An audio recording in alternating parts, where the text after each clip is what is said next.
They said there's a limit in the women's league. In MWI, we say, limit? Watch us bounce from the MWI queens everyone knows, to the stars who came out from nowhere, to the ultimate champions. Now, MWI is expanding greater than ever. Turkey, EECA, Africa, Mongolia, and beyond. We're stretching the map wider. MWI, where dreams get louder. This isn't just a tournament. It's your passport to the world stage. A spotlight for women in the EWC. No rules, no ceilings, no limits. Just this. We're vibrant. We're ready. We're limitless.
They said there's a limit in the women's league. In MWI, we say limit?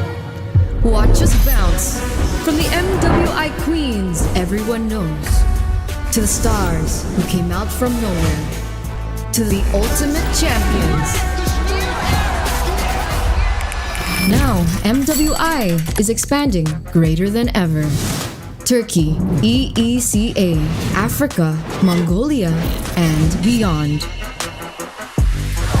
We're stretching the map wider.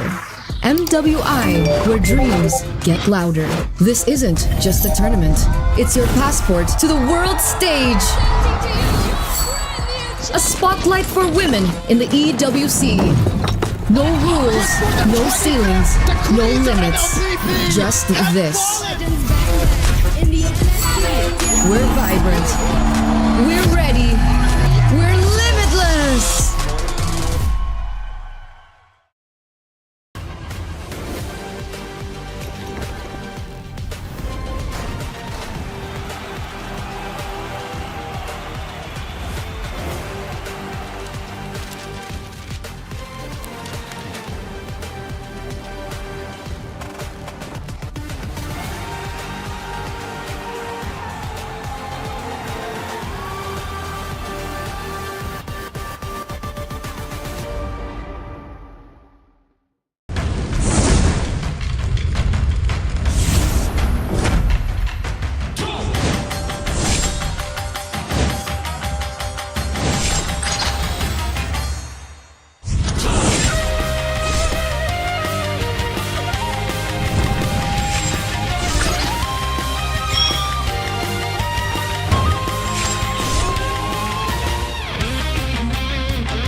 MWI, we say, limit? Watch us bounce. From the MWI queens everyone knows, to the stars who came out from nowhere, to the ultimate champions. Now, MWI is expanding greater than ever. Turkey, EECA, Africa, Mongolia, and beyond. We're stretching the map wider. MWI, where dreams get louder. This isn't just a tournament. It's your passport to the world stage. A spotlight for women in the EWC. No rules, no ceilings, no limits. Just this. We're vibrant. We're ready. We're limitless.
said there's a limit in the women's league.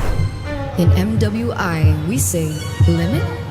Watch us bounce from the MWI queens everyone knows, to the stars who came out from nowhere, to the ultimate champions. Now, MWI is expanding greater than ever. Turkey, EECA, Africa, Mongolia, and beyond. We're stretching the map wider. MWI, where dreams get louder. This isn't just a tournament. It's your passport to the world stage. A spotlight for women in the EWC. No rules, no ceilings, no limits. Just this. We're vibrant. We're ready. We're limitless.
They said there's a limit in the women's league.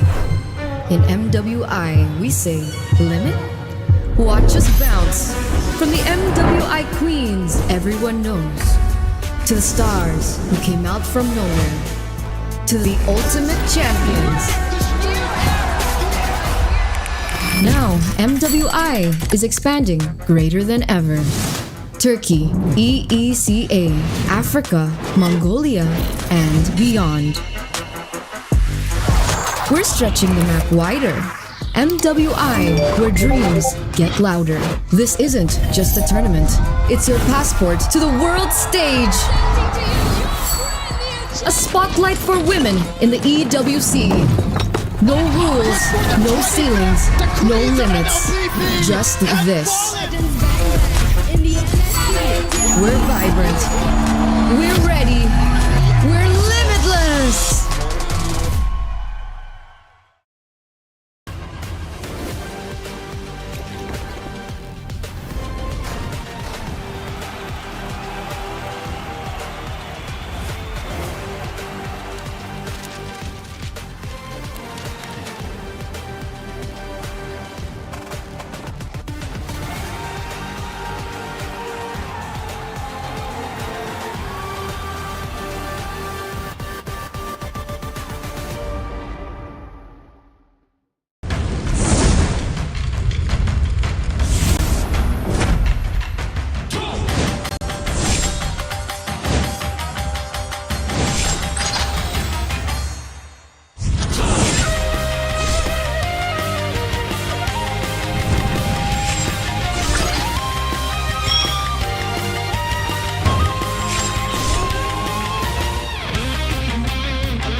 in the Women's League. In MWI, we say limit? Watch us bounce from the MWI Queens everyone knows, to the stars who came out from nowhere, to the ultimate champions. Now, MWI is expanding greater than ever. Turkey, EECA, Africa, Mongolia, and beyond. We're stretching the map wider. MWI, where dreams get louder. This isn't just a tournament. It's your passport to the world stage. A spotlight for women in the EWC. No rules, no ceilings, no limits. Just this. We're vibrant. We're ready. We're limitless.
There's a limit in the women's league. In MWI, we say limit? Watch us bounce from the MWI queens everyone knows, to the stars who came out from nowhere, to the ultimate champions. Now, MWI is expanding greater than ever. Turkey, EECA, Africa, Mongolia, and beyond. We're stretching the map wider. MWI, where dreams get louder. This isn't just a tournament. It's your passport to the world stage. A spotlight for women in the EWC. No rules, no ceilings, no limits. Just this. We're vibrant. We're ready. We're limitless.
always said there's a limit in the women's league.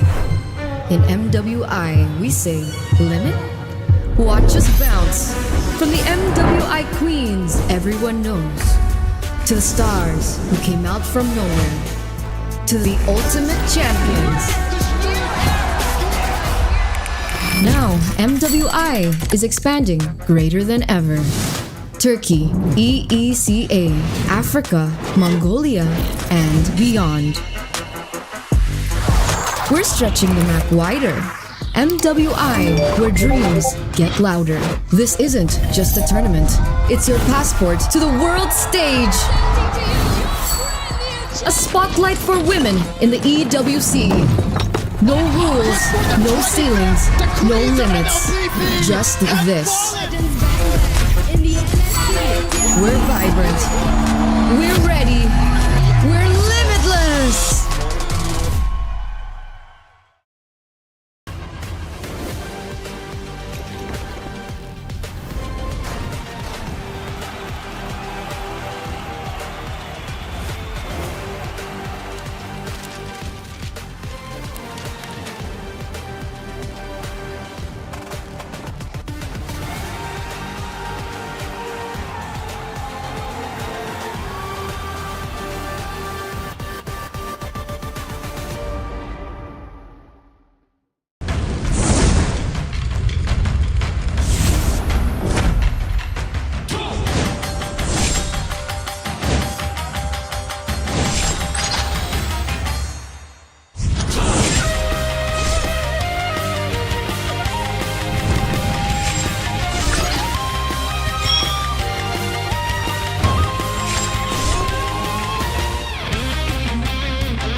Do you love your mom? Because these players probably do. They're going to do it for her. Welcome, everyone, to Mobile Legends Bang Bang Super League Myanmar Season 1. Alongside with me, my name is Afel. With me is Remar. We'll be casting for today, where today we'll see who will be the best Myanmar team, the champions. But before that, we're starting with the best of 5. Myanmar, are you ready? Not Myanmar. Redmar, are you ready?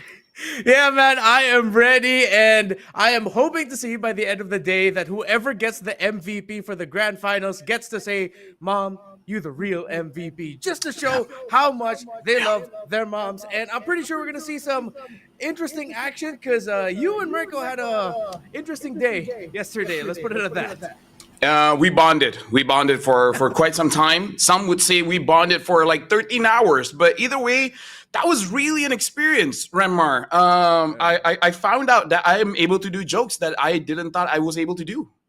Yeah, I thought that was a barrier that you've broken maybe like 2 years ago, but hey, man, you're still continuing to break barriers, I guess, with self discovery, with what you can bring to the table as a talent.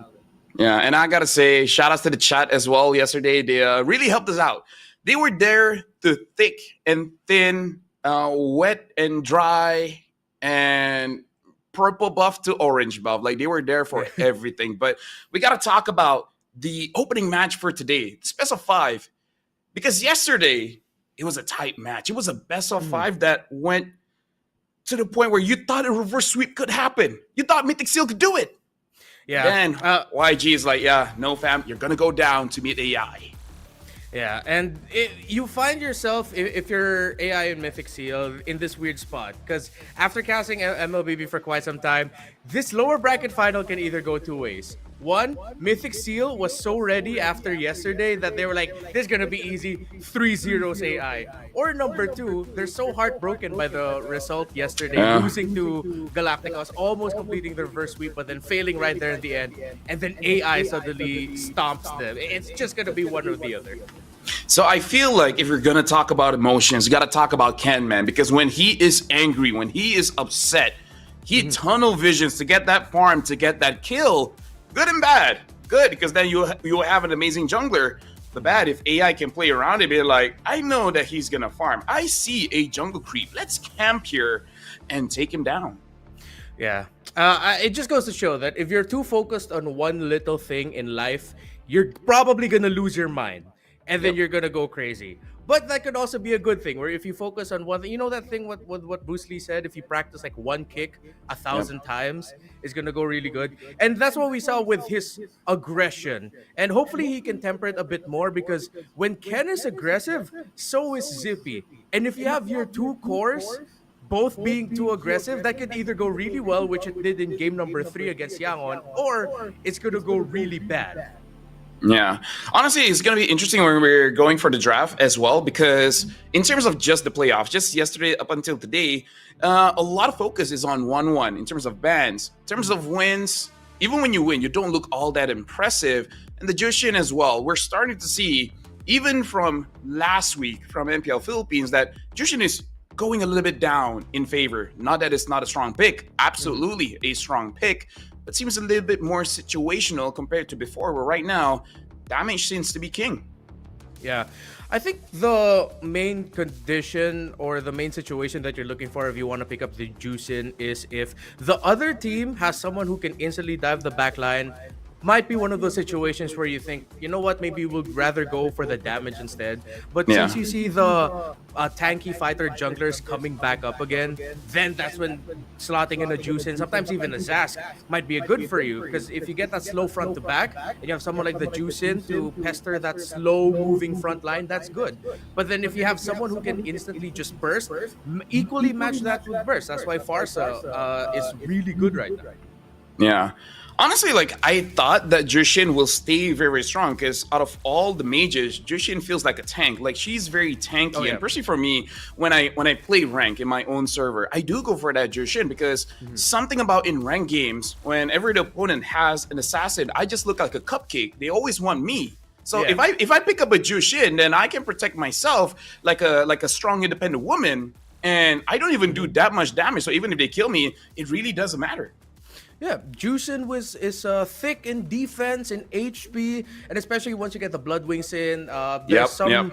there's some people who even pair it up with the Holy Crystal just so that they get even more shield with the Blood Mm-hmm, Wings. mm-hmm. Although if you get to that point, even with your itemization, is another question. But yeah, it's she's really tanky, and that's why, with what I said earlier, that maybe if there's an assassin on the other side, you don't want to pick up Juicin. There are still some people who are like, I don't care, I'm Juicin, man. I'll get the defense, I'll get the HP, the shields eventually, that I don't have to worry about assassins. And now we're looking at the most picked heroes throughout the entire MSL Myanmar Season 1. The most picked is Granger, but I feel like this is everywhere around the world. People really love this Granger. 73 times picked up. The Gatakacha looking pretty good. The Joy, when you're looking at Ken, one of his favorite heroes. And Badang is the MVP for this tournament, man. Like every single game that there's a Badang, even in losing games, the Badang looks amazing. Yeah, throwback to Madsi in the first match of this playoffs, Paladins versus AI Esports. Just when we thought Paladins could, for AI Esports, it was Madsi there who showed up really well with the Badang. Even yesterday, we got to see some really great Badang games. So because of how much damage there is on the board and how many dashes there are. You see the Joe, you see the Harith, even the Suyo, although he stepped down a little bit. Granger has a fair amount of dashes as well. Unli, some would say that the Badang is just so good right now with blocking all those dashes or even forcing those dashes out so that those heroes are going to be off their timing. Yeah, and now we're looking at the GPM ranking here. I don't remember Ken being here yesterday, so the games that he had on that Joy probably just skyrocketed his GPM. Now he's sitting at 770.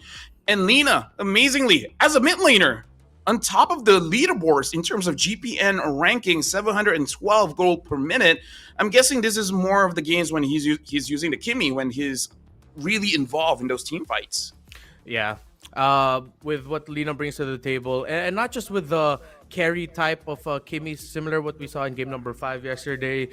His low Yi almost single-handedly ended the series in 3 games, but then once the low Yi was taken away from him and it went to Mythic Seal, even the low Yi there did really good in the hands of Nico. But then after that, everyone was just like, all right, no more low Yi here. I like how active Lena is on the map, and I think we're gonna see more of that. Yeah, the Lee yesterday, like, it's one of those things where it's like, it's a strong pick, but it's really dependent on the team, not even on the player, because I feel like you can get that mechanic down pretty quickly. It's just that, how's the macro, where do you TP and everything? And the team shows incredible prowess of understanding the positioning of their opponent. So, yeah, I feel like the Louis is definitely pick or ban in both best of 5 as well as the best of 7 that we're going to be having today. Yeah, weirdly enough, I think I'm trying to see if or remember if AI Esports. Yeah, it looks like Paladins did respect ban the low Yi from AI in game 2 and 3. I know for 3 straight games in the entire series. So that means there's a chance we might not see the low Yi here. For Mythic Seal, again in game number 3 against Yangon yesterday, they showed up with the low Yi really well. After that, it was just gone for the remainder of the series. So yeah, I think that's one hero that's 100% going to be contested. Yeah, let me just say it's pretty insane because I feel like AI they have more advantage for this one for 2 particular reasons. Number one, they only went 3 games yesterday, so they didn't reveal much. Even the last game, we saw a Helker in the gold. So in terms of mystery, AI has more hidden up their sleeve. And the fact that yesterday as well, we can definitely see that Mythic Seal, they were tried and tested, man. Like their mental fortitude was pushed to the limit, went 5 games, almost getting a reverse sweep, but still losing it at the end. And the thing is that game 5, they could have won. It was just one mistake coming in from the mid, and then things just went wrong. So I feel like the real question is actually for Mythic Seal. Can they recover? But now we're going to look at the lineup coming in for AI Esports. We got Madzi, PS, Oh My Jenny, Black, as well as Alita. I think 100% if you are Mythic Seal, just make sure Madzi doesn't end up with a Badang or anyone who can dive or really wants to dive the back line, similar to the Hilda. Madzi understands his man marking very well, and I'm looking at him to be the potential MVP for AI if they're gonna go into the grand finals against Mythic Seal. And paired up with that is the other guy in the other side of the lane. It's Alita as well. So we're gonna have to watch out for if Alita's gonna be a hit or a miss yesterday. Definitely he was a hit, but knowing how AI plays, we talked about the two side laners. Look at Oh My Jenny and how much control he has in the center of the map. And with this team, I think that Mythic Seal would really want to target Oh My Jenny to really mess up the rotation. Yeah, I mean, now we're looking at YG, although I believe that they're going up against Mythic Seal. But either way, just in case you guys don't know, the lineup coming in from YG is Ying, Han, Lina, Blink, as well as Stitch. Or am I crazy? I'm not crazy, right? Like, they're going up against Mythic Seal, right?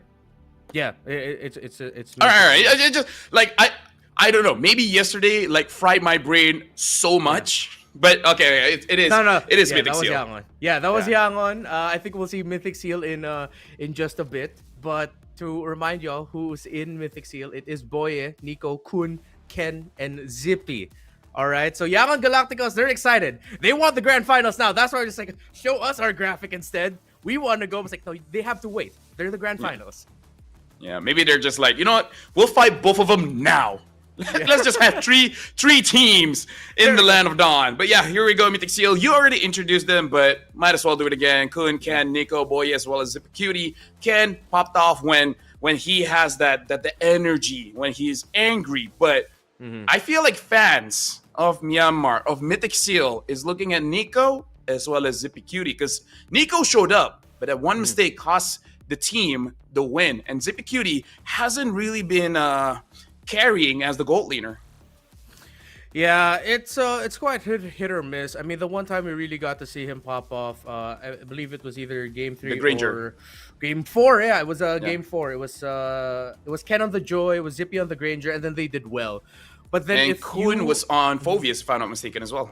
Yeah, that too. So I think if I'm Zippy, yeah, you want him to show up, but then I think I'm gonna go the more safer route here, wherein as long as you have at least one other dude being aggro, then that's where you go. But if you are the one setting the tempo of aggression, that usually doesn't fare gold laners well because they get punished. Yeah. But unfortunately, it does seem like Mythic Seal, they're the kind of team that really relies on the early game, and they're really funneling everything onto Ken. Like, you see minions, that's Ken's minions. You see the jungle, you see anyone's low HP, all of that is all Ken.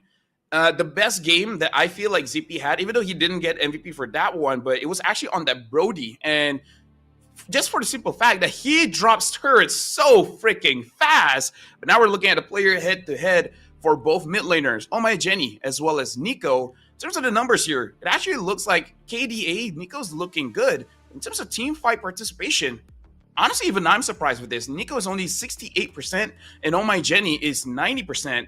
And the only logical thinking that I have is maybe Mythic Seal just have a lot of solo kills that Nico doesn't get to participate. Yeah, again, we talked a lot about Ken and Ken and Zippy together. Even Kun with the Phoveus.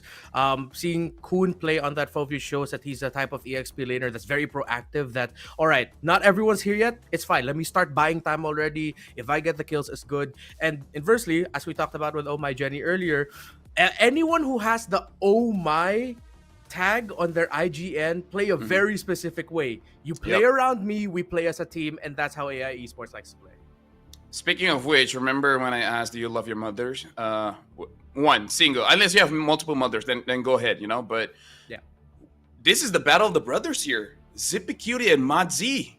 They're siblings, and now they're playing on opposite sides of the map, where one is a gold laner, one is an EXP. And if I know EXP laners, they will go for that gold lane. Yeah. Or maybe in this one, he's like, you know what, brother? Let me just go for Nico. You know, like I'm just gonna chase Nico. Someone else is gonna chase after you. We're gonna keep it professional, y'all.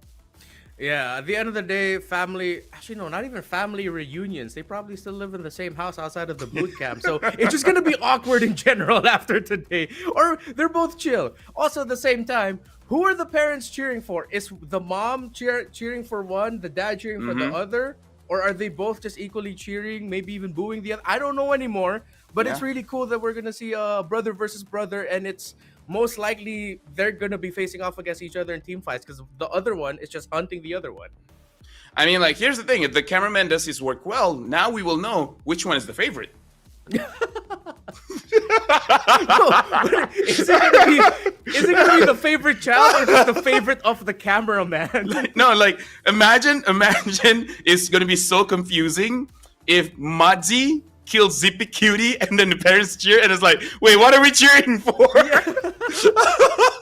And then if Zippy gets a kill on Tamazi and they just politely clap, oh, you know what's up. Oh, you know who's the favorite. That actually sounds like a cruel reality show of having both siblings playing MLBB and see their parents' reaction. Oh man, now I'm really hoping we just get the little picture-in-picture camera at the bottom once one of the brothers gets a kill on the other. Dude, if that happens, man, that would be one of the highlights of 2025. But anyways, AI going up against Mythic Seal, game 1. Just to remind you guys, this is going to be a best of 5. And AI esports, like, on paper, you'll go for Mythic Seal. But if we're talking about the current, like, momentum that you have, AI kind of has the upper hand here. Yeah. They went up against Paladins. Again, a Paladin squad who could have gone on a Cinderella run, but then reality hit them. Yep. Of course, they don't have a coach. That's the big elephant in the room with that team. So AI Esports, they needed to dominate that. Any series outside of domination, and they would go into this series starting to doubt themselves. Like, guys, the other team doesn't have a coach, and we dropped the game. What happened? But they were dominating. They even got to pull off a Hellkirk gold lane for crying out loud. So that goes very well for them, and they can go into this one with more confidence. And I just hope that we get to see more crazy stuff like that. We probably won't, but come on, it's the inaugural season of the Super League. It's lower bracket finals. You're contesting for that grand final slot. If you can go local, go local. Yeah, if we're going to talk about bans here, like going ahead just a little bit, if we saw the previous matchup, YG going up against Mythic Seal, YG has a very interesting drafting pattern where they will invest 2 bans onto Ken. Banning out either the Hayabusa Joy. There are games where they just ban out the Harif, but we can see that YG really doesn't want that Chip. And Chip is a very strong hero, don't get me wrong, but I would say in terms of performance in this playoffs, a bit 50-50. Like, even the games that the Chip does win doesn't look all that impressive. Yeah, I think it's the curse of Chip now. Despite still being one of the strongest picks in the meta because how much you can completely change the game with one sequence, and then let's say you ultimate into one fight, you win that, you quickly use Y-Walk to go to another part of the map. Either you push a minion wave that's already been pushing if you've been playing your minion waves really well, but then at the same time, you know what to expect when you're going up against a Chip. As long as you have your eyes set on the beacon of where the Chip could potentially show up, if you know that the Chip is there and it's like, all right, team fight time, he's gonna drop his portal, let's conserve our dash to get out of the immobilize and then go back in, catch them off guard thinking that we're not ready. It's a double-edged sword at this point with Chip. Yeah. Mythic Seal looking in high spirits, or at least they don't look all that down. Ken does look very focused here, and I really feel like he wants to make it happen because we got to talk about this story, man. Mythic Seal has tried multiple times, but they never really go international. Like the highest that I remember them is in SPS, and even that one, they don't make it all the way. They don't go to the offline venue. So I feel like there's only one slot for Myanmar to go to MSC. And Mythic Seal, this is a very good opportunity for them to finally show up to represent their badge, their organization, and show it to the world. Yeah, which is why for Mythic Seal, losing to AI Esports would be a very disappointing result for their fans, for themselves as well. I mean, they're one of the 2 favorite teams to make it to the grand finals. Yangon Galacticos already waiting. AI Esports, middle of the table, but has a pretty strong competitive history as well in the region of Myanmar. But all roads, all signs point to Mythic Seal is going to be the one going to the grand finals. 100% AI Esports are the underdogs going into this. So what they bring to the table, if they can start off the series with a win, they started off 1-0 against Mythic Seal, that's already a big warning shot. Oh, and now we're instantly going into the draft here. Mythic Seal looking like they're looking to ban out those junglers, but the tankier ones. Not the one with damage, banning out the Boxia as well as the Fredrin, and AI banning out the Chip as well as the Luyi. Completely understand they don't want to play this macro game against Mythic Seal. Yeah. We have just gone back to where we were a year ago or so, or just maybe even a few months ago. Look at that. Fredrin, Baksha being banned out again, being the go-to bans. It's like the world is healing. Healing is a strong word.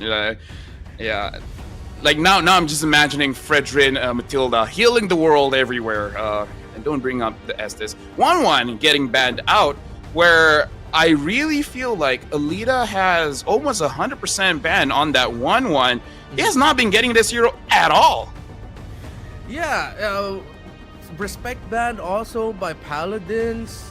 Hopefully we get to see it show up here. I like that. And yeah, good thing that they respect the Badang as well. Kalia open. Fanny open though. Oh. Well, can't go for it. No, he goes for the Kalia. And I kind of feel like Fanny won't have that great of a time against Kalia, so maybe you do want to avoid that. Especially if you look at Mythic Seal, Remar. They banned out the Boxy as well as the Fredrin. Is this their way of saying that you guys aren't that great on those assassins? We're more afraid of your utility. Yeah, 100%. Any team that decides to ban out Baksha Fredrin, blue side first phase is already telling the other, go ahead, pick up the assassins. That's a bit more manageable. They go for the Phoveus Harith. They go for the pair. Harith won't have the counter against him. But now Mythic Seals, they'll be open to pick up a Granger, Hayabusa, Granger if they want to. Joy also going to be really good. But then, considering that the mid lane options for AI are either going to be the strong backliners or anyone who's just easily picked by a Hayabusa, could be good. But now they wait for it. They go for the Granger, but they pick up the Juicin as their prio. Yeah, maybe also just another way of saying that they know that AI, they just want 2 or 3 front lines, so the Juicin is able to peel up. And maybe this is just Ken saying, like, relax, there's a lot of junglers left. The Hayabusa does get picked up. So now Mythic Seal, honestly, there's so many counters towards the Joy, but Ken sometimes he really doesn't care. He just play with it. It's like I'll deal with it. It won't be that big of a deal. But now AI banning out that glue, just looking pretty strong, especially considering that Mythic Seal, they really need a strong front line to open up the map. Yeah, I'm liking the picks on both sides right now. Although, maybe it's just I'm really more conservative when it comes to my analysis and playstyle. That I hope AI is thinking about more range. So if Mythic Seals decides to ban out the Farsa, that would be great. Kami does have really great range also in the center of the map if you decide to play it more like a utility instead of a carry. So I think a Farsa ban would be good for Mythic Seals right now, considering that they're playing around their Granger. Yeah, Farsa would be good, and then forcing them to use something like Eve, which we haven't seen at all in the past 2 days. Other than those pickups, haven't seen a Selena as well. I think only 2 teams have used the Selena so far, and I think AI is one of them. We'll see if they go for that route. Now AI, are they gonna ban out, say, a Hilda? Because I feel like a Hilda will be able to deal with AI as well. So yeah, Hilda gets banned. Yeah. Oh, great bans here by AI. They're really putting a lot of respect onto the EXP lane. Taking out some of the best picks available for Kun. Oh, now I'm really thinking, what is Myth gonna end up here with? I mean, there's still like the typical high losses, the Gatot Kachos of the world if they want to. If there's still gonna be a lot of shield on AI, you could even make a case for an Esmeralda in the EXP later on. Oh yeah, for sure. If you're just thinking about winning the lane against Phoveus, I prefer the high loss. You can go for the CC for more damage, but I feel like you just need someone a bit tankier. So yeah, I honestly, between Gatot and Hylos, I'm completely okay with, especially considering the fact that you can have that revitalize, helping out your backline. And like you said, the Farsa does get banned out. Yeah. And if AI decide to go for the Eve, as you mentioned, or the Selena, I think Mythic Seals will end up with a strong pick in the Gatot Kacha. Hopefully they have their eye set on that, because whatever mid laner you end up with now in AI could potentially be countered by that. If they decide to go Valentina here, then AI are going to be putting themselves Oh. in the risk of playing a full dive comp against a lineup that has the juice in. So they read into it and pick up the Gatot Kacha instead. I really like that fourth pick. Yeah, making it so that no matter what you pick up in the mid lane is not going to get countered. And at this point, High Loss seems to be the premier pick in terms of putting it into EXP. Or Mythic Seal can just do a switcheroo and put Kalia into EXP. I wouldn't say is the best, but they definitely have that option. Yeah. And then pick up like a Cho. Again, I don't like it. I don't like double pick off. I prefer one person just to be that front line. But we've seen teams trying it out. Yeah, I think another front line would be good for Mythic Seals. I'm not a big fan of the double pick off. And there you go. They end up with the high loss, as you mentioned, against the Phoveus. And yeah, Ken really doesn't care. He's just, you know what? Joy it is. I get my joy. I'm happy. Yeah, his people are saying, like, even the coach is like, excuse me, Ken, like literally everyone on the opposing side counters your hero.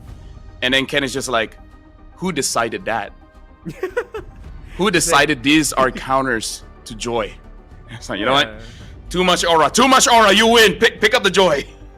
He aura farmed his own coach. Let's see though if it's actually gonna work out, because I'm looking at the picks of AI. It's gonna be scary. If AI ends up with an Eve here, their formation will easily get broken. They have to go for something unique, like a Zask maybe. I don't know. Aurora could help with the control. Yeah, they needed more crowd control. They already have strong burst, but dude, this lineup has like a lot of magic damage. A lot of magic damage, sure, but hey, Moontown doesn't like magic defense, so we don't have a lot of that. So I feel like it's still going to be okay, especially considering that the High Rift will be building the Starlium Scythe. So honestly, it's not even magic damage. At that point, it's true damage. And the thing here is, it looks like against Mythic Seal, the opponents really like to have a lot of front to back crowd control kind of lineups, because they're just like, Mythic Seal will lose in a team fight. At least that's what I saw from YG as well as AI against Mythic Seal. It's just like, have a good, solid team fight comp, and then you're good. Yeah. One of the good things here for AI, though, in terms of their team fighting now, is that their Revitalize is in the center of the map. The Revitalize for Mythic Seals is in the EXP lane. So for the early skirmishes, before the turtles, or in between the major objectives, AI esports are actually encouraged to be a little bit more aggressive, considering that they can just play around their Revitalize and trade. Oh yeah, for sure. And now we're jumping into the first game of today in MSL Myanmar lower bracket finals here. The match before the grand finals. We got Mythic Seal going up against AI esports. Ooh, all right. In the center of the map, it looks like it's Mythic Seals setting the aggro tempo. I mean, that's what you get when you have the Juicin paired up with you. That if the other team decides to be aggressive, you can just counter it and crowd control it as well. You know, looking at the emblem setup here, it looks like everything is A-okay, but PS goes to mid, trying to get a kill onto Boye. An early flicker, making sure that he doesn't get taken down in the early game. Seems like the emblems are all pretty standard, but Oh My Jenny did decide to go for the Rupture. Considering that, yeah, up against Agatha Kacha and Phoveus, a little bit more magic penetration on the Aurora would be great. For sure, for sure. Looking at the rotation as well, if PS actually got that kill, that would be good, because you do want to get ahead against Ken. And Ken, I wonder, does he actually force it out and try to get a kill early, or just farm it out? As I say that, he's thinking about it. He's like, I gotta get ahead somehow. Yeah, he's looking at the Gatot Kacha, like, I can get dash blocked at any moment. It's not really my timing right now. Yeah, I'm gonna get out of here. Continue my rotation instead. And meanwhile, topside, Hayabusa and the Focus together sees the high loss. But that's a Centaur, man. He doesn't care. He has Revitalize. He'll stand through that.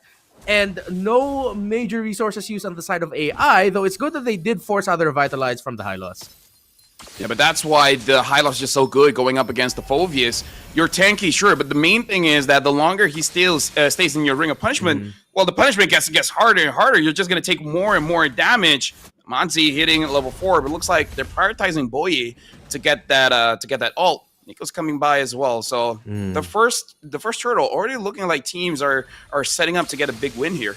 Yeah, nice little rotation trade. Roamer for Mythic Seals gonna hit level 4 through the EXP lane while Kun went to the mid lane to double lane there. AI has 4 members around this turtle. Kun spots a stun. He goes for the glorious pathway. Nico into the back, but PS still able to secure that turtle. He uses the shadow kill, but it gets cancelled out pretty quickly. Here comes the Phobius jumping on the members of Mythic Seals. First blood for Black. Can AI get more?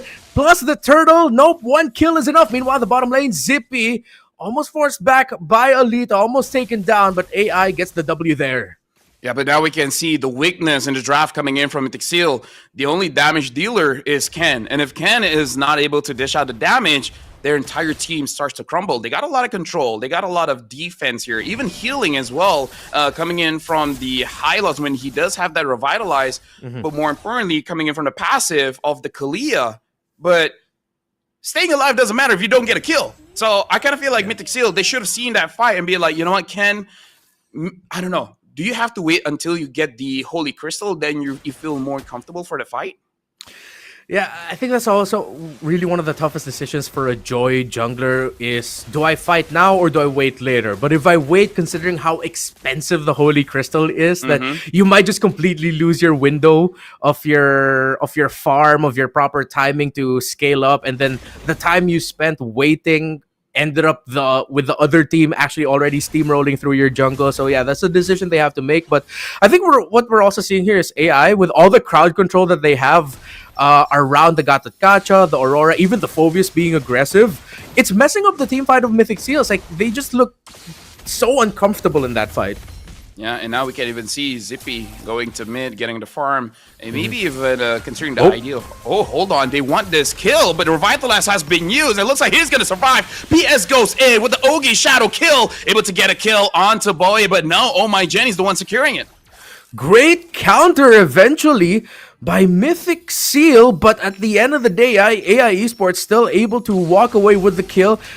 Black was able to jump away just in time.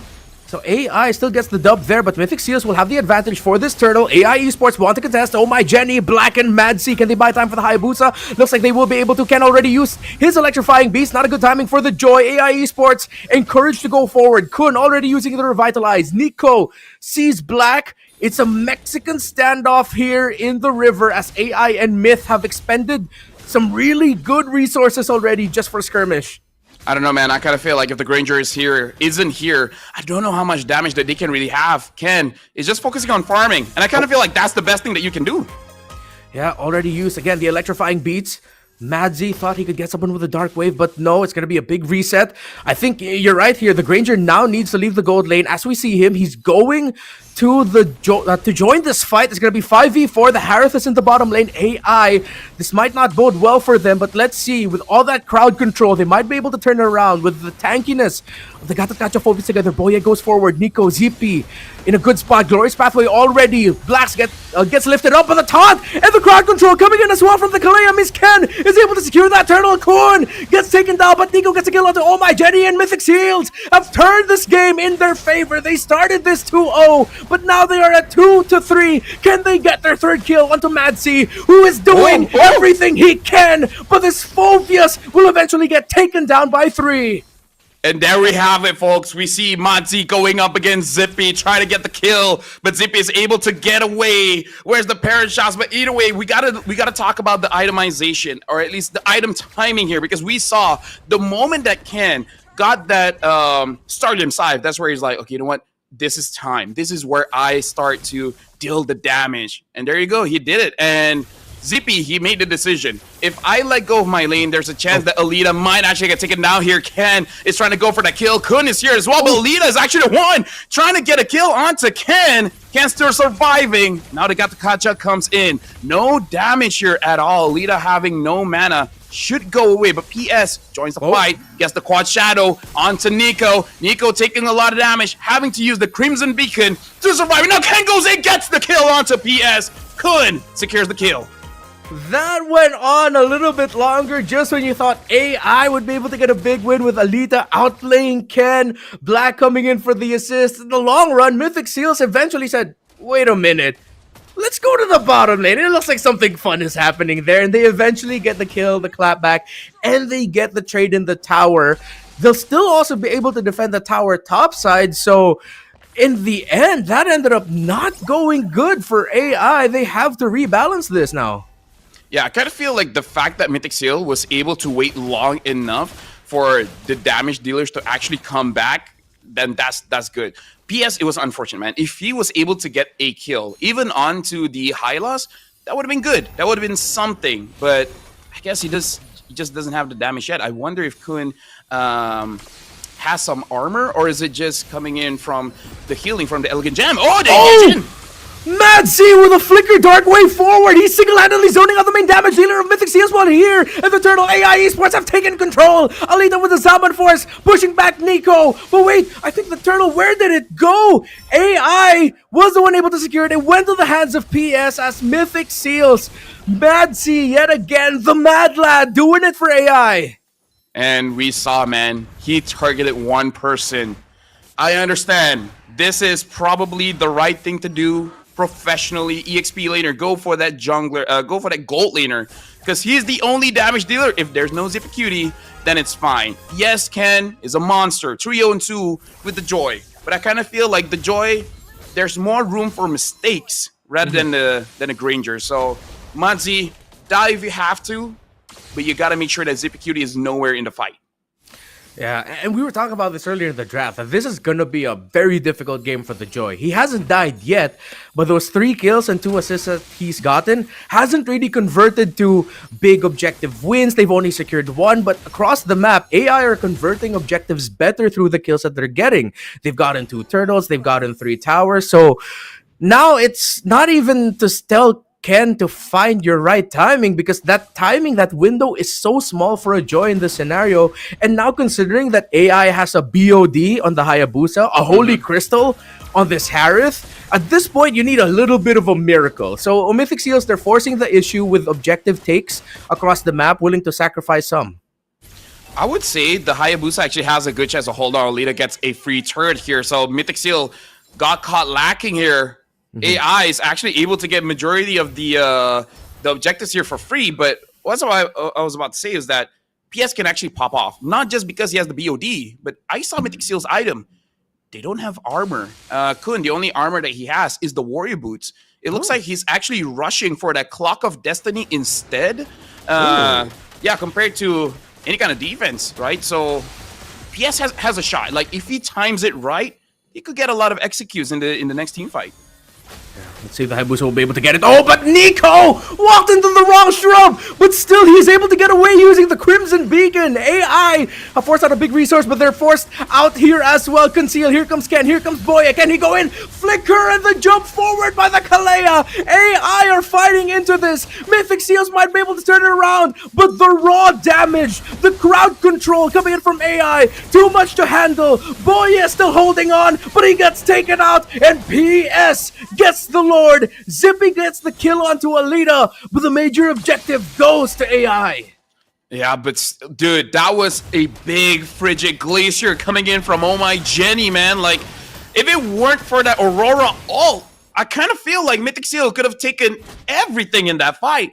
AI able to get that lore, but again, with everyone's HP being not so great, they gotta concede this one. Let the lore get taken down, but hey, count your blessings, man. At least it didn't go over the Mythic Seal. And now looking at how everything is going, Ken actually has to be careful because he does have 3 kills. At this point in the game, 12 minutes, 3 minutes, if you give shutdown goal over to AI, it's a big power spike, because at that point, highly likely that they will finish one item, and that item could be the game changer in the middle of a team fight. Yeah, have to really find the good timing here if you're Mythic Seals.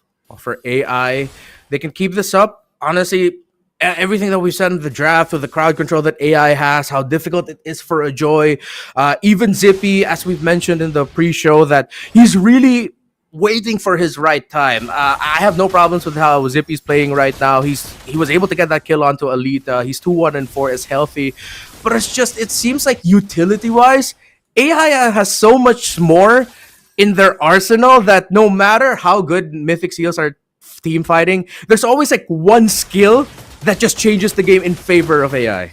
Yeah, no, I agree with you, man. Like they find these opportunities. They make losing battles look winnable. And now it looks like the high loss is actually oh, he actually went for Blood Wings. I thought he was rushing for the Clock of Destiny, but okay, interesting. I mean, it could be a visual bug, but Blood Wings, very cool on high loss. I've never tried that before.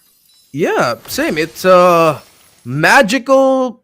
Well, I mean, centaurs are already magical by nature, and that is his kit. But yeah, he gets more defense at the same time. His Ring of Punishment does deal more damage. He gets to deal better damage as well. So it's an Movement speed interesting increase build as well. Yeah, the movement speed increase. Very interesting build.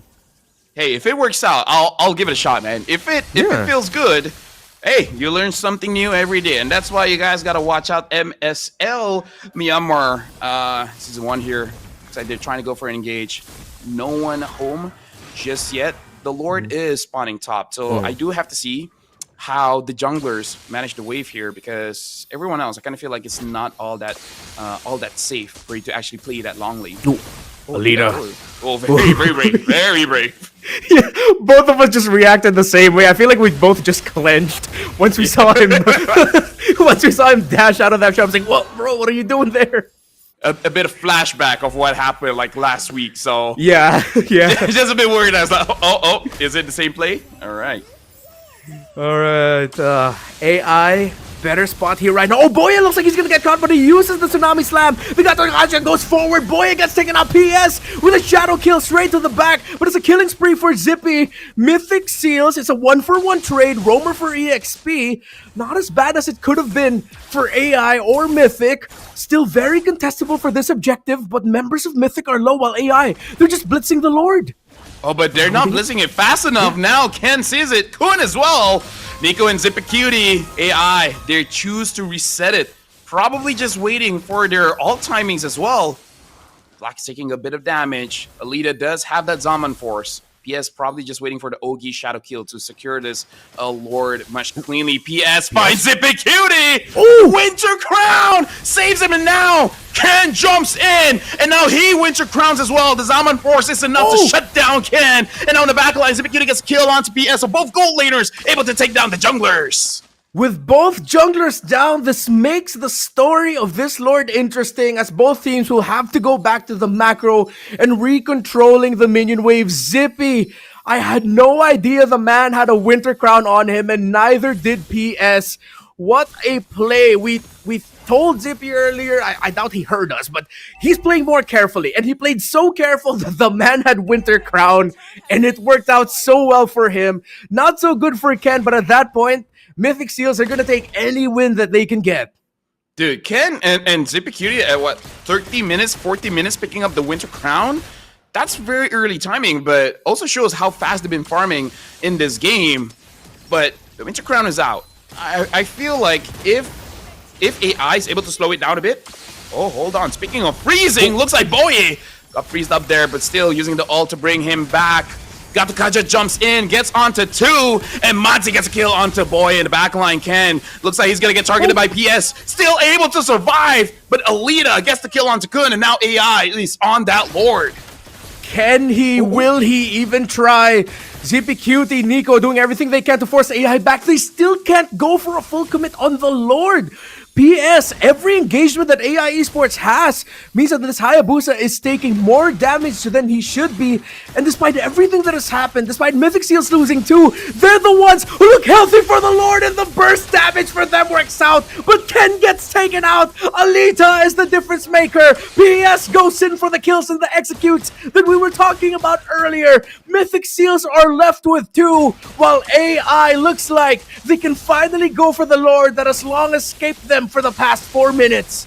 Yeah, Alita was good, but Oh My Jenny was cold with it, man. He's able to freeze up Ken, and now looks like an engage goes in. No. But Zipacutie, oh my god, it actually gets Oh My Jenny in the back, and now Alita dashes forward, tries to get Kun, or Boye. Zipacutie has to kite away. He has the damage, but he cannot die now. He has like what? I believe 50 stacks on that Sky Piercer, now a BOD as well. Zipacutie cannot die. 50 stacks in health, 50 stacks in half is not 50 anymore. It's like 25, which is not enough. Yeah, 100% math checks out. Gotta agree with that. AI esports. You actually got to see how much they had to give up on that. They gave up a lot of minion wave control. Mythic Seals, though they lost the Lord, had a lot of minions shoved forward. Good thing AI esports were the ones able to get the Lord here, so their super minions can come in, so that they can push out their side of the river. AI, oh my Jenny, as you mentioned, has been cold-blooded with this Aurora. Play around your star mid laner AI and you will be rewarded, and rewarded they have. Now Mythic Seals has to find a way to hold on and defend this. They do have the range with the Granger, and they have enough crowd control to potentially stop. But as we've seen before all throughout the world, one crazy Hayabusa play might just be more than enough to turn things around. Here comes that Hayabusa play. Can he actually get Nico down? He doesn't, but barely. Oh my, Jenny somehow finds the Granger. He flickered forward. He got the freeze. He got the carry. And AI have their eyes set on taking the towers in the base of Mythic Seals, LaFell. Yeah, now Kel looks like he's gonna get taken down by Monty. Monty flickers out. Now the minions aren't enough for them to end the game, but they're sure as hell gonna try it out. Zaman Force gets the kill. Minion coming in from mid. It looks like they're gonna end this one. Game number 1 is gonna go over to AI Esports. What an explosive game between these two. They've definitely set the tone for this lower bracket finals. You want to make it to the grand finals? You better be damn ready. AI gets game 1. And this is what we were talking about earlier, LaFell. Mythic Seals, they're favored to go to the grand finals. But AI gets first blood in this BO5. Oh, yeah. And this must tick Mythic Seal off just a little bit, man, because that's got a sting. Going 5 games yesterday, and if they want to win, it's not going to be a 3-0. Like, minimum, they have to play 4 games, maximum 5 games for today. And I got to say, oh my, Jenny did a lot. But let's talk about damage profile here. Because the only people that AI really had to worry about was Zippy and Ken. And Ken on that Joy naturally can't play just because of the draft that AI got. And then Zippy Cutie, you see that you just have to send one person, either the Phoveus or the Hayabusa, and then that damage is out. So I feel like Mythic Seal, the best change that they can do in the next fight, maybe draft a little bit more damage, especially in that mid. Jushin is strong as heck, but maybe that's not what they need with the players that they have. Yeah, we talked about burst, proper damage profiles at the end of the draft here, and Mythic Seals, they have a good spread on their damage profile, but AI Esports decided to be focused with theirs. All right, we have a crazy amount of burst magic damage on the Harith that weirdly enough was also supplemented by a Gata Kacha and Aurora's presence because of the sudden burst that the Gata Kacha can deal with his enhanced basic attack. The sudden burst with strong crowd control that an Aurora can dish out. Then you're thinking about all that magic damage. Suddenly this assassin comes out of nowhere, forcing Zippy to be like, wait a minute, I gotta back off out of here. This isn't good for me. I'm already down to half. Suddenly you lose a majority of your damage already with the Granger gone. So with AI deciding to be more focused with their approach, it rewarded them. Yeah, but I gotta say, Remar, as a roamer, as a tank player, whenever someone says like, "Oh, this is gonna be easy for you," the opponents are all magic damage. And when I hear that, I just want to spit on their face because I'm like, yo, magic resist items isn't that great. I can have 6 magic resist items and I still can get 2 tapped. Yeah. Feels a bit unfair, but that's how the world is, Redmar. It's not built to be fair. It's built for you to feel like, all right, good enough. Yeah. At least I don't get 1 tap. 2 tap, fine, I'll take it. Yeah, it's like you're not getting one-shotted, so you just go ahead and take that too. And yeah, it's tough here for Kalea. Every time he wanted to, or he committed the Tsunami Slam, it's like once he gets to bring his target back to the rest of his team, suddenly Boy is like, where's half my health, man? It's like, I just showed up in front of the magic damage dealers for like, what, 2 seconds? Suddenly I'm almost dead. What am I going to do with my life? Alita's the MVP. Yeah, and Alita's the MVP, dealing a lot of damage. Because you even have, like, you sold your boots to get that wishing lantern. At that point, it doesn't matter. Like, this is why I say Runmar. What does magic resist do? Like, wishing lantern, percent HP based damage. Divine glaive destroys your magic resist. And then the Starlium Scythe just deals true damage. Mm-hmm. What magic resist do you have, bro? It's not gonna be good enough. Maybe that's why Kun is just like, you know what? Maybe that's why I need the Blood Wings. Maybe the Blood Wings shield is better than just magic resist. Yeah. It's like at this point, building magic defense and magic resist against magic damage and MLBB feels like, yeah, you're wearing bulletproof armor, you're wearing Kevlar, but you're still gonna feel the impact of that bullet. That it's gonna, knock you down. That's what it feels like, and that's exactly what it felt like for the front line of Mythic Seals. That with the unique approach. Actually, as we look at the items of Kun, he might have traded some items around because I don't see those blood wings anymore. Maybe Or he was it a swapped visual some things budge? left and right. Yeah, it could have been also a visual bug, but yeah, at some point you're just gonna hit a point of no return against that Harith. That it's a glass cannon, but it's still a cannon. Yeah, we have not seen Harif the entirety of yesterday. Either gets banned out or teams just legit don't want to pick it. Mm-hmm. And now Lita is showing like, hey, look at this hero, man. Oh, one of the best heroes in the game. I got 9 lives. I only died once. Try to kill me 8 more times. And looking pretty good. I got to say, in terms of the draft, AI really did a good job here. At Mythic Seal, I kind of feel like they're forcing it a little bit because they don't change the draft so much in comparison to yesterday. But now maybe you just got to look at the matchup, man. It's like, yeah, Ken, you're amazing on that Joy, but the heroes you're going up against, these aren't ranked players. These are professional players. They know how to deal with the Joy with the heroes that they got. Yeah. And like we mentioned earlier, if Ken ended up having a really good game here, all the flowers to him, praise him. If any store nearby is watching the tournament, you instantly give the man a discount on anything that you have. That's how hard this game was for a Joy. Equally, though, actually, if you look at the pieces on the board for Mythic Seals, this could have been a difficult game for Alita. But considering just how well AI played as such a solid unit, again, you look at that through the kill participation of Oh My Jenny. 90% of team fights, he's there, he's involved. And when they're playing as that solid unit, Mythic Seals looks like they just get outclassed. As we mentioned earlier, anything Mythic Seals brings to the table, it seems like AI always has 1 or 2 abilities ready to instantly turn the game around. Yeah, and I kind of feel like Mythic Seal was probably shocked with that Aurora pick because, yeah, you just don't see her around in the meta, but the moment she does pop off, you're just like, you just forget the amount of CC and damage that she has. Either ways, congratulations to AI Esports for getting first blood here. So now momentum is definitely on their side. A conversation that me and Mirko had yesterday was throughout the regular season, and it's transferring to the playoffs as well. Majority of the wins is actually from red side or second pick. I don't know which one is first and second. All right, I'm colorblind, but I know it's the second pick. Yeah. So I wonder with Mythic Seal losing this one, will they opt for that second pick and then try to win the draft that way? Yeah. If ever Mythic Seals does decide to go for the red side and then they win game number 2, and not just win, if at the end of the draft, because, okay, spoiler alert, it's going to be me and Mirko casting the second game. We're swapping here and now throughout the day. If at the end of the draft we say Mythic Seals definitely won the draft and then they win the game, then something is definitely up with the red side in Myanmar. Oh, yeah, for sure.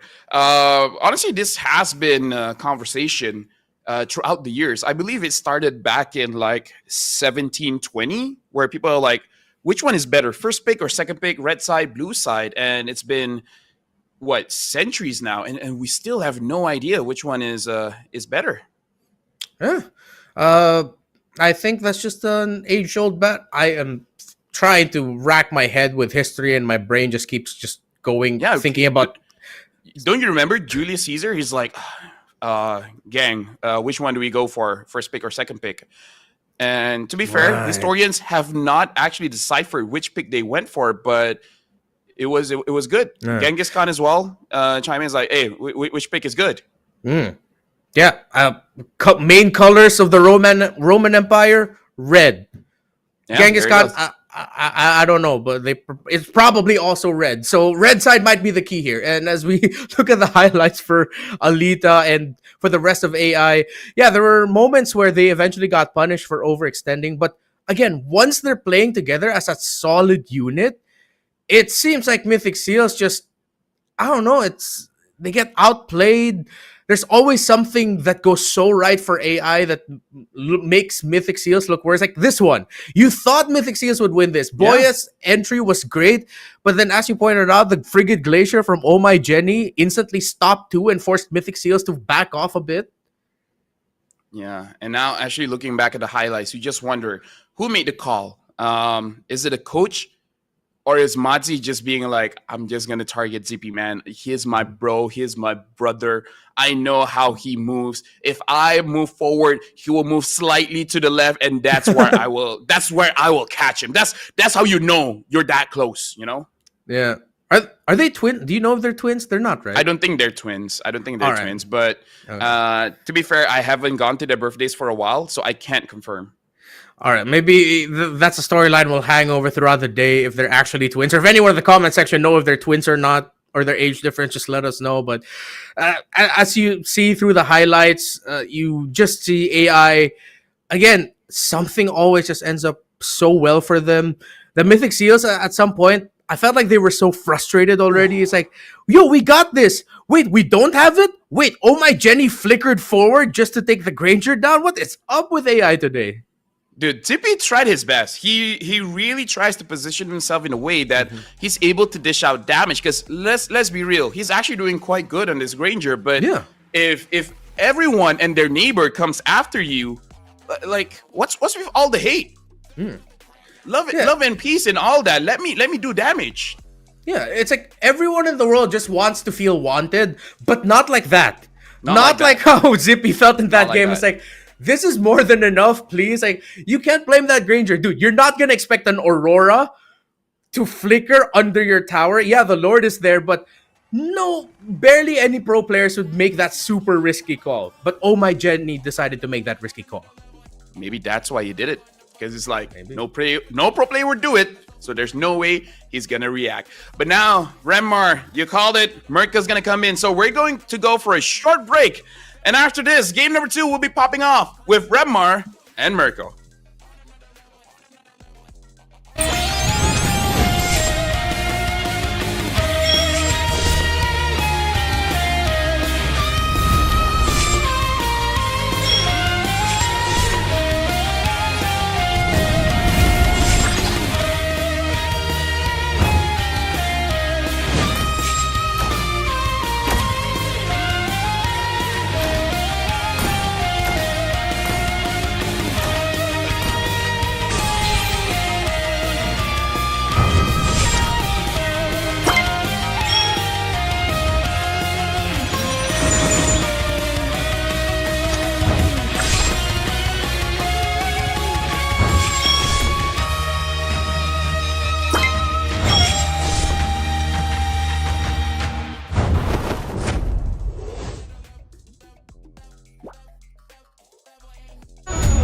They said there's a limit in the women's league. In MWI, we say limit? Watch us bounce from the MWI queens everyone knows, to the stars who came out from nowhere, to the ultimate champions. Now, MWI is expanding greater than ever. Turkey, EECA, Africa, Mongolia, and beyond. We're stretching the map wider. MWI. Welcome back, ladies and gentlemen, to the Mobile Legends Bang Bang Super League Myanmar Season 1. Day 2 of the playoffs, Match 1, lower bracket finals. Again, elimination match. If you guys didn't watch Game 1, just a quick recap. Mythic Seal lost. AI are now leading the series 1-0. I'm still here with Renmar, and I'm Lafel. Yeah, Lafel has he's grown. He's evolved to I don't know if it's a higher or lower being. Let's just say equally great being. Exactly. So how you doing, Renmar? Nothing has changed at all here. It's still me. I still agree with what we spoke about earlier. The Yeah. drafts are great. The drafts are amazing. I agree that the Joy had a tough time. But, man, I gotta say, Harith is broken. Yeah, I think it is surprising when LaFell did point out, and then when you pointed out, excuse me, LaFell, that we've barely seen Harith all throughout the Super League so far, especially in the play-ins and then going into the playoffs. Like, no one's banning it out, no one's picking it, and then it shows up, and then it's just busted up against Mythic Seal. So what's going on with Harith? Huh? What are we gonna get for Harith for the rest of the day? Dude, at this point, I think if you're on blue side, it's so tough to make that decision, too, because the Kalea was open, right? But if the Kalea was banned out, then, okay, we would have 100% seen the Harith as the first pick prio. But that's just the gamble that you got to take when Harith is up and Kalea. You got to decide between Kalea and Harith. And usually, when you get the Kalea, it means that you have an easy road to snowball into the mid game. Once you get to the mid game, and then you have, let's say, like a 5 to 6K gold lead, the Harith really should be kind of irrelevant by that point, right? Like, the Granger should have these 3-4 stacks on the Skypiercer. And especially with the Farsa, you should have been able to shut down the Harith, but that didn't happen because AI were just so good at managing their resources, waiting for their power spikes, and getting to that power spike without being too far behind. Yeah, and I think also what's tough for Mythic Seals in Game 1 was that with their first pick, Kalea, if you look at the picks of AI Esports, a majority of them are heroes that, outside of the Hayabusa, if the Kalea gets the catch, it's like, what are you going to do? First, the Aurora has the passive. It's like an immortality. So Kalea is going to be like, all right, I will waste my skill on this. I'm not going to do that. You get the Gatot Kacha has a chance to taunt or maybe even just jump away. You get the Phoveus, as we've seen onto Madzi, then he has a chance to Dark Wave and then punish you for wanting to pick him off. It was a tough choice for Boy in the end of like, who am I actually going to get here? This is why I feel like for Mythic Seal in the jungle, for some reason, I feel like they're kind of one-dimensional. It's really only been Ken on Joy for the most part, right? Like, we saw a Hayabusa game yesterday that didn't really go too well. He's only really performed on the Joy, which is concerning now.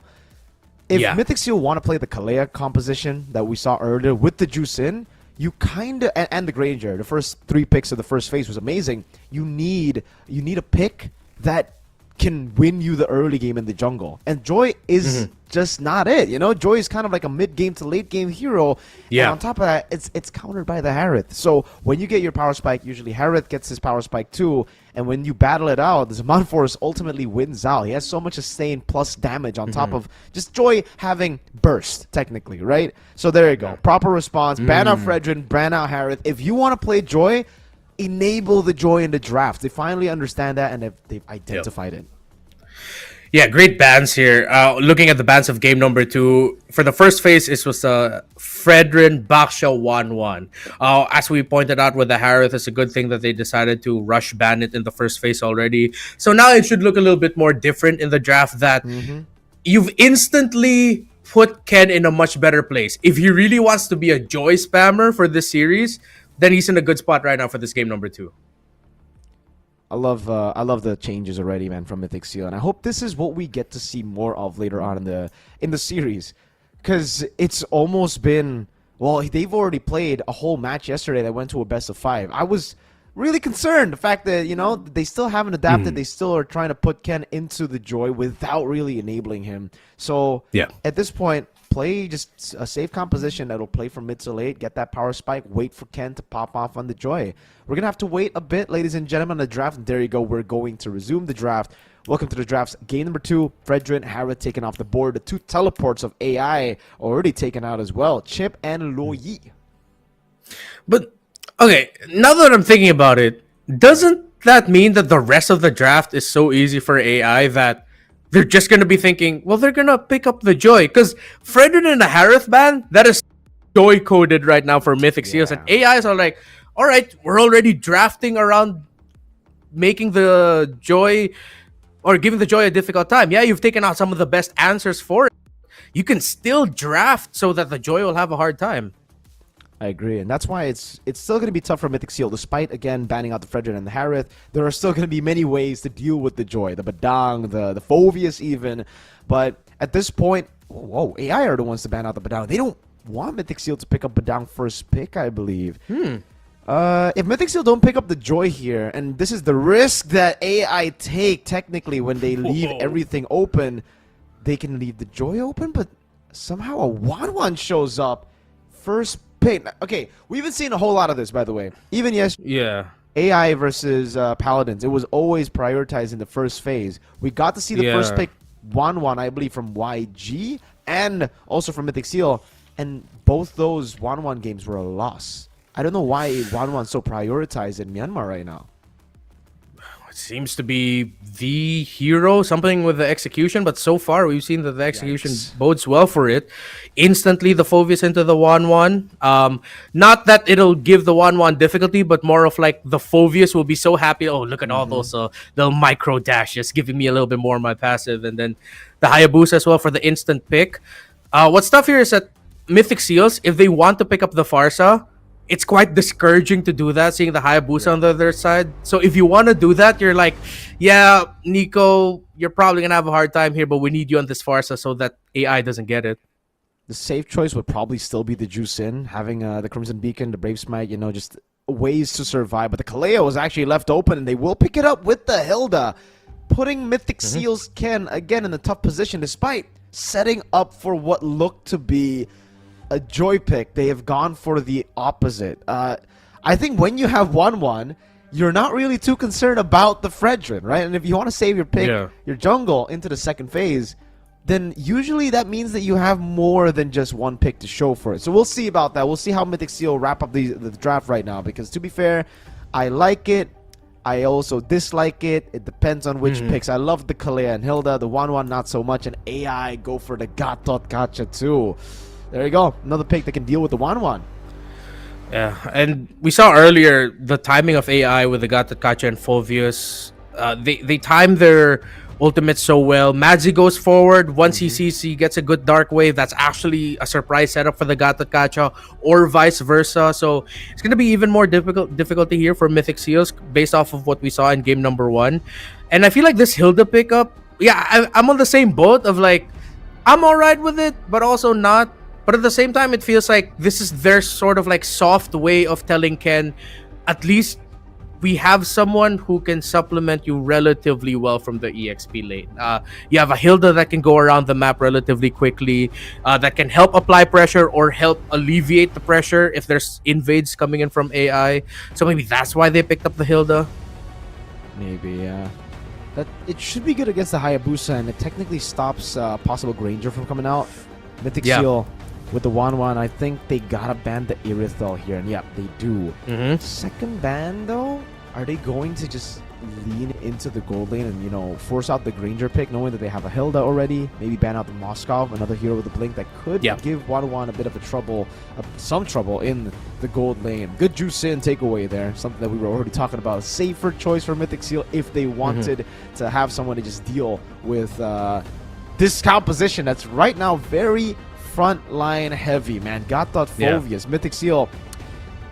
I wonder if they still want to take the risk of going, like, it's a bit risky, but Kimi, do they want to go for that? It's great against the Gatot, pretty solid against the Phoveus too. They ban it. Despite banning the box too. Man, I feel like some of these picks and bans are just not in sync with each other from Mythic Seal. Yeah, I think also that Mythic Seals drafted themselves into a corner that no matter what AI picks up now, considering how solid, like a Gatot Kacha, Phoveus, Hayabusa is always a solid foundation for your draft, that if you go long range artillery mage here, then you pair it up with something like a Moskov or a Granger, you're already set. Long range up against that 1-1, you're already pretty darn good. So for AI, they pick up the Granger. Wouldn't be surprised if it's just going to be a Farsa later on for Oh My Jenny. Or they could even go for even more surprise and suddenly, I don't know, pick up a Theramis as their 5th pick. If they want to go for all dive while Granger's just safely in the back line. Dude, it's looking like AI is going to win this draft no matter what Mythic Seals ends up with. I agree with you.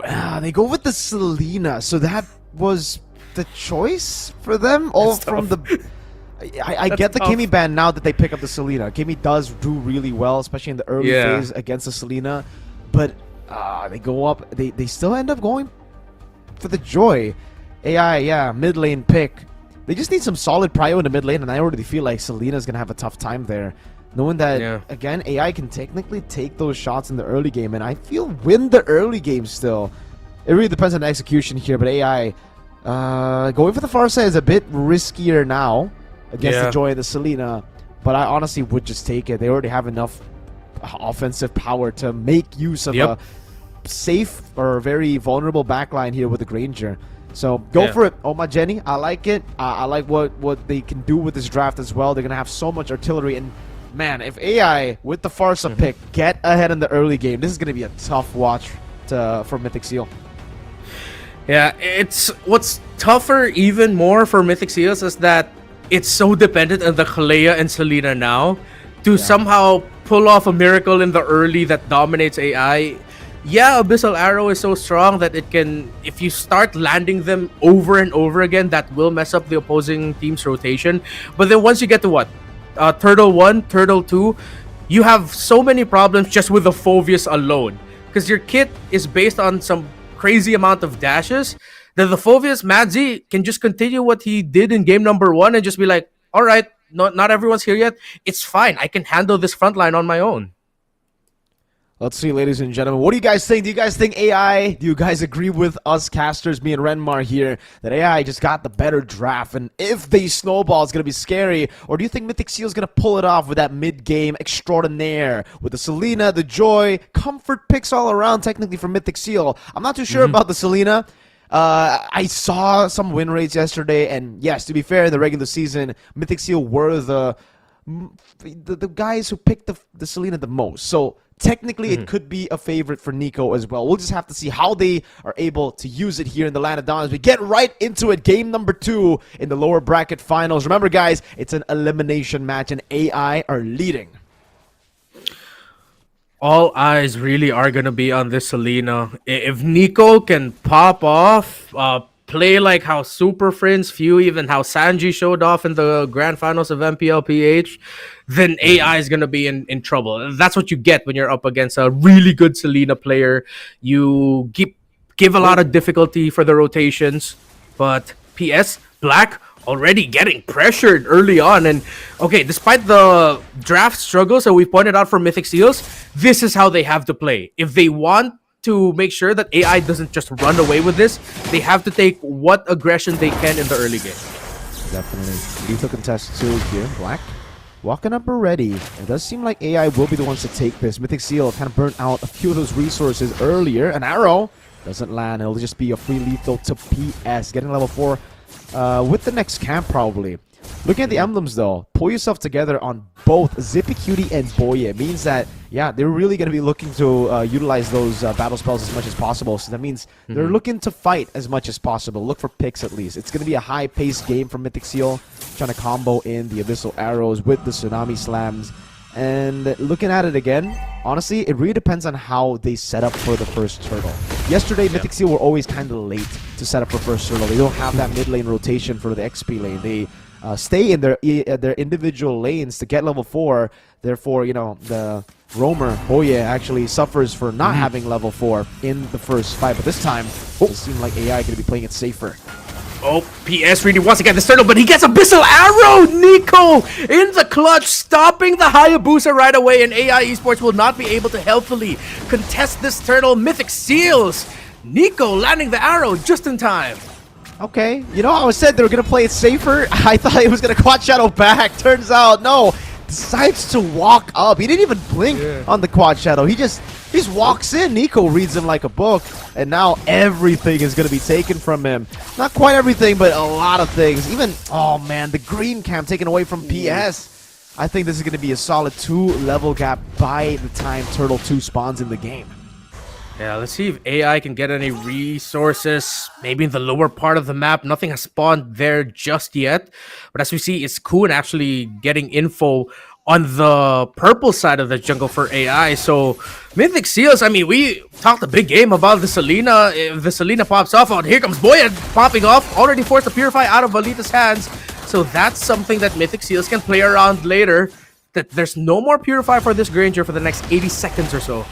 Yeah, they can still play safe, to be fair, for AI as well. This by the way, I love it. I love the fact that we're not stuck in the I have to go flicker era anymore. For some reason, in the Philippines and ID, I keep on seeing players just still kind of force out flickers, which I understand, to be fair, up against the Assassins, up against the Hildas too. But I think you gotta take control of the threat that's right in front of you first. And for the most part, it is the CC coming in from the Kalea. So double respect for Jenny and Alita. Both of them want to go for Purify. It will help them a lot, especially considering they have a solid front line. They have to trust in their teammates. You don't always have to make that individual play with Flicker. You can always just chill, wait in the back, let Madzi shoulder bash a lot of these threats in the front. But man, Ken farming like a monster again. Find beats on Black.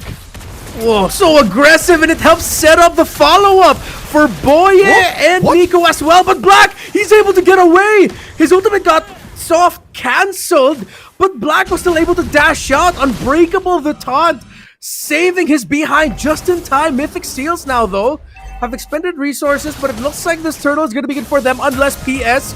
Will he commit the shadow in? Will he even try? He tried, and he got punished as Ken gets the turtle. PS now wishing that he could have picked up a Purify for himself.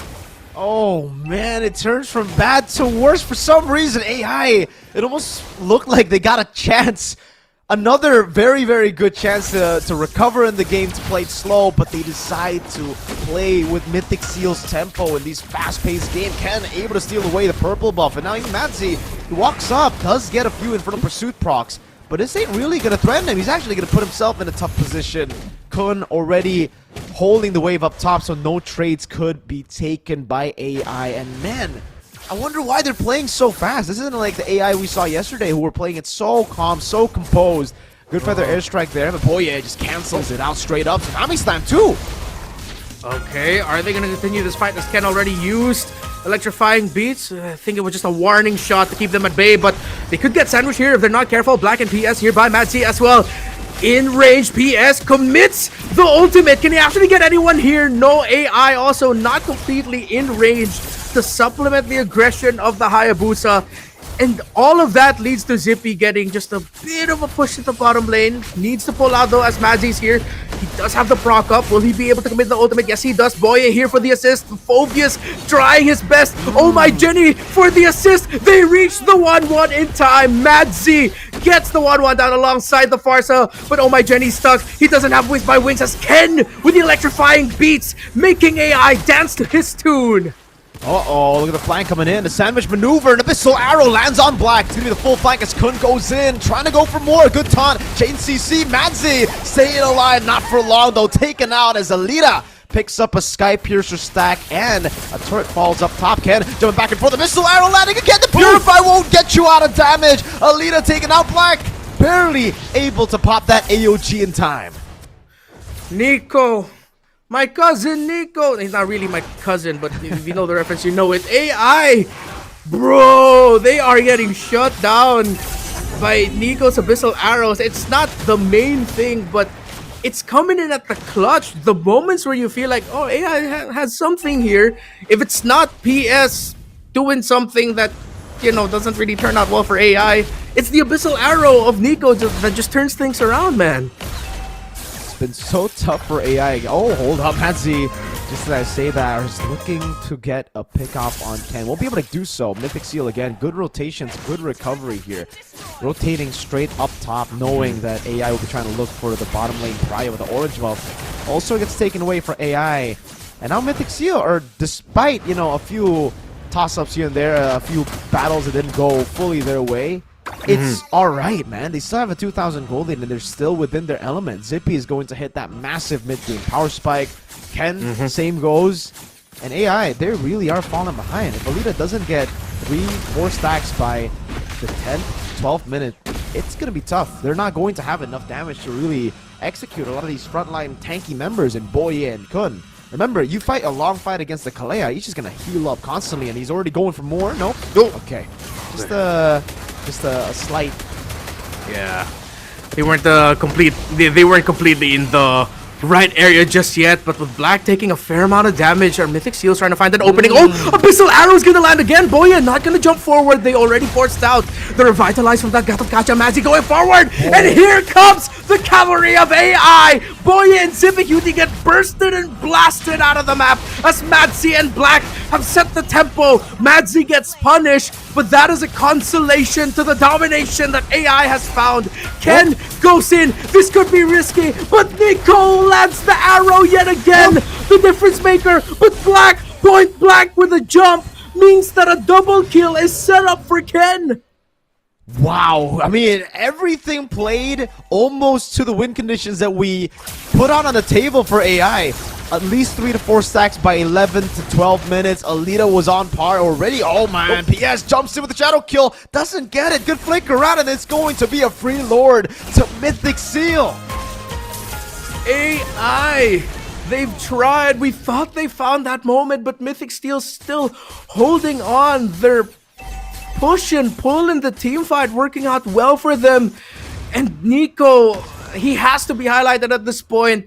And I feel like that has set the story, with Black eating 2 abyssal arrows in a row now, getting his rotation and timing in check.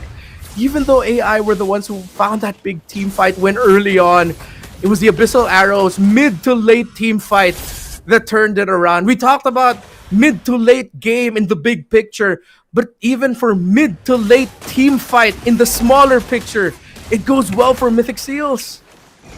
It's just so tough for AI right now, but they are going to go on to Kun again, who's going to be picked off.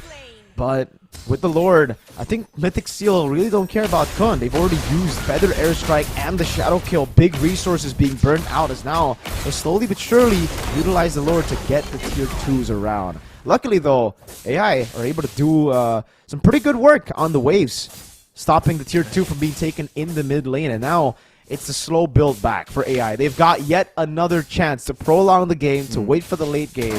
But that's where I'm kind of concerned about this composition. Feather Airstrike again, Nico! Way too aggressive, Manzi! Utilizing that shoulder bash to chase. And, man, Mythic Seal, they can't let this lead go like this. This happened yesterday, by the way. They were leading quite a bit, and they lost it all just because they lost on that discipline. Yep, slight overheat there by Nico, but the good thing for Mythic Seals is that they've taken relatively good care of their minion waves before that pickoff, so there's no clear opening for AI in the map to actually make the most out of that kill. But with a 3k gold difference, this is still 100% within the range of AI Esports to turn things around. But it seems like the harder lineup to pull off. Oh, here comes Boya with a flicker and the jump in. Oh my, Jenny gets spotted out and blasted right away. The formation broken. Madzi left alone to his own devices. Meanwhile, in the back, AI still trying to hold on. They punish Ken, but Alita gets taken down by Kun. He's serving Kun. Finally, as AI Esports have had their formation broken and they've lost another team fight. Amazing fight by Mythic Seal, again understanding what to target, who to target in the team fights. Another Abyssal Arrow almost landing. The Holy Defense in the mid lane will be procced in, and oh my, Jenny and Alita, these are the conditions we also spoke about that technically could be a disaster for them. If they don't get the lead in the early game, these frontliners won't be tanky enough come the mid game to handle Mythic Seal's damage. I mean, to handle the angles of attack as well. Nico has been a monster with the Selena. Abyssal arrows coming in from angles you would never expect, and AI really can't expect it. Every single time they see an arrow, it's a bit too late to react by the time they see it. And you can see for the items at least that they have gotten to, I would say, a comfortable spot, but they just can't deal damage against this very chaotic lineup of Mythic Seal at this point. Yep. AI are going to have to find a very, very perfect team fight with them holding Ken and Zippy Cutie down. I don't know how that's going to happen with Nico shooting so many arrows, with Boye constantly threatening the tsunami slams as well. It almost seems like AI are just overloaded with so many angles of attack. Yeah, it's like they can focus on one area, but then suddenly there's two more areas you have to watch out. Look, Ken found Alita all alone, and they've already forced a full-on team fight. Ken has used electrifying beats, but Black gets taken out. AI, because they saw the joy in the back, were forced to do something. They punished Kun, but it looks like the crossbow of Tang is a difference maker. As Zippy Cutie has a double kill, he finds my Jenny, but Zippy walks straight into the high boost. A triple kill for the 1-1, but PS gets him back. Here comes Ken yet again. It's 2v2. It's Ken and Nico. PS and Alita. Both junglers are up, but the Hayabusa has to go back Mythic Seals, they might be able to get this. They can. There's a chance here again. Electrifying Beast coming out. Oh, the Yes. Lord! A payback to Retro! Oh! Alita! How has that happened? Mythic Seal were in control for the majority of the game. One team fight where they decided to keep on fighting and AI punished them. It was Alita. It was the bullet of Alita, not even a retribution that got them the Lord. Saved by the Lord the moment we saw that knock-up connect onto the two members of Mythic Seals, onto Nico and Ken. We both had just that guttural reaction of, oh no, Mythic Seals, something just went terribly wrong, and it did. The Lord bought time, and Kun now forced back, spotted out AI with their best chance this entire game to take full control. How many towers can they get? The mid lane push doesn't look that healthy, but the Hayabusa's there. The top lane push, can they get the Lord to push? Will they be able to get that tower down? They cannot. Mythic Seals has held on here, but AI have found the footing. Even ball game now. Oh man, they're definitely breathing a sigh of relief right now. Oh my goodness, I thought that quad shadow actually landed. That could have been the game ender there had the quad shadow landed on Zippy Cutie. But I gotta say, usually I just give props to AI, but obviously I gotta give props to AI. Amazing plays again, understanding how to punish Mythic Seal, but Mythic Seal has done this too many times for me to say that it's, just the enemy team outplaying them. They had the winning team fight already. Zippy Cutie wanted to continue around that Lord fight. He ended up dying, giving another kill because Kun was so low. Or was it Boye? And then it became a 2v2. That really should not have happened. That should have still been Mythic Seal with a Lord for free. It would have been, should have been a 4 versus 2 situation for Mythic Seal. But again, oh man, some of these really, really risky decisions from Mythic Seal just does not end up paying off, and it ends up just looking like a pure throw, these gambles. The lead's gone, and that was what they were playing with, Redmar. If AI somehow can get their frontliners to hold on and play properly, like a proper front to back with the formation, it's going to be tough. Kun already, what?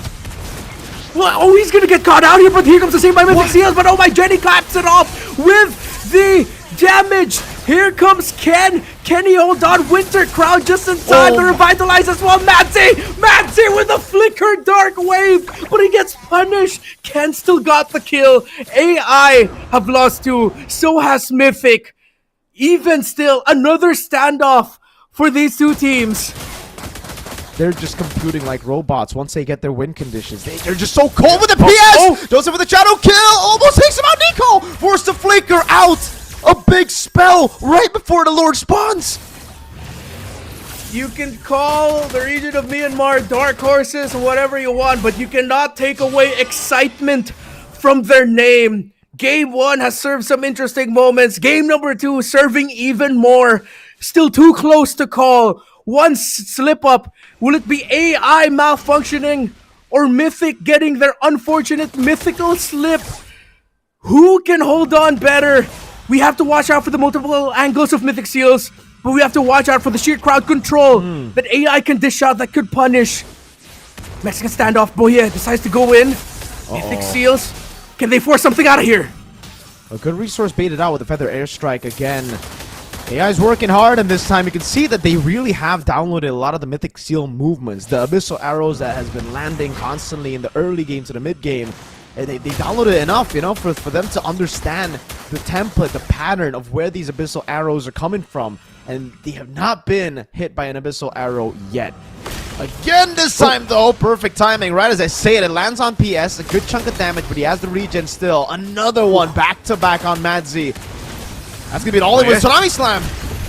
Boy, it decides to go in, and the forward entry by Mythic Seals, it was stopped by the Phobius almost single-handedly. A double kill for Alina, for the Granger, but Nico with a shutdown on the PS means that 3 members of AI have fallen. Both junglers down. Alita still alive. Don't tell me he's gonna get hit, but it was blocked by the Beetle. Alita in no man's land, though. Time running out. No space to escape. If he can pull this off, it would be a miracle, but a miracle is not what he'll get. AI have lost 4, and Mythic Seals have their eyes set on this Lord.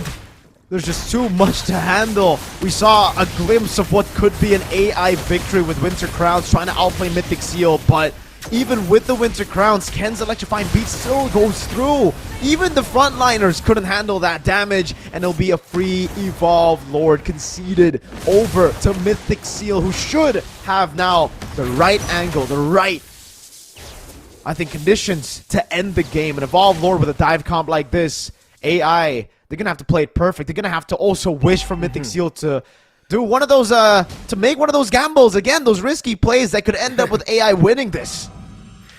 I mean, let's see if they'll get that. They can throw bodies to help set up Zippy so that he can get a good crossbow of Tang off. But this is one of the tough things about playing around Selena as your mid laner in a sieging environment. You're gonna have to put that Selena at risk. You're gonna have to put members at risk to go dive.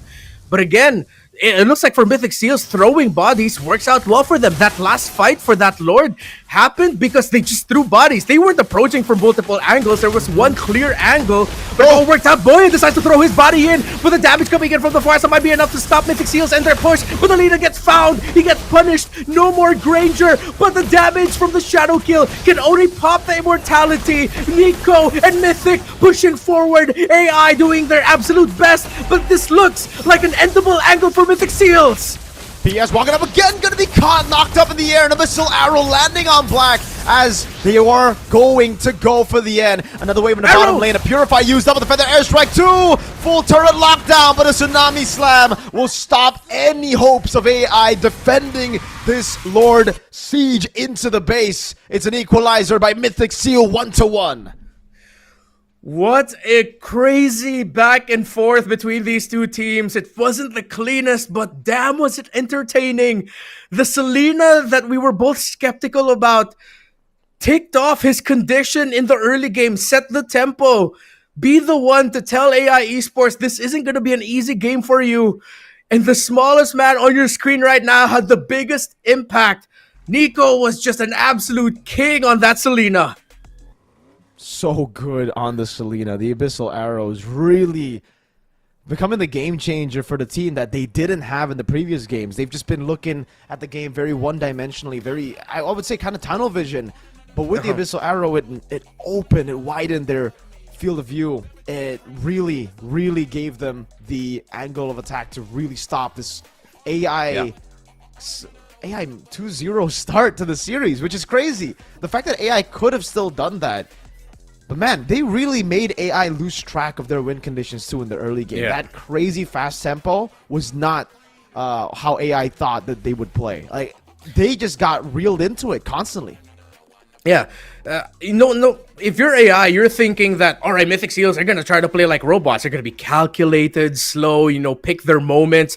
But they didn't. They were just like, nope. You know what, let's just throw bodies early on. Let's try to test them. Let's force out resources. There were even moments in the early game where I was wondering, the Gacha already using the Revitalize? You don't need to, but okay, it felt like that was the heat check by Mythic Seals, and eventually it worked out for them. We talked about gambits here. Gambles, and Mythic Seals took it at the right moments, although there were some times where they really shouldn't have taken it, but it paid off in the end. Man, well played again to Mythic Seal. A comfortable draft for them, a comfortable mix of picks that we have seen through the regular season, and again, enabling Ken on the Joy. I guess that's what you need if you want to enable the Joy. First, you ban out the Frederick and the Harith, and then you play it as chaotically as you can, right? Make them kind of miss, make them faint a lot with a lot of the other heroes, so that the Joy can come in with one swoop, take them all out. That electrifying beats, the dashes as well. Once Alita had already used the dash, had already used the Purify, it was a sitting duck. It was so easy for Ken to just walk up and smack through. Even the frontliners, who again, Madzi was kind of forced to use the shoulder bash. He had to save it for the Joy. He couldn't, though, because, there's just so many dives. There's so many ways that they could force the fight, force the issue upon AI. And even AI couldn't compute that, man. The artificial intelligence got outmaneuvered, got outsmarted in that game. I think the coding just wasn't ready for it, man. There were just a few strings of code that just weren't available just yet. And for how Mythic Seals played this, I also liked how looking back at it now, they always had one angle reserved for Oh My Jenny. They knew how much trouble the Farza could bring to the table. Even if Oh My Jenny pops the feathered airstrike early, you'll see one quick pop and then he'll wait for two more hits. And then suddenly you're wondering, wait, where's that Farsa? Where's the two more extra hits of the feathered airstrike? Oh, the Farsa's gone because Nico either found the angle or Ken found the angle. Someone, at least on Mythic Seals, would be able to find the angle so that Zippy Cutie had some more space to work with. And space was, he had a lot of it. 8, 3, and 5. And you pointed out earlier, I like that he went for Pull Yourself Together because he almost always had Inspire. And I guess we know now why the 1-1 is so prio. Despite going up against the Farsa, Hayabusa, and the Phobius, he went and he did it, dude. Zippy Cutie was a monster. There were a couple of moments that I won't talk about Zippy, but you know those moments that should not have happened. In the end, it still worked out. So I'm not really gonna be talking about those little mistakes that he and the team made decision-wise, because mechanically it was amazing. And I think Mythic Seal really remind me a lot of Bigatron. Not just because they never qualified to international events, but also the fact that they are very mechanical reliant, dude. Their decision making sometimes make their fans, I don't know what they're called, seals maybe, very, very worried. Like, bro, I was sweating for Mythic Seal after getting that lead. For some reason, it's teams like Mythic Seal and Bigatron, man, that make you as a fan sweat when they have the lead. It's like, dude, please don't get the lead early. Just like try to come back later, Give the lead to the enemy team early. You can come back. I trust you. But when you hold the lead, there's a bit too much risk. There's so many bounties on y'all. Yeah, no, dude, I get you. Like, for the first time in this series, this entire day so far, I'm sweating. Like, actually sweating with what happened in this game. And I think a good amount of that is, because of the decisions that Mythic Seals decided to take. The moments where you're like, bro, why? But also, wait, you still had Nico alive to help turn things around. Nico deserves an award for what he was able to do for Mythic Seals in this one. Because there were moments where I really felt like if Nico was dead, it was over for Mythic Seals. But since that Selena was still up, they were still able to keep fighting.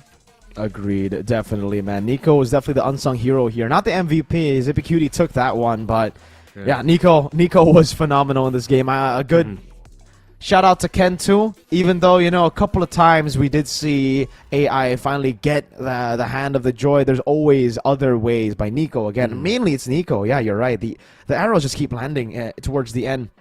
There was, I think, a window where we didn't get to see the arrows land, and that was the window where AI were really able to force the issue.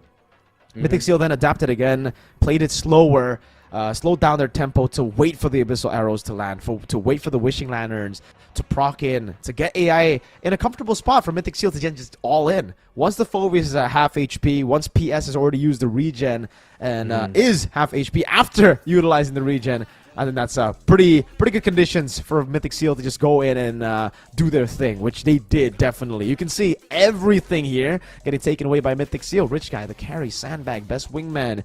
The better mechanics definitely goes to Mythic Seal, but those decisions, some of them has to be fixed coming into game number 3, because AI, looking at the way they played against Paladins as well, they are able to download their opponents so quickly. So these patterns and these drafts where Mythic Seal are playing just purely to get high mechanical heroes on each of their players, it'll be shut down, I think, in game 3 onwards.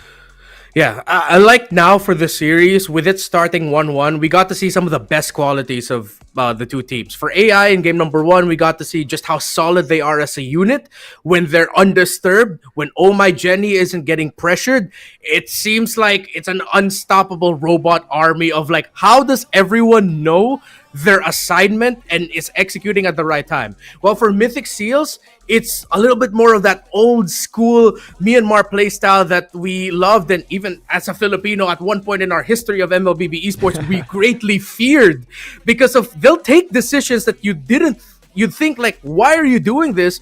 But then with sheer mechanics, they'll be able to make it work. Bro, Mythic Seals had the much more difficult lineup. They chose this route. It's like, we want to live life not at its fullest, but at its most difficult, and we'll be able to get a win out of that. So with that already gone onto the table, I wouldn't be surprised if the next draft, the next games, is just gonna be seeing, will Mythic Seal slip up? Will AI get pressured? Because I think they're just gonna commit to their clear and obvious play styles moving forward now. Again, looking at it, you can really see how messy these team fights were, and it's to the advantage of Mythic Seal. This was the play that I was talking about, a bit too aggressive all the way to the back. They could have just backed away with, I would say, a pretty good win too in a team fight. They could have just played around. They had Nico still to threaten the back line too. Really unnecessary in my opinion, but he made up for it with all the crazy plays with the crossbow Tang. Again, baiting them into the abyssal arrows. It's the little things like this that we kind of miss out on, you know, that we get to see again. Zippy was able to constantly outplay in these unplayable situations should be. When a Fovi's flickers on you like that, gets a shoulder bash, I don't know how he actually survived that and how he was able to keep the crossbow tank going to the back. And here again, you can see how Zippy was able to just stay and stand his ground, killing a few of those members, putting Alita in a tough spot too. Then the rest of the team just came in, went and dove him. Here though, I gotta give a credit to Boye for finding this angle. He knows that the Purify was out. Amazing targeting. Yeah, that was a deep tsunami slam dive. He had to maximize the animation of the flicker plus the tidal strike combination, I believe, and he was still able to find Alita there in the back. And I think looking back at the highlights now, Zippy, I think he's playing it so ballsy because dude is conserving needles and flowers for the absolute moment where he'll really need it. Like look at it, he's willing to take a buttload of damage and then trust in the items to give him shield at the right time, and then needles and flowers where if he gets crowd control, it's like, bam, one press, I'm free, I can basic attack, jump away again. So that's really good timing by Zippy and a lot of bravery to really conserve your second skill for that specific moment. Yeah, a lot of bravery, a lot of patience too, and definitely a lot of time playing 1-1. And that's why it was so feared yesterday and a few of the days so far. I think even in the play-ins, it's probably going to be the same thing, right? That's why we're seeing it through in the playoffs too, where the 1-1 is just heavily prioritized. It's heavily respected amongst all the teams. Even Paladins had a few 1-1 bans that they had to get through as well. But I believe, Renmar, it is time for you to take a break. It's fine. I'll be calling in Mirko to cast with me, so it's all good, Renmar. For you guys, stay tuned because we will be back with game number 3 very, very shortly. Where dreams get louder. This isn't just a tournament. It's your passport to the world stage. A spotlight for women in the EWC. No rules, no ceilings, no limits. Just this. We're vibrant. We're ready. We're limitless.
Sup, boys? It's me, Mirko. I like that team, so they're gonna lose. And I gotta say, that was the game, Mirko. Like, looking at how Mythic Seal plays, like in my head, the way that they go about life is like they buy milk, wait for it to expire, and then they drink it because they like to live on the edge. They want to live dangerously. They want to make life matter. Welcome back, by the way. My name is Lafel. Alongside with me is Mirko, or both of us is Mirko. It really depends on our mood. Could be both, Lafel too. Depends on the mood as well. But that's actually very true, Lafel, what you just said. It really seems like that's the way they play. You know, they just have to live life on the edge. It always has to be like pressure, high stakes situations. If not, it's too boring, man. Like, I don't want these picks. I don't want Farsa, Juicin. Give me the Selena, yo. Or even in the goal lane, right? Granger playing it safe from the back. I want to be up front. I want to be the guy to outplay. If I die, I'll be a thrower. If I win, I'll be the world's best. I like it. I like the mentality. They just need that dopamine rush. It looks like they all have ADHD. They're just like, I got to do something, right? All the mechanical heroes. That's what I got to get. And when they pick up a hero like High Loss, that game must feel longer than it really is. Like, oh my God, that was such a long game. And then the team is like, bro, that was 7 minutes. Dude, it felt like 3 hours. Honestly, that was whenever a reference for yesterday. Yeah, whenever I... don't you mean it felt like 4 hours, LaFell, then? Not 3, but, man, you're right. I mean, I understand it. It's the same. Every single time I have to play on a hero that's so slow-paced, it just plays discipline, plays in the back, I'm like, oh my God, man, these games going on for ages, and my friends are just like, no, these are like 12-minute games. I'm like, no, you know what? I'm just going to first pick my 1-1. I'm going to get countered by Irithel. The game's going to go on for 30 minutes, but it feels so good. It feels so fun, you know? When you have to battle it out, it feels so much more than just a win. It feels like you stomped, like as you would say, LaFell, you spat on their face. Yeah, exactly. And speaking of spitting on someone's face, we got to talk about Nico, man. Because Nico is like, you win or lose because of Nico, man. Because Nico's got the mechanics. He's amazing on it. But then the moment where he's just a little bit too confident, like, I feel like the team needs to have a leash on him. It's like, up. Come back a bit. Stop, Nico, stop. It's 23 minutes, Nico. If you die, oh my God, that'll be bad, Nico. That's 70 seconds, Nico. That's 70 seconds, man. Yeah, that's true. It really feels like everybody on Mythic Seal has needs a leash on him, right? Like every single one makes Zippy as well, dude. Like, oh my God, that game could have been very, very bad if that Lord ended up being like a Lord that AI will be able to utilize to get more and ultimately win the game. Zippy would have gotten the Nico treatment that Nico got yesterday. Yep. Hey, Zippy was the one that flickered forward on that Brody and almost died yesterday. Yeah. Right, it happened up top. But either ways, this is their win con, Mirko. Because I feel like the more pressure that they have, the better they perform. And fair. I like maybe it's just the Harif ban, right? I kind of feel like the Harif was a big problem in game number 1. Game number 2, when there's no Harif, Ken just electrocutes everyone. Honestly, I'm sure that's what they say. I don't think it's just the Harith, right? It's also the fact that, because the Harith gets banned out. I love the fact that they ban out the Harith, especially if they have no means to pick it up themselves, right? Yep. What I'm concerned about is AI actually got a pretty solid draft in that game, but they weren't able to execute the draft. I wonder if they just got thrown a curveball and they were just so confused at how Mythic Seal were playing, or if that's just their normal response with a winning draft. They just always expect to win out the first few turtles, to battle it out, and ultimately get a snowball. Because there were so many moments where PS used the Quad Shadow to try to get a very ambitious steal on the turtle that did not work out. Ended up being taken out twice for both the moments he tried. And he put himself in a tough position. I think if he just let go over the first few turtles in that position and just farmed up, he would have had a better way to attack, to get the win con going and around ganks. You don't need to get kills around turtles all the time. It's possible to get pickoffs around the map through lanes. Yeah. If I was a coach, I would be upset. But as a viewer, respect. You just gotta show that you're that guy. It's like, I will 1v5 take this Lord. He failed. But then the leader's like, this is how you do it. Shurikens just don't have the firepower. Bullets, man. Bullets. Hayabusa, use a gun. Yeah, that's true. That would actually be funny if Hayabusa used a gun. That would be pretty funny. Hayabusa comes up, Quad Shadow teleports to you, and then bang! Instead of the shurikens that take a while, he just one-shots you, right? I guess now that's a term that we can use, LaFell, when a Quad Shadow lands and he just one-shots people. That ain't a shuriken. That's a shot. That's a gunshot.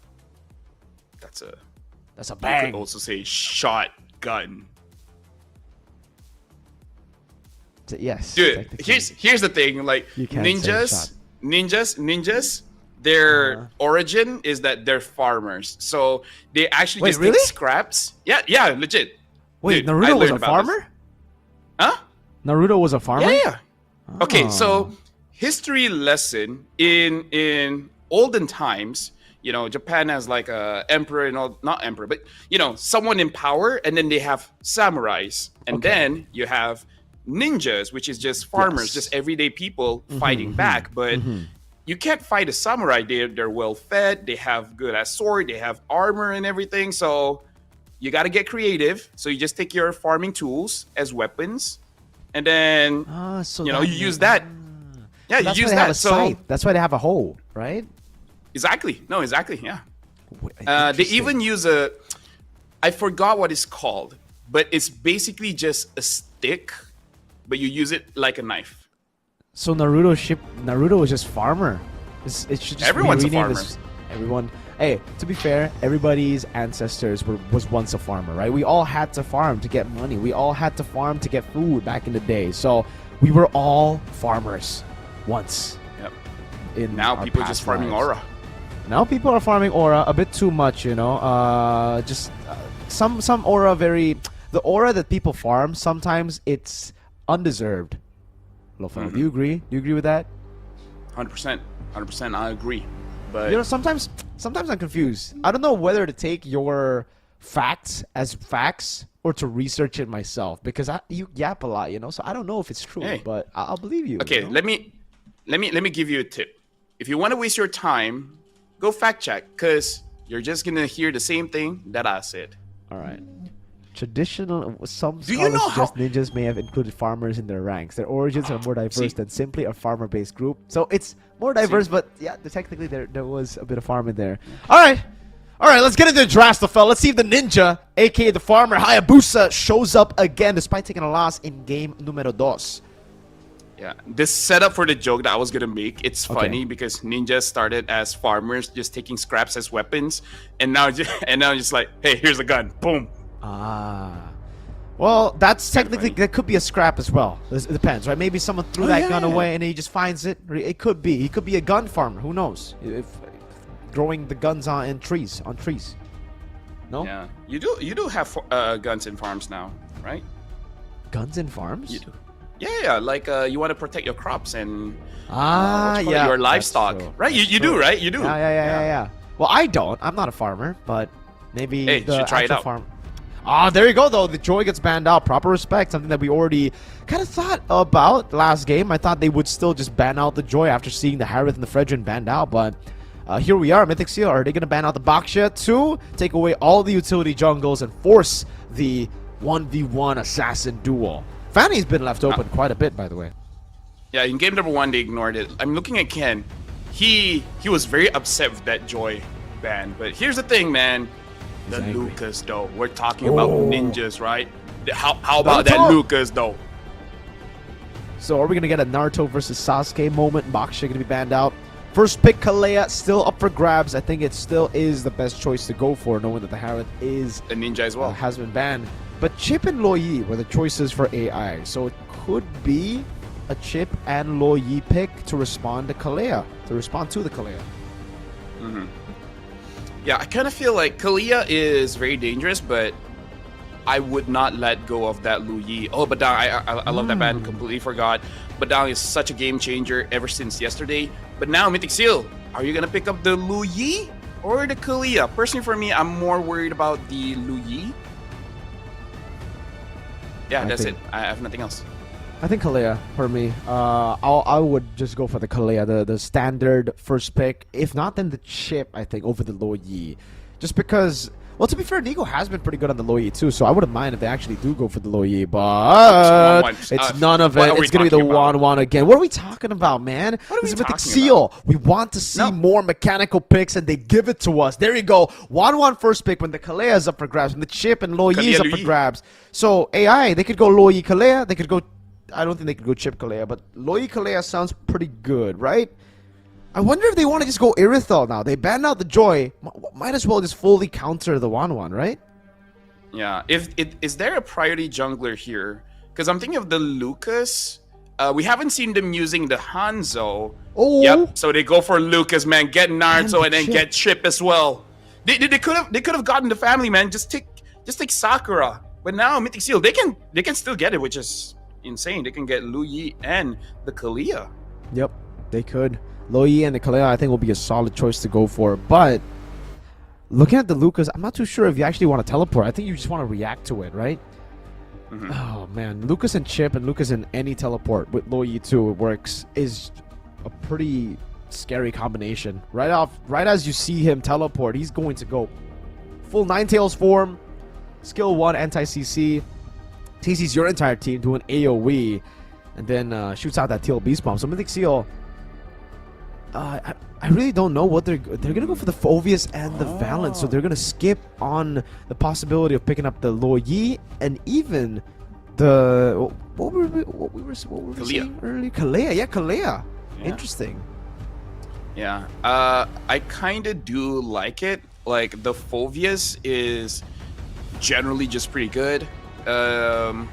Only that you don't have this mysticism. You know where everyone's going. You know that the Phoveus going EXP, Valentina going mid. I feel like AI should ban the Ling here, but they ban out the Kalia first. Okay. I wonder if there's anyone that Mythic Seal has to worry about. Just because there's a chip, you don't have to worry about the Matilda. But if AI can make it work, whoo, robots, man, robots. I think the glue is still a pretty solid choice to go for right now for AI, right? They just need frontline, proper frontline. The Gatot Kacha actually is a pretty solid choice to go for too. So Mythic Seal could still ban out the Gatot Kacha. It will be a pretty good XP laner for the chip as the chip will go roam. But technically this Lucas is still a flex pick. Yeah. Yeah.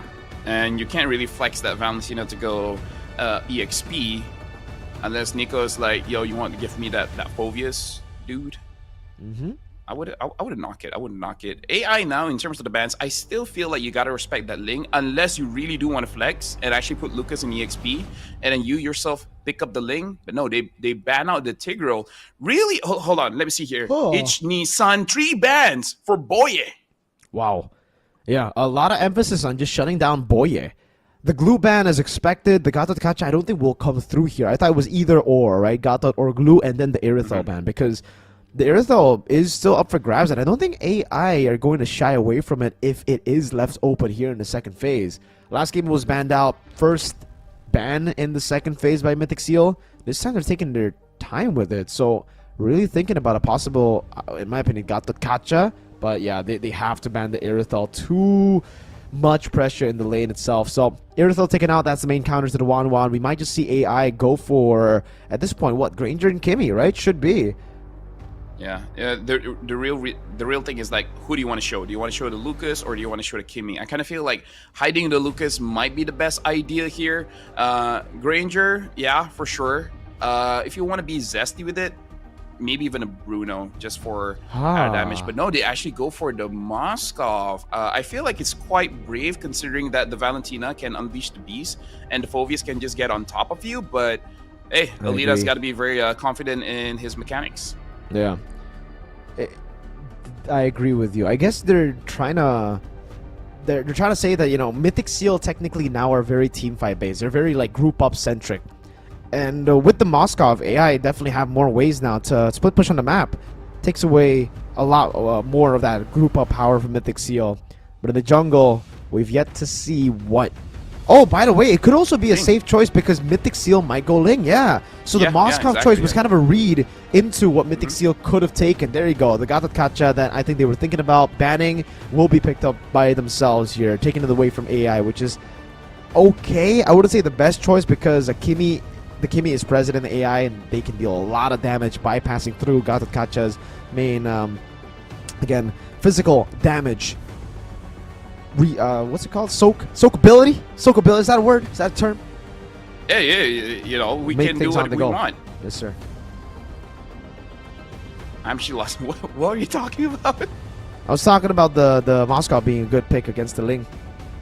Yeah. And now the Esmeralda gets picked up in the EXP. 0% win rate so far in MSL Myanmar, but it's still a very solid pick. And honestly, if you're looking at the crowd control, it's not continuous crowd control. So the Esme can suck all that shield. That's actually pretty good. I really like this pick. You know, against the Gatakacha. Again, against the Ling is pretty solid too. I think the Wanwan, it really depends on how they utilize the Wanwan. If the Wanwan gets first item Sea Halberd, it could be a way to deal with the Esmeralda. But yeah, so far, I'm a fan of AI's draft. Honestly, I like the components, the individual components and how they work together. They're all kind of ready to fight as well. They have a massive CC ability in the Lucas, plus the Esme combo when they go for the shortcuts.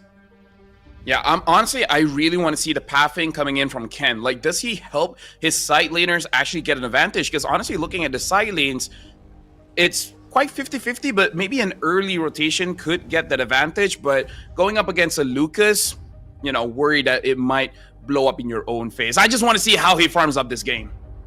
Let's see, ladies and gentlemen, coming into it, it's the battle for match point first here as we have a 1-1 in the best of 5 series, an elimination match for AI versus Mythic Seal. Yep, and now looking at the junglers, looks like a solo rotation here. Quite a lot of trades coming in on mid, and oh my Jenny, as expected, is actually going to be winning out on that trade. Looking at Nico, in terms of the emblem, is more on damage, honestly, and now Madzi, it survived. It flickers in. Wow. Glenn has to flicker out. Aggressive moves early on. Another battle here. Revitalize going to be used up by Boye. Lethal contest. PS does not have the retribution, and it will be Ken who picks it up. No, actually, it's Boye with a good skill 1 down to the ground. Yep. And now that's very aggressive coming in from the EXP. Usually we see that as a nothing lane, just doing wet noodle damage. But now Mythic Seal getting a bit of lead early on, even though it's just like 100. But you gotta be thankful for everything that you got. Early rotation here coming up top for Boy. Don't really think that they can do anything. But interesting enough, Madzi doing very well against Kun. Slowly but surely here, Madzi trying to build up that lead already, forcing out the flicker early. But Ken will just be hovering up top. Madzi in this lane, I really thought he would be winning a bit by a bigger margin, but so far it's been rather close up top as well. It could have been a Kun kill had he gotten level 2, but he got it a bit late just because of the shoving power of Madzi on the Esmeralda. Good rotation by AI and by Mythic Seal, both going to mid. Yeah, in this one, Mythic Seal, I don't know how hard they actually want to go for this turtle because, you know, usually when the turtle is up, Ken as the Ling just want to steal away the buff. I wonder if they can just delay it long enough so that he can actually do that. They miscalculated a bit. Madzi's not level 4, and now it's going to be the all-in over to Jenny. Luckily, no shoulder bash. Madzi able to get level 4 now in time, has the falling star moon, but PS is taking his time going into the purple buff. Mythic Seal with the Ling are actually the ones that are still on this turtle. Both teams deciding to take it slow and to continue farming. I think they kind of get it. Like, they know that Ken will find a way to get inside of the jungle. So, oh, hold on. Teleport coming in. It looks like they managed to get one. Kun! First blood. PS gets that kill. And just like that, they're taking control of this turtle. Yeah, they know when to utilize a shortcut. Now PS walking back up. Ken with the Finch poise jumps in all the way to the back, but the turtle was reset. Temps of Blaze used up, but the first kill already gives him the CC immunity. Ken with the Defiant Blades gets Black in that team fight. Jenny shooting those shots down, and now it's gonna be Nico who stole away the Sacred Beast form one more time. It's gonna be the Tail Beast bomb coming down, but PS is able to stay alive with Jenny helping him. A kill over to AI, but Ken will take it for free. No retry used up, still saving it to steal a few more camps away from AI. Yeah, don't know if that was worth it or not. Nico even botched the flicker, so no flicker for the next 80-ish seconds. But hey, good on Ken, man. Getting the turtle, getting a kill. Like, this is what I was thinking of, because Ling, a lot of Lings actually try to do something early. Sometimes it's bad, but hey, Ken got a kill, man. At this point, AI got to be a little bit worried. Just a bit though, because they do scale very well. Oh my Jenny, Esmeralda 2 on Madzi and Alita, all of them are kind of scaling picks, right? And that's why I guess it could be in the hands of Mythic Seal this early game, where they could take control, but AI could just be the ones to hold on and weather the storm, waiting for those item power spikes. So far so good though in terms of farm. Even in the bottom lane, wow. I thought Alita would be the one behind up against the 1-1, but Zippy is falling behind in farm. Yeah. Interesting enough as well, looking at Madzi, looks like he did prioritize the Dreadnought armor. I thought he would go ahead with the Enchanted Talisman just to make sure that he can actually harass the lane, but he's prioritizing defense here, going quite aggressive on Kun. I don't know even if PS joins the fight, can he actually get a kill? Ken now having that Berserker Fury, it's gonna be good. This bot wave, man, like they're just how do I say this? They're just waiting for someone to make a move. Mm-hmm. Slowly but surely, just playing it very slow. I wonder how Mythic Seal actually crack the first few turrets here, because they have so much lane prio AI, and they have those teleports ready to go with a shortcut. Ken's gotta be careful. Black's in the bush. No shortcut used. AI playing it really slow, knowing that, yeah, it'll take some time for some of their members to get those items.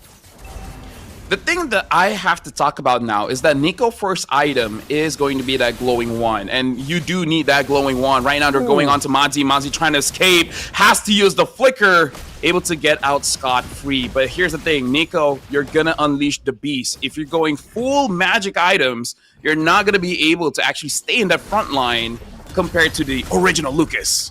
That's true. Shortcut already used in as well.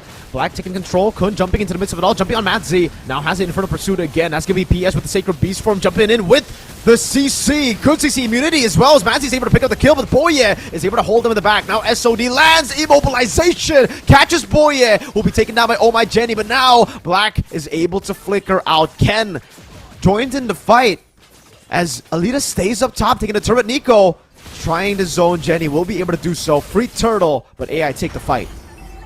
Well, we do say win or lose, we got to look at Nico, man. And even though the score is just 1-1 and 0, but you can already see the impact of just taking that Lucas ult, just unleashing the beast. Now PS does have that War Axe, so he can actually stay in the fight a little bit longer. The question is, when does he actually go for the fight? Because right now Black isn't super productive when it comes to engaging into those fights. Definitely not.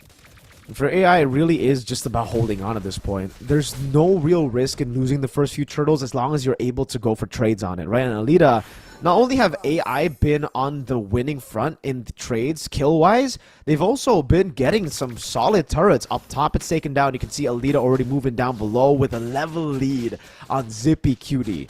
Now, on these gold laners, a level lead means that you're at least 500 gold ahead. Up top, you can see a 1v1. PS definitely winning this one. Ken forced to back away. The power of the Lucas, even without the Sacred Beast form, man. Constant Rasengans.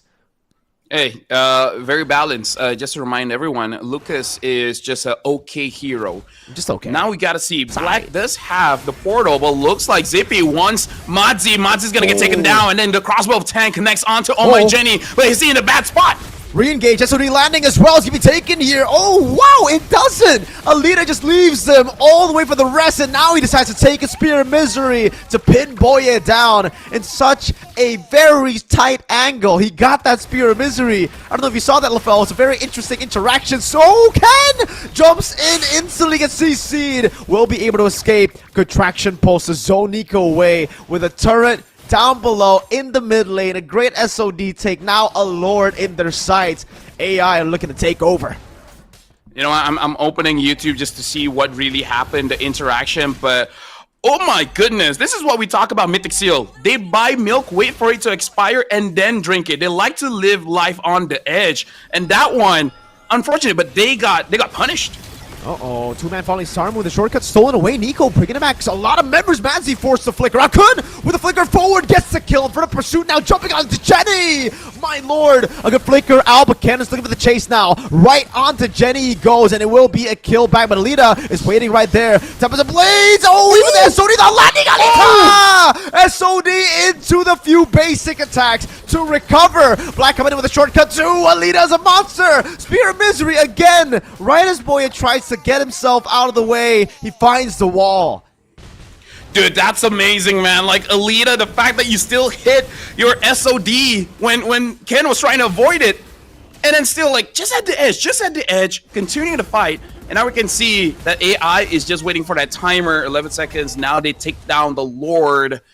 Mythic Seal, like you said, they do scale quite well, but we gotta wait for that scaling to come in. And Alita looks like maybe he's done farming. Maybe that's enough, because in the previous fight, after getting the kill onto Ken, he got the Demon Hunter sword. Maybe that's all he wants. Maybe that's all he needs. That's his code, man. And for you guys, if you want your code, go ahead and check out our official beverage code. MSC 2025. Remember, this is the qualifier for that event, and AI are showing promise. They are showing what they haven't shown in the wild so far. Everybody, I think, in Myanmar has kind of looked to AI as a team who always gets close to qualifying, who always looks pretty good, but never does. But this time, they're trying to go all the way. Lafel, Alita in the bottom lane, sieging the turret already with the Lord slow pushing up top. They're trying to take it as slow as they can as Madzi continue to zone Ken under the turret, even forcing a Finch poise. But the traction pulse does not land. AI will get another tier 2 before the Lord even comes in. Now this is going to be pretty difficult, because honestly, Mythic Seal, they don't have the best wave clear here, because even their mid laner is just a Valentina. It's like you can clear, but you put yourself in a very dangerous position of getting attacked. They still have the holy defense, so this should be fine. Falling Star Moon, not going to engage onto anyone on Mythic Seal. Yeah, way too aggressive there. Had he gone in, I think that would just be an easy kill. No Falling Star Moon means that that's a waste of resource. Traction Pulse coming down as well. AOG by Boye. Good Spear of Misery to pin them down, but it's going to be a massive Infernal Pursuit in the back line. Zippy! Oh, crossbow attack finding them all. The shot down into the back as well. Big tumble. PS almost finding the play to at least get one, but it ends up being 3 for 0. But dude, that's set. I mean, like, I was questioning, boy, are you sure the AOG now is not the cleanest? But then the Dark Wave coming in from Kun, 3-man a knockup. It looks like that's all Zippy needs. That's all Ken needs. It's like, that's enough, bro. You've done your job. And then getting those weakness stacks, we can see Zippy flying, getting those kills. But I gotta say, PS almost turned things around. He actually could have legit gotten the Maniac there, but Ken had enough damage to deal with PS. And now a big shutdown goal is given over to Mythic Seal. This goes to show you the teamfight power of the 1-1, right? One time it cracks open that crossbow Tang, and you need to run as fast as you can, especially when Mythic Seal are the ones pushing in, doing damage while you guys are running away. That is a free way for the crossbow Tang to translate over to the squishy members from the frontliner. And Zippy has the Inspire back up again. This is the mid game where the 1-1 finds himself in that... Oh, well, conceal. Looking for probably a play. Just opening up the bush. Whoa. Ken, this is a very aggressive move, Mr. Ken. Okay. Okay. He gets up. They're not gonna go in, but just saying, roamer things. We use the conceal so that people can hear the conceal, so that we can get the bush. If you get a catch, that's amazing. But if not, at least you control the map. But no, Ken looks like he gets pinned down. Able to survive. Oh, Marco, you can relax. You can relax, Marco. Okay, man. I don't know if I can relax, though, because Mythic Seal with Ken down below. Black! Shortcut Kun is going to be engaged on. Oh, single piece in the back line. Zippy able to kite away for now. Got the crossbow tag. Will be able to pop it in time. PS going to be taken down now as Alita kites back and finds Kun. It's 1 for 1. Jungle for XP. I think Zippy can just push here. Yeah, he's going to stay mid. And now Mythic Seal is looking at... Oh, hold on! SOD Alita! What a play with the SOD to stop a very overextending Wanwan. Boy, you're going to be melted down by Jenny and Alita again, who finds the Spear of Misery. The traction pulse spots Ken out. He's going to have to go with the purple buff as AI go on Lord. Dude, you can't... Dude, like, Alita, man. Like, Zippy just wanted to push. He's just like, oh, I saw a minion. I'm close by. You know, turrets up top here. I might as well go for it. And now it looks like they're engaging onto Nico. Nico double dashes out. And so far in the front line is just Ken. Ken has to be careful. He's knocked down. But still having the Tempest of Blade. Getting out of that situation. Madzi just zoning Ken away. And the Lord goes over to PS. No way. Another SOD. This guy's crazy, LaFell. What the heck? Dude. Alita on this Moscow, man. Oh my goodness, Lord. He doesn't miss. Ooh. He just does not miss. Dude, like, you can't caught lacking, man. That's the problem. The moment you feel like you're safe, you're not. Like, Alita, just by existing at this point, makes you always think about your next move. You always think that you have to save some kind of dash just in case if the SOD comes in. And you just have to micromanage. Don't be too close to a wall. Because then Alita here, like full items. Pretty sure it's not too corrosion scythe. One of them is probably something else. I don't think it's too corrosion, but if it is, that hey, you can't blame him. You know, you don't knock it until you try it, LaFell. Exactly. Alita though, man, so really elite level Moscow here, not missing a single SOD. I think throughout this game, finding those crucial points. And like you said, you gotta be careful when you're around the walls, but sometimes even when you're not around the wall, he finds an angle to get you pinned on the wall. Traction Pulse together with Jenny, just getting the turret shots there. It will be a turret, base turret up top taken down. AI looking to play it slow in the bottom lane as well. There's gonna be another wave coming down, but doesn't seem like they'll be able to utilize it. Mythic Seal doing a good job at holding the Lord while also managing the waves in bot and mid. Yep. Alita's scary, but they're still respecting what Mythic Seal could do. Nico has the damage, not really the tankiness here, so it's unfortunate, but you kind of have to play like an assassin. Speaking of which, PS did take away that purple buff. Even though Ling can do stuff without the purple buff, but it's very, very scary, man. Like you just make one mistake, and then you're done. Your entire life flashes before your eyes. You remember that time in kindergarten where you took someone else's food, and up until today, that person still don't know who took it, but you know, it was you. But I think in this case, Mythic Seal kind of know who took the purple buff, right? Like, oh yeah. Right, yeah, okay. That's true though. That guy will never know that I took his chips when I was a kid, all right? And chips, man. Ugh. As a kid, man, chips is great. Even as an adult, man, chips is great. Even the hero itself, pretty damn good with the teleports and all. Hey, if you guys want to go and help us out, MLBB user experience right now, you can pop in that survey. PS, Rose Gold Meteor. Zippy buys them. I thought he already had the Melfic gun. Probably sold it for what? An immortality or Win of Nature? Or maybe it was a mishap. Who knows? But either ways, right now, looking at the Lord, both teams are really scrambling for that bottom control. Nico now knows that Madzi is there. And this is scary more for Mythic Seal, not because their inhibitor up top is gone. They can deal with that wave, no problem. It's this Moskov, man. It's this Moskov. He can join the fight, and then, heck, if he gets a Savage, why not? Oh, Ken got caught, though. Tempest of Blaze used up, okay, but that's a big ultimate, and I think AI are just gonna go for it. I mean, like, why not? Why not at this point? PS is leashing the Lord to the side. Madzi is still zoning away. Black is looking at Zippy Cutie, making sure he doesn't get anywhere close. Madzi almost dies, able to flicker out, but the Lord, it should be going over to AI. Mythic Seal has to make another defense. Well played, AI getting the Lord and now playing into it. Let's see how they utilize this one. So far, the last two Lords have kind of been a bit wasteful, you know, the Holy Defense #1, that's not their fault, but the second one, the waves were just not in sync properly. So AI have got to sync it up properly now, pushing into slow, I think pushing it up top before they go with the mid and bottom so that they can get all the base turrets properly. Something to note as well, AI has to keep this in mind to not line up in a single row, you know, because we saw that Kun with the Dark Wave able to knock up 3. You don't want that to happen again because at that point, Ken, that was brave.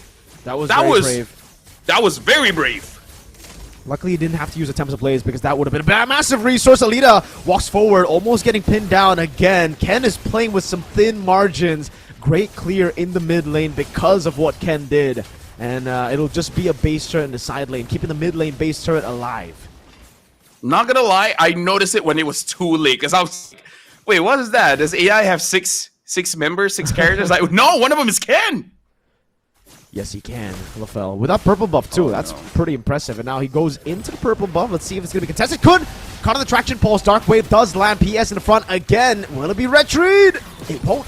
Black jumps in with a crash course over the Boy. Yeah, full CC lockdown. Boy, it still gets away. PS taking low. Zippy. Oh, with the crowd used up already. PS still will fall to Zippy Cutie.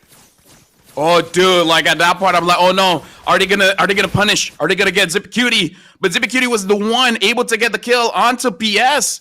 I guess the crossbow tang is much longer than the Winter Crown, but either ways, AI still not in too bad of a position because PS dies, it's okay, it's whatever. As long as Alita stays in the game, it's all good.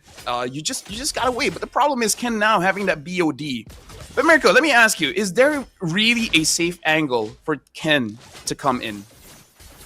The only safe angle will be when AI have already used most of their resources to jump in. Like when that happens, then I think he can jump on Jenny. But even then, it's difficult, dude. Alita is always playing around Jenny, just knowing that he has to peel for Jenny. So it really is tough. Mythic Seal might have to just go through the front line before they can get into the back line. Because if they just focus on the back line, there's going to be so much CC. You got to remember, there's Madzi, there's PS, and Black, all having CC in their kit, all having that a pretty solid amount of damage too. Yeah, now we're looking at Madzi with the Winter Crown, Kun with the Immortal PS, Winter Crown as well. Mythic Seal, if they want to win this team fight, they got to bait a lot of things out because just like you said, if the lane wants to go in, most of the CCs has to be taken away. And now even for Zippy, he kind of has to just hold on to his crossbow of Tang unless he does want to bait it out and then just use it and then just don't overextend. Just kite back and then wait for your timings. AI has the better time in taking a fight because they can fight whenever. Mythic Seal, yeah, you got a checklist. And that sounds boring, but it is what is it, you know? You got a checklist. That's true. They tried to bait out the Moscow and the chip up top, just trying to get a catch before the fight even starts. But even then, it's kind of risky, right? Even if you dive on Black, there's always going to be a shortcut. So your gank ends up being AI's gank. It's really tough. These forced errors are really starting to build up for Mythic Seal, and you can see the frustration build up for Mythic Seal. They're constantly going to have to send Ling up top without purple buff, so he's going to have to walk slowly there to save the Finch Poise, to save energy so that he can Finch Poise over to the Lord as being held by AI. So the question is, who's going to throw their body for Mythic Seal? Because someone has to have a good setup. Either Boye or Kun make a miracle happen by getting a good engage so Ken can go in, Zippy Cutie can go in. Looks like they do want this Moskov. Alita sees this. Should be fine. Should be fine. Even Black is there. Wait, they're going to go in? Hold up, Black is there too with a shortcut. Alita pops in with nature. Is going to be all into the back line. And the immortality by Alita still alive. Oh my Jenny, caught in the midst of it all. Pops in with the nature as well. Immortality already down. Alita still able to survive for such a long time. Ken gets taken out. The winner crown a bit too late. Jenny still free. And Nico with the flinker forward fighting the splash to get the damage on Jenny. Madzi pops the winner crown too. Black running away, but it's to the wrong direction. Madzi getting the sustain and flickers out to safety. 3 for 1 to Mythic Seal. Oh, Kun able to find Black, and Black gets taken down. Credit where credit is due, man. Even we're like, wait, is that a good choice? It is. Ken is willing to throw his body just to make sure Alita's taken out. Now 3-man push coming in from Mythic Seal. Madzi looks like he's gonna get taken down as well. Nico even taking the falling star moon. Can they end it here? They will be able to. There's no way Madzi gets to the wave. Mythic Seal pull off a comeback victory against a mythical Moscow performance. Match point for Mythic Seal. And now you can see even Ken talking to Nico. I don't speak Burmese, but he was like, one more, man. One more in Burmese to get that possible revenge of going up against YG again. Dude, who made that call? Who made that shot call to be like, yo, let's force against Alita? If the entire team collapse on us, just be better. Just be better. What a call, what a shot. Placed in a position where they were the ones that, I mean, what were the chances in that game for that? There was no forced error there. It was, yeah. I mean, there was no error for the side of AI. It was forced out by Mythic Seal. They really just forced that team fight. They forced that issue upon AI. They were not ready for that. And even when you thought they were, because Black had the shortcut, all 5 members were ready to follow through to the call of whoever made that. It's insane because every single one of Mythic Seal understood that they can't hold back for disengage, you know? Yeah. Gatot, use your ult. Ling, if you have to, use your, like, everyone all in. If you need to take someone's car and throw it to Alita, do it, you know? Like, you can't hold yourself back, and that's good because some players are too smart, Mirko, where they understand like don't go all in. I need to keep myself safe. KDA important, but then they're like KDA not good as win, so just win. These bold calls are what makes me, as a Mythic Seal guy, question whenever they're up ahead, LaFell. Question when they're up ahead and trust them when they're down. Like, when they're down in the early game, I'm like, oh my god, thank goodness. Mythic Seal can win this. But when they're down, I mean, when they're up, when they're leading in the early game, it's like, wait, Mythic Seal can throw this. It's always like that for Mythic Seal, man. Apparently, one more in Burmese is not the why. You know, I'm not gonna attempt it. Okay. I will call Mo and actually ask him to say it before I say it myself. And Right, voice note, just so that it's real. Yeah. Because here's the thing, my experience is that some Philippine viewers ask me to say something, and it's not what they say it is. Yeah, same here. So, it was, same. Especially on official broadcast, we want to be careful for this one. But yeah, now, you gotta be careful. match point, Mirko. At this point, don't say anything nice about Mythic Seal. You gotta make it fair. I hate both teams. You hate both teams. I hate both teams equally. They're not gonna make it. Okay. Oh wait, did I just curse Youngo? Oh. Hey, the ship has sailed. Ship has sailed. Like Einstein said, we can't turn back time. Okay. Actually, maybe he did. I have no idea. But the MVP is Ken going in for that kill. That was one play. That one play really changed the game. Good MVP selection, man. Ken really was able to be, I would say, the stabilizer in this game. When everything went wrong, it's always Ken doing something on the side, doing something around the turtles as well, securing turtles, securing objectives on the side, just playing that split push game, matching the Moscow for the most part. This could have been a very easy win for AI had the Ling not been picked, had the Ling not been played to such a high level too, because the Moscow with the chip, that means it's almost full prio in the side lanes. There's no way that anyone should be able to contest, but Ling, Mr. Ken, was able to do it. Constantly in the side lane, stopping that from happening and giving Mythic Seal still a window to fight back at this point. And now I'm just pulling up numbers here because I was I'm asking the question, is chip viable? And at this point, looking at the win rate, you want to know what the current win rate is for chip. What's it sitting at? Is that 0% in the playoffs? I think it is 0%. No. Right? It's in playoff, I think there is a win. But overall, the chip win rate is 30%. 30%. 30%. I'm reading the numbers right here, yeah. Man, Chip has just not been finding wins. Despite, again, a really good setup for the Chip. It's the Chip and the Lucas. But this is why I'm not a fan of showing the Lucas so early on. Knowing that the Valentina can be picked up. The Phobius as well was picked up right after that. Two really good heroes up against the Lucas. Two counters, you can say, against the Lucas. Yep. Honestly, like, PS definitely didn't look the most comfortable in the matchup because, again, like you said, when he does go in, he does get punished. And Black isn't really the tankiest guy. And this Esmeralda is tanky in when you hit the conditions, right? Yeah. Because Esmeralda doesn't have the stats.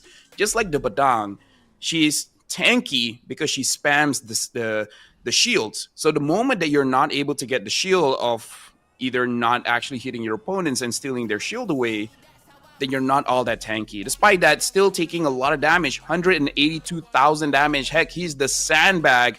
And the carry, interestingly enough, is actually Nico. Alita still the rich guy. GPM 762.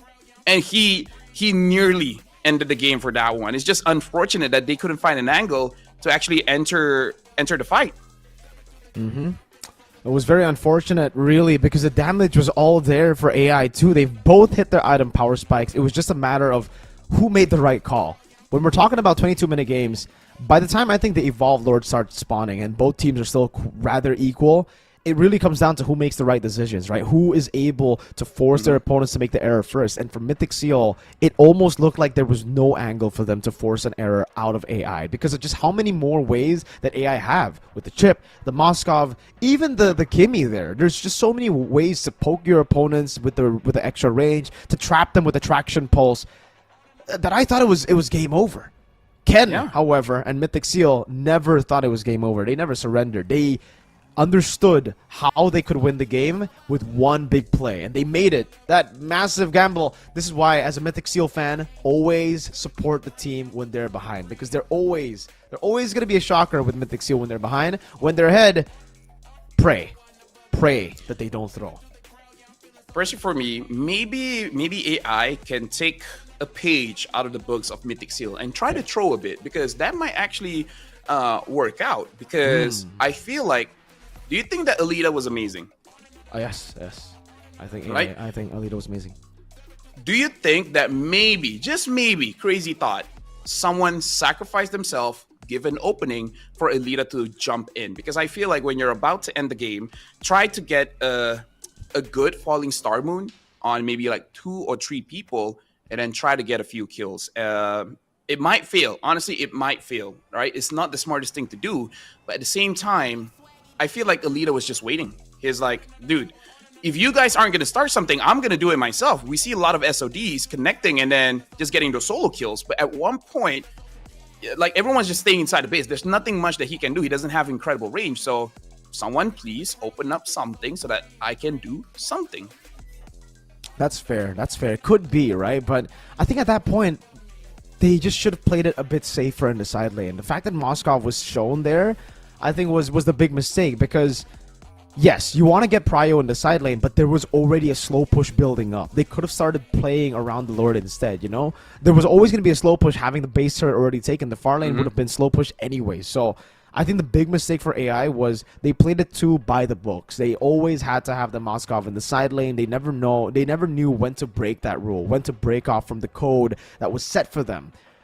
Had they done that, I think they would have still had the prio. Again, having the Moskov in the bottom lane doesn't mean that you don't have prio up top. You still have the SOD that could land, you still have a shortcut, and you still have so much more prio because, again, both the side lanes were pushing in constantly towards Mythic Seal.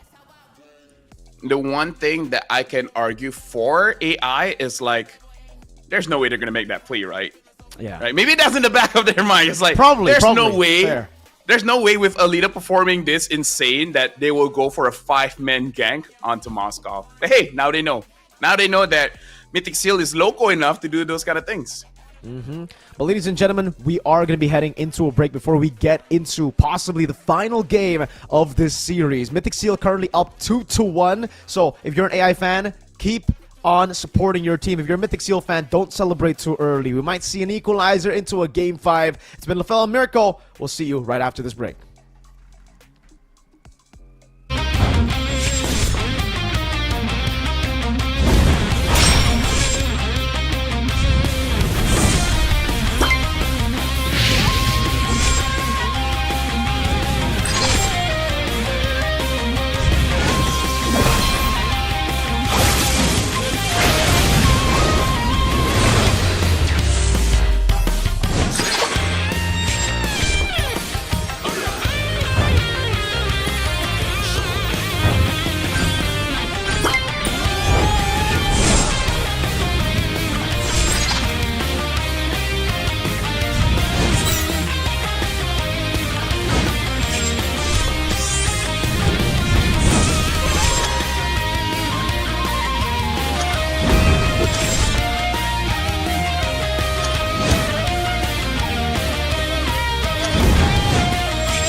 said there's a limit in the women's league. In MWI, we say limit? Watch us bounce from the MWI queens everyone knows, to the stars who came out from nowhere, to the ultimate champions. Now, MWI is expanding greater than ever. Turkey, EECA, Africa, Mongolia, and beyond. We're stretching the map wider. MWI, where dreams get louder. This isn't just a tournament. It's your passport to the world stage.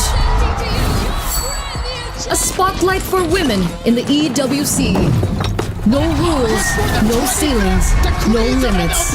Just this. We're vibrant. We're ready. We're limitless.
They said there's a limit in the women's league.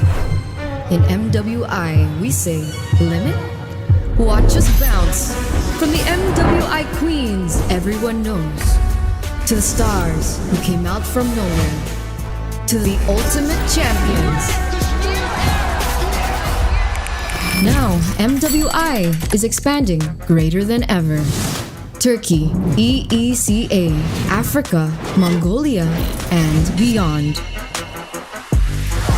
We're stretching the map wider. MWI, where dreams get louder. This isn't just a tournament. It's your passport to the world stage. A spotlight for women in the EWC. No rules, no ceilings, no limits. Just this. We're vibrant. We're ready. We're limitless.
said there's a limit in the Women's League. In MWI, we say limit? Watch us bounce from the MWI Queens everyone knows, to the stars who came out from nowhere, to the ultimate champions. Now, MWI is expanding greater than ever. Turkey, EECA, Africa, Mongolia, and beyond. We're stretching the map wider. MWI, where dreams get louder. This isn't just a tournament. It's your passport to the world stage. A spotlight for women in the EWC. No rules, no ceilings, no limits. Just this. We're vibrant. We're ready. We're limitless.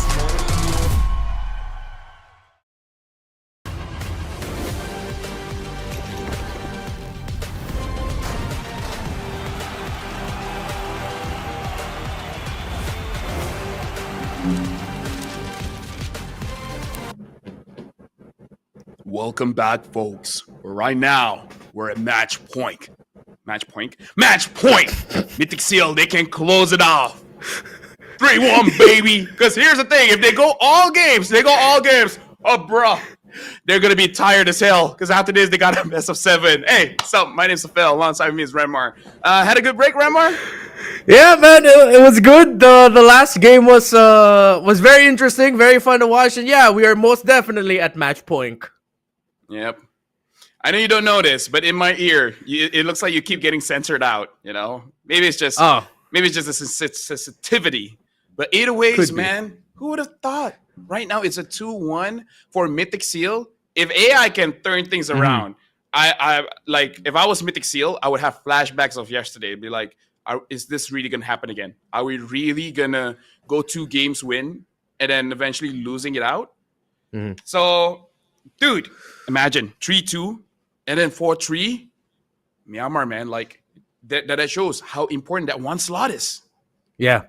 I mean, Leo and I got to talk with Coach RC back in the M6 World Championship, and we finally got to understand like the Myanmar region as a whole. Like the fans are so fervently supportive in the best way possible. Like some of the conditions sometimes for the tournaments could be quite difficult, but the fans will show up. In Coach RC's words, like even the non-league, non-Moonton tournaments, the third-party tournaments where some of the bigger teams are involved, and sometimes even some of the best amateur teams, quote-unquote, it can feel like you're fighting for $1 million grand finals top 1 prize with how active the fans are. So it's cool to see just how crazy supportive in the best way possible the fans in Myanmar can be and how really fun the games can get. Oh, no, I believe it because it doesn't come up on my feed as often as before. But before it is, I see Ken streaming, Justin streaming. And then the numbers, man, on YouTube, it's insane. I'm like, yo, you guys got a very huge fan base. And, you know, Myanmar is a very big place. So I really like that the majority really love this game. And honestly, the players do reflect it because especially like teams like Mythic Seal, they have this idea that this is how you play. So don't do that. You gotta get out of the box. You know, you gotta, as a wise man once said, get a box and then destroy it. And then that's what he did. That Squidward, one of the philosophers of all time. I think it was Patrick Starr. It was Patrick Starr that said that. And he was saying that with the plank on his head. Yeah, that's true. Like nailed there. Yeah. Yep. Okay, yeah, all right. Well, we are aligned on that, and it's cool. Honestly, like sometimes it could go really well or really bad, but so far, I feel like as a viewer and someone casting it, I'm more on leaning towards the side like, yeah, it's going really well. Yeah. There are the moments where literally we're going, why is this happening? But equally, we're going, oh, dude, this is crazy. I wish we saw more of this in our own region because they're taking risks. And when you're looking at it from outside the box, seeing the box getting wrecked in front of you is just so fun. Oh, dude, it's amazing. It's definitely an experience. And I kind of feel like this is why there's so many fans. Because they're like, this is just action nonstop. it's like watching the Avengers movie or something when it was good. Now, not so much. But hey, that's them doing their thing. And I'm going to this one. Ken on that link getting the MVP from before. I felt like the draft was okay coming in from AI. But yeah, picking up the Lucas early and then Nico just picking up the Valentina proved just a little bit too much for the draft. Yeah. Although it was funny that AI was actually playing that game well, mainly because like Alida decided to really step up to the table, seeing that, all right, the Lucas is having a hard time. The Valentina's giving us more problems. All right, let me just go crazy. And then he did on that Moskov. But then Mythic Seals eventually just stuck true to being able to do things that you don't expect them to do. That fight in the top lane, instantly just coming out of nowhere, shocking AI Esports and Mythic Seal saying, you know what? Yeah, no, we will end it now. Like, I've had enough of these games. Let's go ahead to the next one. And it was the right call to make. I feel like Alida at that spot, he's like pleading with Moonton. It's like, do you see how good I am at the game? You should really give me 7 item slots. Like just one more. Just one more item, and I feel like I can wreak havoc. Imagine if there's a hero, a support that can actually give you an extra item slot. Florian, kind of, but the item is already like prefixed. It's already there. Yeah. So do something like Florian, but different buffs. That would be pretty cool. That'd be pretty cool. And then Florian only having 5. Okay, we can make it a little bit crazier. What if hero? It's like in the lore, he's like a builder dude, right? Yes, so he'll pop his ultimate, and then suddenly, everyone on the team gets an extra item slot. Ooh. Enough gold to buy. Let's say maybe, what's the most expensive item? 3,000. BOD, Holy Crystal. 3-1. Okay, let's say 3,200 gold. Yeah. So you can instantly have a full build item for a certain duration. It won't be for the entire time. Yeah. Crazy though. Right? What would be the drawback, right? Like extremely long cooldowns, or the timing for that item is like only like 5 seconds, or after the duration is over, you're immobilized or something. Like that sounds crazy. Like legit. Yeah. That sounds amazing. But if it's like a builder guy, that would be interesting if you can build other things instead of items. Build repair turrets, or is that too overpowered? Right. Hey, you don't need to repair it. Just give it shields. Even that one. Oh yeah. Even that one is like, whoa. Can we increase the ban rate? Like yeah. No, to be fair, that's a trade-off. If you can build shields again, that means the opposing team can get gold again from lowering those shields. That's it. So that's a trade-off. Now we're right? thinking. Now we're balancing. Sounds good. I think we need developer contracts, or at least we can consult with us. Oh, dude, we have ideas. I have ideas, not just for the heroes, but for the skin as well. I'm cracking my brain for something for Phobias, and I'm already thinking M7 or MSE when he lays down, when he's smacking the floor, it's just MSE glow up or the M7 glow up. Oh, that's good. Right, so it's like a recall effect, but it's with every hit of the ultimate. I like that. Yeah. And then, yeah, that's it. I feel like I just want one hero as a support, because right now supports are either heal or shields. But there's no buff or debuff, right? Like other games, you have someone that plays music and then just increases their attack speed or just raw damage or something. Like, I feel like we could have that, or just have this hero where you're just making your opponents not having fun, like having a lot of debuffs, including silence. Oh, remember when Hellcat was good with the silence? Ooh, I like it. You know what? Hopefully someone out there are taking notes of our ideas. We have so much that we might forget them. So please take note of it. And then go to comment sections and comment them. Like, hey, Lafel and Renmar had these ideas for heroes, so that Moonton hears it and then they apply it, and then we'll all be happy. By the way, shout outs to Moman coming in. He said Mythic Seal is going to make it a full BO5. So buckle up, boys. And I trust him. The moment we see that a good early game comes in for Mythic Seal, that's where you got to worry. That's when you know who are the true fans. Okay. Waiting for the draft. I wonder if it's still just gonna be, dude. The entire series has been Mythic Blue and then AI Red. Hey, everyone has their own superstitious things. Maybe they really just like that first pick. In terms of priority, for me, it's just Kalia. That's really super prior right now. But hey, well, we'll just see what keeps popping off. And I'll box ya pick. Something to note in the previous game, the Louis was open, but no one picked up the Louis. Just to remind everyone.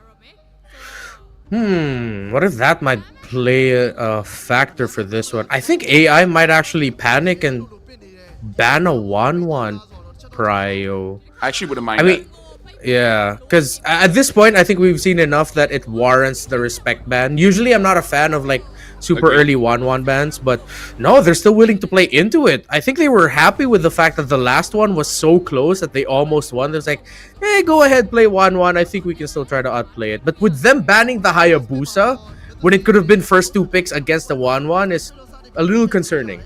Maybe they just in their head they're just like it's just the Lucas, man, or it's just because we didn't have a Matilda. I feel like you gotta relax on that chip. Like if you want to pick it up, maybe at the later stages of the draft, because I feel like looking at the win rate is only about it's barely 30% in 17 games, if I'm not mistaken. And I feel like at that point it's really not that convincing. Okay, so it is a 1-1 rush for Mythic Seals. Let's see if AI will follow your advice and pick up the chip a little later in the draft. If they pick it up early, maybe they're just concerned about going up against a chip plus 1-1. But they take up the Badang. So either this is a counter to the chip or they're pairing it with the chip, which they will. So I like this Badang pick. But with these two on the board, Mythic Seals can actually take a page from the AI book and pick up an Esmeralda later in the draft, or they pick up a glue. Yeah, I kind of feel like the glue is okay, but knowing them, they might actually prioritize the Phoveus a bit more. Pick up now they pick up a Lucas. They themselves want this Lucas, and yeah, you can fight against the Badang as well as the chip. And now just to make sure, they even pick up the Valentina Mythic Seal, taking away the possible counters. Good choices here. I think Mythic Seals might be leaning on the same idea that they had in game number 2, where they overloaded AI with going through multiple angles. They can do it again with this one. With these first 3 heroes alone, especially now that you see an Irithel, there's some Valentinas who are crazy enough to get the ultimate of the Irithel just so that they have that extra mobility to either access the backline or reposition and then be hard to catch, making the most out of the dashes that you get with the Valentina cosplaying as an Irithel. So I'm liking the first 3 picks of Mythic Seals, mainly for the idea of they can actually just overwhelm AI.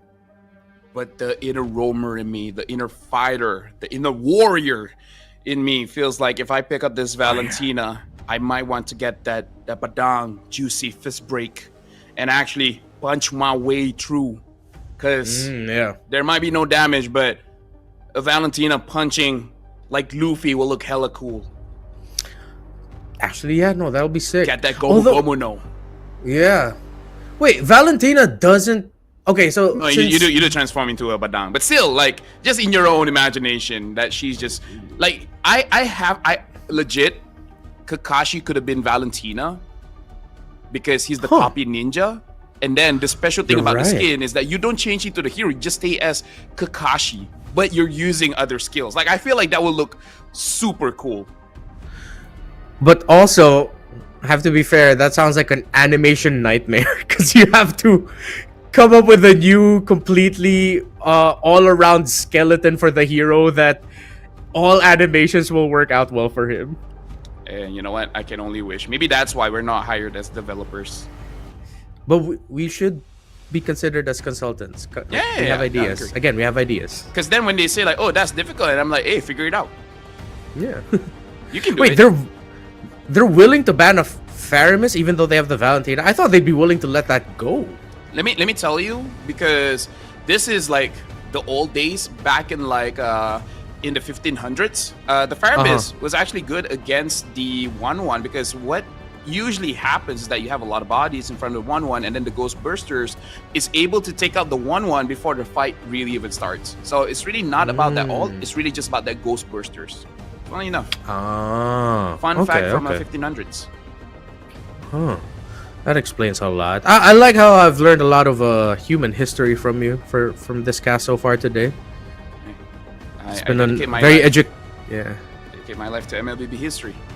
It's an honor to be taught by the mentalist. Anyways, right now, Mythic Seal. They pick up the Kalia. I totally blanked out. I didn't realize the Kalia was still open, and now they pick up the Hilda.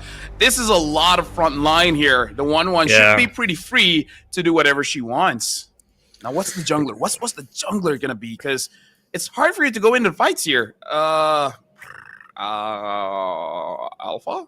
Maybe go for an Alpha. Yeah, I'm thinking Alpha. You go fighter here. I was even thinking that they'd be crazy enough to go Akai, but then you have a Valentina on the other side. That it turns off that idea. Yeah, I think you have to go fighter. If you go assassin, you're playing something super mobile like a Lance or a Ling. Yeah, Suyo is so out of the meta right now because of the. Although to be fair, the Valentina's still here on the Suyo, but X-Borg. Oh my god, how did I forgot about the X-Borg? That's good too. That is good too. Yeah. Okay. It's.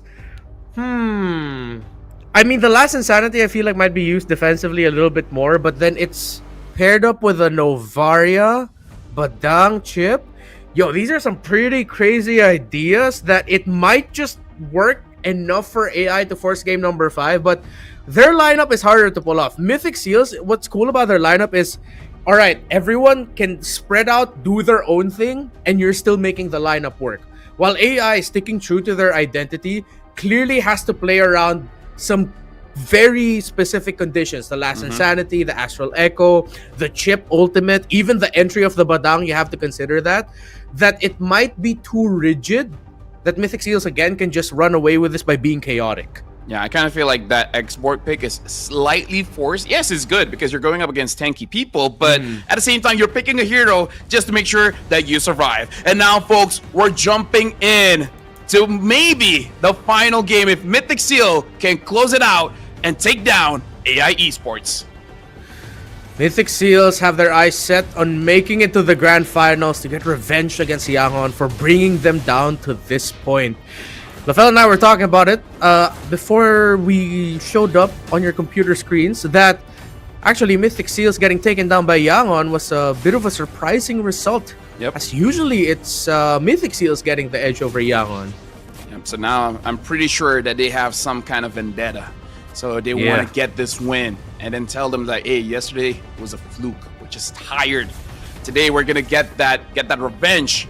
Now look at Kun, really cutting it very deep inside AI territory, and we don't need to see the emblems because probably same old, same old.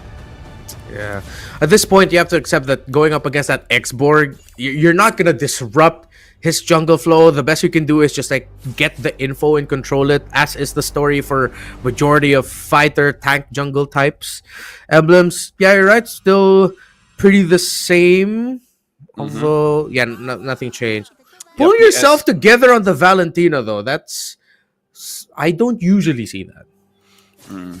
I think this is just Nico being a little bit, how do you say this, cautious, because he thinks that maybe he will be the target for black.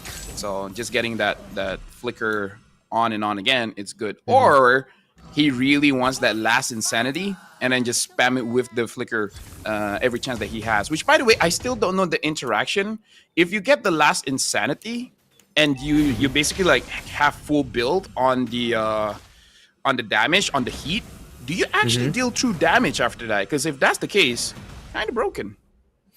Yeah, I know, because right with Valentina, with the amount of magic damage she has, she still scales the damage depending on it. So it's like you're building for that. So I think it's not going to be a crazy amount of damage, but it'll still be a good amount that you're dealing. As we see, Nico did get the ultimate of that X-Borg. The X-Borg already gets spotted out. Is he gonna get bursted down enough just in time? Last Insanity still able to get popped off, and Ken is gonna be the first blood here. Oh my Jenny takes him down, but PS will still be able to get the turtle, but he'll have to pay for it with his own life. 2 members of AI down. Double kill by Jenny though. It's a 2-for-2 turtle for AI. AI wins that. Hey, are we gonna see a mid lane battle here? Nico and Oh My Jenny is like, yo, everyone is doing cool things, man, but don't forget about us. Oh My Jenny already starting off with a double kill is just gonna ramp up much faster. The moment this after the buff, 2 items on that Novaria honestly is enough to wreak havoc in the game. Yeah. So for Mythic Seals, let's see what will find their comeback. Alito already has the Wind Talker with him, and now, as is usual when going up against a chip, you see the gold laner of the opposing team trying to play it safe, but Black is hunting him down, but Black is actually gets spotted out. No, actually, no, that's a provided info for Black, that there's more members of Mythic Seals there, and he is able to flicker out. They burn the flicker out of the chip. Yeah, now this is not great because the Irithel... Oh, they actually go in for the fight here. They're able to get Boye. Ooh. I thought the Irithel would just stay and get the turret, but no, they're just like, all right, it's just a few feet away, but I'm going to jump in. All right. A lot of trades for this one. Really not letting up. PS already committing the retribution, but Nico uses the last Insanity just so he can get away to safety. AI have positions in the center of the map. Let's see where they'll make their next sequence, as the turtle will be spotting on their other side of the river, which Mythic Seals have already held. They're actually more hell-bent on protecting their side of the jungle so that PS will get better farm. Looking at items here, no one, like, it's just the gold laners that has completed items. Oh, and the Badang having that Thunder Belt as well. But if we're looking at the turtle fight, I do believe that if Mythic Seal, they can commit heavily, as in like they don't hesitate, they can actually get this turtle. Alright, Black already poking down Kun. Mythic Seals, they're not hesitating. They're trying to bide their time, but maybe this isn't hesitation because it's a natural echo. And Madzi goes in, but he's forced to cancel it out. Ken finds the perfect angle to just go in with a Sacred Beast form, but he gets punished. Madzi with another wall, and the ultimate from the Valentina cosplaying as an X-Borg. Nico finds Oh My Jenny, but Alita finds him back. Madzi with the Irithel means that Mythic Seals will have to take what they can get. They did get the turtle though, with AI balancing it out in terms of the kills. Dude, Mythic Seal, they understand. Going up against an X-Borg, you gotta be decisive. And hold on, they want to get this Irithel, but no Tsunami Slam yet for Boye. But yeah, if you like just wait it out, the X-Borg will just increase your temperature, and then eventually you will get true damage. So Black is there. He does not have the shortcut though, so he's just here just to protect Alita, making sure that Alita does not get ganked. Yeah.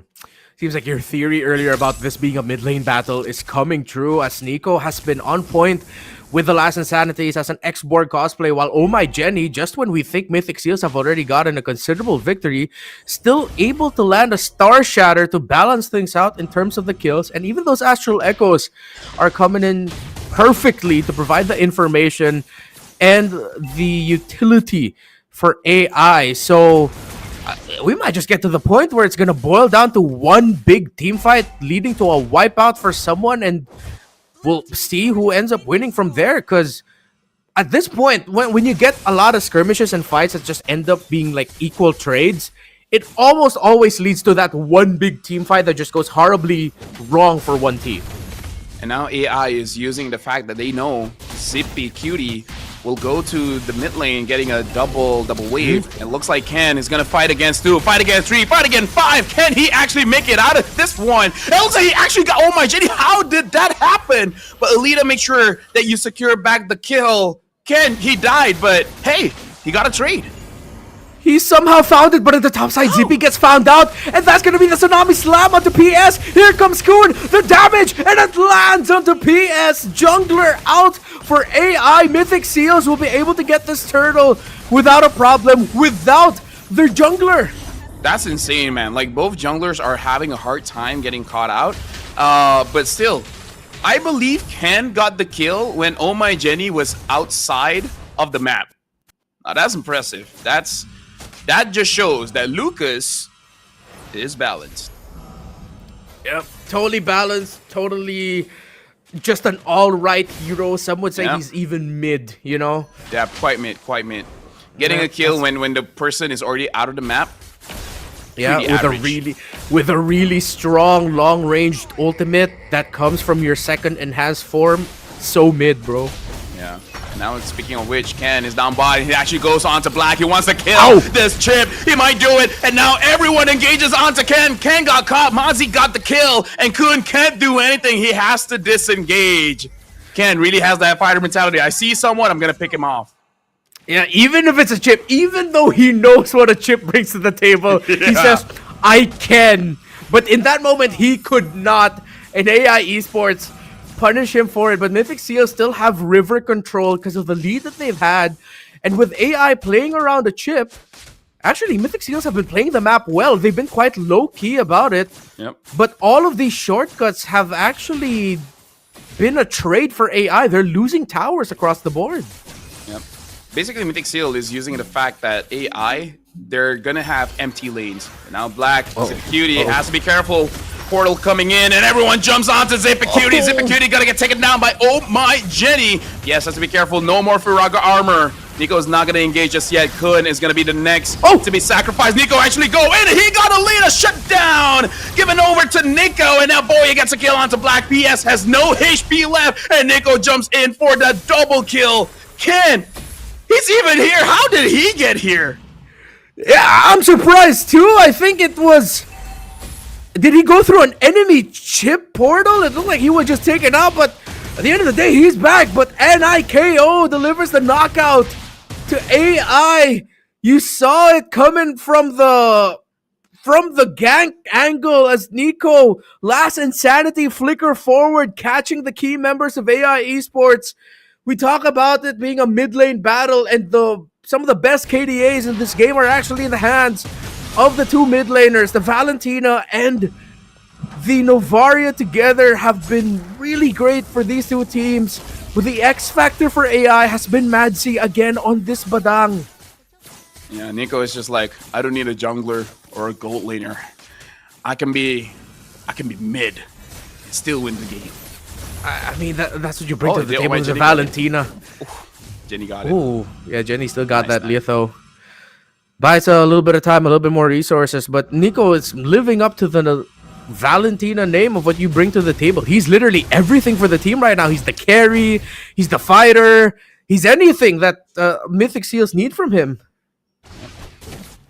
And now bottom wave. Looks like someone jumps in. Ken tries to fight back. And now Boye has to flicker out. Every skill imaginable from AI has been used. Look at this. Only Madzi still has his ult. So now, Mythic Seal, are you going to force out this Lord? How are you going to deal with this? You got to be careful of Madzi, man. Yeah, that was a big all-in. But Mythic Seals understand that with the Badang ultimate still up, they're being a little bit more careful here, Madzi. If you pull this off, you mad lad, that is going to be the tournament play of the game. But AI Esports, they cannot get close enough. Madzi finally goes in, but he's not able to get the key set up as Ken finds the Lord. Zippy gets a kill onto Madzi. Mythic Seals respected the Badang. Okay. They had really good spacing, and Nico feels it in the air. Recall spam in front of AI. Okay, Nick, remember what happened yesterday, right? You're hype, you're insane, you're crazy. Someone saying Nico played jungle in BG. Yes, that's why I say he don't need to be a jungler, he don't need to be a gold laner. He can be mid and still do the job. But bro, Nico, just don't troll. Just don't troll. Yeah, chill out, bro. I know you got last insanity, but you gotta chill out. They're taking this nice and slow. Nico takes a run of damage. A nice push up top by the Lucas of Ken. Black from out of nowhere. Zippy has to be careful. He's already used Needles and Flowers. Madzi, they pinned down the 1-1. They get the Tsunami Slam PS, but Boye just tried to buy time. Time that he did not have enough of. And that's a double kill for PS. AI immediately with a clapback. Mythic Seals need to be very careful against this chip. Oh yeah, for sure. Looking at itemization here, even with the Wind of Nature, I really feel like it's not going to help a lot in this matchup because Export true damage, Mazi sure physical damage, but true damage coming in from the Thunderbelt and Alita as well. That's like your only concern. To the point where I actually don't mind selling that for something else. Nico has the angle, good burst, good terrify. Last Insanity finds Alita right away, paired up with Kun, and Ken and Kun together will be able to find Madzi. Oh my, Jenny on the run. Nico made up for the recall spam after losing 2. They get 2 back. The instant clap back by Mythic Seals. Yeah, and now they got a wave up mid. Can actually go for this. Boye finds Black. Do they actually want to go for this kill? They're managing to get it. Immortality popped. And now they're able to get a kill. And now even the mid inhibitor, the Lord, will be spawning in around 50 seconds while Madzi and the leader are coming back. Mythic Seal choosing not to make a mistake. As I say that, Nico. Just respect, bro. Yeah, Nico, it's all good, man. We get it. You're 6-1-4. This was the storyline, the mid lane battle. You're winning it so far. Yep. But you can still get punished. It's only a 3,000 gold lead at this point. AI has enough resources to turn things around. So chill out. I mean, like, he's just aura farming at this point. Because I've heard the question asked before. Which is more important? Being rich, getting the win, or aura? And so far, it has been a landslide of saying aura is more important. But I have a counter to that. Being rich gets you everything else, though. If you're rich, you have the aura, you have everything else, man. Hey, you Money know what? gets you everything. That's the internet, man. The internet has spoken. Aura exceeds all. All right, I will be broke and homeless maybe one day. Hopefully not, but I will still have my conceal. aura. Conceal play by Mythic Seals. Another concealed counter by Black. Forced to flicker out is the chip. He'll have his... I think he does have his Y walk, though, to be able to find a gank angle because that beacon closer to the purple buff of Mythic Seals is open for him to take. But he'll be holding around in the shrub. AI Esports, though, not letting up here. Nico, dude, he's so aggressive. He's really in the zone. He's really confident. Ken! No, oh no, Ken might get caught out here. Winter Crown, but it might be enough. Ken gets taken out, spotted by AI, and all those recall spams gets countered. Zippy Cutie goes up in the air, but here comes Nico! That X-Board cosplay feels like the real deal. PS will get taken out. Zippy helps supplement with the kills and the damage as well. And Mythic Seals might be going to the grand finals. PS is still standing strong. Maximum stacks of temperature onto Kun. Mid. PS still surviving in mid. Is the 1-1. Is the Valentina. Kun is making sure that this X-Board doesn't come back. Oh my Jenny, can you protect this? Clearing the minions so far. You can't do much now. And now looks like going to the grand finals. It's Mythic Seal. Mangalaba to Mythic Seals. They are going to the grand finals and will have a shot at revenge against the Galacticos who got there first. You can see Ken as well as Nico telling the crowd, hey, louder, louder. We just made an awesome play. And now, 3-1. Look at this. Even the camera is just like, okay, we got to get a shot of Zippy here, man. Oh, Battle of Brothers. It's unfortunate, but one brother has to be better. Yeah, it is what it is. But Nico, the little brother of Mythic Seals, the aura that he has. Short he may be in stature, you cannot deny the massive presence he has in-game and even seeing him on stage. That is the man who was hell-bent as a Valentina, cosplaying as an X-Borg, even looking better than the real deal. What a performance. Hey, he's showing like, hey, PS, this is how you play an X-Borg. You know, yeah, dude. I don't even need all the skills. just one is good enough for me. But yeah, having 2 dashes and then the X-Borg ult as well, that's a lot. That is a lot. Nico is definitely the win condition and the lose condition for Mythic Seal. They're going to the grand finals, man. Revenge is in their sights.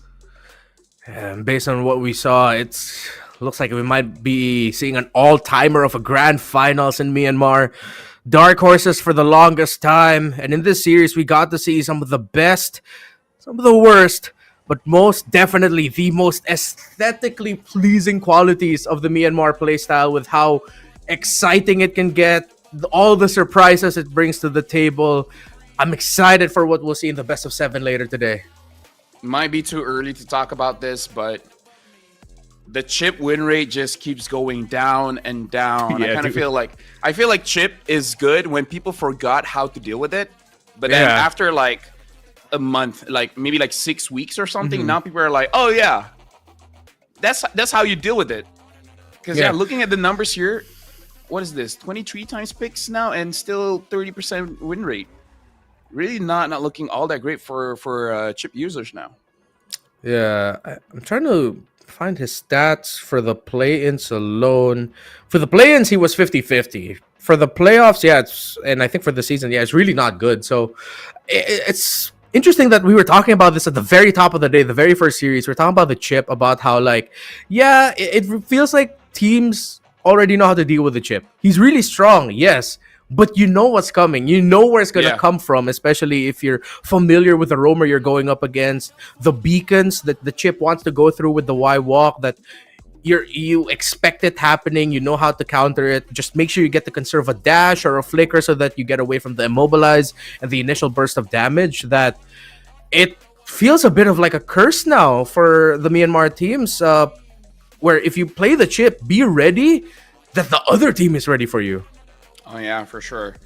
Gotta say as well, shout outs to Ken. He keeps trying to 1v5 every single time. It's one thing to do it once and be like, all right, chip, forgot, calling back up, being Doctor Strange, getting all the Avengers of all time, ganking on one person. But he's like, but next time I can do it though. So he tries it again. And it's like, okay, Yeah. guys. Third time's the charm. And just be a bit careful. And other than that, it's all good, Ken. Yeah, but at the same time, it's like you could tell Ken was just so brave and how much he understands the Lucas that, all right, going up against a chip, I know they're all just going to be clumped up together, which means my chances of getting a lot of life back, buying time, dealing damage is so high that the rest of Mythic Seals were ready that, oh, yo, Ken got chip portaled on, either he's dead, whatever happens, we're going to be able to punish and chase down the members of AI who decided to go through that portal. And we saw that all throughout this game number 4. I would say Ken in that game, he's a mythic baiter because he's the one that actually provokes AI esports to go all in onto him. And at that point, it's like, Yep. guys, they got nothing. Like he's a good baiter, but I can only go mythic. Like going behind in ranks might not actually be good because he did a very good job on it. Yeah, very masterful with that. And you can't spell bait without AI. And AI fell for the bait. That's clever. It's Yeah. clever. I got you. Didn't even think about that.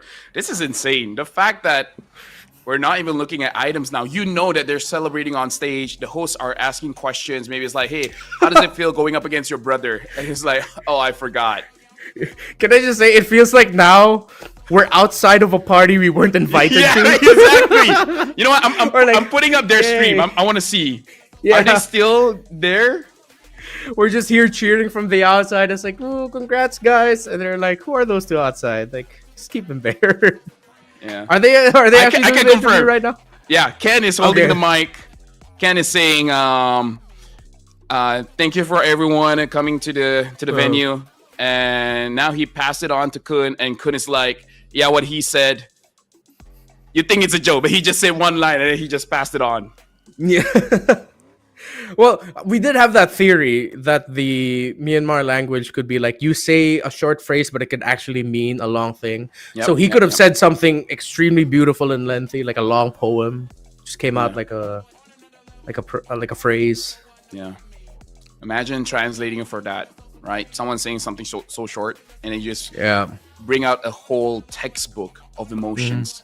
Speaking of emotions, they're still on stage, and I want to say they look happy, but not really. I wouldn't be mad if we could show the stage right now.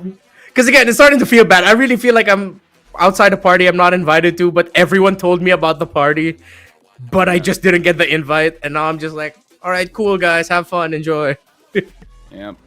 Now I'm just reading chat. People are even saying seal the day, respect Nico, and a lot of Burmese words. I'm guessing manglaba Yeah. and other words that Yeah, Mo taught Mingalaba. us, but I don't want to take the risk because he Yeah, did say yeah. this might be swear words. I'm like, okay, I'm not gonna take Yeah. the risk. Yeah, let's not go for that. We did say we 100% know that Mingalaba is their greeting. Yeah, like welcome or I'll- hello. Yeah, I will stick with that. Any other word that I am taught, I will be skeptical about. But again, dude, Nico was insane. I think Too good. if he continues this string of performances and if Yangon isn't ready for it, he's gonna be the MVP of the grand finals. You can already see shades of it in this game. But the thing is, Mythic Seal, they're just the team to do that extra bit of work that gives an opportunity for your opponent to do something, right? Like Nico True. might overextend, and then Winter accidentally, and then bad things can happen. I'm actually looking at a set of the caster here, or at least the panelists. It looks good, but at the same time, why are they so far apart? I'll take a picture for your reference. All right. It could just be respectful And someone crossed in distancing. front of the camera, by the way. Just saying. Classic. Classic.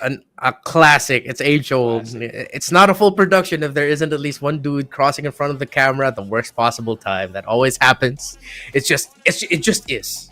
You know. Shout outs to Leo as well. It seems like he's watching the stream because even he's like, y'all be careful. Mo might be teaching you something that could increase your rate of reproduction chances. Huh? Okay. Yeah. Roll with it. Just roll with it. Just Yeah, roll with it. I'll roll with it.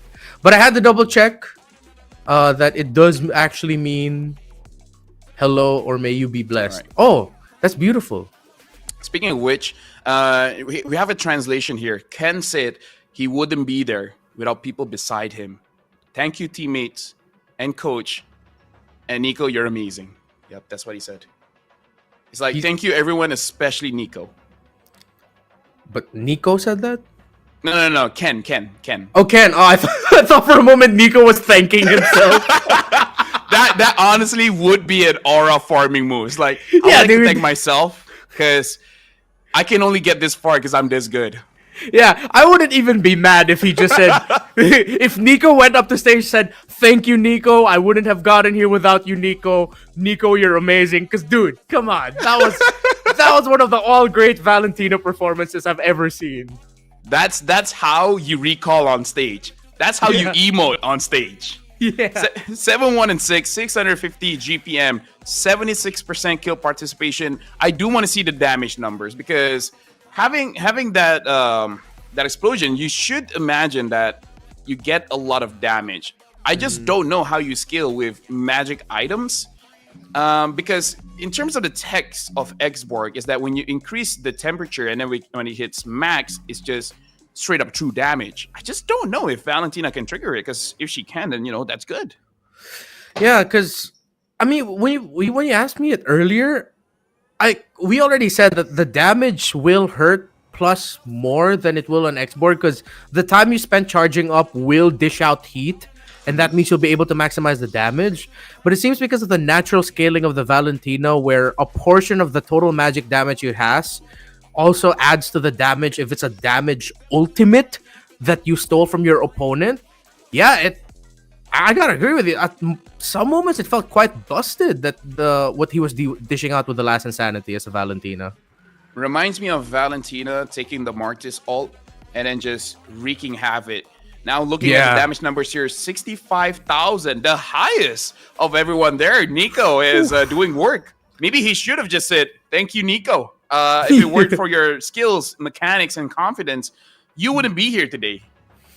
Yeah, and it wasn't even just as an Xborg cosplay. It was him committing 2 dashes forward just so that he can get the Shadow Strike up, get that Terrify off, and then just wreak havoc. He was he was not scared. Like, he knew that, all right, if I want to make it to the grand finals now, I have to play the best Valentina game of my life. And he did that and more.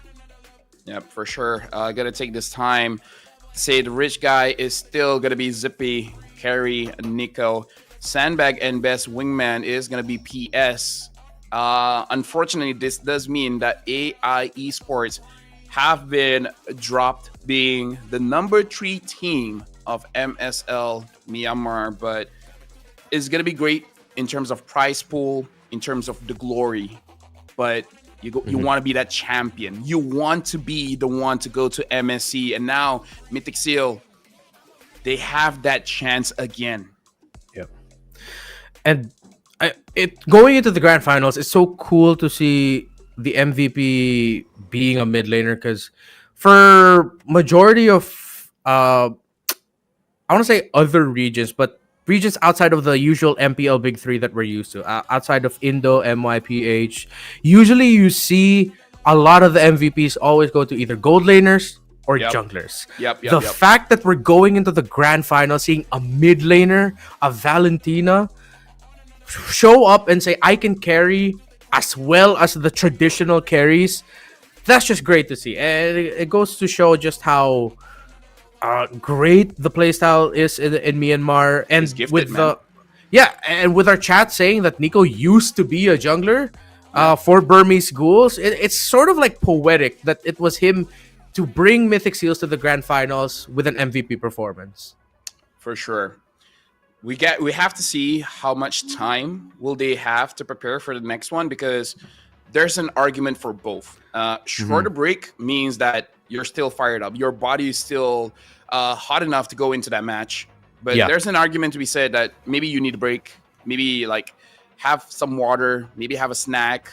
Yeah. I don't know. I've met different people and everyone has different takes.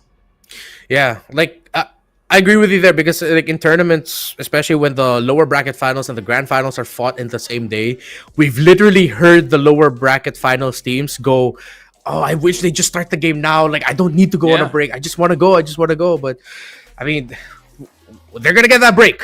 And how they take that time, because I'm sure on the other side of it, Yangon just saw this entire series and goes, okay, now we know how you guys play. Yeah, I feel like the dangerous thing is that I think yesterday it's mostly Ken, but now they're like, okay, Nico, we gotta pay attention to Nico as well. And I kind of feel like even Zippy is starting to look much better as the series goes on. So this does seem like a different Mythic Seal that we saw yesterday. Let's see if it'll continue up until the grand finals, or if it'll be as clean. Because we've also seen it before. That's one of the trade-offs of going through the lower bracket finals and going onto the grand finals the same day, is sometimes you're way too hyped. That the discipline that you had to reach the grand finals instantly slip. Hopefully we don't see that in Mythic Seals, because I mean, again, does Mythic Seal need discipline? Oh, question. To be fair, some of their best moments in this game came from them showing that we don't. Again, as you mentioned, they break the box. Breaking the box, man. And then comes to the question, what is that box made of? Is it paper? Is it wood? Is it metal? No, it's rules. A box made out of rules, and then you just screw the rules. I got money. Or they will if they become champions. Yeah, break the rules, man. It's like that's the Mythic Seal key to victory. If we were doing keys to victory here, we just have one for Mythic Seals later. Break the rules. Commit all the mistakes, all the cardinal sins of MLBB, because it works out well for you, because you still get a win somehow. Yep. We're looking at the highlights here, and this is unfortunate, but there's really nothing much that Oh My Jenny can do against a Valentina and a Wanwa. He tried, man. He tried, but that was just unfortunate. But either ways, congratulations for AI Esports for making it this far. But now the show is going to be all about Mythic Seals revenge going up against YG. YG as well has to show up and actually say that yesterday was not a fluke. We're just a better team now. It's the two teams who closed out the regular season of the first ever Myanmar Super League, both at the top of the standings. Yangon Galacticos standing at 1, Mythic Seal standing at 2. And though Yangon looked like they had the Well, with them getting the top two slots, they were they were very comfortable in the play-ins round, upper bracket finals. They saw each other. They were tested. It's tough to call this grand finals with everything laid out. The history between these two, it'll be it's sad that they don't get two slots. That we won't at least see one of them in the wild card. That we'll only be able to see either Yangon or Mythic Seals make it to MSC at EWC. Shout outs to chat because they translate for us. Cool. They also said, Nico said, please support us in final. That's it. He didn't say anything else. And then Zippy said, we will try ourselves not to make same mistakes like in M6 qualifier. So they're not even talking about the mistakes they did yesterday. They're talking about the mistakes that they did in M6 qualifier.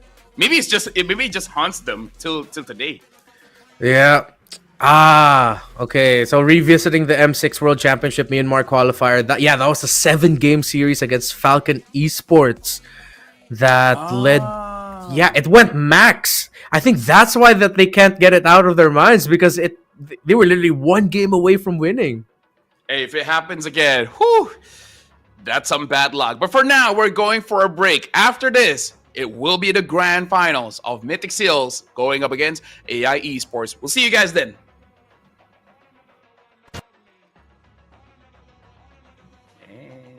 Hey. Hello. Hello. 30 minutes. Okay. Oh, hey, hello. Ooh. Can I go away?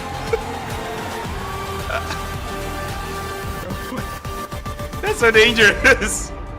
Oh my god.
They said there's a limit in the women's league. In MWI, we say limit? Watch us bounce from the MWI queens everyone knows, to the stars who came out from nowhere, to the ultimate champions. Now, MWI is expanding greater than ever.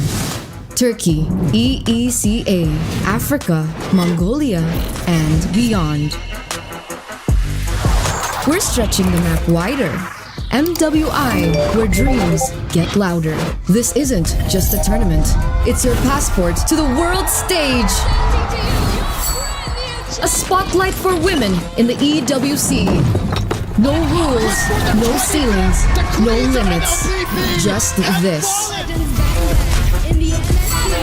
We're vibrant. We're ready. We're limitless.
a limit in the Women's League.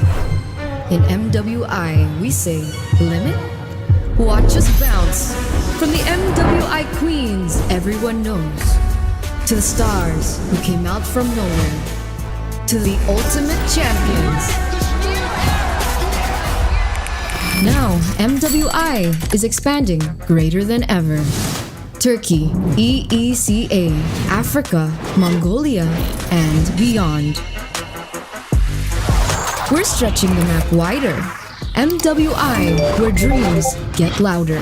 This isn't just a tournament. It's your passport to the world stage. A spotlight for women in the EWC. No rules, no ceilings, no limits. Just this. We're vibrant. We're ready. We're limitless.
there's a limit in the Women's League. In MWI, we say limit?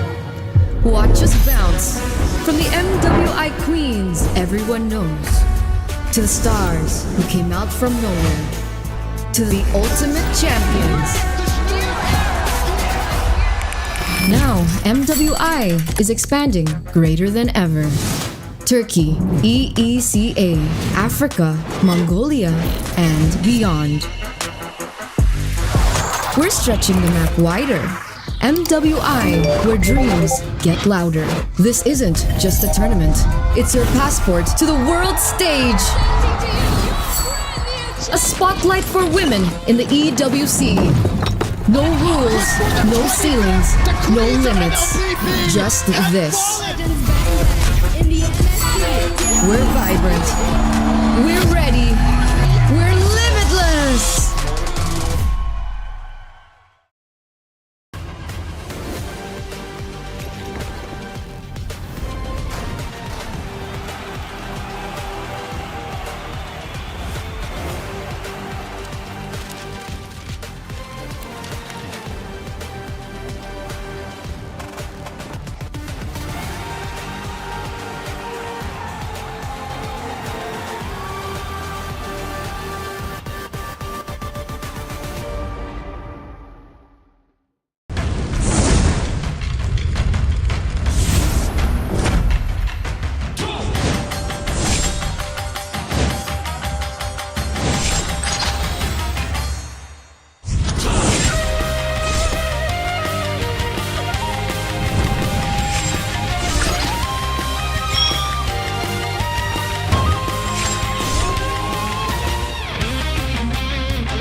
always said there's a limit in the women's league. In MWI, we say limit? Watch us bounce from the MWI queens everyone knows, to the stars who came out from nowhere, to the ultimate champions. Now, MWI is expanding greater than ever. Turkey, EECA, Africa, Mongolia, and beyond. We're stretching the map wider. MWI, where dreams get louder. This isn't just a tournament. It's your passport to the world stage. A spotlight for women in the EWC. No rules, no ceilings, no limits. Just this. We're vibrant. We're ready. We're limitless.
They said there's a limit in the women's league. In MWI, we say limit?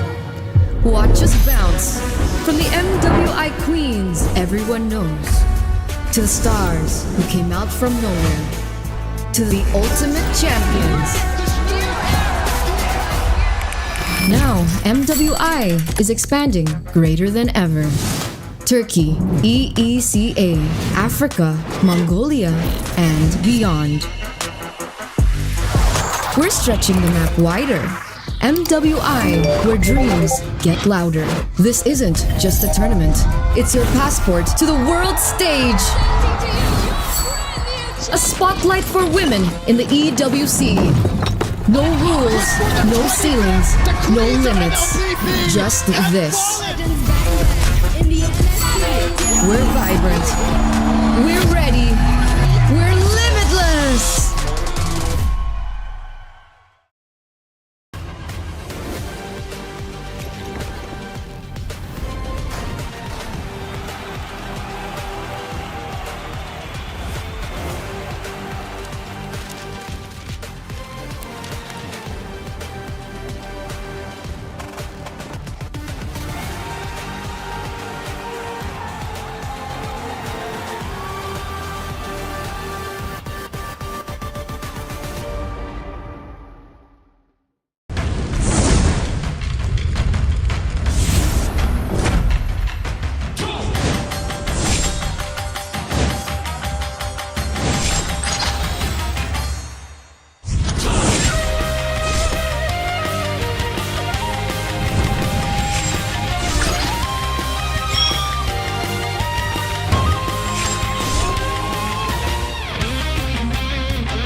a limit in the women's league.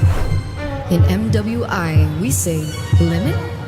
Watch us bounce from the MWI queens everyone knows, to the stars who came out from nowhere, to the ultimate champions. Now, MWI is expanding greater than ever. Turkey, EECA, Africa, Mongolia, and beyond. We're stretching the map wider. MWI, where dreams get louder. This isn't just a tournament. It's your passport to the world stage. A spotlight for women in the EWC. No rules, no ceilings, no limits. Just this. We're vibrant. We're ready. We're limitless.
said there's a limit in the women's league.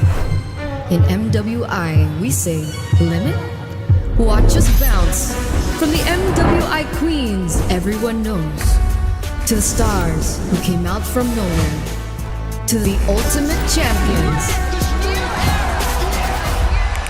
Now, MWI is expanding greater than ever. Turkey, EECA, Africa, Mongolia, and beyond. We're stretching the map wider. MWI, where dreams get louder. This isn't just a tournament. It's your passport to the world stage. A spotlight for women in the EWC. No rules, no ceilings, no limits. Just this. We're vibrant. We're ready. We're limitless.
They said there's a limit in the women's league. In MWI, we say limit?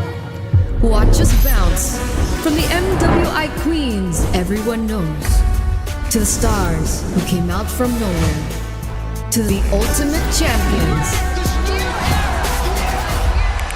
Now, MWI is expanding greater than ever. Turkey, EECA, Africa, Mongolia, and beyond. We're stretching the map wider. MWI, where dreams get louder. This isn't just a tournament. It's your passport to the world stage. A spotlight for women in the EWC. No rules, no ceilings, no limits. Just this. We're vibrant. We're ready. We're limitless.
said there's a limit in the women's league.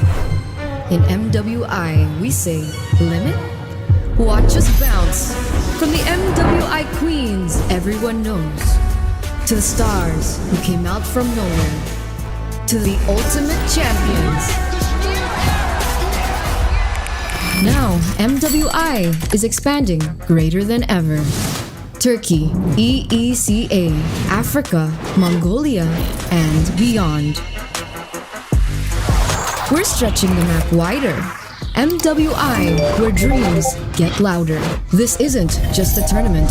It's your passport to the world stage. A spotlight for women in the EWC. No rules, no ceilings, no limits. Just this. We're vibrant. We're ready. We're limitless.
There's a limit in the Women's League.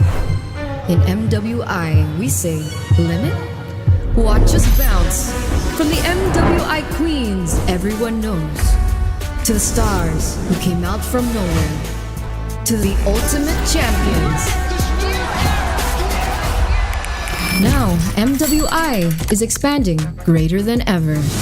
Turkey, EECA, Africa, Mongolia, and beyond. We're stretching the map wider. MWI, where dreams get louder. This isn't just a tournament. It's your passport to the world stage. A spotlight for women in the EWC. No rules, no ceilings, no limits. Just this. We're vibrant. We're ready. We're limitless.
always said there's a limit in the women's league. In MWI, we say limit? Watch us bounce from the MWI queens everyone knows, to the stars who came out from nowhere, to the ultimate champions. Now, MWI is expanding greater than ever. Turkey, EECA, Africa, Mongolia, and beyond. We're stretching the map wider. MWI, where dreams get louder. This isn't just a tournament. It's your passport to the world stage. A spotlight for women in the EWC. No rules, no ceilings, no limits. Just this. We're vibrant. We're ready. We're limitless.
They said there's a limit in the women's league. In MWI, we say limit? Watch us bounce from the MWI queens everyone knows, to the stars who came out from nowhere, to the ultimate champions. Now, MWI is expanding greater than ever. Turkey, EECA, Africa, Mongolia, and beyond. We're stretching the map wider. MWI, where dreams get louder. This isn't just a tournament. It's your passport to the world stage. A spotlight for women in the EWC. No rules, no ceilings, no limits. Just this. We're vibrant. We're ready. We're limitless.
in the Women's League.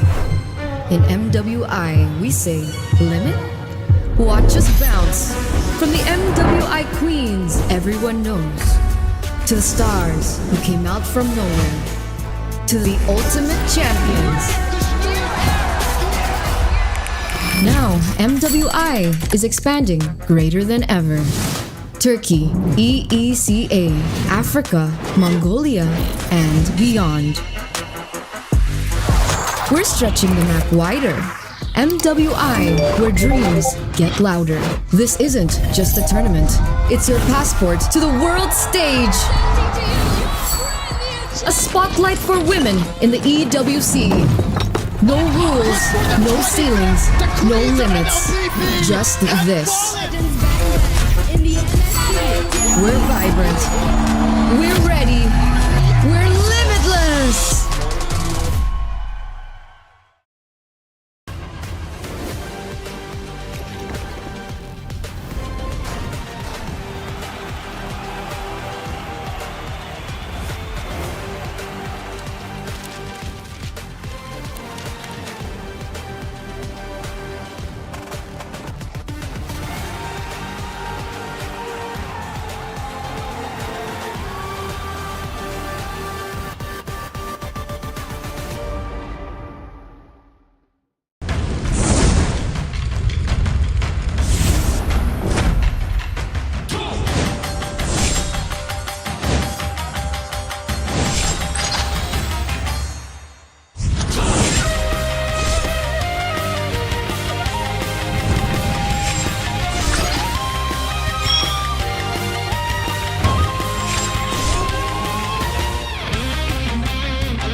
There's a limit in the women's league. In MWI, we say limit? Watch us bounce from the MWI queens everyone knows, to the stars who came out from nowhere, to the ultimate champions. Now, MWI is expanding greater than ever. Turkey, EECA, Africa, Mongolia, and beyond. We're stretching the map wider. MWI, where dreams get louder. This isn't just a tournament. It's your passport to the world stage. A spotlight for women in the EWC. No rules, no ceilings, no limits. Just this.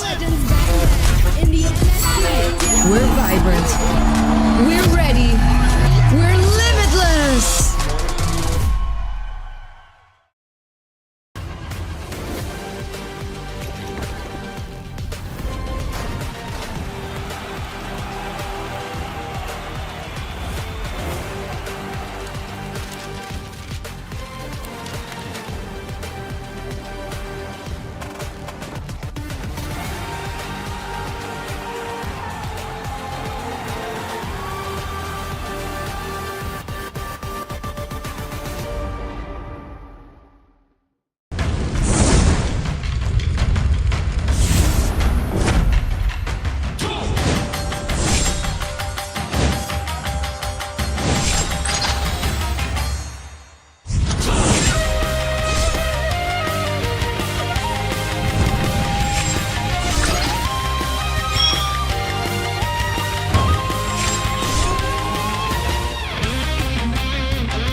said there's a limit in the Women's League. In MWI, we say limit? Watch us bounce from the MWI Queens everyone knows, to the stars who came out from nowhere, to the ultimate champions. Now, MWI is expanding greater than ever.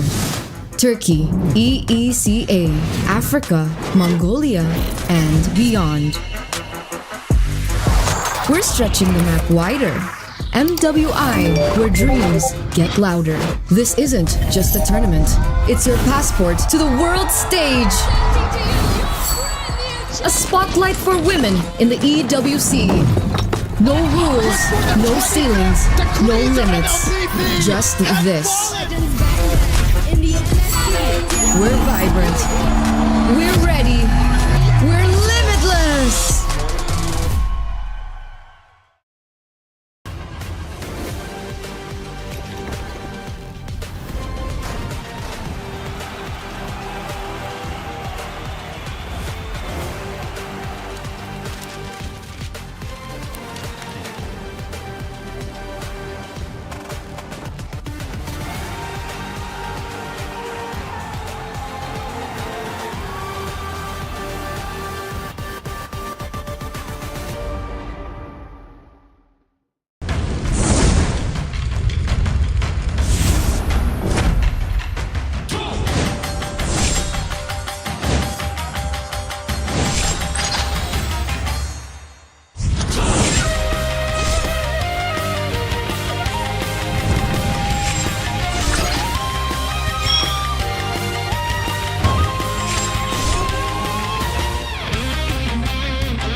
They said there's a limit in the women's league. In MWI, we say limit?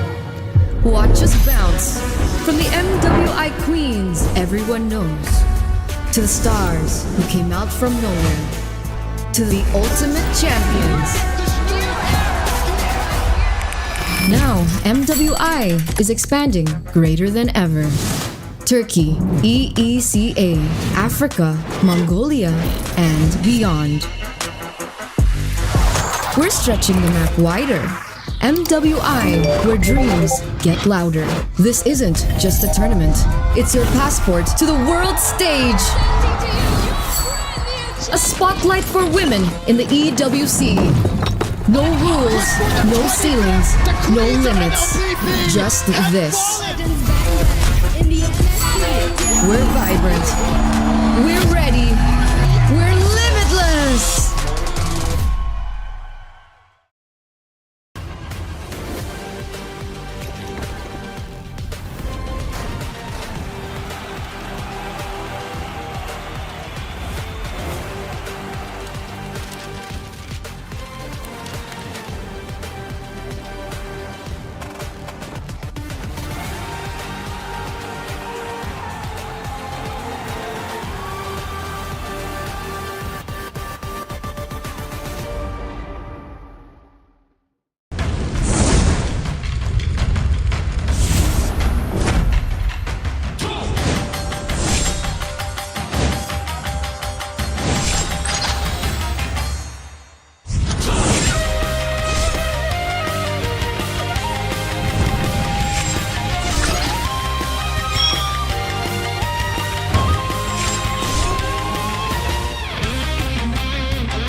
In MWI, we say limit?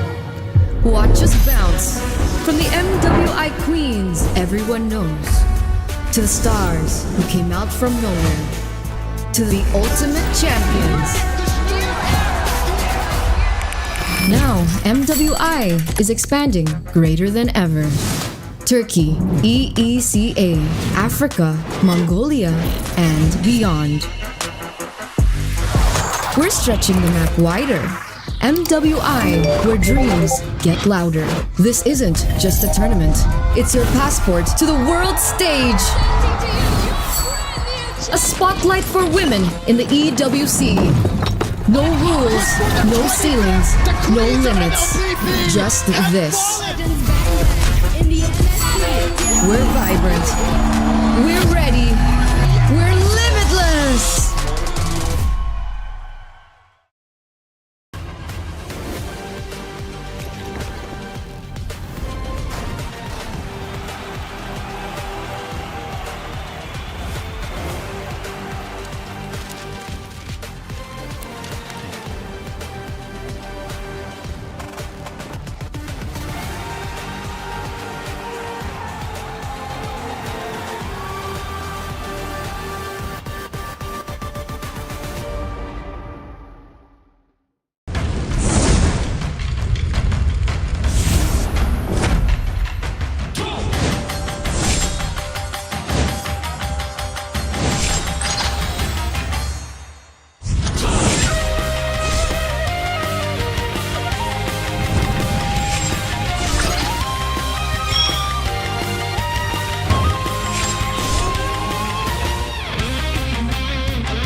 not impressive.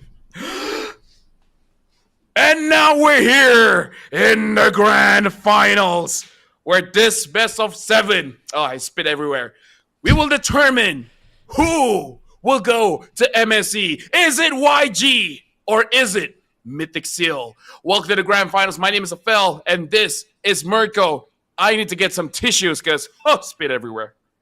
Hey, no worries, LaFell. While you're doing that, ladies and gentlemen, yes, this is going to be a best of 7, and you have to understand this. Unlike Indo, Malaysia, and the Philippines, there will only be one team that'll be going to MSC x EWC. So it's between YG or Mythic Seal, despite their crazy run, despite both teams going through their own road to get to the grand finals. We're only going to see one of them make it there. Mythic Seal on a generational run of never making it to the internationals, but YG have never made it either. This is a new org, new, fresh, coming in with a few of the Burmese Ghouls players, and it seems like so far they have been the better team. Last time they met was just yesterday in a best of 5 that went all the way. Almost a reverse sweep by Mythic Seal, but they couldn't do it in game number 5, and that's why we have this match again, a rematch today, with YG technically losing out on momentum. But they have had time to prepare for whatever they saw in the lower bracket finals earlier in the match between Mythic Seal and AI. It's all destiny, Mirko. Because here in fate. MSL, Mobile Legends Bang Bang Super League Myanmar Season 1, the tagline is Beyond Destiny. In fact, I know it's destiny because even in our chat, someone is named Destiny there. Like, this is all written, Mirko. 3,000 years ago, it's been written. It's going to be Mythic Seal going up against YG. Who wins? I haven't finished that book because I'm not a reading person. Me neither, man. I don't read books. That's why I'm here casting with you. If I read books, maybe I'd be a professor or something, right? But this is why we're just going to have to find out by watching, ladies and gentlemen. You never read the manga. You just watch the show, man. Don't get spoiled. Exactly. You'll be a professor or something. I'll be a professor of something. Nah, you know what? Screw it. Screw it. The players here, like you said, YG might lose a little bit of momentum here, especially because, dude, Mystic Seal, they popped off. ZP improved. Nico being an absolute monster, showing up to everyone, recalling to them like he's dealing emotional damage. And that is what's going to hit your mental, man. That's going to be the strategy in this best of 7. I agree with you, man. Mythic Seal have always kind of been more of the explosive team, right? They love taking these gambles, high risk, high reward plays, and most of the times it does well for them. But so far up against YG, for some reason, those big gambles have not really paid out that well. It hasn't turned out to be, the win that they expected. Because YG are just so good at utilizing that systematic play style, playing it safe, playing it with the early game snowball, even waiting for the power spikes. Stitch, I think, was the main man for me yesterday in the matchup against YG. I mean, in the matchup against Mythic Seal, YG were just the better team at waiting, at being patient. Meanwhile, again, Mythic Seal, they love to push the tempo. They love to try to look for these massive fights that end up not going in their favor sometimes. Nico, I think a lot of fingers will be pointed back at him here for redemption in the grand finals. Yeah, we can definitely say that YG is the good kid in class. They do well, they listen to their teacher, and they make their parents proud. They do. Mythic Seal makes their parents proud too, but in a different way. The other thing that I want to say is that Mythic Seal, they're just aura farming. Everyone. Ken is like, I'll take a 1v5. I might die, but that's aura. Nico, he will recall in front of the enemy and then cost the team the game. But it's like, but I got aura. That's actually negative aura though. That play. Hey, I didn't say positive. I just said they got aura. Still aura. All right, that's true. That's true. It really is all about aura farming. Meanwhile, for YG, they're not really aura farming. Maybe they aura farm when they win, right? But before that, it's always kind of like the dirty work for them. It's the boring work for them. It's all about playing it slow, playing it through their win cons, and drafting very, very well. I got to give props to YG because when we're talking about how they're able to match their win conditions, how they're able to execute so cleanly, it is reflected in the draft itself. The drafts have been phenomenal for YG. Even yesterday, I think both of us agreed that for the most part, even though it was a full 5 games, most of the games were won by YG in the drafts. It's just the execution that Mythic Seal are able to perform at the high level of execution that they were able to perform at to outplay YG a couple of times despite losing in the drafts. Yeah, and honestly, like at this point, I kind of want to talk about certain heroes here because we see that I'm just putting up the stats here, right, Mirko? This is worldwide. This is global. This is for everything because I'm looking at Chip. Looks good, but only at 50% win rate, and this is global. And in terms of hero picks, is number 56. So that's like the one third of the hero picks. Still looking pretty good, but globally win rate is only at 50%. Here in MSL Myanmar at like 30% win rate. So Chip has not been as good as we thought it'd be. Like maybe because we've seen professional teams like teams from the Philippines that understand the macro play, they look amazing, right? But if you're like Indo, like Malaysia, where we just want to brawl, maybe something that you can start a team fight that doesn't require thoughts. I think it's also kind of the level of the game right here. In Myanmar, it's very... The brawls have been very weird, I think in a good way, where they don't utilize a lot of their resources. Sometimes, again, like in the matchup earlier for Mythic Seal against AI in the final game, AI had the chip. They were the ones really looking for plays, all ending onto Zippy Cutie. But most of the times, even when Zippy Cutie gets picked off, Nico is able to find a play to turn the fight around, knowing that all the resources have been used to just kill Zippy Cutie. So for Burmese teams, at least for AI, the way they lost on the chip was kind of on them. You know, they forced themselves in, and they always commit everything when they go in for the shortcut. Meanwhile, I think in the Philippines and even in Indonesia, when we see the chip, it's always kind of like a macro style, more of a macro style. Obviously, there's going to be some brawls there. 5-man teleports are never really that clean, but there's more of the macro. They play it so slow. They play it understanding that they have the macro control. There's no real reason to fully commit into these team fights just for one pick in the later stage of the game. It's just that understanding that I feel like a lot of the Burmese teams have not been able to replicate. I feel like we just want to keep it simple. Do you want the chip? Yes, you do. Then, okay, ban out the Badang. Because I feel like that's the main reason why it looks bad. Because every single time you go in and then you get caught, and it's like, well, what are you going to do? What are you going to do? Badang in general is just pretty strong. And it's not just here, because I even look at the Macau qualifiers, looking pretty strong as well. Often getting banned, and when getting picked, looks absolutely amazing because it just disrupts the fight. And I kind of feel like the way that the teams are playing, you just don't want that flow to be disrupted. Like if you're having something good going, you just want to move forward. You don't want to get staggered and everything like that. I agree with you. That's why it's kind of weird to see. I wonder if if the chip's actually going to be banned here in the grand finals, knowing that, again, technically YG also lost on the chip yesterday. Most of the chip games in the Mobile Legends Bang Bang Super League Myanmar hasn't really been too good in the playoffs, at least. Maybe in the regular season it was different, but it's also... Yeah, it also comes down to how good or how well the teams have adapted to the style of play that Chip adds into the game, right? That dimension of just going all in. A lot of teams now just group up after a minute. After laning phase, they just fully group up. They don't even go for the side lanes anymore. Group up, play for neutral objectives, and it takes away from the Chip. The big advantage of the chip is the man advantage. But when you're going in onto 5 members who are sticking together at all times, it really isn't an advantage. It becomes a 5v5 where, again, the chip loses its value. You don't have a 5-man implosion set. You don't have that damage. You don't have a Badang lock. And that's why we've been seeing a lot of dips in the chip win rate. But here are the most picked heroes still standing strong at number 1. All the way from day 1, it's the Granger and the Gatot Kacha, the GG combo. But we gotta say, man, looking at Badang, his pick rate was actually lower than the Joy, but now looking pretty even. In fact, after this, he might be top 3 picks unless he gets constantly banned. And if we're talking about heroes, the most picked hero so far, or most banned hero we don't see here, which is the 1-1, where you see Mythic Seal even first picking that 1-1, and they actually prefer the blue side first pick. So I wonder if YG puts that into their calculations. Like, okay, do you want first pick? We got to ban out that 1-1. At least you don't get that one.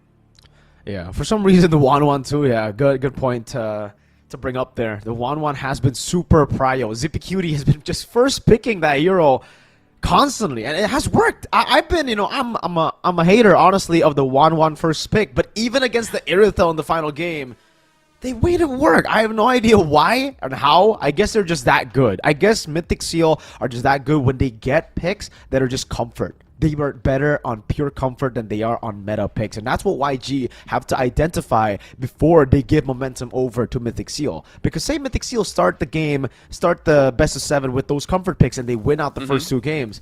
That's too much momentum to be given Mythic Seal, man. This is a team that really thrives on momentum. They lost game 1 against AI, and then they proceeded to sweep AI. That was what we call a gentleman sweep in the industry.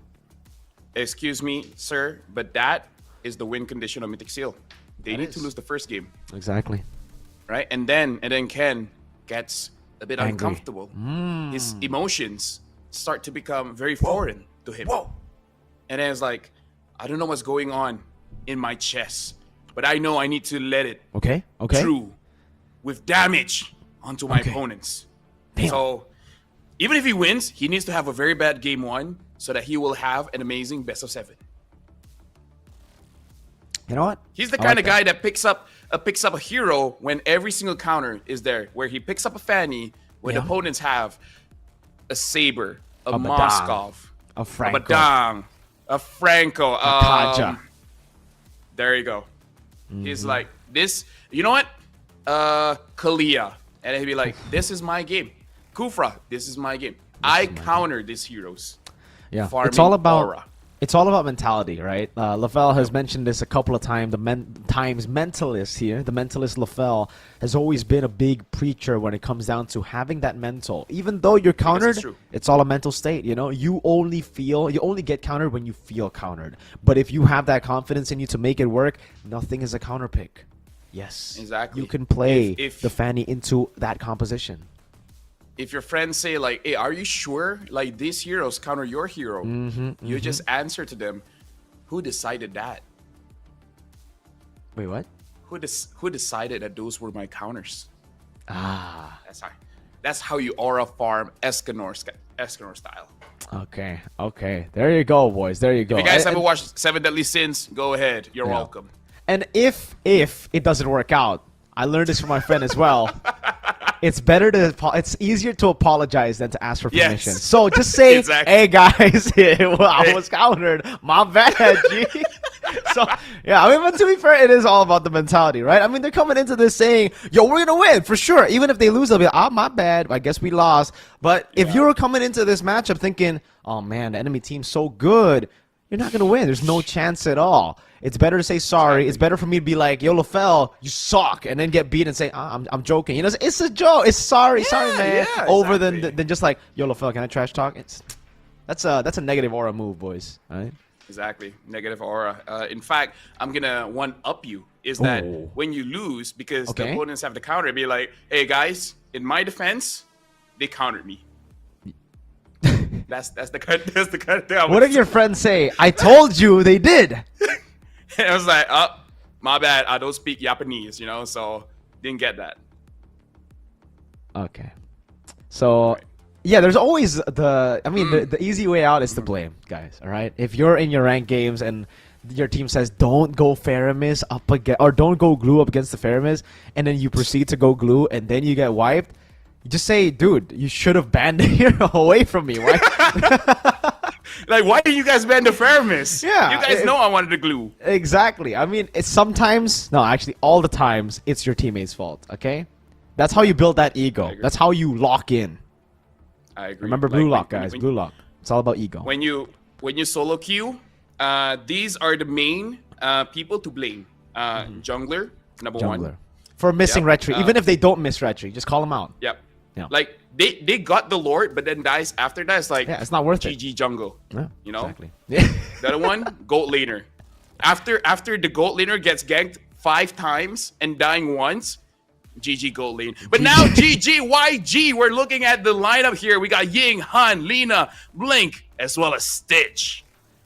This team has just been so consistent, so good all throughout. Lina, Stitch, the two I would say, stars of YG, who've been able to really be the pillar for this team. So consistent every single game. Ying, the outlier, the guy who knows, who has such a deep hero pool, to be fair. We saw the Arlet with the Fredrin of Han. We saw the Lucas for Han as well. The others really fill the gaps well. For Lina, for Stitch to do well. And Blink, obviously, it's not like he's kind of like the unsung hero compared to the others, right? The others, Stitch and Lina, they're really good at their jobs. They're the star of the show. They're the carries. Han and Ying, they're enablers. They know how to fill in. Blink, he just fits, man. Like, if it wasn't for Blink, the connection wouldn't be there for all these members. He is literally the do I call him the needle or the thread here?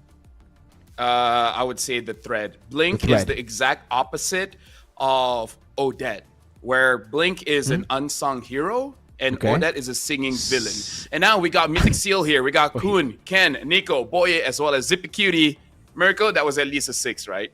Wait, is she actually a singing villain? She's a villain? Not really, but you get pretty annoyed going up against her. Okay, I see. So she's a villain in some people's eyes. Listen. Okay. Swan! What? Wouldn't you get annoyed by that? Anyways, we're looking at Ying as well as Kun. You're looking at the EXP here, man. Like, Ying is just popping off. He is the one showing the aura. Yeah, he's been more of that carry XP laner. A lot of times, putting himself in the Arlet as well when Han gets the Fredrin, and it really makes sense because YG, they have much more of a deeper hero pool when it comes to the jungle. For Mythic Seal, it's been kind of weird because they have not really picked up any utility junglers. It really depends on how you view Lucas. It could be a utility jungler, but I'm thinking it's more damage, right? So it still carries for the most part for Mythic Seal. Joy, Haya, Lucas, even the Ling, that was phenomenal. And for YG, they can do both. That's why YG have been the cleaner team, and that's why Ying has been able to pop off more than Kun, who've unfortunately been placed on heroes like Hilda, just very non-flashy, just there to be there type of heroes, Yep, I agree. They're there to absorb They're there from everyone. To let the main character thrive. They're the side characters. Yeah. Worse enough, they're the side characters that only has like 3 episodes of the entire series. That's a lot of episodes. So I'm thinking more just like a scene. He has a scene in a whole season, 30 episodes, one scene, and then you don't see him ever again. Yeah. Either ways, right now, I would say the more fired up one should be Mythic Seal because they almost won that one. They would tell everyone, it's like, bro, look at the game.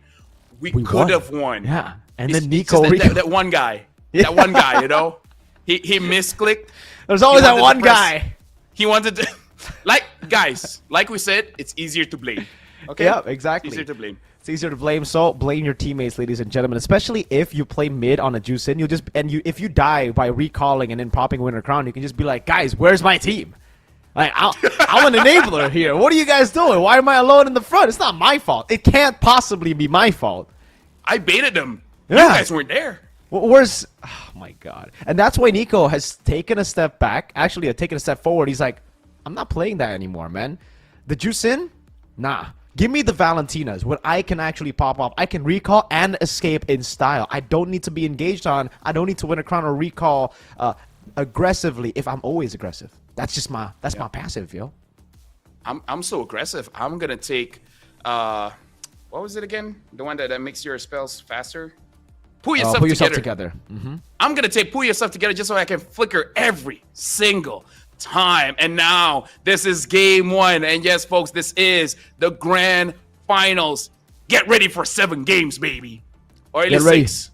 7. Maybe 5. Maybe 4, to be fair. That's true. But we're not getting anything minimum. less than 4. Minimum 4, maximum 7. I really hope next time they make it a best of 9, at this point, because... No? Are we not welcoming this change, maybe? No? You don't like it? I would go for global ban first for going for a best. Oh man, you're a global ban enjoyer. Here's the thing, Mirko.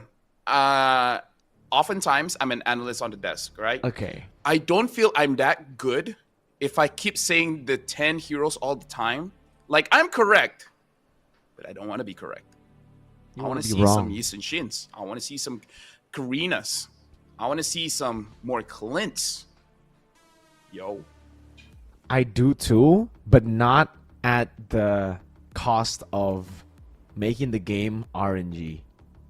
Hey, you know what they say about RNG? What? Well, if you don't know, then heck, I don't either. This best of 7, we gotta see game number 1. This tempo, man, this tempo. Personally, for me, I want to see Mythic Seal not having the perfect game, so that they have the momentum. Marco, you gotta be a hater. If you love Mythic Seal, you're sealing their fate, man. Ladies and gentlemen, Yangon Galacticos are gonna win 4-0. Let's try to make it work, right? Okay. I did it for TLPH and Onyx. I'm gonna try to do it for Mythic Seal. Hopefully, I do it for BTR2 later. Amen. I'm gonna sneeze. Okay, I'm back. Very brave of you. Very brave. Just saying. It's okay. And if it works, you might be the richest caster, but not by how people think you would get that kind of cash. It's gonna be very weird to explain to the tax teams people, are gonna have either to ways. pay me for my curse. I agree. Yeah. Seems like we're already getting ready, by the way. And by the way, we have to talk about this too. Mythic Seal have literally just played 4 games. So coming into this, they are warmed up, but it could also be a case of fatigue. Hey, it's about the mindset, Mirko. Real. Fatigue? Hell nah, fam. Fatigue is a state of mind. When I sweat, that's my energy drink. What? Anyways, looking at the bans here, Fanny gets banned. The Frederick gets banned as well, so you can smell this joy coming up. Hayabusa and Kuya. Hey, good ban so far, Mirko. Yeah, I wonder if the Harith is going to come out too. Mythic Seal have been a big hater on the Harith. Game 1 AI, the reason AI was able to win was because they got their hands on a very broken pick. And after that game, Mythic Seal have always gone for Fredrin and Harith ban. But maybe that's because PS just doesn't play the Fanny comfortably in LAN events. And that's why now, for Mythic Seal, they're going to have to respect Mr. Han. He's been quite a scary Fanny, to say the least. The Fredrin as well, just to set up for the joy, like you said. But it would be weird if they went for Harith open. So Harith either left open here or first picked. Or do they go 1-1, dude? Honestly, personally for me, if the Badang doesn't get banned and the chip doesn't get banned, I would actually take that Badang just in case if YG wants to pick up that chip. Yeah. Personally for me. Yeah, that works. I think YG are definitely going to have to think hard about this, right? Do they want to give comfort or do they just set up for their draft? Because right now there are a lot of different picks open. The Juice Sin, interestingly, is the one that gets banned out by YG. So Mythic Seal, a lot of options up for grabs right now. First thing in mind is the Wanwan that has just been always prioritized by Mythic Seal when it's left open. And it will be the Harith this time around after the Harith has been left open. No Wanwan, 65% win rate. A ridiculous stat for a hero who's been picked so many times. Either Zippy Cutie has been hiding this hero the entire time, the entire playoff, just so that he can use it here, or he spent time during the break to actually practice this hero. Now, YG, the chip is still up, but again, when the Badang is there, very dangerous. I wonder if they want to steal away this joy just so that they put Ken in a worse position. Okay, so it's kind of like a forced error because when you pick up the Harith, if the enemy team goes in for the joy, it's already kind of countered by the Harith. YG might have to go for...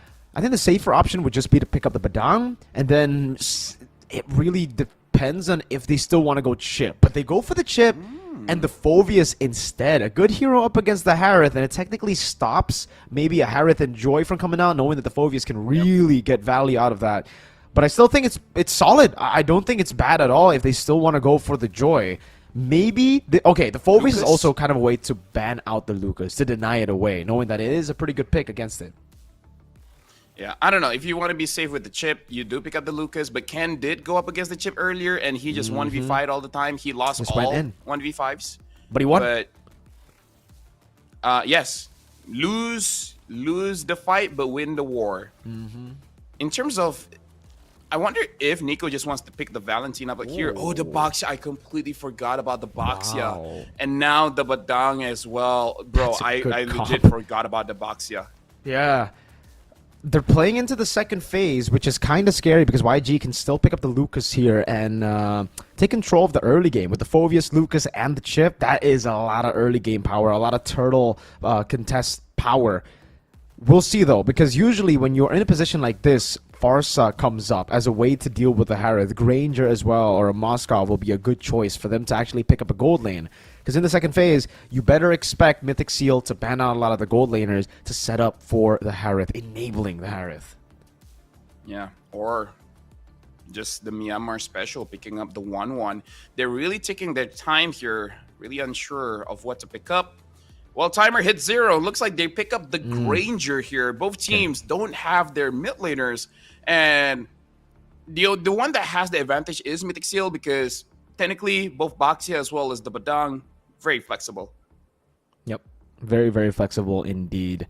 Going to the second phase of bans here, remember YG will be able to pick up the first hero in the second phase. And so far, I believe the red side still has the upper edge up against blue. Not in the previous series, though, unfortunately. Mythic Seal was actually able to crack that idea of the red side being better than the blue side.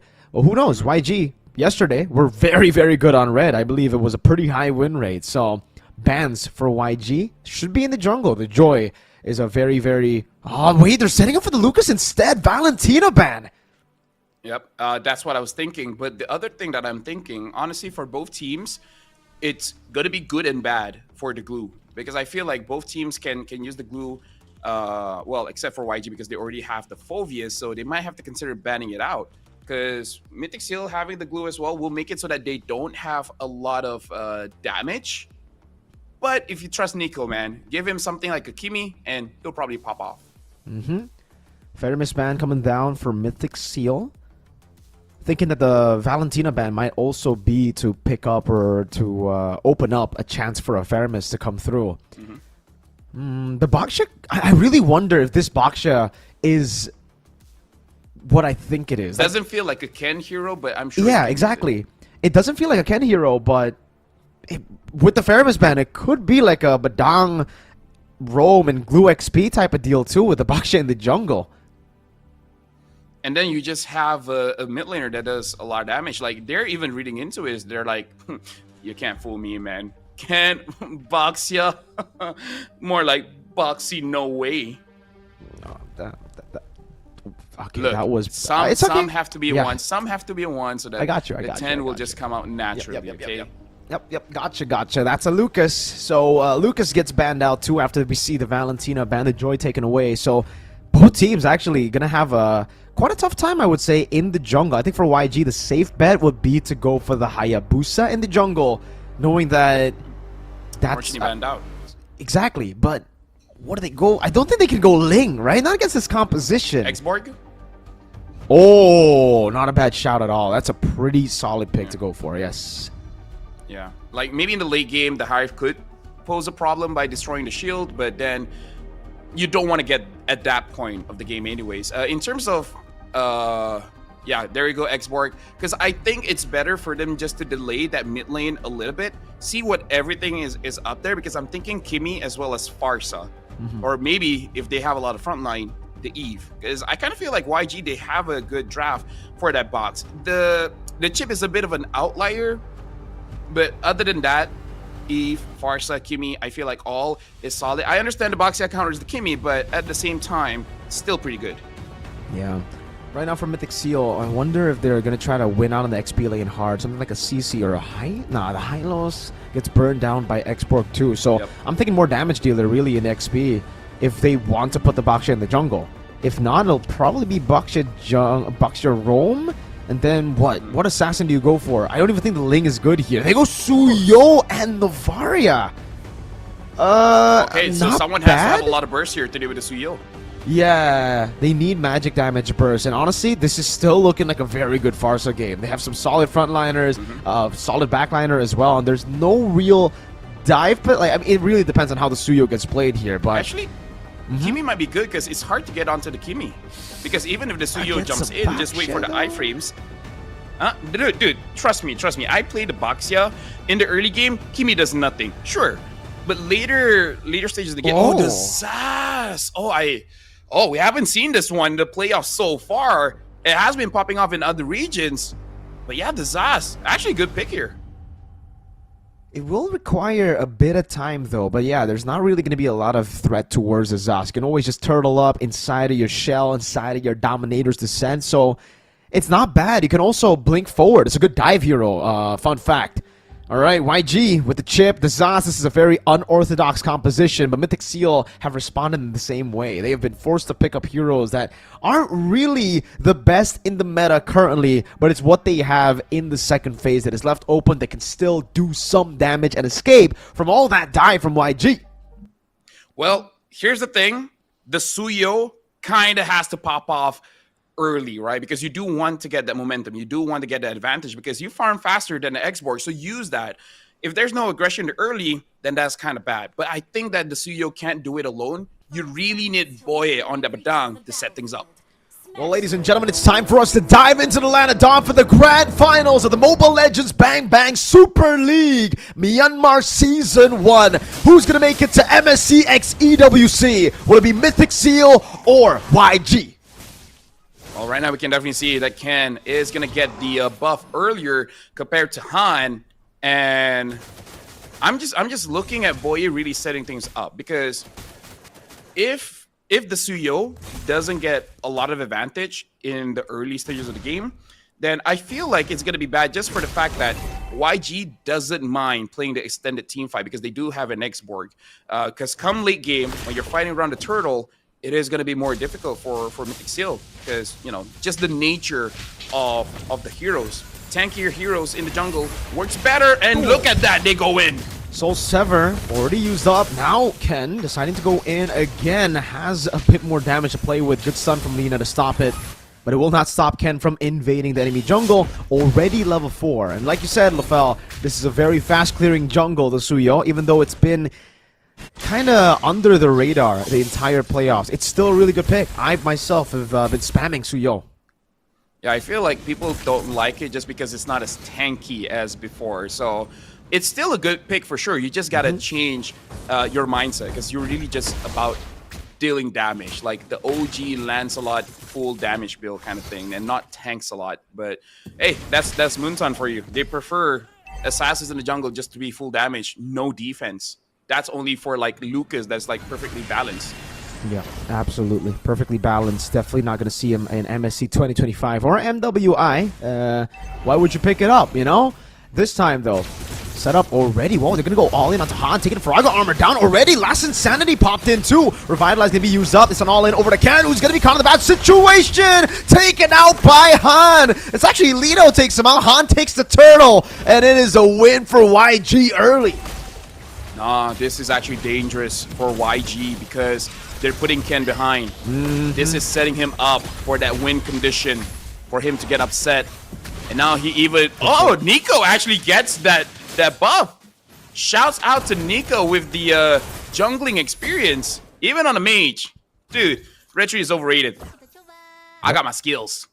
Good recovery from Nico, but it's still a net negative for Mythic Seal. It really depends. Like you said, technically this is a win for Ken, but I don't know on a Suyo if it's going to help him that much. But on the Joy, it's fine. You lose on the early game, it's as expected, but the Suyo works very differently. You want to win the early game. You want to get that level lead, which he already has, luckily, despite the turtle take for YG. Yep. Anyways, we saw a glimpse of it, of what might happen in the neutral objectives later. Ken cannot really move forward. So Mythic Seal, they got to go into the mindset that you just want to get a kill. Taking away You're the saying gold it's Ken? crab. Yeah, you said he can't, but I'm saying, but he's Ken.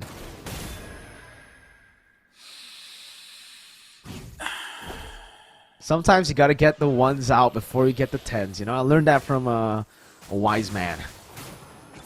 Well, Boy is down here. He knows that there are members of YG inside. Maybe they don't know Han is there, but Nico, now he knows. I would say, Ken, try your best to get early game advantage. And if you don't, hey, trust Nico. Trust Zippy Cutie. They might be able to do it. Maybe trust Nico a little bit more. Yeah. Playing for the late game isn't really the best To be fair, it's not bad. It's a skill matchup as we get into the later stage of the game with the Granger and the Zask on the enemy team. Technically, Exborg too. Yeah, it really is going to be a skill matchup, but I'm always a fan of the Harith when it comes to the later stage of the game. Turtle 2 spawning in the land of Dawn. Han first onto it already, burning it down, putting it the full stacks on it. Good. Astral Meteor.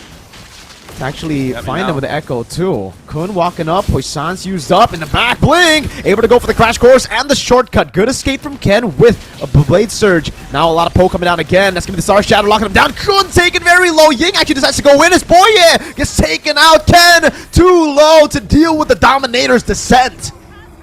Yeah, now Ying, man, becoming a problem. One of the main carries coming in from YG. Ying is, like we said yesterday, like he has the moniker of a Maying.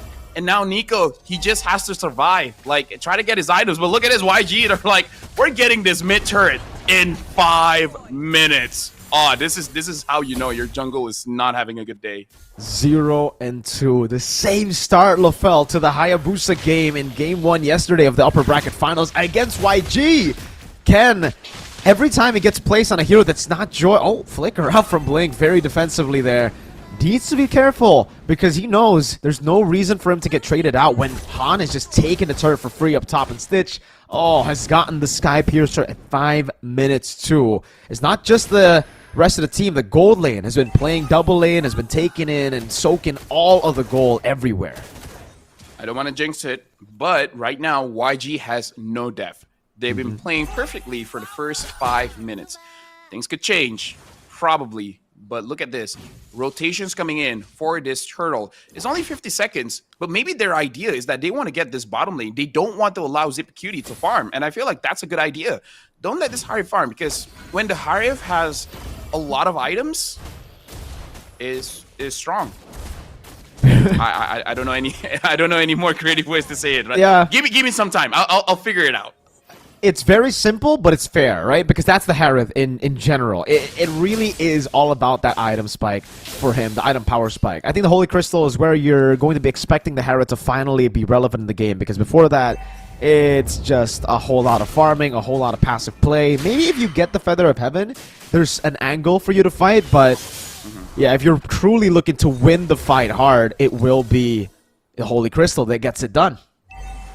Yeah, personally for me, I feel like they got to take care of Ying first. Like, you know that he will dive the damage dealers. Kite back, kill him, because he's such a problem, bro. Like, he will make it to the point where you feel like he does more damage to you when he does nothing. That's how much problem that Ying is giving to Mythic Seal. Ooh, free take this time around. The Suyo, man, a level down against the Exborg, LaFell. That's pretty bad. Oh, recalls if he's gonna get out just in time, barely, before Blink catches him with the crash course. Blink and you miss it. Getting up there. Now it's not a 1. It's not a 10, but it's a solid getting 2. up there. Yeah, we went from 1 to 2. It's okay. And this is a problem, because you know that YG, they don't have to rush things. And I feel like that's the most difficult thing. Like, they can rush to make sure that you don't farm, but they don't have to rush when it comes to the team fights.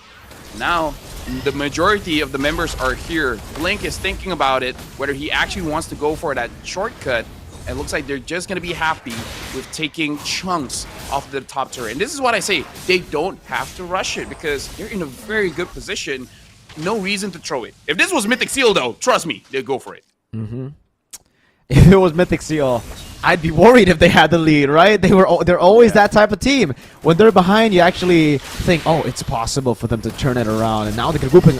Wow. I actually thought that was a shortcut. Never mind. It was just the little nightmaric spawn of Lina.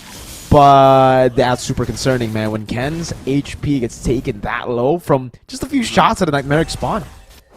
Yeah, I just want to point out here, looking at Lina's build, getting that Wishing Lantern very early is very hard for Mythic Seal, because there's no magic resist. Because it's hard for you to build magic resist when you're 5,000 gold behind.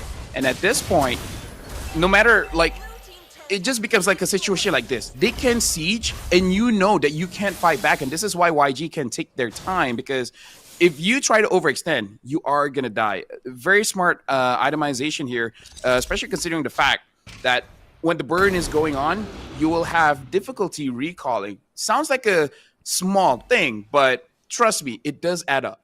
I gotta ask you, LaFell, who do you think is the better roamer, Baksha or Badang? Because I thought coming into this game that it'll be the Baksha on the hands of Boye, and Kun will be the one placed on the Badang. Personally, for me, I prefer... Okay, EXP if you rotate a lot. If you're not going to rotate a lot, might as well get the Badang. Good natural echo over to Blink. Almost a steal, and all in onto the bottom lane. Ying gonna be taken out. Blink now walks up as well with the flicker. Boye able to disengage. Dominator's Ascent right there already. Zippy jumping back and forth on the Zaman Force. It'll be a 1-for-1 trade. Ying for Lord. Yeah.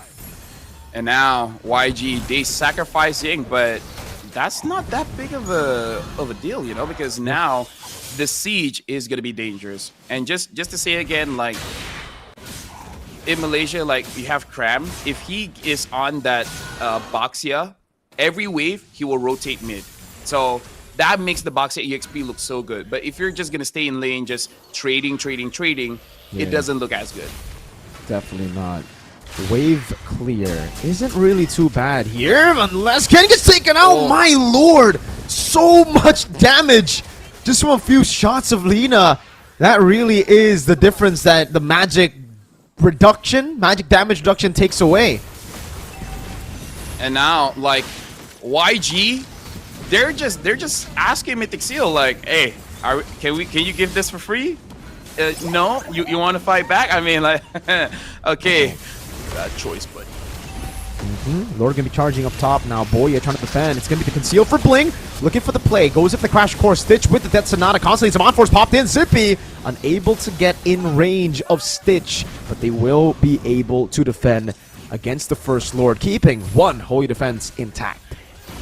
Good and bad for Mythic Seal. Because I feel like as long as Nico doesn't get the items, it's fine. But once Nico has 3, I feel like YG needs to respect it just a little bit, because unless Blink is able to get a good flank, you're really not going to be able to catch this Novaria. I'm not saying that Novaria can 1v5, but it will cause problems down the line. So YG, again, you don't have to rush, but at the same time, don't take your time. Yeah, I agree with you. That poke is going to be massive. Ooh, purple buff just taken. So far, the Star Shatters have not been doing that damage, the one we expect. I wonder if YG are actually going to opt for the Twilight Armor as we get into the later stage to stop that Star Shatter from being the oppressive poke tool that it is. Yeah, I feel like eventually they will, because there's no reason not to. Because even on just one damage item is all you need. And at this point, what are you worried about? Are you really worried about Ken? Only the magic damage is the one that you really have to be concerned with. So, yeah, I kind of feel like in terms of building the items, it should be pretty straightforward for YG here. Ken can build damage, but he's not the main threat here. The Holy Crystal that we were talking about has already been built up by Zippy Cutie. So, when it comes to power spikes, they have gotten to a point where they're strong enough to take battles. Ying, though, already interesting. He's going to use a Dark Wave like that, unable to go for the Infernal Pursuit. Lina gets caught on the Astral Echo. Pops him Dominator's Descent very early on. Blink looking for the engage. Good punch back by Boye. Good reset. Oh, Lina has already used Dominator's Descent. Walked in forward. That was a bit too aggressive. Yeah. Which is showing that Mythic Seal, they're starting to get the items to actually be relevant in a fight. Heck, Ken, if they wait just a little bit, he can get level 15, so he can actually contest for this Lord. Yeah, Stitch able to bait out the Revitalize. Ying with the Dark Wave already used up. Mini Wave in the mid lane. Going to be cleared up by Nico. As Han continues to hold it. Oh, risky move by Zippy.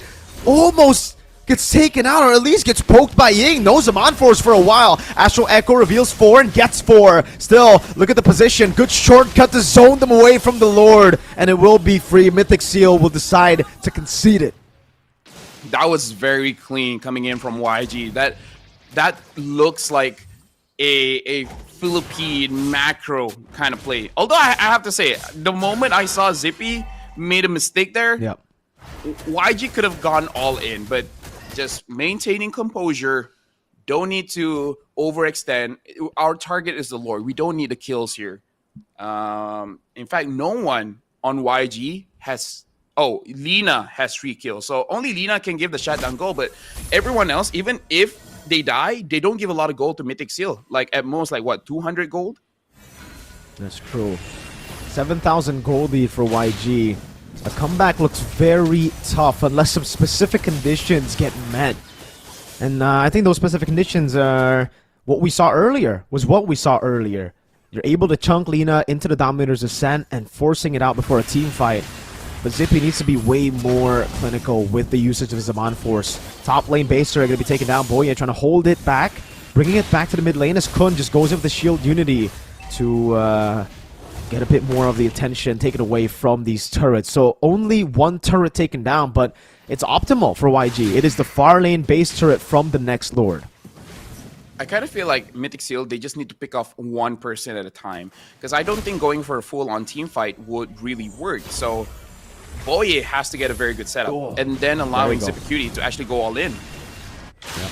The poke, Queller, Shatter. Oh, wow. Aggressive move by Ying. Goes up the flicker. Won't be able to find it in the back line as well. Blink pops in the shortcut and all in. And soon Zippy so low. Kun dies. Couldn't handle that much pressure. And another base turret falls down below. Yeah, and now we're starting to see the Twilight armor coming in. So the poke coming in from Nico will be manageable. Though we saw the poke actually happen onto Lina. Not really one-shottable just yet. And now Nico is doing an amazing job at clearing the minions. This is where YG will start to struggle just a little bit. They will need the assistance of the Lord to crack the base because the wave clear is starting to be good.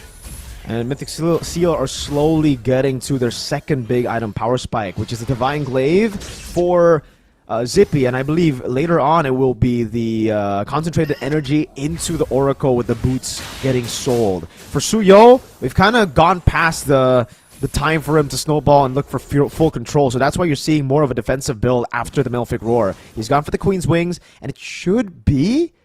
Well, I thought it was going to be the Immortality last item for him, but... He's building towards... What is he going for? Is he going for a bod still? Or he wants to go for the Rose Gold. That makes more sense. Gold or the bod. But yeah, I feel like Rose Gold because you need some kind of defense here because the Lord has spawned. And we saw how YG handled this Lord dance. They just make sure that the space is created. And then get the Lord for free. Heck, it looks like they're going to get the Lord for free anyways. Yeah, it's going to be a full blitz. No way to respond to it. They're all just so easily zoned away by YG's damage dealers, by YG's main initiator tool too. Blink, so good on this on the chip this game. Unlike what we've been talking about recently, or the last 2 days, Chip has had a pretty abysmal win rate. Chip, so far in the hands of Blink, has looked unstoppable. You know what I like that YG is doing in this game, Mirko? They're not allowing Mythic Seal to do anything crazy. Yeah. Because they don't give that opportunity, right? Like, even dealing damage, they deal it in the safest way possible. So Mythic Seal, even if they do want to get, they want to make a play, they're like, what play are we going to do? And they're nowhere, right? YG is everywhere and nowhere at the same time. Yeah, they've been denying Mythic Seal's risk-taking, basically, right? That gamble, they've not let it happen. Nightmaric Spawn again plays down with a shortcut too. Kun bursts it down. Oh, man, the fire. Way too much damage. Gets done over to Ken. Has the Blaze Surge Blink to get out of there. Zipicutie does a lot of damage, but not as much as the full damage comp of YG, who's able to get game 1 of the best of 7. That was just simply outclassed, man. YG, they were treating Mythic Seal like, bro, you're not at our level just yet. But just to remind you guys, this is Mythic Seal's win con. They gotta have a bad first game, get upset, and then pop off. Because Mythic Seal, they couldn't get crazy. They couldn't get loco with it. They couldn't go bananas to the floor. And that's what they need to do. Got to get bananas to the floor. They're always very, very slow starters, but up against YG, who are very strong starters and good finishers, it's going to be tough, man, to pull off the comeback that we saw against AI. It's going to be tough to pull off a comeback against a team like YG, who, again, we saw in a best of 5, were able to still stay composed despite losing 2 games back-to-back after getting a 2-0 lead. So for Mythic Seal, I expected at least a change in game number one. They've always been slow starters, like you mentioned, Lafel. Losing game number one is kind of normal. It's the custom for Mythic Seal. Mythic Seal. But in the grand finals, after playing 4 games and now playing their 5th in a best of 7, it might just be too much for them to be able to force out a full game 7. YG, look, so clean on heroes that we've been talking about. Having pretty bad win rates. Xborg, you saw a 20% win rate, I think it was. Chip, you mentioned the 30% win rate before we started, yet they got it done. Yeah, so it's kind of like them asking the coach, like, Coach, how do we get a good fight with Chip? Oh. And the coach is like, don't fight. Don't fight. Play macro. Genius. Because Exactly. look, how many times have we seen Chip using the Y walk, get behind, and then using the shortcut? Barely. He used it as a zoning tool. Yep. Right? So maybe that's how you use a Chip here in this playoffs. Don't force it. Don't force it. Don't force out the chip. It's a bit too risky to force out brawls for no reason, right? When you already have to win in the early game, just play it the macro way. That's something we actually already spoke about. We touched on before the draft, right? The reason we haven't been seeing Chip that played to that high level yet is because most of these teams, they look at it as a brawl tool, where it should be a macro tool that can brawl. The brawl is a bonus. If you get a man advantage, sure, it's all good, that we saw a couple of times in this game. But for the most part, it's anti-fight. It forces the enemy team to kind of turtle in their base, shutting down the risk-taking team fighting of what we've been saying from Mythic Seal. And I don't like the Navaria pick. I don't like the Suyo pick. We already said that. We voiced it out, and I think it came true. Both of those heroes, all it did was better clear in the jungle, better clear in the mid lane, but it could not win them the game. And I feel like the game-ending pick was the last 2 picks of YG. That Xborg, what front line do you have? And then that Zask as well. Hey, that shut down Ken, and then that shut down every front line that Mythic Seal had. So honestly, outclassed in the draft. Just with the draft, dude, YG had a big W. Massive W. The Baksha into the Badang, letting go of the Xborg, it getting picked up and having so much more after that. The Zask, sorry, also a brilliant pick. Every single pick there made sense, and the picks that we were talking about as well that should have been banned in the second phase really didn't. They let it go. Lina, our MVP for game number 1 for the Yangon Galacticos. 3-0-5, 584 GPM. The statistics are pretty meh, but that's why you watch the game. That's why you don't just look at the stats. You don't look at the game on paper. You look at the game in the land of Dawn, and you can see the impact that he was able to provide for his team. Constantly putting Nightmaric spawns, not only to disperse damage from a lot of the poke tools of Mythic Seal, but it's also the crazy damage dealing that I didn't expect. I expect him to be like crazy in the mid to late game, the explosive damage from the Jusin, from the Zask, but the early game was still crazy from him. He was dealing a solid amount of damage even early. The crazy thing is, I don't think the stat were reflected because in our eyes, we saw a lot of damage, but he doesn't interact too much with anyone, so that the damage numbers might not be that high. But I just want to talk about the itemization just a little bit. I really like going for that glowing wand into the wishing lantern, where again, usually you will have the wishing lantern as a 4th item, but having it in the second one kind of just shuts down any possibility of Mythic Seal having a proper front line. Adding with the Xborg as well, I feel like this is just YG making it so that only Nico could play. I feel like that is absolutely brilliant. It really is. We can take a look again at the emblem selection here for Mythic Seal. It was really all about how tanky they were, right? That was what they wanted to play with. The Baksha and the Badang having a very tanky frontliner hold everything down as the poke continues to come through from the Navaria, from Ken and the Queller of Suyo, and also the Harith.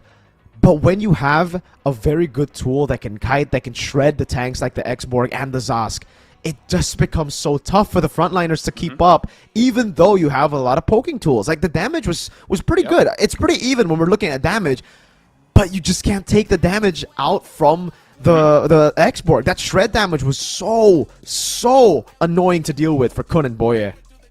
I mean, we got to put it into perspective. 45,000 and 23,000 damage coming in from YG, Lina, as well as Han. It's almost 18 minutes into the game. Usually at that timer, we would see like 90,000, maybe even 100,000, right? And yet, that shows how in this game, it's honestly brilliant in our eyes. But for casual viewers, they'd be like, that's very uninteractive. They didn't do anything. They just won. But that's how you play the macro, man. The carry, Lina, 45,000 on that Zask, they're just providing problems that now Mythic Seal always have to keep in the back of their minds. Like, hey, Ken, what hero can you use to deal with the Zask? And then there are just not many. Really not. Yeah, that's why we were struggling to find a hero that could actually fit into that lineup. We were thinking about, I think the hero that we were talking about was the Ling, right?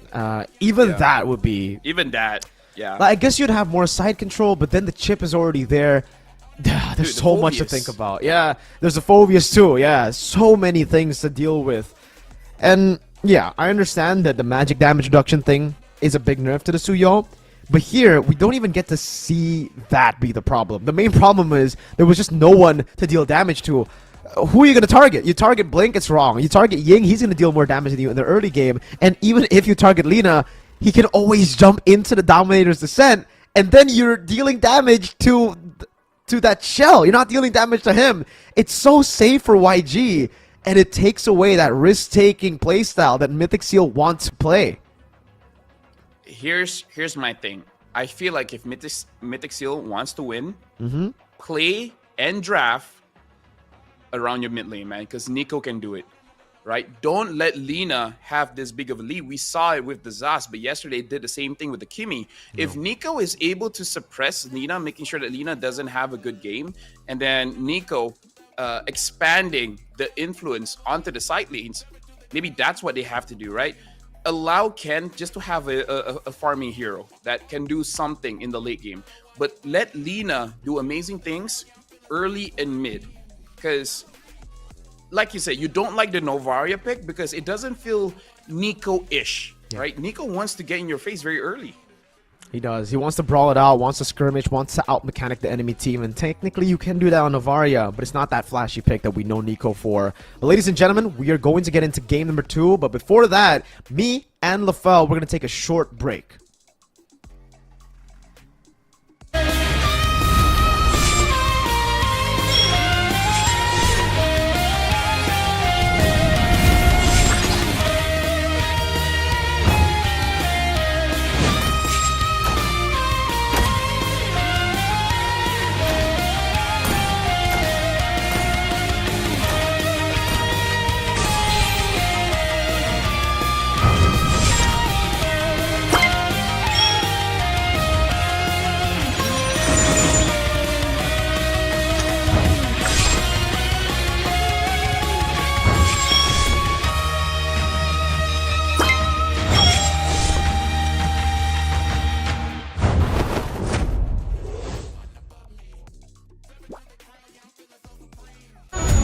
They said there's a limit in the women's league. In MWI, we say limit? Watch us bounce from the MWI queens everyone knows, to the stars who came out from nowhere, to the ultimate champions.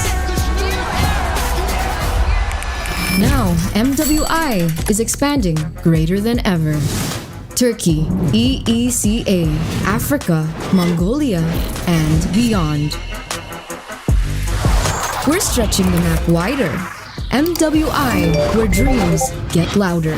This isn't just a tournament. It's your passport to the world stage. A spotlight for women in the EWC. All right, everyone, welcome back to the grand finals of the Myanmar Super League. It's not just gonna be me. Don't worry. I'm also gonna be joined here too. I don't think I'm alone. I think it's time. It's time. Hey. Bam! There we go. What's up, LaFell? How you doing? Hey, sorry, man. Shocking result after that game number 1. We thought that Mythic Seal would be able to put up a better fight, but it looks like the other side of the story that we talked about that could happen happened. Yangon Galacticos looked like they just saw the lower bracket finals and just went, oh my goodness, this is how we beat Mythic Seal. And it looks like they've already solved them even just after game 1. Yeah. Honestly, like, the best way that I can say, it's really just like how do you deal with a boxer?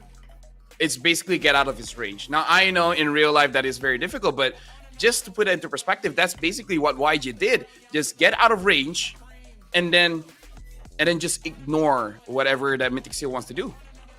Yeah.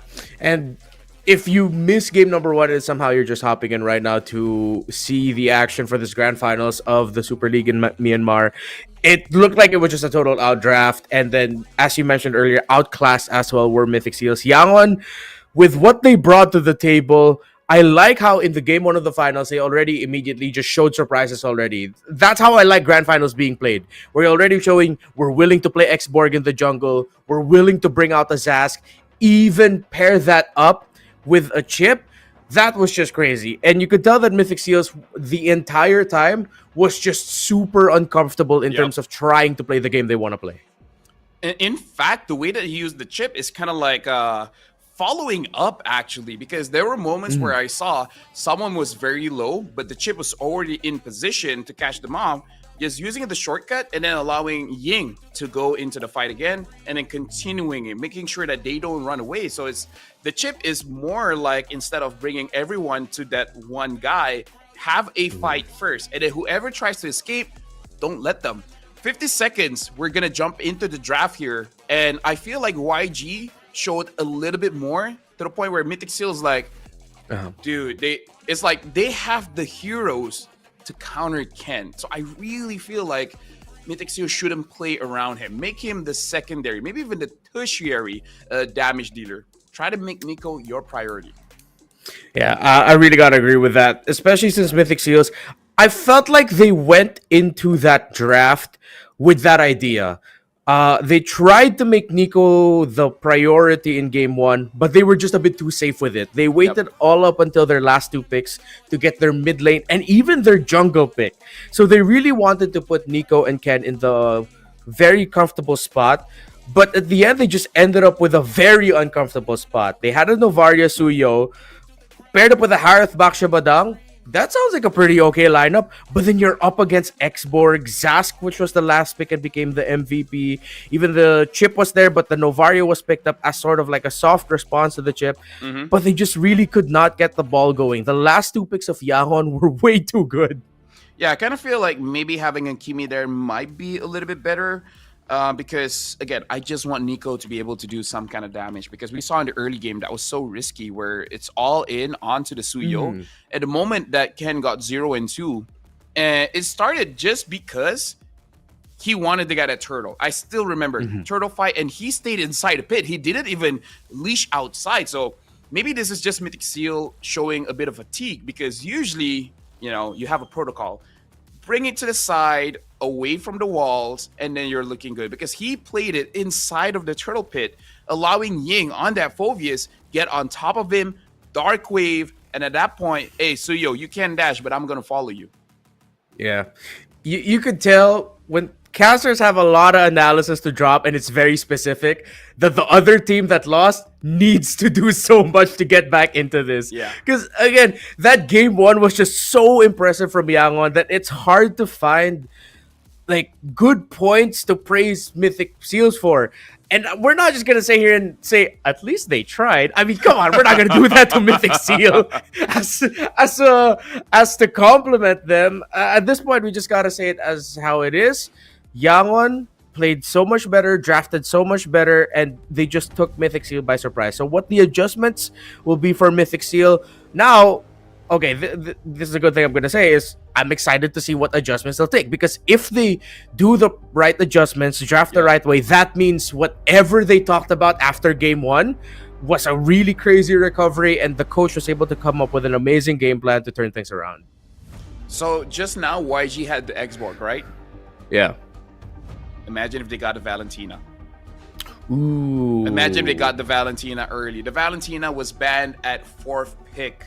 Because they know Nico and this Valentina can pose problems. So that's something that Mythic Seal has to consider. Maybe instead of using the mid as a counter, at least for game number 2, try to pick up the early whatever mid pick that you want. Selena, Louis was banned out. Something. Give Nico a playmaker. Yeah. I like that suggestion. Hopefully, Mythic Seals follow that and do pick up their pick for Nico in the first phase. But with Mythic Seals for the first time today, drafting on the red side, we're literally going to see a different version of Mythic Seals that we haven't seen at all so far. They ban Fredrin, they ban Fanny. Again, I feel like Ken just trying to get that joy. I wonder if YG will allow that to happen. Luyi getting banned out here. Mythic Seal, this is the point where you ban either the Badang, the Chip, or what else did we saw earlier? The Jushin, but that one was banned out by YG. Yeah. Kalea also still on the board if Mythic Seals wants to ban it out. I don't think Yangon will go the same route as Mythic Seals did in Game 1 and rush pick the Harith. But Mythic Seals are thinking that. They banned the Harith. They're willing to give heroes such as the Chip, Juicin. But to be fair, when this happens, that means that makes the red side first two picks even stronger because you can get two of the top picks in the meta. We talked about this before. Early pick should be the Kalia. Doesn't reveal too much about your draft and pretty strong either ways. You know, healing, catch, kind of like Lucas, a catch-all kind of hero.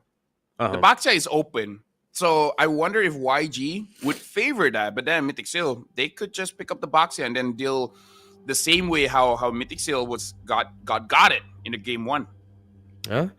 And Yangon do get the Kalea, as you pointed out. And gotta agree with you with this being a relative unknown. Majority of Kaleas do go in the roam, but there's always that possibility of it going to the EXP lane and changing things up with the matchup and how the first turtle will be played. So, Mythic Seals, the juice is available for you if you want to pick it up. The Chip as well. Lots of power picks. If you want to go Chip Badang to keep your combo safe, that could be possible. Yeah, because I feel like Jushin is pretty strong onto Nico, but again, prefer that damage dealer, man. At one point, pick up the Chang'e. I don't care. I feel like Chip Badang is the best. If you want Zippy to be comfortable, Granger. Granger would be a pretty good pick as well. Even though, yes, YG can counter with the Irithel, but so far, Zippy looks like he's good on those two heroes. It looks like, hey, Jushin, man. Chip, Jushin, YG, do you pick up the Badang? Because Ying was pretty nasty on the Badang as well. Yeah, and considering there's a Chip on the other side, Badang, I think we're both in the same boat here that Badang would be one of the best picks that the Yangon could go for right now.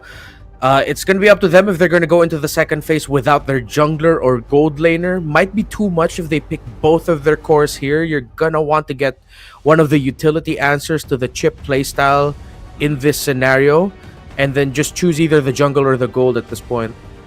Yeah, and I kind of feel like Mythic Seal, they might want to try to get that Phoveus later.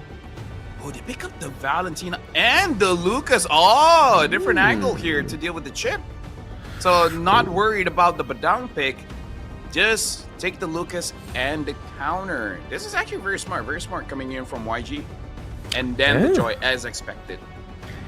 All right. It seems like Yangon were really expecting that the Joy will come up at the third pick for Mythic Seals. I mean, one of the best heroes you can go up against if you're a Valentina is the Joy, because electrifying beats for you.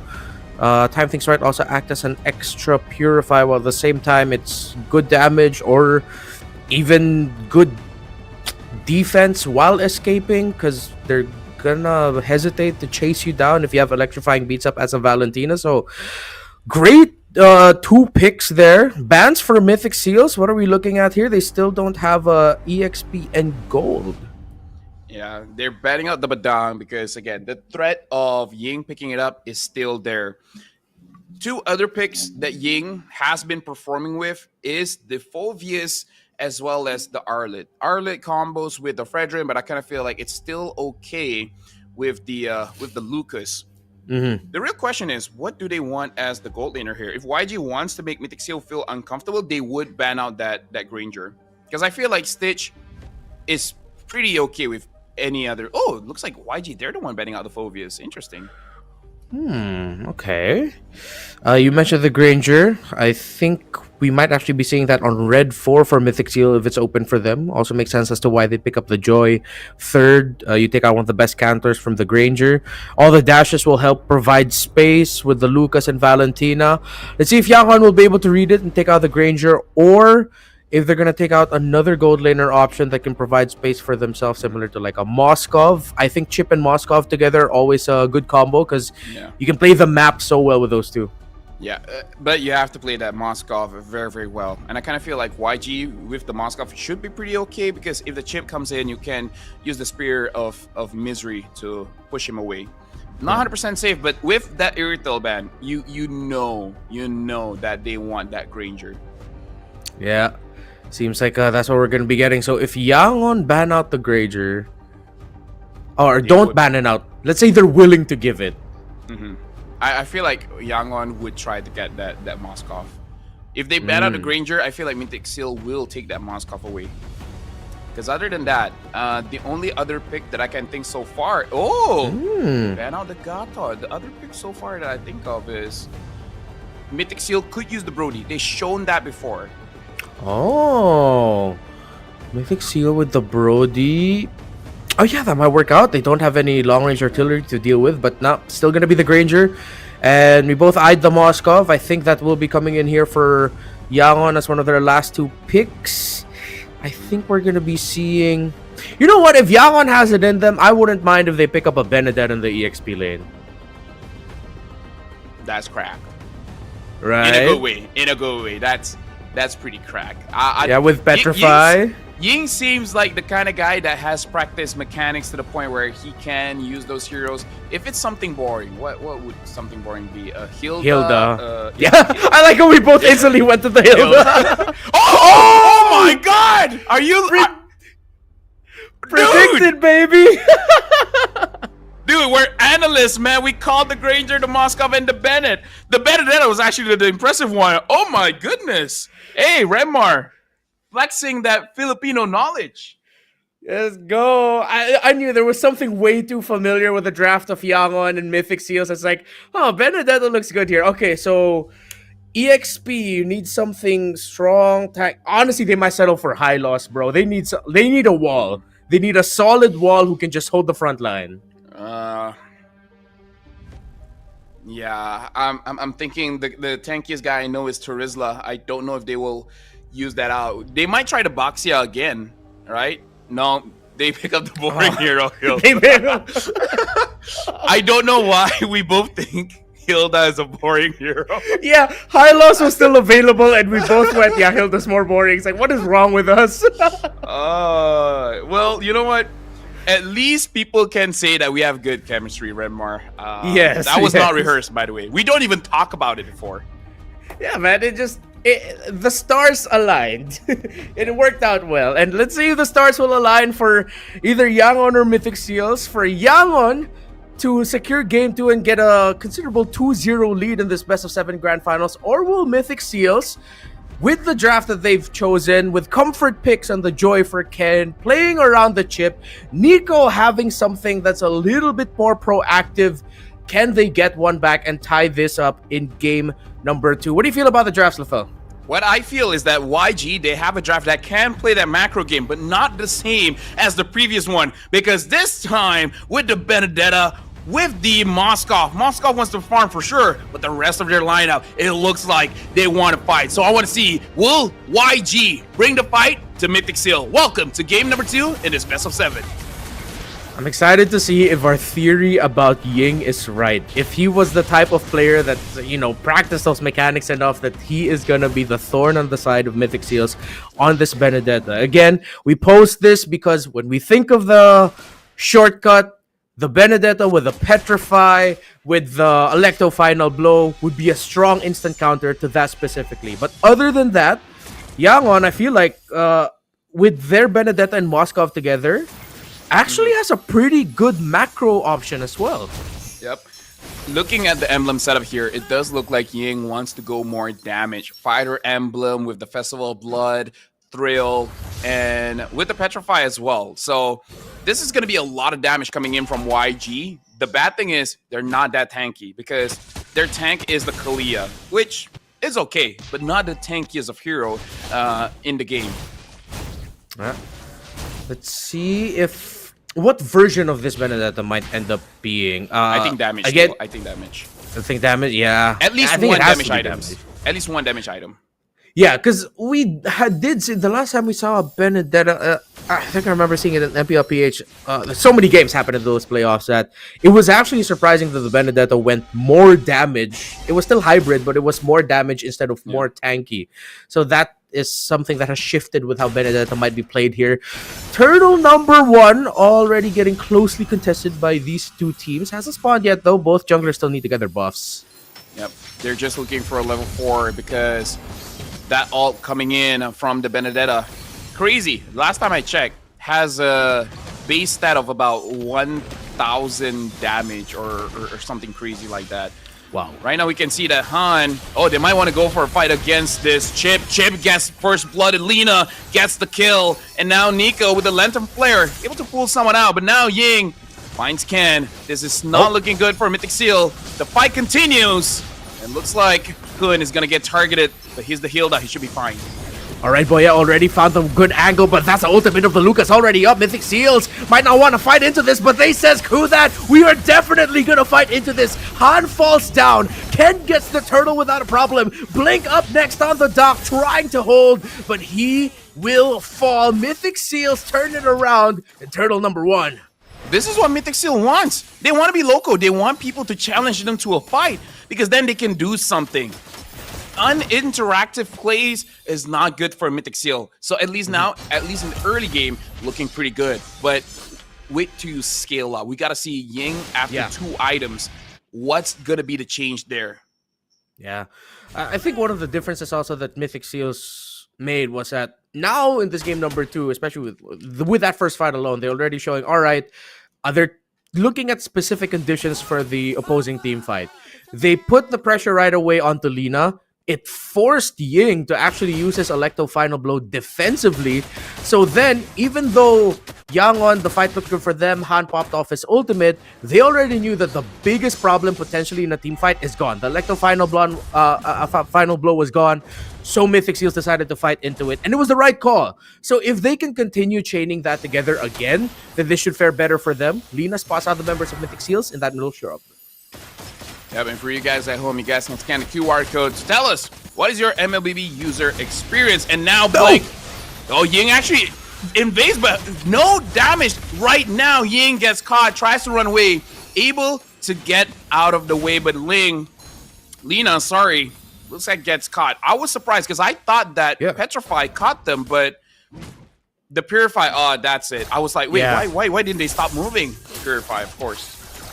Yeah, Purify coming in just in time for Zippy, and was also able to use the dash of the second skill to provide space. So now that's something that Ying has to talk about with either Blink or Han even to, hey, one of us needs to be the one forcing out the Purify.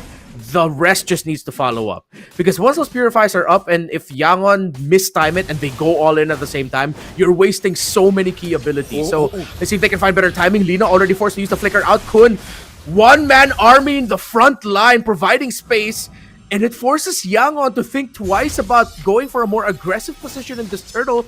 They back off just a bit.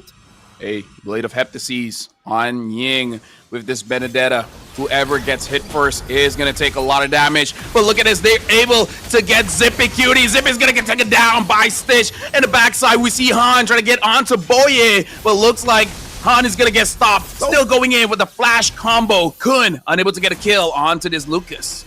Han didn't commit the full damage of that Lucas, knowing that if he accidentally used the basic attack to go behind, he's gonna put in a bad spot. Mythic Seals right now, they're forcing it, they're trying everything they can, and yes, they can, with a double kill for the Joy. Kun sees Han, they're trying to give space. Han has Retribution, but he doesn't want to risk it. Yangon give up another objective as Mythic Seal, with their bravery and fighting, they're outplaying Yangon.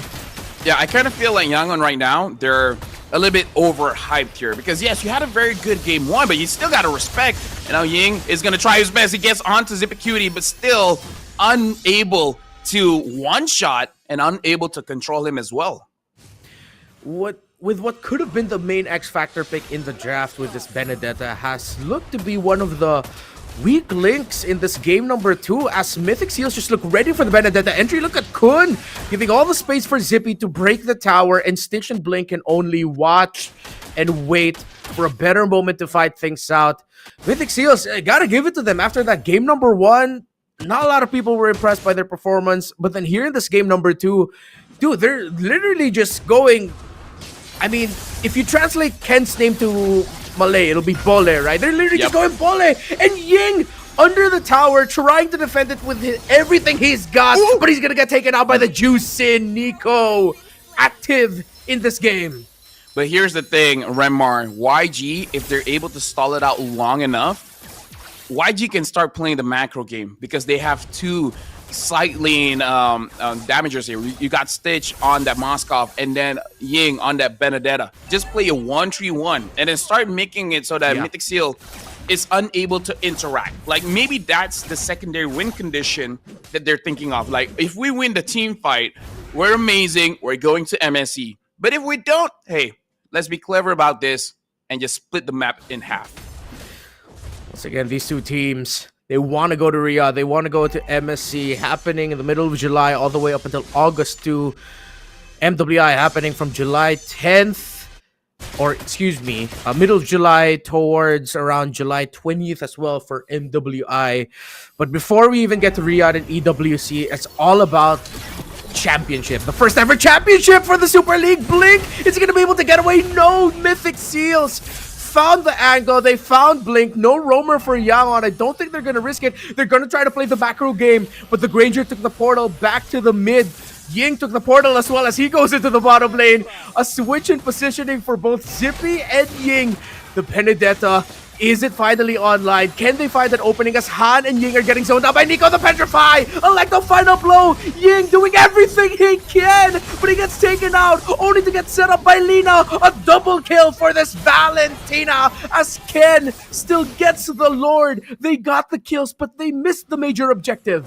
Hey, at least they get the kills, man. Lina right now is looking pretty strong. This might be a battle of the mid laners again. Ken comes in and looks like he actually was able to iframe out of that tsunami slam. And with that, he gets a kill onto Lina. Talk about timing on Ken. Finding that iframe and the electrifying beats.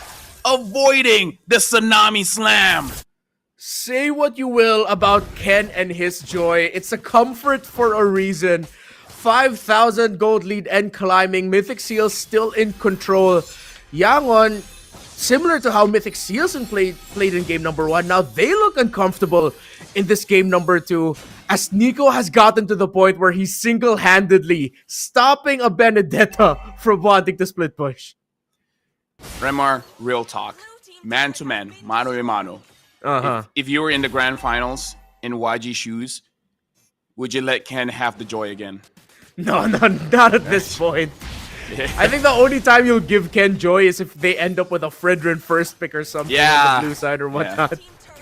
Yeah, I kind of feel like I'm sure they can fight against the joy, but do you really want to take the risk?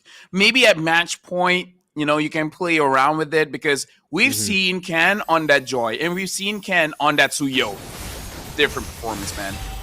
Yeah, it looks like, you know how every dude has their favorite, I don't know, their favorite car, their favorite pair of shoes. Yep. It's like Ken just has his favorite something, and then it just makes him feel so much better.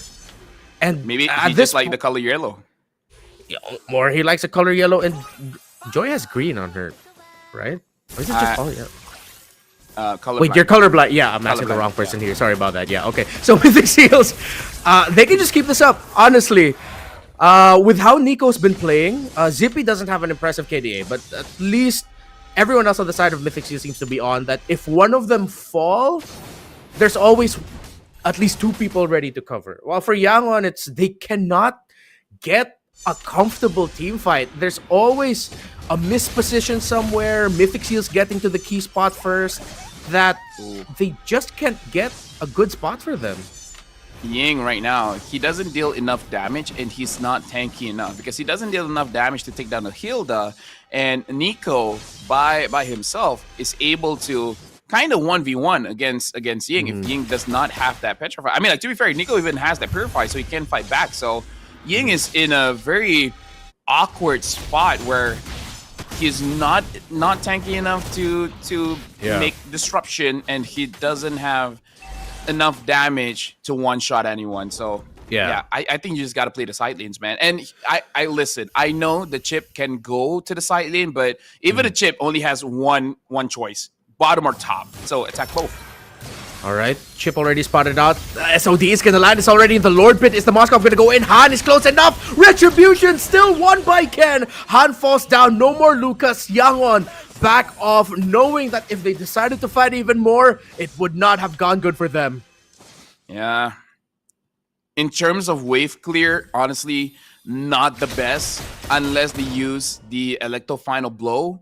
But you because you're doing damage. If possible, you want to make it so that, yes, you want to clear the minions, but at least one kill. Because I feel like if they can get Zippy or Nico, that's good enough. If you get Ken, amazing. Shutdown goal for everyone. Looking at the items here, look at that Benedetta. Really focusing on that penetration, which makes it worse.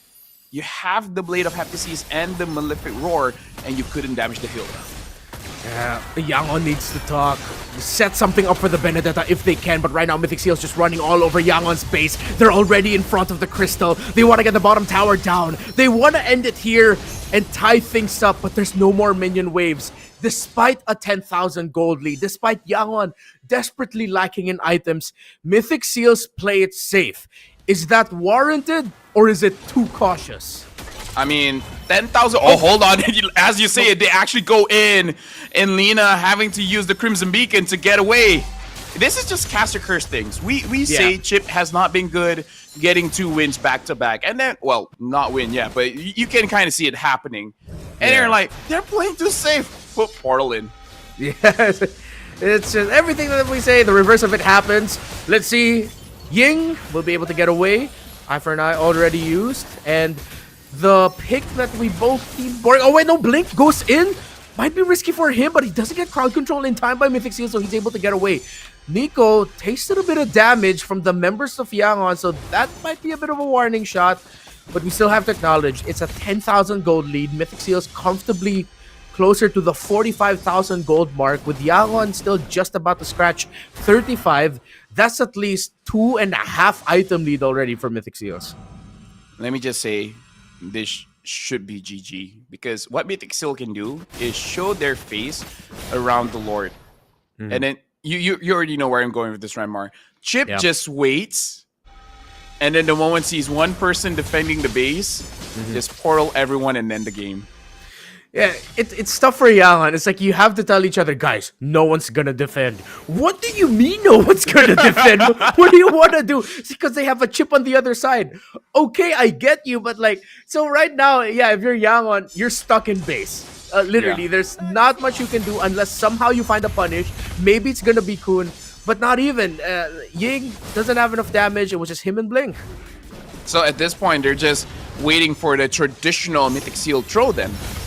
Yeah, let's see if Mythic Seals will actually slip up. Kun goes in, SOD to the back. Han with the damage, Blink falls down. Ken's damage way too much. Stitch in the middle of it all. He's trying to survive. Look at the space and the damage provided by the Moscow, but Ying going in only to get blasted in an instant, and that leaves Stitch in no man's land against 3. Make that 4 members of Mythic Seals. Moscow down. Godlike for Ken.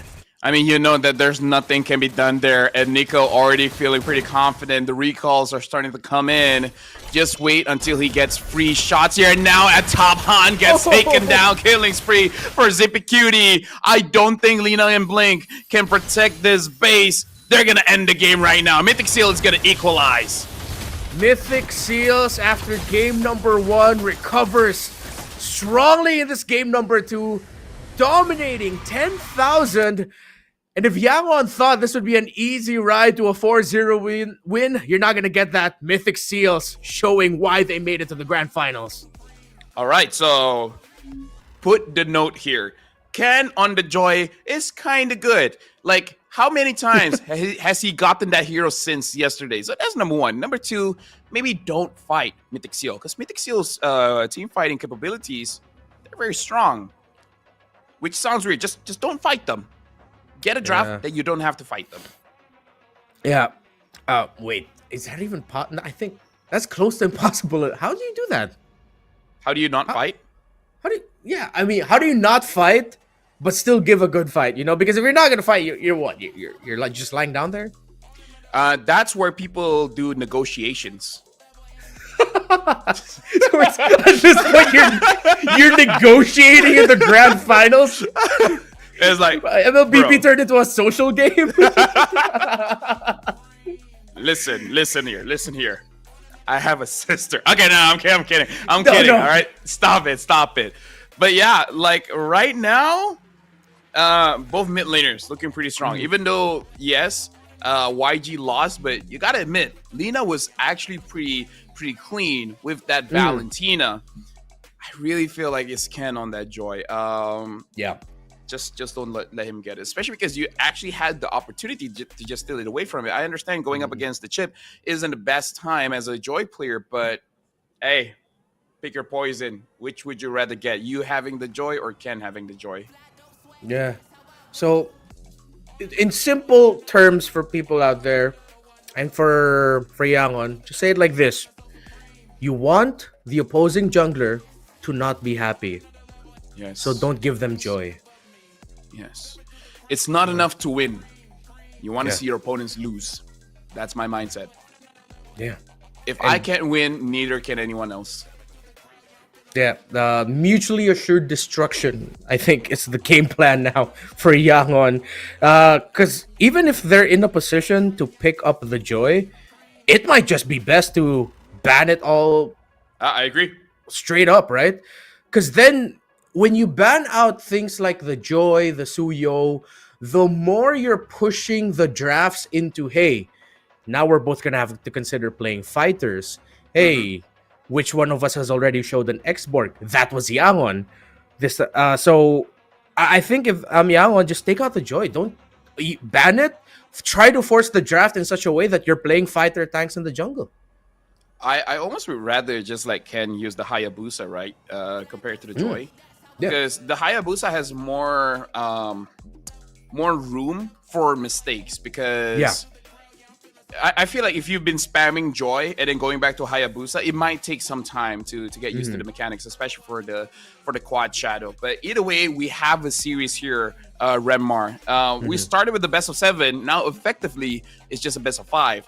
Whoever wins the next 3 games wins it all. And Ken, MVP on that Joy. If this is not enough to convince you that maybe you should ban it out, where it's going to be a tough best of 7. Yeah, I mean, Yangon went into game number 2. Personally, I preferred their draft. I felt like they had enough surprise, the Benedetta and Moskov, but you can only draft so much that if the other side just has like pure comfort, it looks like your very smart game plan was like wasted. So, yeah, I think it's unanimous. You can no longer give joy to Ken.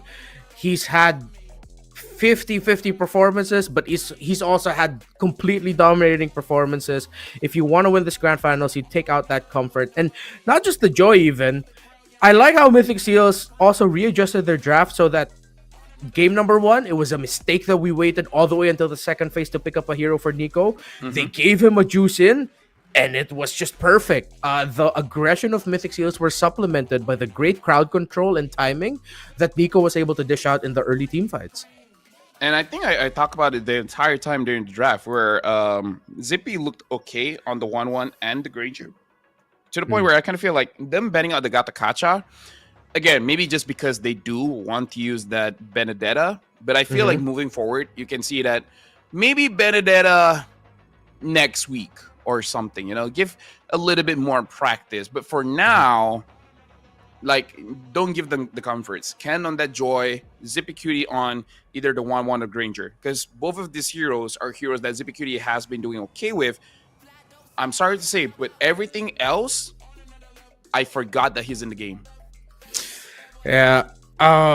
with what Mythic Seals were able to do here, and that's why I find it tough to like. What perspective am I gonna look at it? Is it Ying just uh having an underwhelming Benedetta performance, or was it more of Mythic Seals played so solid that Ying just couldn't find the right timing? What's your take on that?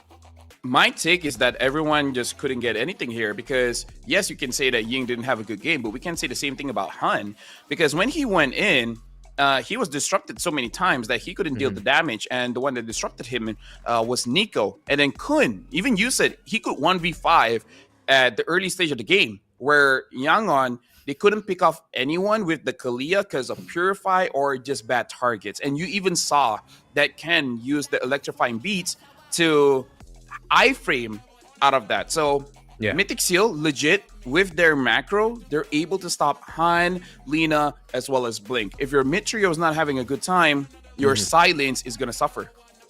Yeah, I'm glad that you mentioned Kun on that, Hilda, also. It felt like he had one of those performances to spite us. He was just like, boring hero. It's like every time he's just holding the front line, he's muttering under his breath, I heard you guys talk about a hero being boring, huh? And then with him getting sandbagged, it was perfect because he played the perfect Hilda game. He was holding the front line at the right time. He was zoning out at the right time. He barely gave any deaths. He only died once. That's exactly what you want to see from an aggressive EXP laner that can deal a surprising amount of burst damage. Well, it's boring, but if it works, Yeah, guess exactly. what? Just use it, bro. Just use it. And yeah, we're looking at the key players here. Every single one from Mythic Seal, the carry, Zay was able to do a lot of damage, and Rich Guy, I couldn't remember the damage numbers, but I'm pretty sure Ken was able to do a lot as well. So now YG going back to the drawing board. Game number 1 worked. Try to replicate that, and I honestly, in terms of banning, you can make an argument for the Jushin, but I feel like they should be able to play around it with a long range hero like an Eve or Farsa. Speaking of which, haven't seen the Eve at all this entire playoffs. Yeah, which is quite surprising. However, it seems like the more I see the Myanmar playstyle, it seems like there's something about the Eve that might be a bit too static for their playstyle, considering that not just Mythic Seals, even Yangon in their run towards the grand finals have shown moments where they look comfortable playing a very messy team fight. Like there's a method to the madness. They find joy in that chaos. And it seems like Eve just might be a non-factor all throughout. It'll be so ironic if, like, let's say game 7, the team that picks up Eve wins. That's just gonna be vindication at that point. But let me just say, looking back at the highlights, I can see it now. Looks like Kun is on man-to-man defense on Han. So I feel like that's also a factor of why YG was stopped. Kun stopping Han, he inherently stopped Blink and Lina as well, even just by providing the vision. So I feel like they won just because Kun is able to do his job. And then what is Ying gonna do against a Hilda? Like I said, he couldn't even damage the Hilda. So they just could, like, Mythic Seal closed out the win condition of YG. So it is a bad game for YG just because of that fact. Yep. I think you mentioned the key phrase there, which was man-to-man defense, not just on Kun, although that was definitely the highlight as to why Han struggled here. But it seemed like Mythic Seals in the team fights, they knew their man marking and they knew what to watch out for. We talked about the Benedetta earlier. The Lucas was what you mentioned. Even the entries of maybe the Moscow or the Kalea, they were ready. So gotta give credit where it's due. And Mythic Seals, I really thought that they'd go into game number 3 with a 2-0 deficit, but no, they showed up and they played so damn well in that game number 2. Yeah. Now that is basically equalized, there's really no momentum shift by both teams, because even though YG lost in that one, it's easy to say, guys, it's a draft, right? As long as we fix that, it should be good. For the win condition here, I'm actually going back to the mid lane because I really feel like Lina as well as Nico are very instrumental of setting the pace for the entire team, to the point where I feel like even if you let Ken have that joy, as long as Nico does not have a good game, he will not have that opportunity to actually go jump around and get those kills. Yeah. So we've already set up the conditions, what needs to be done. It's a 1-1 in this best of 7 grand finals. Yangon Galacticos versus Mythic Seals. We're going to be back a little bit later for game number 3. Renmar Lafell here. Mirko will be joining us for the next one. See you in a bit. No rules, no ceilings, no limits. Just this. We're vibrant. We're ready. We're limitless.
See, we weren't lying when we said we'll be back in just a bit. That was literally 2 minutes, and here we are. Renmar and Mirko here for this game number 3. We were just talking about it. You were not surprised that what happened in game 2 happened. Could you care to elaborate to our viewers? Well, hey guys, we're in Myanmar. We're technically not in Myanmar. He's in the Philippines, I'm in Indonesia, but we're casting from Myanmar. Last time I did this, I was with Naisu and Mo. We thought possibly it could go 4-0, but it was a full 4-3 for Mythic Seal up against Falcon, and I don't expect anything less than a 4-3 for this Mobile Legends Bang Bang Super League Myanmar Season 1 MSC qualifier. I mean, at this point, all the teams in Myanmar are so good. They've developed, they've progressed so much, and I think we got to see that. Again, it was also kind of Yangon letting go of a few crucial picks with joy for Ken. I don't know why they did that, honestly, but not surprised. Looking at both these teams, they kind of want to beat each other through their comfort picks too. It's not just about beating each other to make it to MSC. It's about beating your opponent in their meta, in their comfort. It's about sending a message on top of qualifying to MSC. Yeah, it seems like for the Myanmar teams, and I mean this in the best way possible, it's like they equally care and don't care. Yeah. They care because they want to win. You see them trying to win the drafts. You see them trying to get that surprise 4th or 5th pick that can make the other team go, oh, damn, we didn't expect that. But they also don't care that if you get your comforts. That if you get your comfort, we'll still find a way to beat it. So let's see if Yangon will surprise and still somehow let the joy through for Ken. If they let it through and they beat it, then they definitely make that statement that you were mentioning. Yeah, they definitely deserve it. I mean, to get the dub against Ken on the joy again, if both of them end up just leaving these power picks open and then they just go guns blazing one more time, just like yesterday, right? A blaze of glory or the calm life. They choose the blaze of glory actually not almost, 10 out of 10 times, 100%. They will always choose to battle it out to see who is truly better. Because it's one thing winning, Renmar, by banning the signature picks of your opponents, by denying those picks. It's another winning, beating them at their best. And that's what Myanmar is all about, I feel, right now. Both Yangon and Mythic Seal, they've gone at it so many times. And unfortunately for Yangon, Mythic Seal have been the ones that have come up on top for the majority of third-party tournaments. It's just, for some reason, Mythic Seal, in these big tournaments, in these major tournaments to qualify for major internationals, there's always something that halts them, man. There's something that just stops them from being their best version. Yeah, either something stops them from making it international or they get stopped in the international. The last time they were on this stage against Falcon, they slipped up and Falcon eventually flew to Malaysia for the M6 World Championship. Now, as EWC, the shadow of Riyadh looms over the two teams on your screens right now. Let's see if they don't slip up. Joy, still an option for Yangon to actually steal away. Mythic Seals banned the Fredrin and they banned the Fanny. While Yangon, they switched things up this time with their drafting in this game, as they banned the Fovius and the Chip. They still keep the Lo Yi ban though. Oh, all right. So a few changes here and there. The Chip finally banned out. 100% win rate this time around. Yeah, I heard your conversations with LaFell earlier. It really almost seems like the curse is real, dude. Every time we say a hero doesn't do well, it does well. It's uncanny. They've identified that as well. I think they've been watching the streams. They're like, all right, these casters, man, they keep on cursing these picks, so we're gonna ban it out. 100% win rate for the Chip, even though it's 30%. I think almost 0% in the playoffs. The Kalea, though, has been left up for grabs. Yangon will just pick it up for themselves. Mythic Seal, what are they gonna respond over with? Is it still gonna be the Joy? And if it is the Joy, are you sure about the Joy against the Kalea, you know? Yeah. If you're going to pick up a Joy here, you need a strong roamer to pair up with it so that you can answer right away. Mythic Seals will get their 1-1 though. And they get the juice in as well. So they're still continuing to tick that condition of, alright, you get your carries, you get your comforts, but most importantly, you get something proactive for Nico. It was instant. Game number 2, with Nico having something a bit more proactive that can stay in the front line even as a juice in, going forward with the Crimson Beacon. It works out very well for them. And this might be greedy, but you know what? If it goes well, why not? Yangon can respond though, and I think they need something that can hold and blast that 1-1. So they immediately go for 2 blasts on the Granger and the Joy Rush. Understandable Joy pick, you know, denying Mythic Seal's very, very comfortable pick. Very, at this point, signature pick of Ken. The 1-1 in the Juicin, though, has already been picked up, so they can really go back to the old style of Mythic Seal of just winning out in the early game. Knowing that Yangon, with the Joy, you're not really the best at contesting for the first few neutral objectives. It wouldn't be too crazy to see a Lucas here, right? For Mythic Seal, I think it's solid. Gets you the wins around the Turtles. You already have a Juicin too, so extra utility, extra CC to enable a pick like the Lucas. And hey, it's one of the picks that Ken has actually found a win on. It's kind of rare. It's either Joy or Lucas, but they go for the Hayabusa. That hasn't really been a winning pick for Ken at all in the playoffs. Yesterday we saw it, game number 1 against Yangon, and it was similar to the Suyo. Yeah. Okay, so it looks like Mythic Seals, they're being forward thinking about this. They pick up the Haya, they ban the Zask. That means they're sort of trying to funnel Lina to end up with an artillery mage that won't be happy with the presence of a Hayabusa. And I think Mythic Seals might actually be eyeing a Gatot Kacha 4th pick as well, as that taunt will be great against the Joy. Especially, I'm just looking at it as an answer for a Joy, honestly, and maybe even the artillery mage. So if Yangon don't read that Gatot, they're gonna end up with a long-range mage going up against a Gatot Kacha and the Hayabusa. So they take out the... Wait, what? They take out the Farsa? I thought they wanted to give the Farsa. What's going on? What's going on? I guess it is a way for Yangon to play for against this 1-1 and the Juicin, right? It's a good counter. Yes, you have Hayabusa, but technically 2 of your picks do struggle up against the Farsa, so it's a good Yeah. deny, knowing that Lina has been one of, if not the main carry for the team, if it's not Stitch, right? Good way to deny that away. All right, so they decide to play the safe route. They instead of pressuring them in the gameplay, they ban it out, and as expected, Yangon does take out the Gatot Kacha even. So, Mythic Seals. You mentioned the. I don't think we'll get a Lucas XP. I think we're just gonna be stuck with. They need a tanky front, that's for sure. Yeah, they do.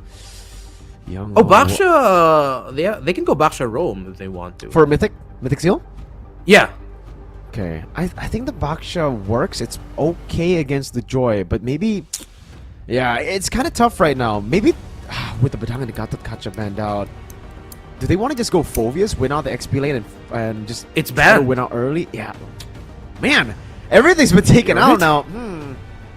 I wonder what they go for actually. Hylos, not the Okay. best against the Kalea. You can get locked down quite easily, but.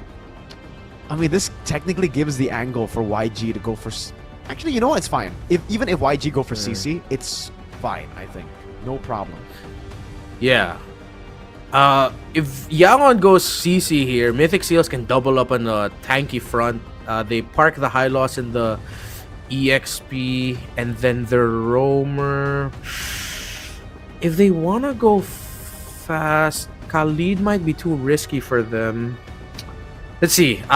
Maybe the last two picks of Yangon will give us a little bit more context for what Mythic Seals might end up with. They get Aurora, great crowd control at the center of the map, a good burst magic damage as well through the Joy.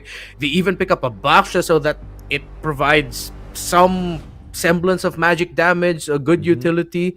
It blocks the Revitalize of the high loss, or at least reduces its effect quite a bit. So I like the last two picks of Yangon. I think Mythic Seals should really double down on a tanky front, though. I think so too. Ah, They there go we for go. the Tigreal, so extra. There's another way. A bonus up against the Joy as well, right? Really, really solid. It's just you got to be careful if the Baksha or the Kalea goes on you and engages on you. That's going to be a lot of engage potential loss. Mythic Seal can very easily lose their front line just through pickoffs here for the side of what Yangon. It's kind of, I don't know, it really looks like a composition built to contest for the first few neutral objectives. But Mythic Seal should be the ones that win out, right? Yeah. I think this is one of those drafts where you have to see which team is willing to give up either one or even both of the first two turtles. Because that's how you balance things out usually in that regard, right? It's like, okay, if you're not going to see each other in the turtle pit, that means you're either forcing minion wave pushes at mid, trying to trade things up in the opposite side of the map, applying pressure there. So maybe that's where we'll see the difference. Perhaps. I guess we're just going to have to see Renmar as we get ourselves ready. Ladies and gentlemen, once again, we're going to jump into the land of Dawn. Not match point just yet, ladies and gentlemen. This is a best of 7. Winner makes it to MSC XEWC, so it's still a long road. But who's going to get a step closer to that very glorious title of MSL Myanmar Season 1? We crowned the first ever champions of the Super League. Should feel damn good, and you can tell that they want it so bad, not just making it to Riyadh. And I gotta go back to something that you pointed out about the Tigreal. Something about it tells me that if that Tigreal of Boye decides to flicker ultimate, and that's how he starts every engage, I feel like he's gonna be trapped. Like, there's almost no escape for him once he decides to full commit. That's true. It's an all-in or nothing. You have to get hot. You Yeah. have to get... Well, to be fair, there's not a lot of Purifies. Actually, just one on the side of YG, despite the Tigreal pick. So, on paper, it looks easy to find these targets. But I think for YG, the way that they're going to try to deal with the Tigreal is engage on the Tigreal first. Try to look for the pickoffs first. With Lina having that crazy CC lockdown together with Blink, this combo could be deadly. Yeah. Kind of reminds me of the old Cho Aurora, right? But it's a better Yeah. Cho in Kalea. Yeah, gives you healing, very mobile, can be safe. To see Lina getting... Oh, he freezes them! All three of them right in front, and Han going in, trying to find the right angle, trying to not to get Wow. knocked back! Yep. Just too much. Too much to handle. For Mythic Seal, they're going to have to play it slow again. Losing out early on in the battle. Nico taken down means that there's not going to be level 4 for him. And Kun is going to have a tough time rotating over. Boye walks up, able to get a knock-up down. Blink now jumps in onto Kun. It's the turtle that has been started by YG despite the joy in the early game. They're still going to try to go for it. Ken jumps in, looking for it. Han still wins at the retreat battle here, and it's giving the glorious pathway, running him down. Kun able to escape. A big win for YG.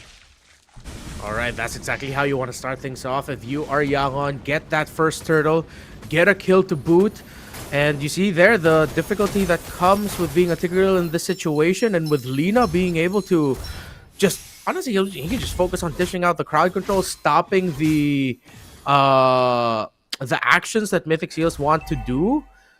Yeah, they can just slow roll this to a frustrating for Mythic Seals win for Yangon, because every time Mythic Seals would want to do something, I can see a world where they barely get anything while Yangon just walk away safely every engage.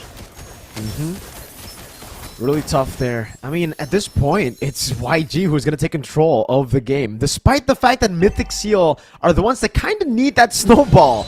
It's always the opposite in these Burmese games. It's so tough to read, despite the early, I think, readier composition to fight early. Yeah.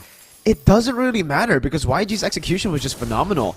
The Lina 3-man stun set up for that beautiful turtle take. I mean, I don't know which one's more beautiful, the early lead or that 3-man stun from Lina to stop that momentum. Yeah, there's something really cold-blooded about just being able to press a button so quickly and then seeing the other team just be like, oh, are we doing that? What was that old trend from before? The mannequin challenge? Yeah. Were you old enough to remember that? Yes, or do I just sound like an old man? Okay. That okay, was I was during, worried like, I said... young, that was Young Miracle. But yes, that was a challenge Alright. that I was present for. Alright, I was worried I was just rambling like an old man to you now. Okay, so with Yangon, let's see where they're at in terms of the items. Okay, no full build just yet, except we do see a Hunter Strike on that Hayabusa. Tough boots on... Oh, okay, on the Kalea, of course, just so he can survive all the crowd control being dished out by Mythic. Yangon and Mythic for turtle number 2.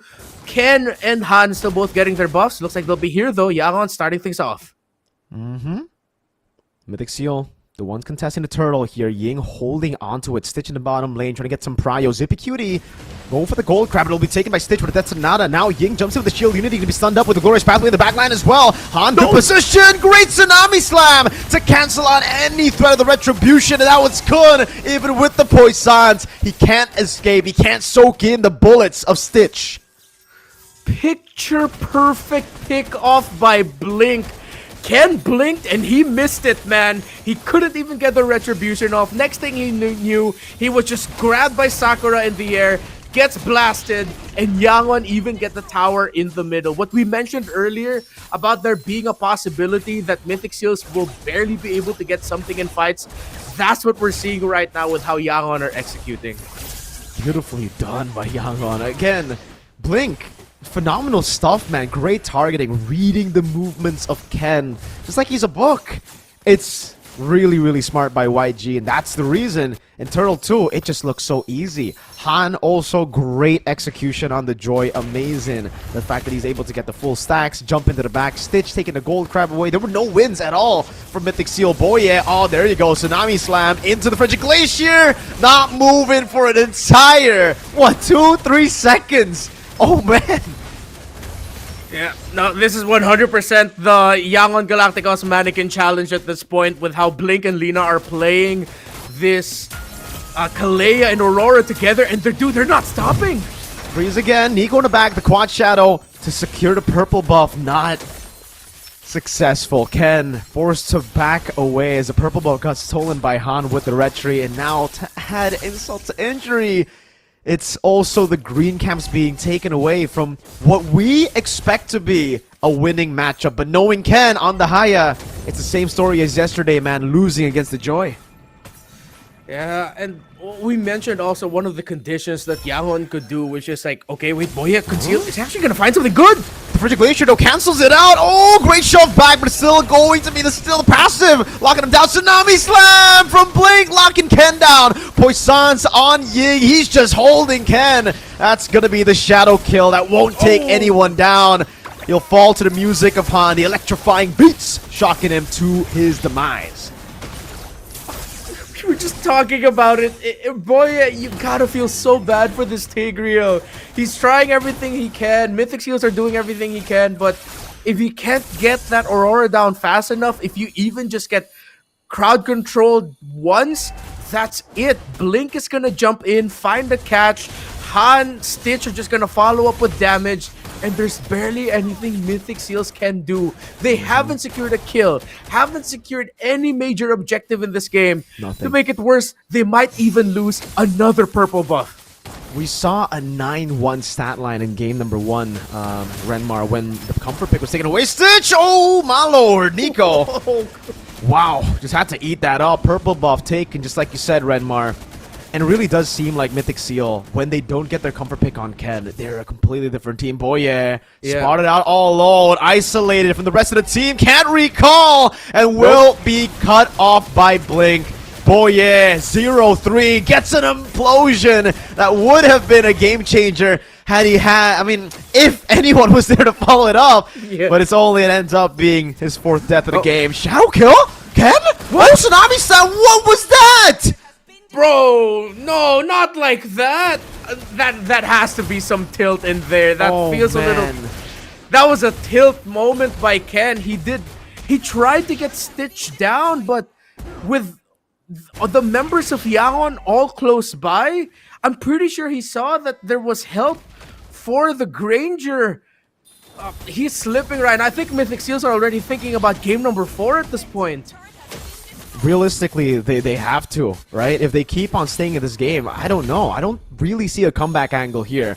I might have to, rephrase that, knowing the curse, but even then, I'm not afraid. Mythic Seal, this composition was really built for the early game. At least you need to have an a level playing field by mid-game. This is an 8,000 gold lead by mid-game. It's a 1-1, Juicin, alt Nico, already Crimson Beacon out of there. Yeah, very hard game to come back here. Shield Unity over to Kun. This should just be free. If Mythic Seal fight this, I think it's just going to be a free wipe for YG. Yeah, it looks even if it looks like Mythic Seals might get a good picture perfect setup, I don't think they'll have enough damage. Yangon are just blitzing the Lord. Full all in again, no movement. And Ken won't even be able to pop in the retribution, gets bursted. Nico has stolen the Lord. Will it matter? I don't think so. Han constantly on him, the 1-1 in the bottom lane, trying to get a tier 2 and will be able to do so. But YG will ignore the Lord. They'll look to go for the holy defenses, and then they will get rid of the Lord. How did Nico steal that? I have no idea. Han uses retribution, but somehow, some way, the game decided, you know what, let's give something to the Juicin. At that point, that's like the best thing that we could surmise. Because Han had his retribution off. That means it was early. That means there was just a little sliver of health on that Lord. That somehow, some way, out of all of that chaos, it was the Juicin that got the last hit. It buys a little bit of time, but again, we're still at the point where you could still say that it's just Mythic Seal delaying the inevitable. That Yangon can slip up one more time and they'll still be okay. But if this continues to pile up, then Mythic Seals might be able to find a comeback angle. But Kun, Kun still got away. Okay, wow. Yeah. That was pretty surprising. Very surprising. Glorious Pathway got out of the chain CC. I guess it wasn't combo properly, or the tenacity of the tough boots made YG miscalculate. But anyways, it really should still be a big win. That only delayed the inevitable, it seemed, right? Because it's still an 8,000 gold lead. YG, have they built a few Winter Crowns? Because if they have, Zippy is going to have a lot of trouble getting the crossbow tank transferred over to any of the members. Look at the stacks. Tsunami Slam, locking him down again. Freeze, and this time not even a Frigid Glacier. It'll just be Stitch with enough damage on, what, 4 stacks on Sky Piercer? Yeah. Sky Piercer built second after a rush on the Hunter Strike. Yeah, should be at around 4 or 5 stacks. 1 Winter Crown, although it's in the hands of the Baksha. Wait, we might have to double check if that's actually accurate. But if there is a Winter Crown being reflected, that means there's at least one on the side of Yangon somewhere. We'll see where eventually it is. For the side of Mythic Seals, again, it's at this point, you're strategizing for the next game, and you're just trying not to add more to the frustration. You're just trying to keep your spirits up. If you find something good, a miracle happened, but yeah, with how this game transpired, the front line are just at the mercy of the Kalea and Aurora combo, Kun and Boye. At this point, I wouldn't be mad if they decide to tell the rest of their team, no, I am not going to give vision anymore. I don't want to give another kill. Because there's barely anything the front line can do. Absolutely nothing. I don't even think we can count them as a front line. They're so behind that they're very, very squishy still. And right as we say that, Lina picks up the Divine Glaive. So any magic defense or any way they would have had to actually prolong the burst from happening is kind of gone now. Lina's basically dealing true damage at this point. They're going to start up the Lord as well, 12 minutes in. Kun and Zippy are the only ones here.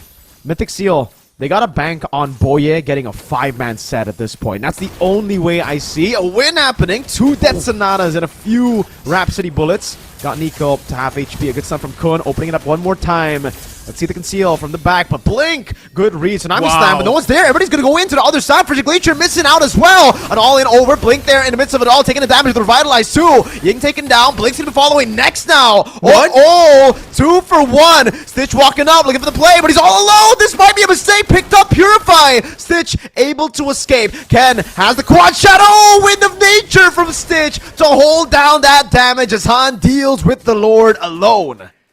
Stitch knows he has hella stacks on that Sky Piercer. He can afford to be aggressive. Lina was there for the assist.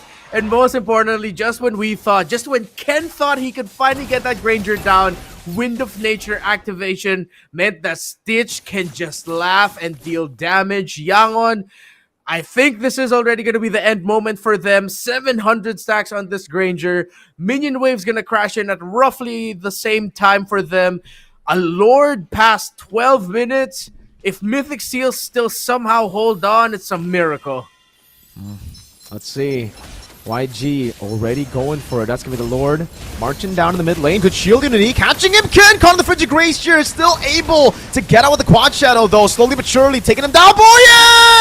In the back, finding an implosion. Is it going to be enough to turn the tides around? Nico, Crimson Beacon, Kun walking up. Stitch gets picked up and has the immortality. And despite the big Boye play, Ken won't be able to get Stitch with a snipe. Another one. Wind of Nature. Zippy Cutie trying to save the game. Stitch on it already. Just a cannon minion. And somehow Mythic Seal are able to live for another fight. Han walks up, stacking up again. Stitch with that Sonata. Boye taken down again. Crossbow tag going in. It's going to be 2 kills taken away. Zippy Cutie making miraculous plays. Are you not entertained? Just when you thought they were out for the count, it seems like there's a third element to the name of Boye, and you gotta add a key at the start of his name. That implosion, channeling the legendary Indonesian roamer to keep Mythic Seals alive in this.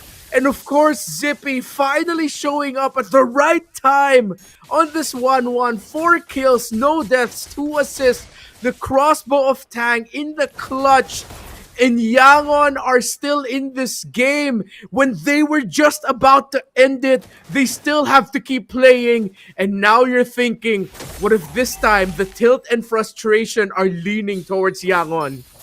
That was a ridiculous set of skills, I would say, for Mythic Seal. Individually, all of them had to play it perfect there. Nico with a dive in the back, baiting out the immortality, picks Stitch up as well. Gave him a triple kill, and now he's fully stacked on the Sky Piercer. Tsunami Slam, Frigid Glacier, there you go. The fully stacked Sky Piercer dealing so much. Kun lost his life so quickly. Just one combo when he's done. Mythic Seal need to fight before that happens, before YG can get a pick up, because every single time that set of skills is up, the cycle of skills is up, there's no real counterplay for Mythic Seal. Yeah, and Mythic Seals, the frontliners really need to start talking. If someone wants to hold the shrub, get vision, there needs to be at least 3 members of Mythic Seal nearby to respond instantly. Not walk, then respond. Yangon has the advantage for this potential last Lord of the game. Blink jumps in, onto him for Glacier, locking him down as well. Han in the back line, jumping in with electrifying beats, and it's gonna be Zippy walking away. Crossbow tang, use up into the Winter Crown. Zippy baited in, and now shut down by Stitch. The big plays in the end won't be able to amount to much as YG look for the end.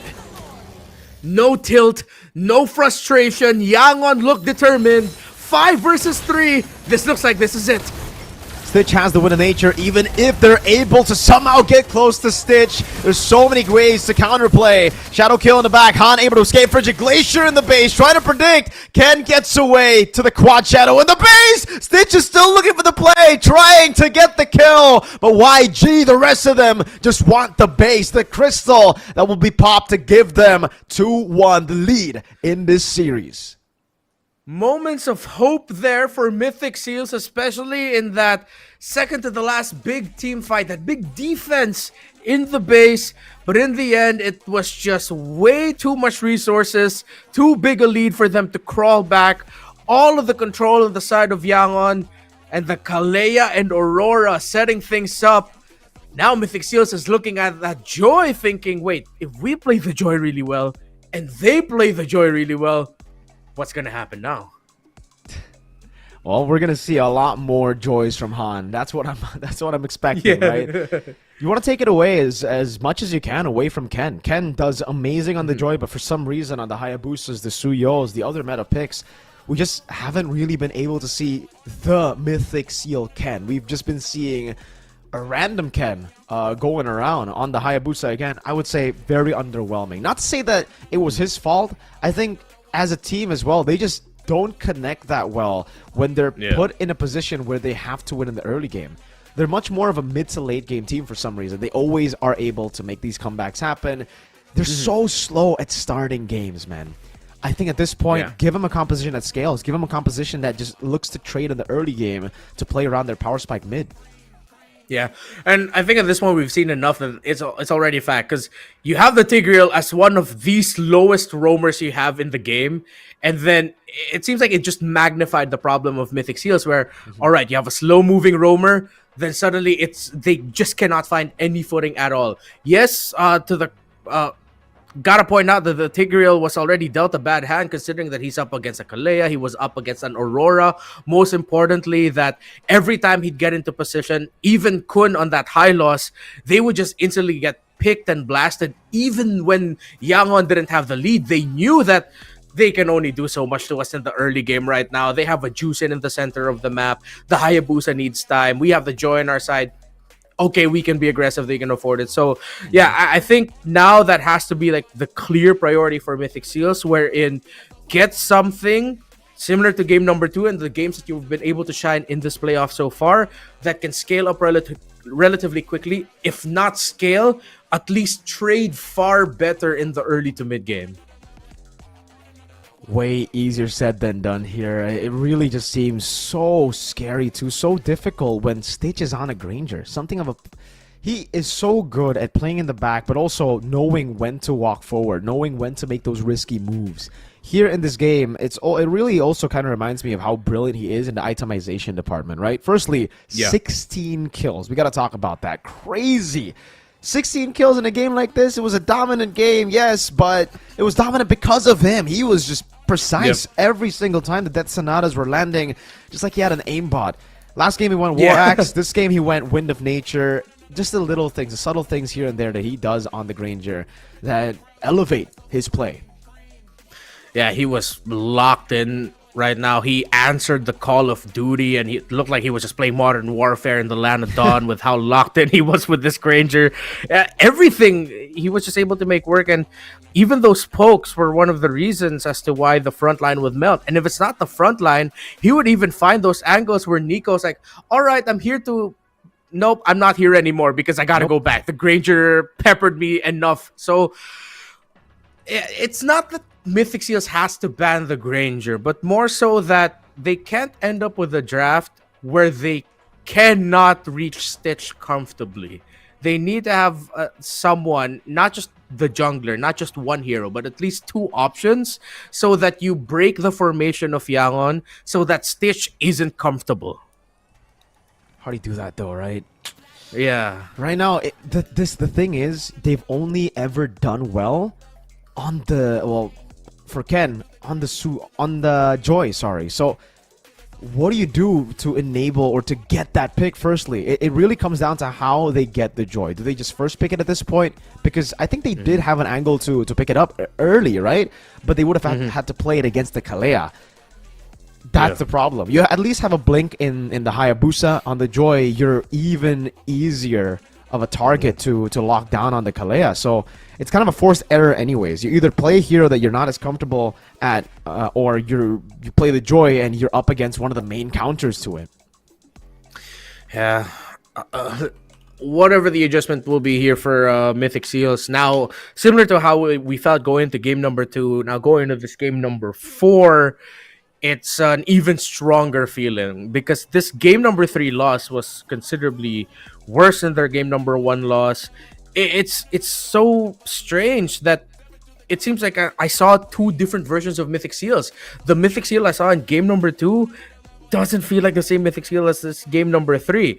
Is it really just the draft?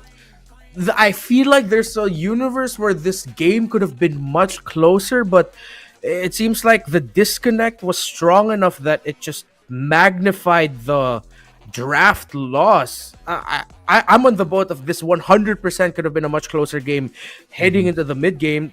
Something just crumbled in the comms and the internal timings of Mythic Seal. Could have been. Perhaps it could have been a much closer game, but it almost seems like Mythic Seal, again, just keep on going for fights. They've gotten to a point where maybe fatigue is catching up to them. Playing 4 games earlier today up against AI, and now another best of 7 series up against probably, the best currently in the regular season and also the playoffs. It does take a toll on you. We're going to see the highlights again just to see exactly what happened. And again, it was this play that started things off. I would say more of an outplay for Lina, but the fact that they actually even went for Lina, trying to crack that passive, was pretty ambitious. And then to be fair, in this one, it was because Blink just found the picture-perfect pickoff onto Ken. So now, at this point, Mythic Seals are just grasping at straws. Turtle 3 hasn't even spawned yet. They tried, but then they were instantly answered right away. And then, so, I think, now, looking back at it, those 2 crucial starts for Yangon really set the tone for Mythic Seals, that it just, made their farm even faster. That when Mythic Seal would try to make something happen, sort of like this, they just weren't in the right time. I feel like this one, though, was just a big mishap by Ken. He definitely should not have dived and tried to contest that. In this scenario, also, you shouldn't try to contest anymore. Even though Nico miraculously got it, there's only so much you can get out of that. You lose even more. You even push the lead even further for your opponents. Then it just continued. It was 14-0 at a certain point. Then you saw this crazy team fight for Mythic Seal. They were able somehow to get 2 kills on the board despite having to go up against a fully stacked up Granger, who we saw how much respect they gave, to be fair here, towards Stitch. Great usage of the Purify again, knowing when to be aggressive here, to taking that damage, knowing he has Wind of Nature. It was really a good, really, really good performance by Stitch. This was the miracle play from Mythic Seal. I want to take it slow again to see just how he were able to do it. Boye, great read. No combo instantly. It was almost, every single time Boye gets picked up, it's always comboed in with the Frigid Glacier. So the only time that it wasn't, Boye saw the angle to attack the back to get it. Yeah. Zippy, okay, Wind in Nature. He spotted Stitch. Han. The Boye's going to get clipped here by that Granger alongside the Frigid Glacier.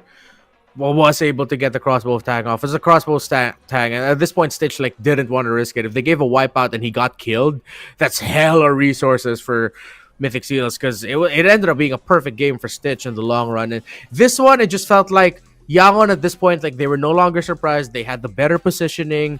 They knew it was their team fight to lose, and with the lead that they had, it was difficult to mess up that specific scenario. Then the end just happened.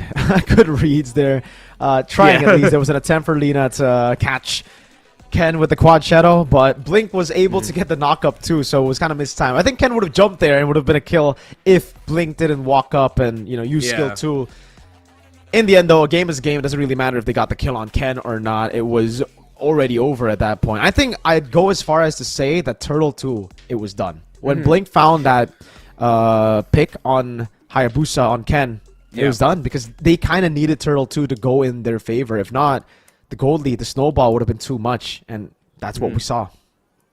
Yeah, it seems like we're getting closer and closer to a point that, yes, we saw Mythic Seal win game number 2, but the losses that they've had in this series have been spectacular losses, to say the least. I'll use a positive adjective for something negative that happened to them, just so that, you know, make things not seem so harsh. But we've seen what's happened to Mythic Seal so far in this series, while Yangon, the wins that they've got have been dominating. Game number 2, yes, they look like a completely different team from their game number 1 efforts, but you still saw some fight there. Mythic Seal, yes, just played a better game. But every time Yangon would win, it makes it look like Mythic Seal aren't playing in the grand finals. That's how crazy the disparity is in the win quality that we're seeing, that when you see something like that, you really have to look at the drawing board for Mythic Seal to see what they'll do to come back. But that is only game number 3. We will be back for game number 4 after a quick break. Renmar and Mirko here, but when we get back, you're going to see me evolve into Lafel. See you guys in a bit.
They said there's a limit in the women's league.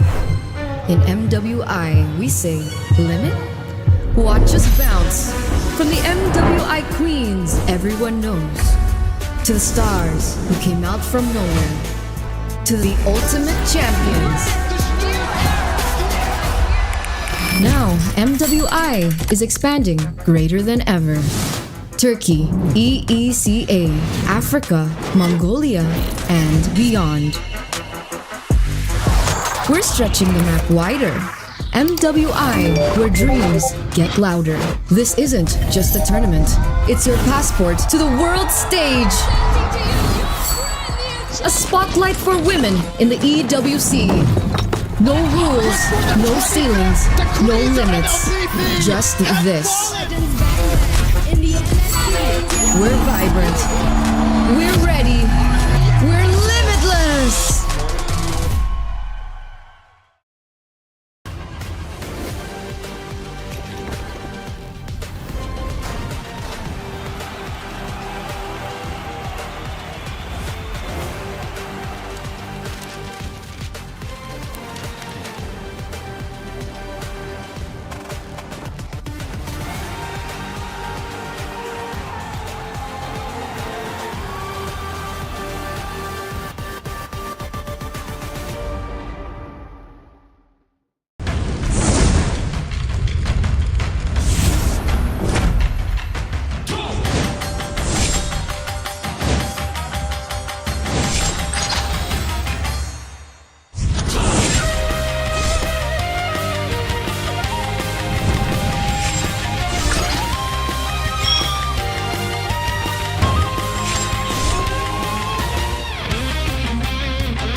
They said there's a limit in the women's league. In MWI, we say limit?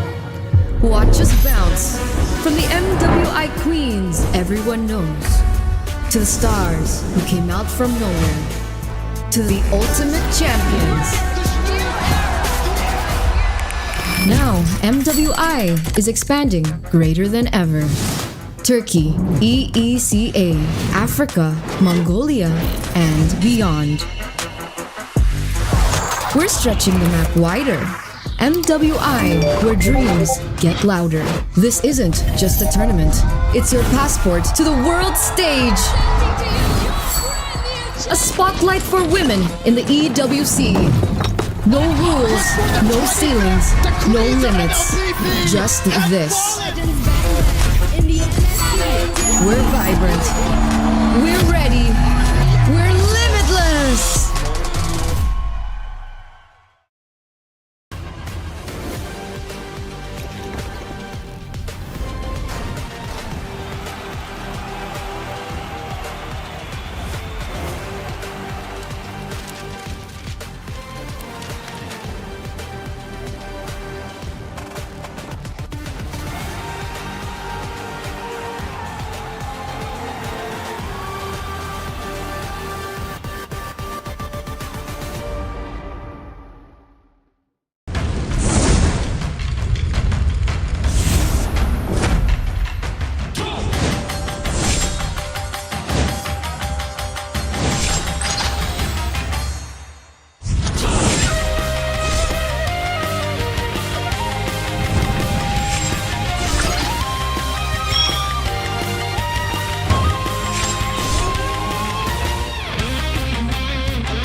A Welcome back, 2-1 ladies and right gentlemen. now in this best of.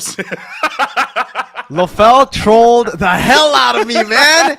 He said we're not doing the normal. The normal is he'll open. Oh man. Okay. I see you, LaFell. I see you, LaFell. That's how you keep. I see. You're trying to tell Mythic Seal to stay on edge as well. Damn. Lie to your opponents. Lie That's to how you your- do it. How do you do that I in feel like MLBB they're being though? too honest. How do you lie when you can only play Joy? Like, that is in itself is a truth, yo.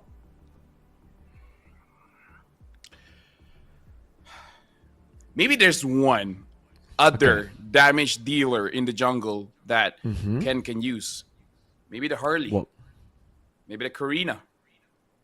Hey, you may think it's loco, but what's the alternative? Hayabusa?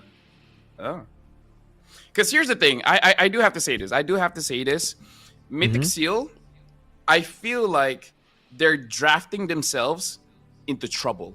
Because I see a lot of anti-synergies in the previous lineup. For example, you pick up the Tigreal, and then most of the damage that's on your team is like slow burning. There's no instant burst. So even if you get a good catch, what's gonna happen? It's just gonna be a long team fight anyways. And then the second one, isn't the idea of a Hayabusa is to isolate someone, not grouping them up? So it's kind of like anti-synergy, you know? It's like Anti-synergy, you bring them in, but then there's no AoE damage. Even the 1-1 is single target. The Hayabusa prefers to be single target. The most is the Jushin. But Jushin can pick up one person. It can't pick up the entire team. But that's an idea, though. Maybe for Mayhem. But still, I feel like anti-synergy there, where it does look like YG is just a little bit more prepared. And I make fun about the Joy and then pick up the Harley or Karina, but at the same time, I'm pretty legit. I'm pretty serious. Maybe Ken just needs that instant burst that comes from magic damage. And if it's not the Joy, within that 10-minute break, they better have found something else. Because if not, they're in trouble. They're in deep trouble, yeah. It's also just because Han is so good on the Joy too, right? It's not just Ken who's good on the Joy. Ken is just good on the Joy. Han has been good on every pick you give him. You give him the Lucas, the X-Borg, the Joy, the Hayabusa even, he performs. So this is a big problem, like you said, for Mythic Seal that they have had to fix by the time we got that 10-minute break away, right? It's now or never for Mythic Seal because now YG aren't just playing another game. This is match point that they're playing for. I found another jungler. I know that he can use, but it's just not in the meta, bro, because you don't do enough of anything. You don't do enough damage. You're not that tanky. The Julian. That's another magic damage. But see your reaction, right? Yeah. Joy is number 1. And number 2 and below, there's a big gap. Because magic damage in the jungle right now is Joy, Amon, Julian, I guess Selena, if you can use her, Gushin, no, Harley, and the Karina.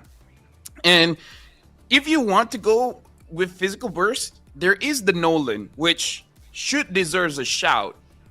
I don't know how much practice he has on it, Nolan, in this current patch, though. Yeah, I gotta agree with you. I don't know if it's gonna be good. And in this meta, the Nolan just... I gotta say, it just sucks, dude. The Nolan's so bad. Like, you go for the burst. The burst is kind of conditional because you need to have the opponents not be mobile. Yep. Nolan is a far-fetched idea for me. Okay, tell me a story, LaFell. Tell me a story. I had a game in rank, and no big leads from either team. Actually, my opponent Nolan had quite a lead in the first 6 minutes of the game, and then he tried to burst at me. I was using the floor in, mind you. Wow. Full combo. I didn't flicker. I didn't anything. You just healed. He only destroyed a part of my shield. Oh. So that was a floor. That was a Nolan that was ahead. He was like level 11. I was like 9 or 10-ish. No, I think 9. The interaction that damage? Did you have any defense damage? Physical defense? No, none. So for you to make it make sense, what I did was just that I saw him coming, so I preempted my first skill heal, and then proccing that Flash of the Oasis, that big shield. Yeah, that shield just mitigated all damage. So that's Nolan. Okay. I mean, maybe my opponent was bad because it is the Malaysian server, so I don't, I guess asterisk there. At this point, I think if we're not talking about the Joy, it has to be the Ling. The only other hero that he's performed well on is the Ling, right? It's also pretty good against the Hayabusa, so maybe at this point, if you don't get the Joy, sure, just go for the Ling. It's way more risky compared to the Joy. You need the purple buff, very reliant, and when you don't get the purple buff, it's tough. But we've seen Ken, even without purple buff, do really well up against AI. That comeback game, that decisive engage up top on the Moskov was what got them the victory.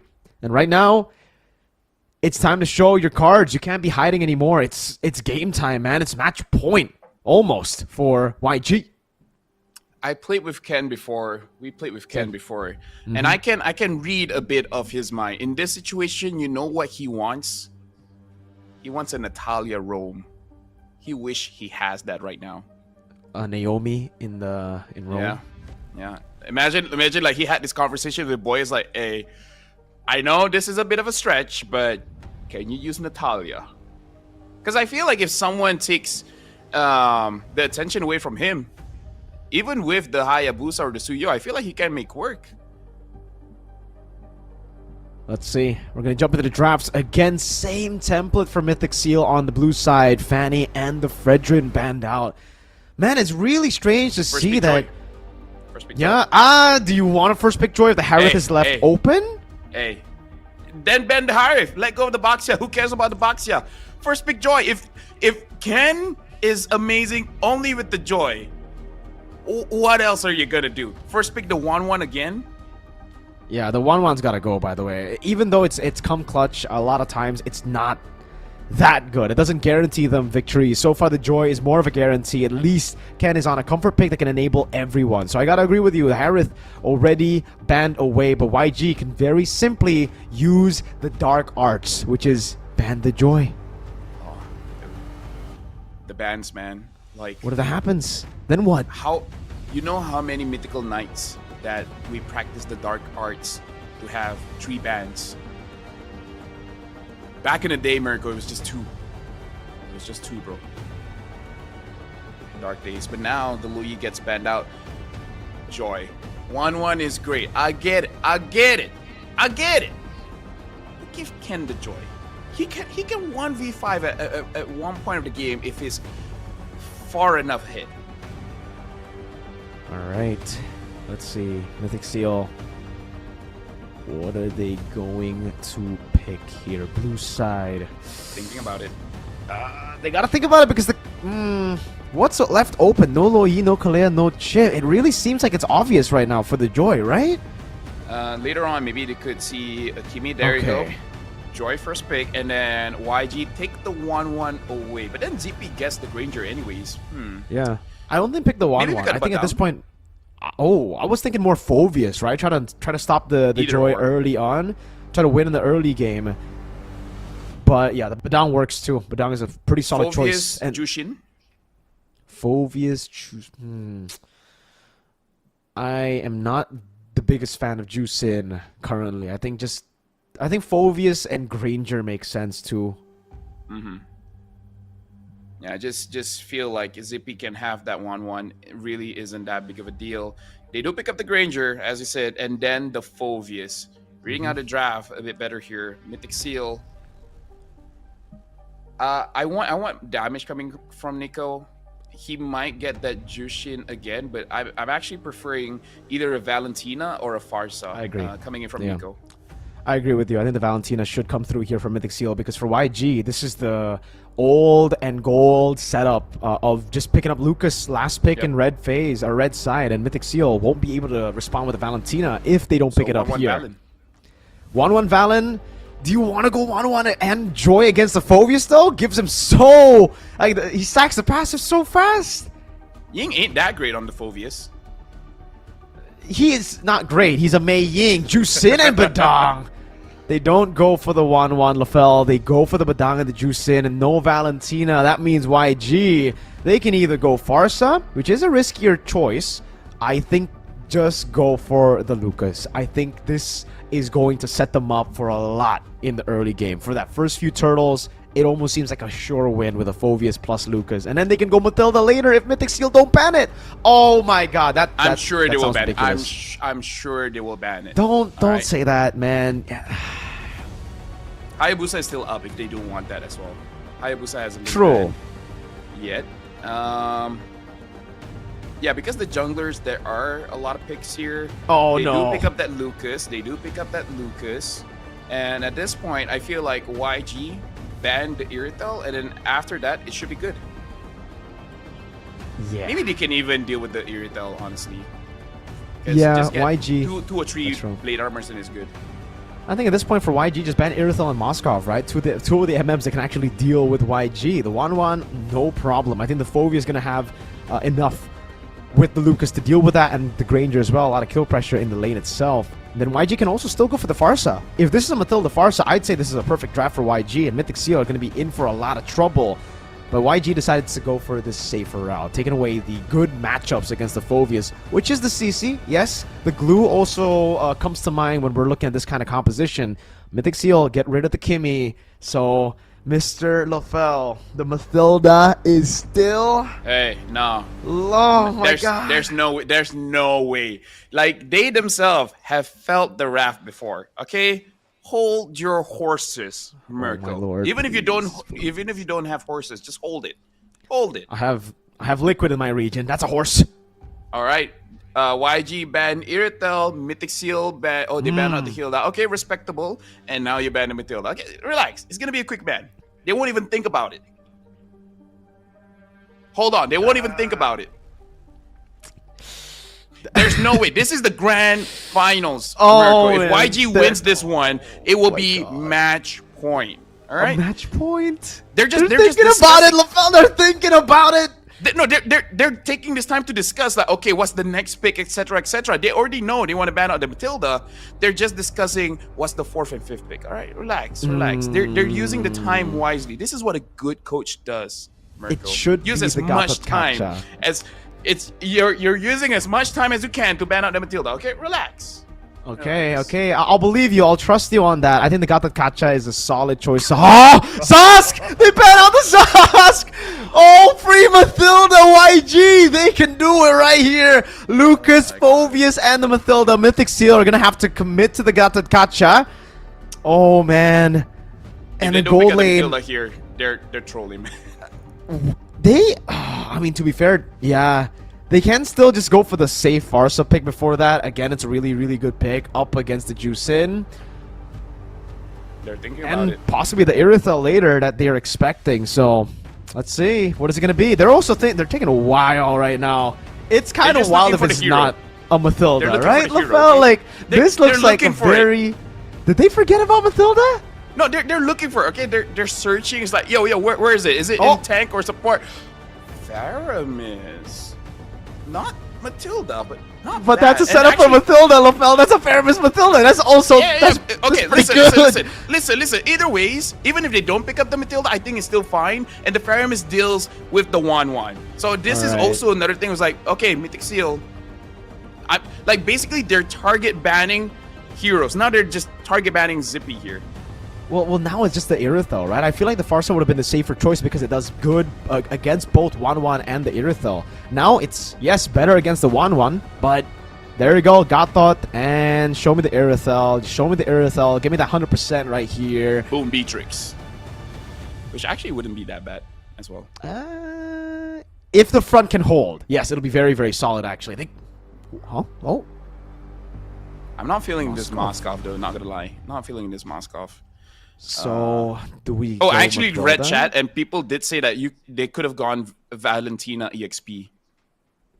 Yeah, they could have, but that means that the Badang will have to go roam, right? And so far, I don't think Boya has actually done that well in the Badang. Just go for the Matilda and let us cast this guy. Oh, no. wow, what a surprise! no.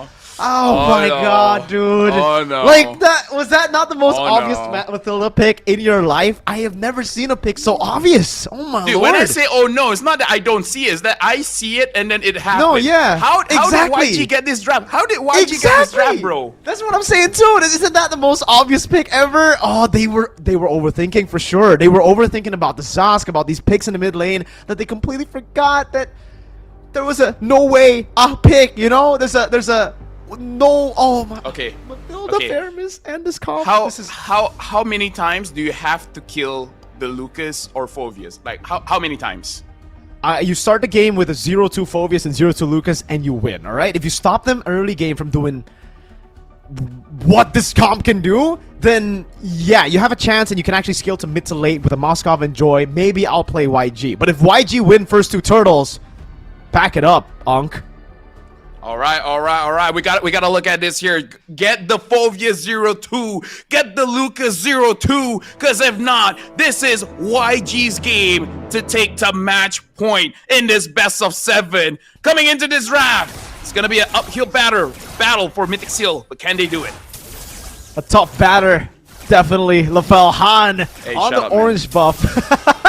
Sorry, I had to get the jab in. Really though, I still like the Farsa over the Faramis. I think the Faramis is actually quite weak in the current meta. You can already see it here, actually struggling up against Nico. The Farsa wouldn't have struggled, I just want to say. Actually, if I'm remembering correctly, I feel like Lina kind of made his name in SPS with the Faramis pick. I could be wrong, but I think I was impressed with his Faramis during that time. So it might be a comfort pick too, yeah? Yeah, it could be a comfort pick, honestly. Okay. Slow game, waiting for the turtle. But the first turtle is definitely going to be explosive here. So both these teams, well, actually, Mythic Seal are the ones that have to be very careful because YG, they have all the early game that they want. Look at that. Han already level 4. Not yet getting the ultimate. Ken opening up. You know what's the crazy thing is? What is the power spike for YG? It's one item and it affects the entire team. That Flash of the Oasis. Oh. The moment the Flash is there, it's gonna be a game for Mythic Seal. They don't even have that much damage in the first place, mind you. Yep. Ken also on the comfort pick, really looking to stop Ying from getting this cannon minute, but he will still be able to get it with the help of Lina. pure setup for the first neutral objective. Different kind of rotation here as they've actually rotated up top, but Ying is going to be dragged down into the mid lane, and they're going to leave the Fairness up top to get level 4. Yep, and with that level 4, even Ying is going to get that level 4 anyways. I believe that YG at this point try to get kills. If they get Turtle for free, they're the kind of team that would be disciplined enough just to be happy with that. But I feel like they do have the damage and more importantly the sustain to actually force things out. There you go, the guiding wind already used up. Ying in the back again. Dark Wave actually locking down 2 members. Ken gonna be targeted down as well. In front of Pursuit constantly. Couldn't with the pin down. SOD does land. It's what? So many resources used preemptively. No Sacred Beast, no Netherrealm. Mythic Seal might be able to get a chance here. Ken walks up, wins on the red tree battle. Resource wasted for YG, and they end up conceding. Ken jumps in, AOG onto 2. Ken looking for the stacks again. The pin down coming down. Ying still able to get so much damage out of the Infernal Pursuit, but finally ends up dying. First blood and the turtle to Mythic Seal. I blame you. I'm gonna be very transparent here. We glazed the draft. Oh. And I even said that Lina is good on the Faramis, and then they did that. I mean, it's not over, right? Once they get the Flash of the Oasis, it's gonna be good. But if somehow YG loses this one, let's never say good things about a draft. Let's just be like, it's mid, all right? Usually, LaFell, I want to take credit of the curse, but I just feel YG dropped the ball. I'm sorry, that was so weird. Sacred Beast and Netherrealm for nothing is kind of wild, though. I think they were anticipating the Moskov to come in. Although, like, why would you think the Moskov would go in, right? Yeah. Even if he does, that's 4 members. That's a bad engage. That's a bad take. Like, to take the SOD there. Hey, if Nico can accidentally press the Winter Crown, they can accidentally press their ults, right? It's close. It happens, Mirko. It happens. It was a pre-fire. Like, they pre-fired. Yeah. During that time, it's like, what, 10 p.m.-ish at this point? And now Ken trying to get onto Han because they already almost hit the win condition on Ying. Ying is 0-1-0. One more death, and it's Mythic Seal's game. That's true. But it has to be 0-2 on both Han and Ying, I feel. I don't think Ying alone just getting shut down will get them the game win. But this is already a really good position for Mythic Seal, definitely. The Moskov constantly farming. This time Stitch will be able to participate in the fight, though. So it's going to be a 4v5 unless the SOD lands. And even then, I don't think he'll be able to take it. I think Zippy Cutie is better off just farming up top as YG set up for Turtle. Yeah, honestly, like, get as much turrets as you can before the Lord spawns. Like, oh, hold on, flicker in. Ying tries to get onto Nico. Nico is just trying to push Ying away, but now SOD connects. Looks like the turtle is going to go over to Han, and they should be disengaging. That's the expected result, the expected outcome for this composition. A free neutral objective. That should have been the case for Turtle number 1. The Guiding Wind brings Granger. Stitch up top gets the Sky Piercer as well. But look at the damage that Zippy Cutie has been able to do onto that turret up top. 1v1 down below as well. YG back on track, even though it's not according to their expectations. I don't think it is yet, right? I think at this point, it should have been a 2k gold lead.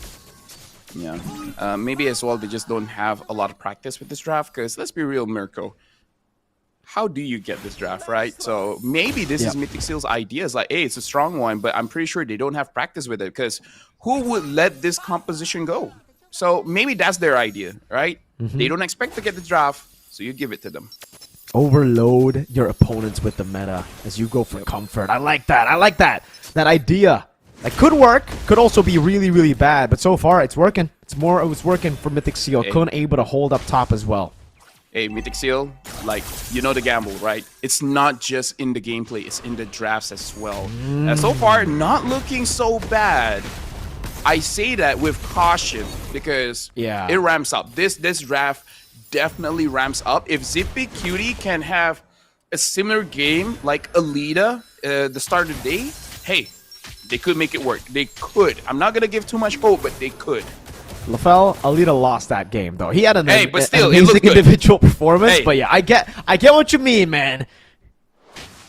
Flash of the Oasis on Blink. 6 minutes in, a full team Win Con has been activated. At this point, it should be very difficult to kill Ying and Han. So I want to see them actually use that to their advantage. Again, slow build. Lina back in the mid lane. Turtle gonna be spawning up top to 1v1. Han actually taken quite low. Has skill 1. Ooh, almost taken down. Mathilda bringing Stitch back into the fight. Ying getting position here, and Han will have to sustain back up. Does he even have a War Axe to sustain? He's still so low. I think he needs to get some green camps, but it's cleared away from him. Yeah, at this point, I think he can. You have to remember that the Matilda can heal. There you go. And now, oh, look at that. They're going in.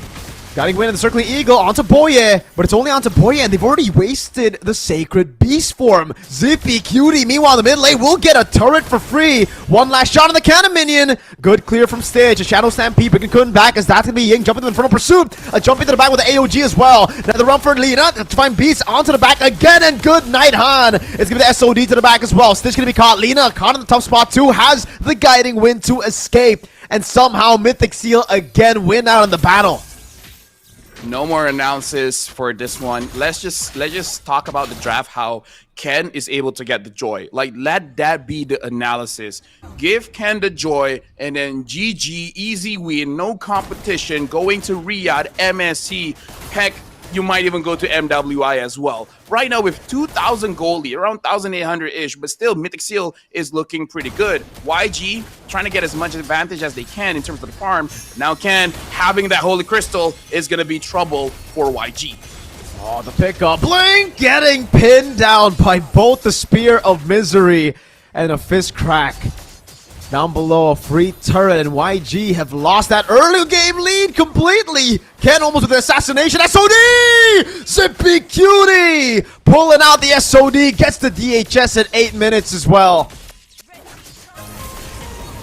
Right now, Ken taking away the buff.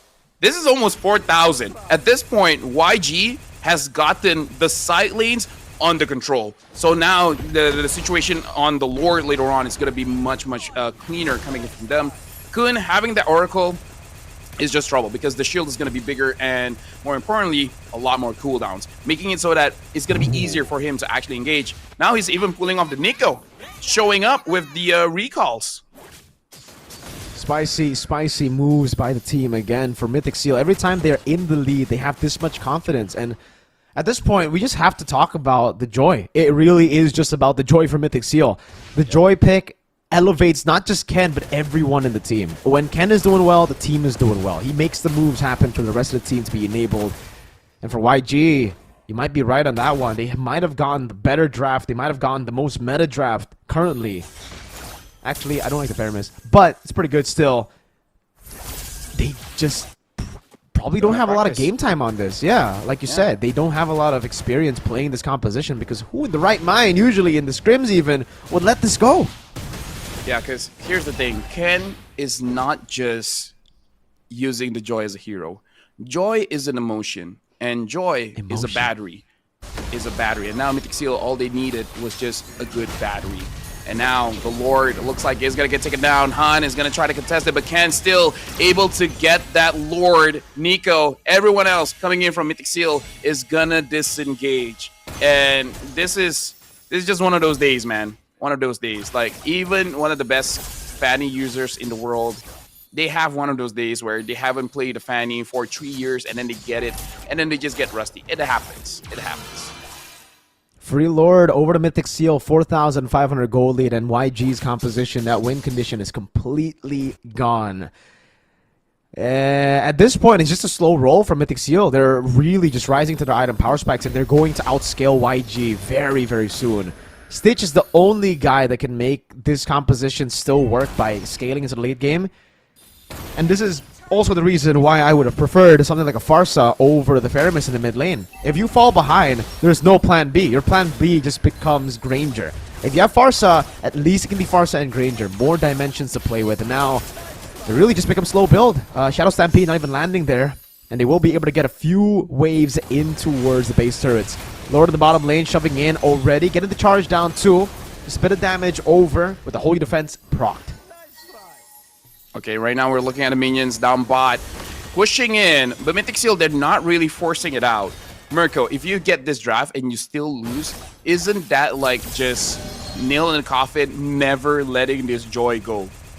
Because, bro, like that's a at this point it's a lucky charm, right? It's a lucky charm. Like with the joy, he might be even able to take down TLPH.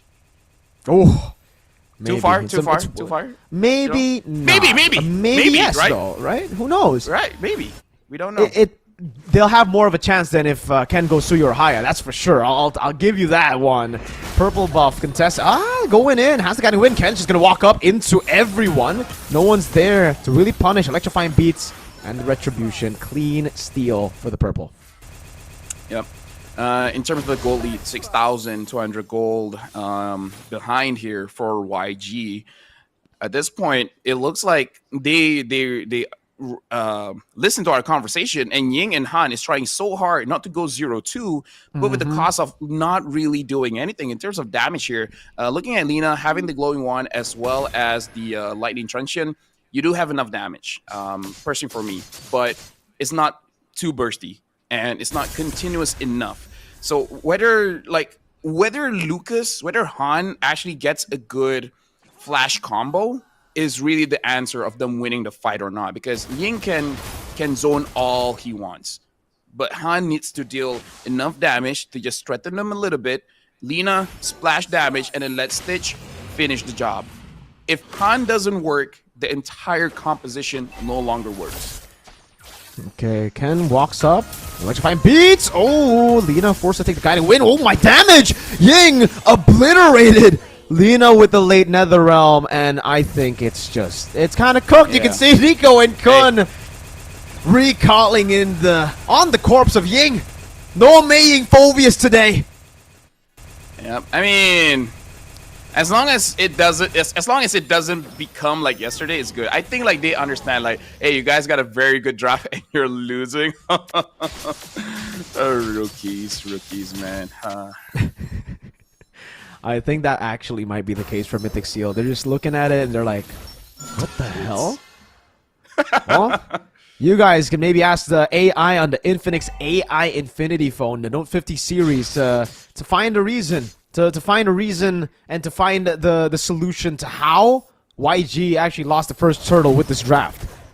It's like asking AI, it's like, hey, can you create a new color? And then they'd be like, that's impossible. And then it's like, why is YG losing? Okay, imagine this color. Okay, if Nico died there, yeah, we just have to shut up. Wait, Nico's already very low. He has to recall, right?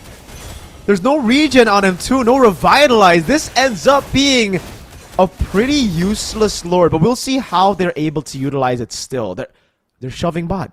They're going for it. Okay. Dude, Nico is like, Nico is saying, I only need half of my HP. That's enough to take down you guys. Oh, that's my Con! What a fist crack, finding them all. That's why he doesn't need HP. When you have a front line as crazy as Loco as Kun, does not matter. The equalizer from Mythic Seal, 2-2. No more glazing the draft, Mirko. All right?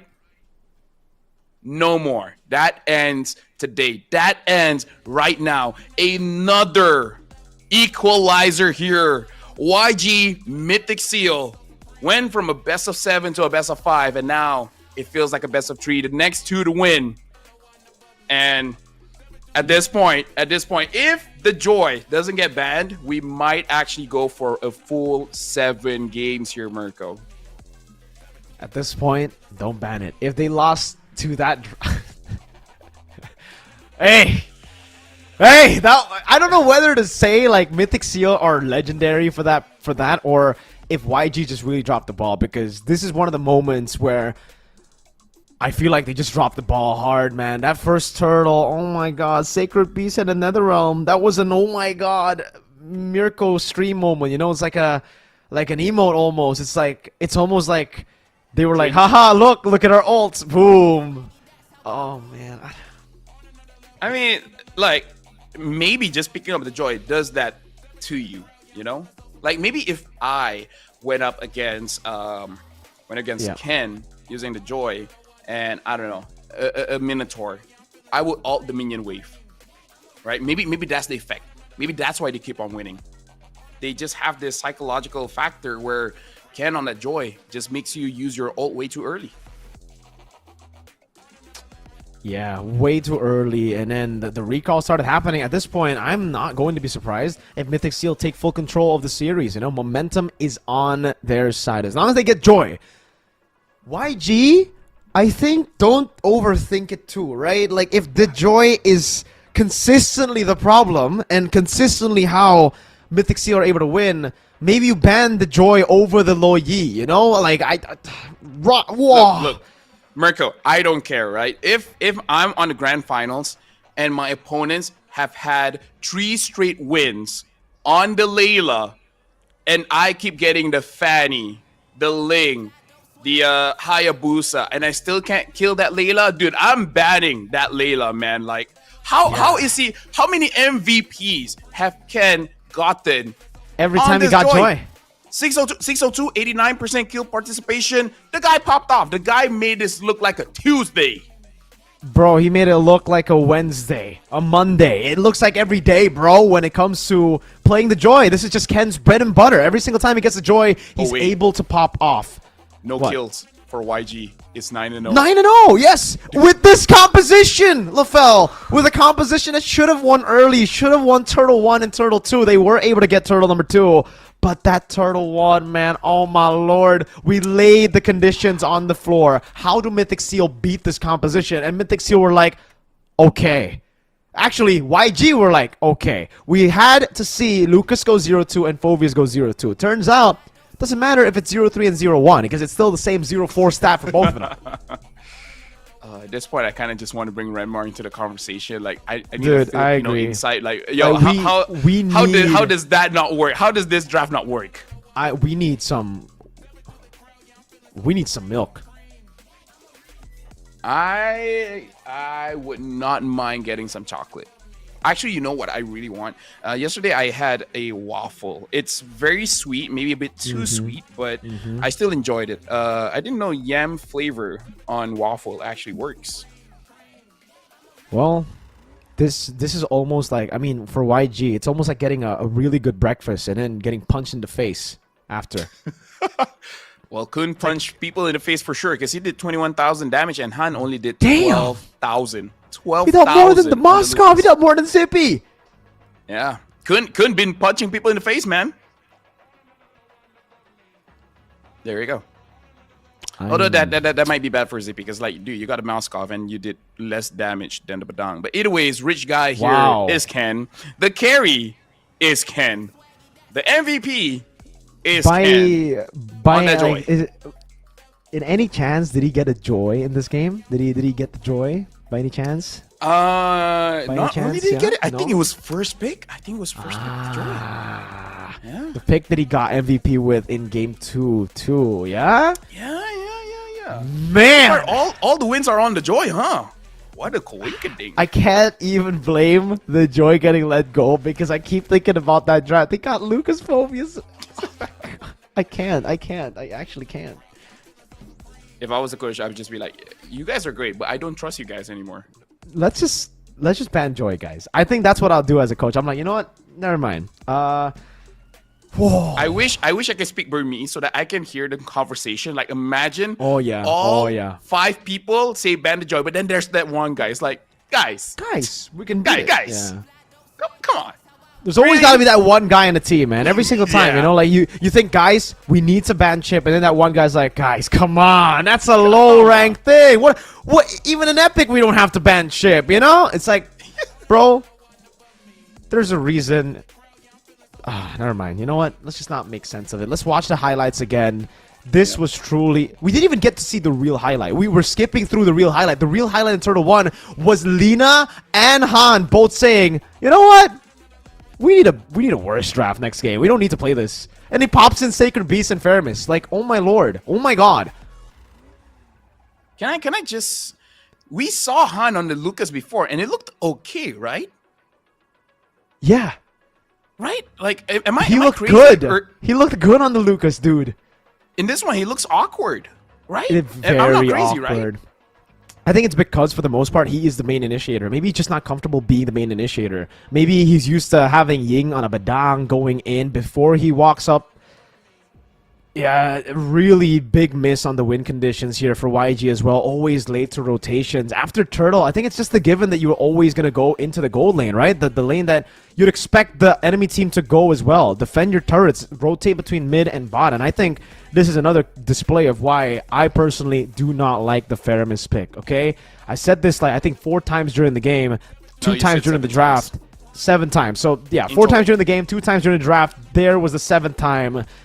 And I think it's warranted, man. When you have a composition like this, yes, you can go all in, but that relies heavily on, again, just winning Turtle 1 and 2. Or you could just go Farsa, where even if, say, you don't win out completely in Turtle 1 and Turtle 2, you have poke, you have late game, you have insurance with the Granger and the Farsa. Here, it was like, all right, we lose Turtle 1, cooked. I feel like that draft can really work if you have a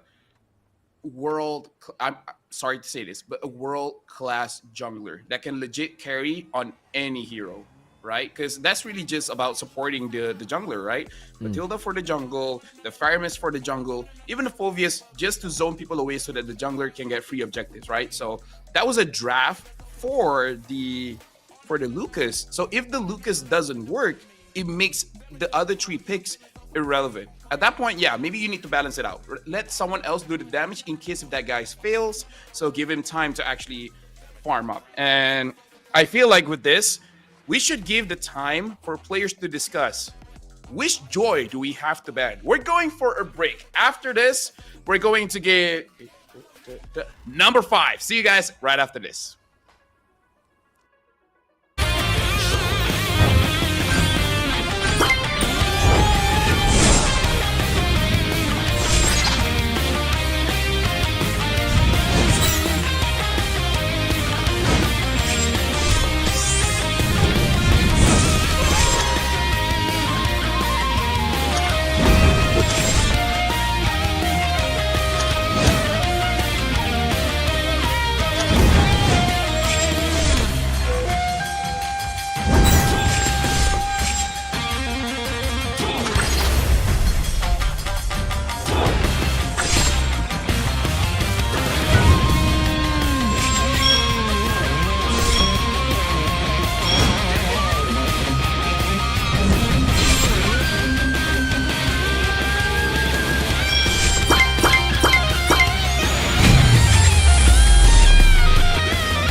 They said there's a limit in the women's league.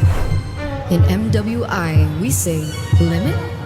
Watch us bounce from the MWI queens everyone knows, to the stars who came out from nowhere, to the ultimate champions. Now, MWI is expanding greater than ever. Turkey, EECA, Africa, Mongolia, and beyond. We're stretching the map wider. MWI, where dreams get louder. This isn't just a tournament. It's your passport to the world stage. A spotlight for women in the EWC.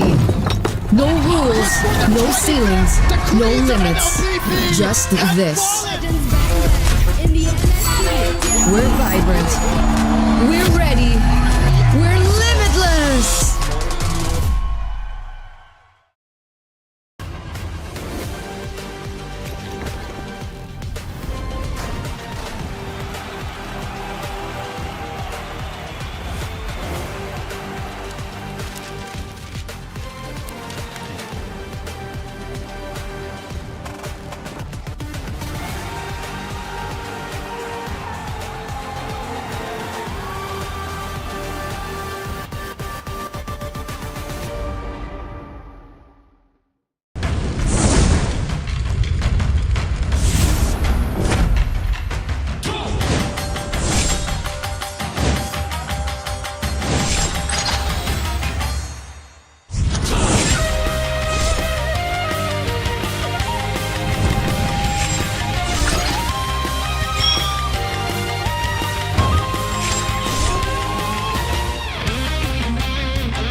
Say what you will, but YG has the potential to play basketball because they know how to drop the ball. Going up against Mythic Seal, had an opportunity to go for a stomp and then just making it a 3-1, but they couldn't do it. Now it's a 2-2.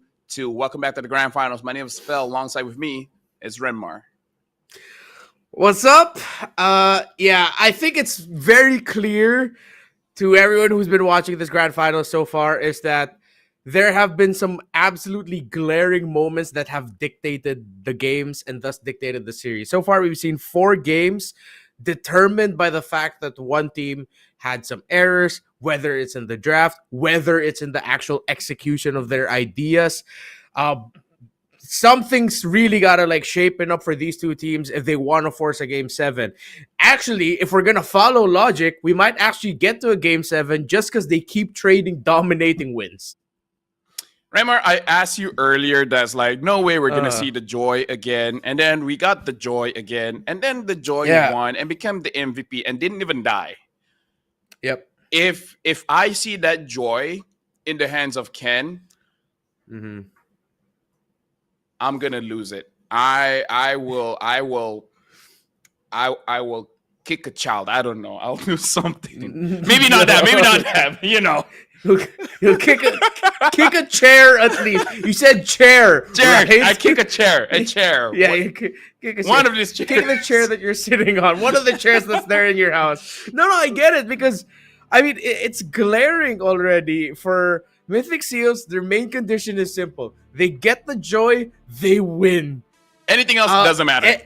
Yeah, anything else, you have a good shot of giving them a good fight, making them struggle. Even if you lose with them not ending up with a Joy, at least that's something that can be rectified. Clearly, Ken was born to play Joy. He was born, everything happened to him, and ever since then, it was like this man is in the at this point, Ken playing Joy was in the Dead Sea Scrolls that they found. It was written in prophecy. Yeah, you know that Joy is his middle name. He is Ken Joy MLBB. Yeah. Actually, now that I say his name, I could make a different joke, but I don't think that's good for broadcast. Yeah. Let me. Do you know? I can type it out. I can type it out. Okay, type it out. I'll react to it, but then I won't say what it is. Okay, there you go. All right, so according to LaFell. No, I'm kidding. Yeah, I just thought of it and I'm like, that would be funny, but I won't say it. Yeah. You know what?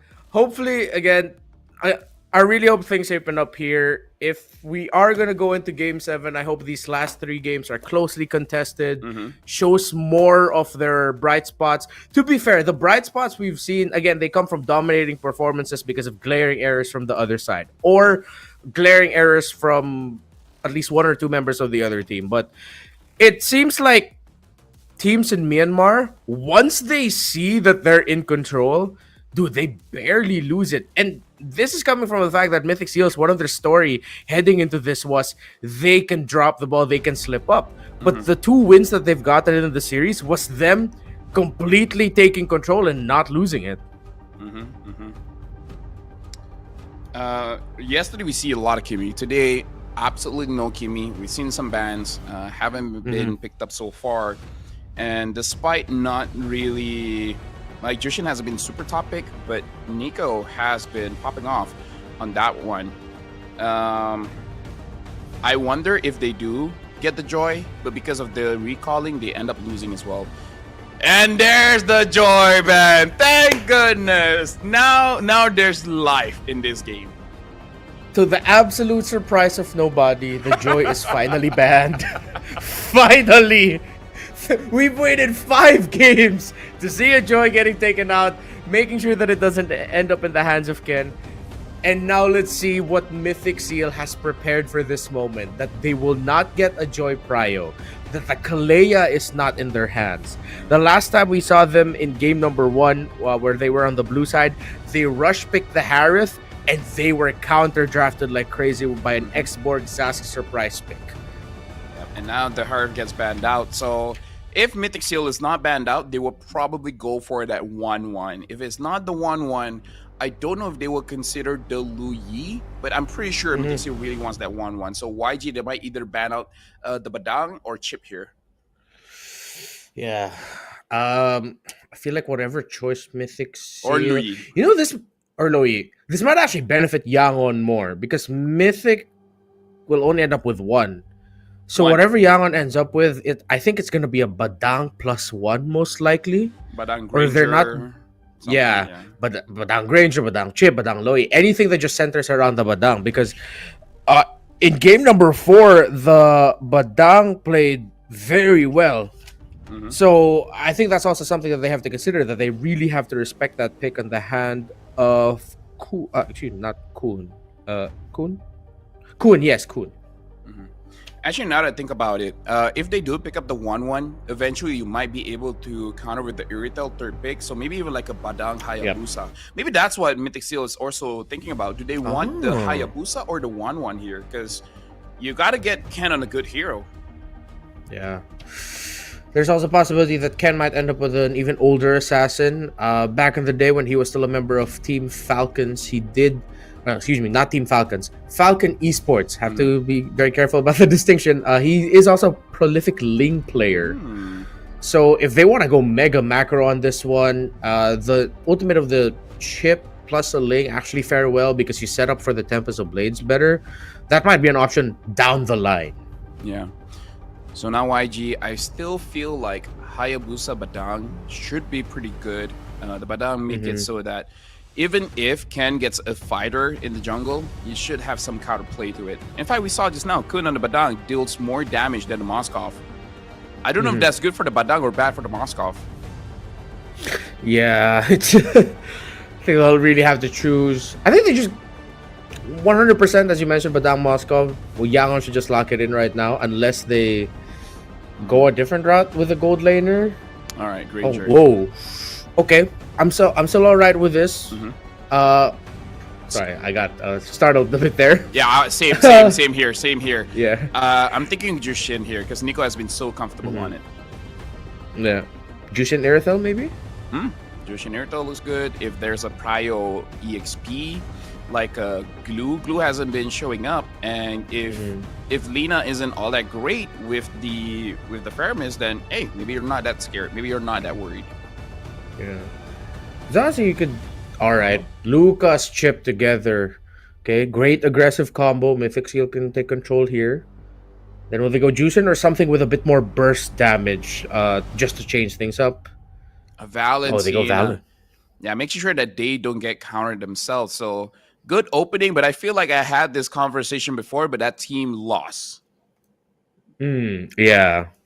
It's okay. Did that happen earlier in the series? I think it did, and I think it was YG actually, and then third. Yeah, because Mythic Seal third pick the Joy. So now YG third pick. I'm not even sure if the Hayabusa is the best, but I feel like it's still because going up against the chip that makes it difficult for a Hayabusa. Maybe delay your jungle pick here because I don't know what is really good. Even the lane might have some problem. I agree with you because even if you go into the second phase without your jungle pick, 2 bans mean that you'll always have at least 2 options available in the meta right now. You could even swerve, but nah, they still want to go Hayabusa. Might be risky. Yep. They will have to 100% commit a ban on the Hilda though. I wouldn't want to see them consider picking up the Hilda 4th pick. It might be a bit awkward paired up with the Badang against a chip. So better they ban out the Hilda here. No, I do agree. The Hilda is going to be pretty oppressive. I wonder if they will consider a pick like, I guess the Phoveus. The Phoveus as well as the Hilda is really the big problems here.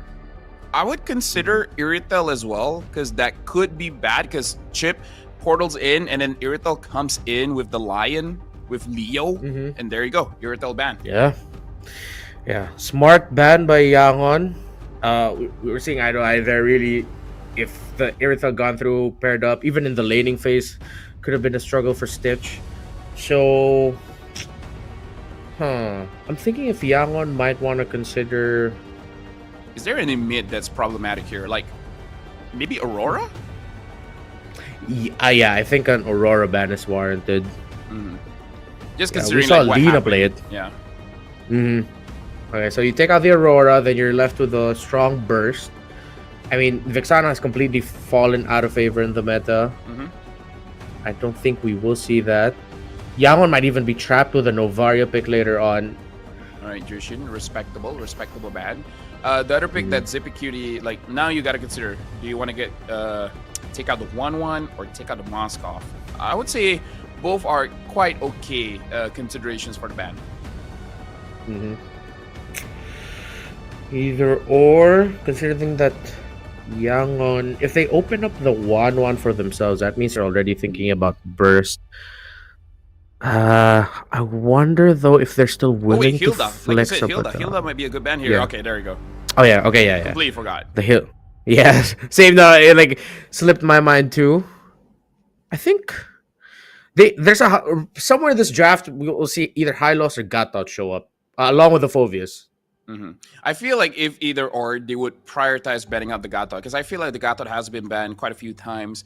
I feel like Gato Aurora is okay. Aurora maybe a little bit niche. Maybe they feel like it was just a fluke. Lina just had a good positioning to do that. So Gato does seem pretty okay in terms of the ban. If they get them themselves, that could actually be much better. That could actually be really, really good. Yeah. You know who's been completely overlooked this entire grand finals? Glue. Well, now that the Fireman gets banned, it should be the Glue. Let's see here.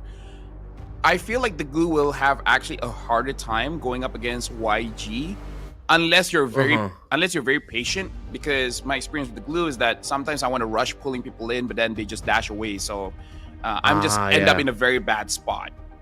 But if you're patient, just wait for the dash and then you pull them in, then your glue is annoying as heck. That's the kind of glue that separates friendships.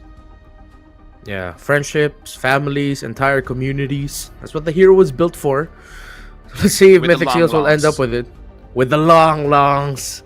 It's been a long time since we've seen that hero pop up in the... We did see it yesterday, but... Ooh, Basha, that's interesting. Now, actually, the glue is looking pretty good because you can actually handle the box because he doesn't have a dash. He rolls, and then you'll be hating, but he can't dash away. Yeah. So I think they might lean towards either glue, high loss, if they want to revitalize Glorious Pathway. I like the 1-1 that you mentioned. We might actually see it pop up. Unless Mythic goes for an absolute super swerve and they go X-Borg jungle, they put the Lucas in the EXP. Oh, I don't mind that, actually. I don't mind that. Later on, it's going to be trouble with the Granger, but you'll cross the bridge when you get there. Just win the early game. So there you go, the glue. I like that we're actually ready to draft and the 1-1. Hey, we're kind of good at this. Yeah, I think this could be our jobs. Farsa? You know? I like the Farsa. Yeah, just to deal with the 1-1. And then just ignore that everyone burst. else. But then are you willing to give the feathered airstrike to the Valentina? And you're up against a chip. Are you willing to be static? Well, then maybe the Aurora then, right? It worked before. It worked before. Yeah. Gives a lot of space and then makes it easier for the Hayabusa to actually get his quad shadow win. Other than that, if you want to be super safe, I guess the Novaria. Oh, the Kimmy. Completely forgot about the Kimmy for this one. And we just talked about how there's no Kimmy in this series. And then there's one. We finally got it. So the two heroes that we both mentioned has been kind of missing in the in-game action finally pop up. The glue for Mythic Seal, the Kimmy for Yangon Galacticos. I'm thinking though, there's something about the lineup of Yangon that I feel like if they lose this early, it's so devastating to try and make a comeback because they are not an early comp. They are 100% wait for Kimmy and Granger to get their items comp. Yeah, unless the Hayabusa gets good kills, but looking at lanes, it's only the 1-1. But then Boya just has to stay around the gold lane and then you just neutralize the Hayabusa. I do agree with you. There's not a good lane for Han to actually get a kill. You can try onto Nico, but Nico has been proving he used to be a jungle, and a lot of those skills transferred to the mid. Yeah. Let's see what's gonna happen in this one. It's game number 5. Will it be another stomp trade? Will it be an even more competitive game? If I've learned anything from this region and for their gameplay, you never know what to expect. It's the grand finals, baby. Whoever gets the win here will be claiming a match point because the score right now is 2-2. Who will get the third victory? This is Mythic Seal going up against YG. And in this draft, this time, Mythic Seal, without that joy, can they get a win? if they get a win, if they get a win without their joy, that has to be like one of the most joy that they'll feel in this series outside of getting the joy. Where it's like, guys, we can actually do it. And we did really well without it. Well, that's one less thing to worry about in the draft for us. Yeah. And then can be like, yeah, but still, if it's open, give it to me. Yeah, it's like, It's like, yes, we can without it, but just give it to me. I kind of like it. Yeah. Let's remind everyone at home, they played each other yesterday in a best of 5, and it was YG was the one that actually got the W. Even though we have to mention it was off of the mistake coming in from Mythic Seal. And historically, it's always Mythic Seal favored. So YG, this is their setting ground, right? Not only would they be able to confidently beat Mythic Seal, but go to MSC, and now they went on to Boye. Boye actually flickering out, but Blink is going to be the one gets taken down. Ken grabs first blood. exactly what we were talking about. Yeah, they found a good start. They could have taken Boye down, but trading against the core 3 of Mythic Seal is so difficult for a Kimmy, a Badang, and a Hayabusa to do. 100% the Lucas, the Chip, and the Valentina all will trump them in damage. That even if they get a good pick, 100% Mythic Seal will be able to trade out with the composition that they have in the center of the map. Unless Mythic Seal just completely whiffs a lot of skills. And now looking at the turtle has been started. Ying trying to push people away. Nico doing significant damage onto Ying. And they got to be careful because between the Hayabusa as well as the Lucas has a better time, but now Boye got caught. He uses the ult here, but Boye gets taken down by Lina. The fight continues. Ying actually takes down Ken. What was I saying about missing abilities? Now Mythic Seal, they're the ones gets taken down. Oh my goodness, Ying! I did not see that coming. Neither did Kun. And Yangon, just like that, turned things around. The sheer willpower of this Baxia with a Revitalize was the difference maker. Tortoise's Pusans also dropped down. Oh my good, I did not see that coming. Yeah, now Lina, quite early, getting that concentrated energy, making it so that you can stay in the fight for a long time. Not just with the sustain, but with the build up of the damage as well. Funny how whenever we say like, oh no, this is bad, they're in a bad spot. Oh wait, they just got a few kills. Oh, now it looks better now.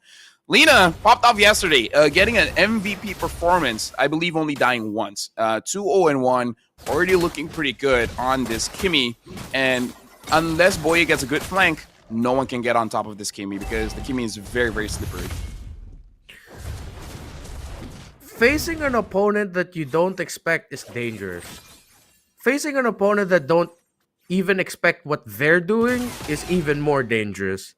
I feel like that's like the learning I'm gonna get after this grand finals, where it's like your opponent even doesn't know or completely understand what they're doing, yet they're beating you. Then that is more terrifying than anything. And with how Yangon are playing, with how Mythic Seals are playing, again, I can't fault Mythic Seal for wanting to take that fight. They take this fight in the bottom lane, but look at Ying. An absolute wall in the bottom lane is like, I'm fine here. I don't even need to pop my Revitalize. Though he did use his ultimate. So that might be the timing that Mythic Seal, or the condition that they wanted to remove before the turtle spawns in 22. It's crazy. There's absolutely no change on the Baxia. It takes Kimmy to come back into the meta for people to realize like, hey, why did we stop using this guy? It's kind of cracked. It's kind of good. Anti-heal is amazing when you don't have to build for it. And now speaking of which, the turtle is spawning. Looking at all the spells, everyone has everything. Even Ying on that Revitalize. So if they want to go for a team fight, everyone is available. The question is, how does Mythic Seal go for this team fight? Does Kun start it off? Do they wait for Boye with the portal? Or can just say, hey, I can do 1v5. No problem. Hold my drink. Yeah, I think it has to be through multiple angles. Earlier, it looked like Yangon really ready for the entry of the chip. It looks like the glue is going to be the first in the target. Kun able to still get away. Boye finds the gank angle, but just like that, Yangon back off. They were ready for the entry of Boye. Turtle, no one full committing just yet, but Mythic Seal have opened up the bottom of the map as Ken decided to split push instead. It's going to be a longer dance for this Turtle. Yeah, I feel like Ken really wants to rush those 2-item power spikes because that skill that would really help out. Nico now, oh boy, yeah, use the teleport, gets onto Stitch. Stitch tries to run away. There's no way that you can go. Ken secures the kill. Hun gets the turtle, sure, but now Ken with the War Axe, he will be ramping up higher and higher in damage as the fight goes. Good trade for Mythic Steels. They decided to give up that turtle. They got a kill up top onto the gold laner. They'll get their 1-1 out, but in the bottom lane, looks like Ying and Blink will stop Ken from being able to defend the tower in the bottom. So trades across the map. Both teams playing to the macro. I'm liking how this game is going down more. Yep. I think this is the closest game that we've seen so far this series. Yeah, it looks more balanced. Yeah. A lot of teetering, seesawing, not really a single stomp. We don't see anyone making huge mistakes, and we're just seeing that teams just trying to outplay each other. So yeah, definitely looking pretty good. Lina now having the Blood Wings is going to be a bigger problem soon.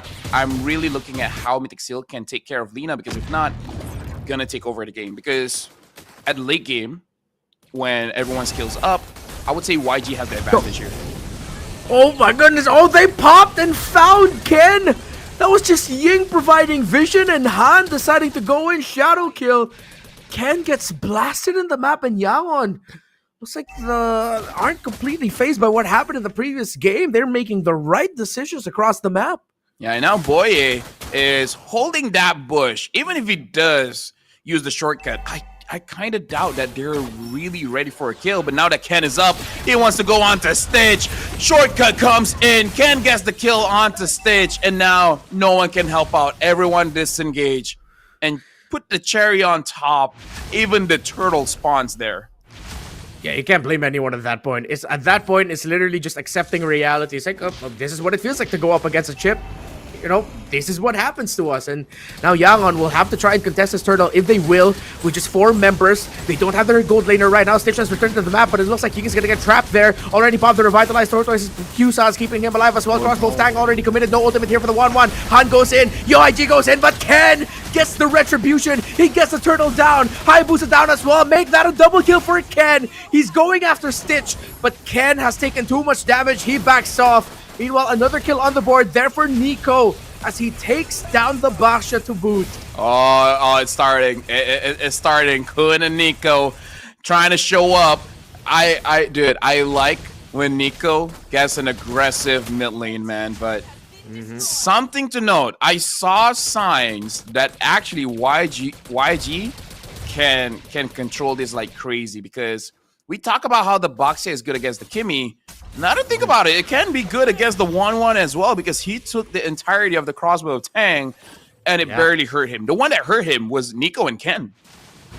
Yeah, I was surprised too. I was waiting to see the health bar go down quicker, but oh wait. Oye, gets para Belina and Blink. Let's see if the 1-1 will have enough damage. Only up to 2 main items. Had to build the Wind of Nature, so went for defensive for the third.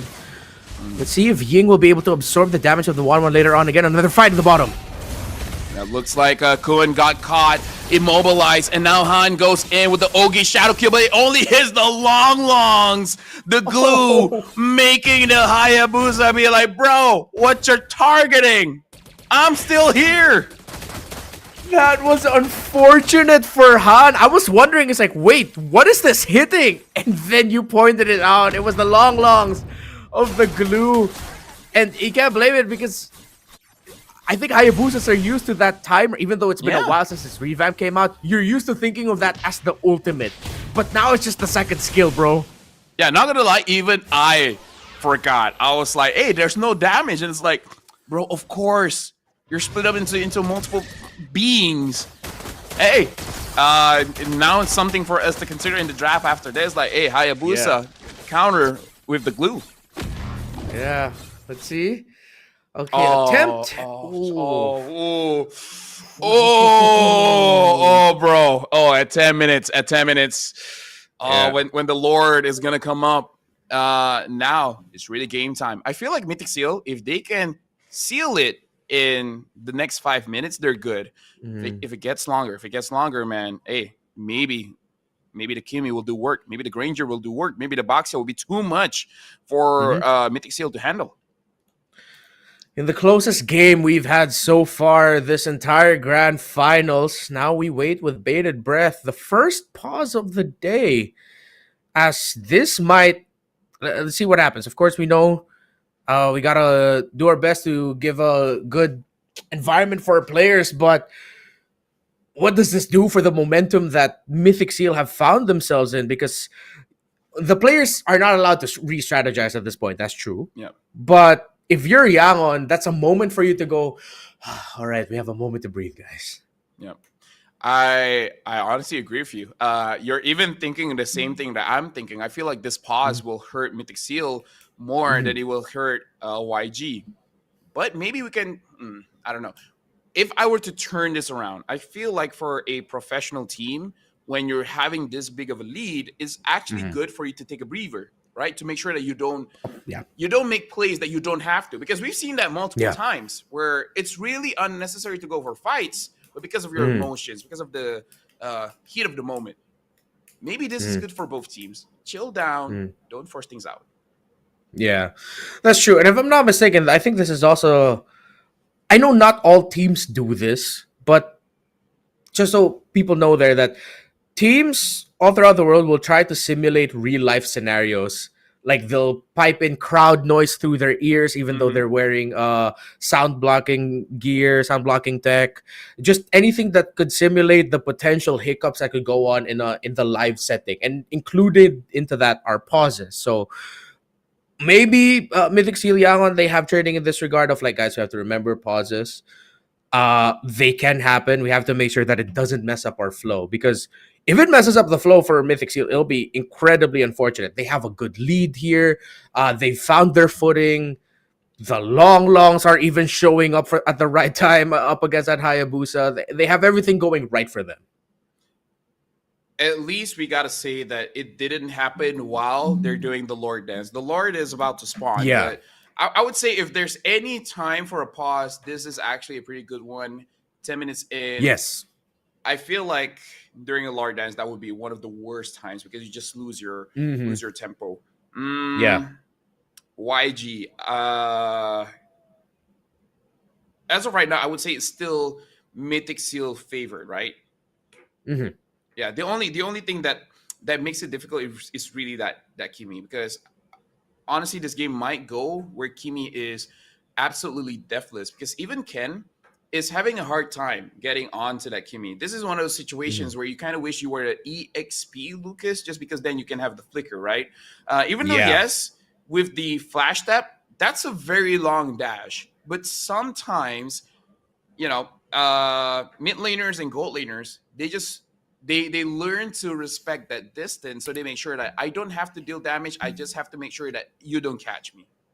Yeah. Especially with the lineup that Yangon paired up, it's not just the Kimi, it's also the Granger. Like two very long range heroes here that, yes, the biggest problem for Yangon right now, as it looks like, is one of the age-old problems going up against the glue, is that you have the right damage profile with it. At this point, because Yangon doesn't have the items, the answer is no. They don't have the right damage profile for it. But the good thing is they have the right pieces to empower the Granger and Kimi that can tell them, guys, just stay in the back. Even if we lose the Badang or the Baksha, we're doing our jobs. That increases the chances that they get to do damage from afar.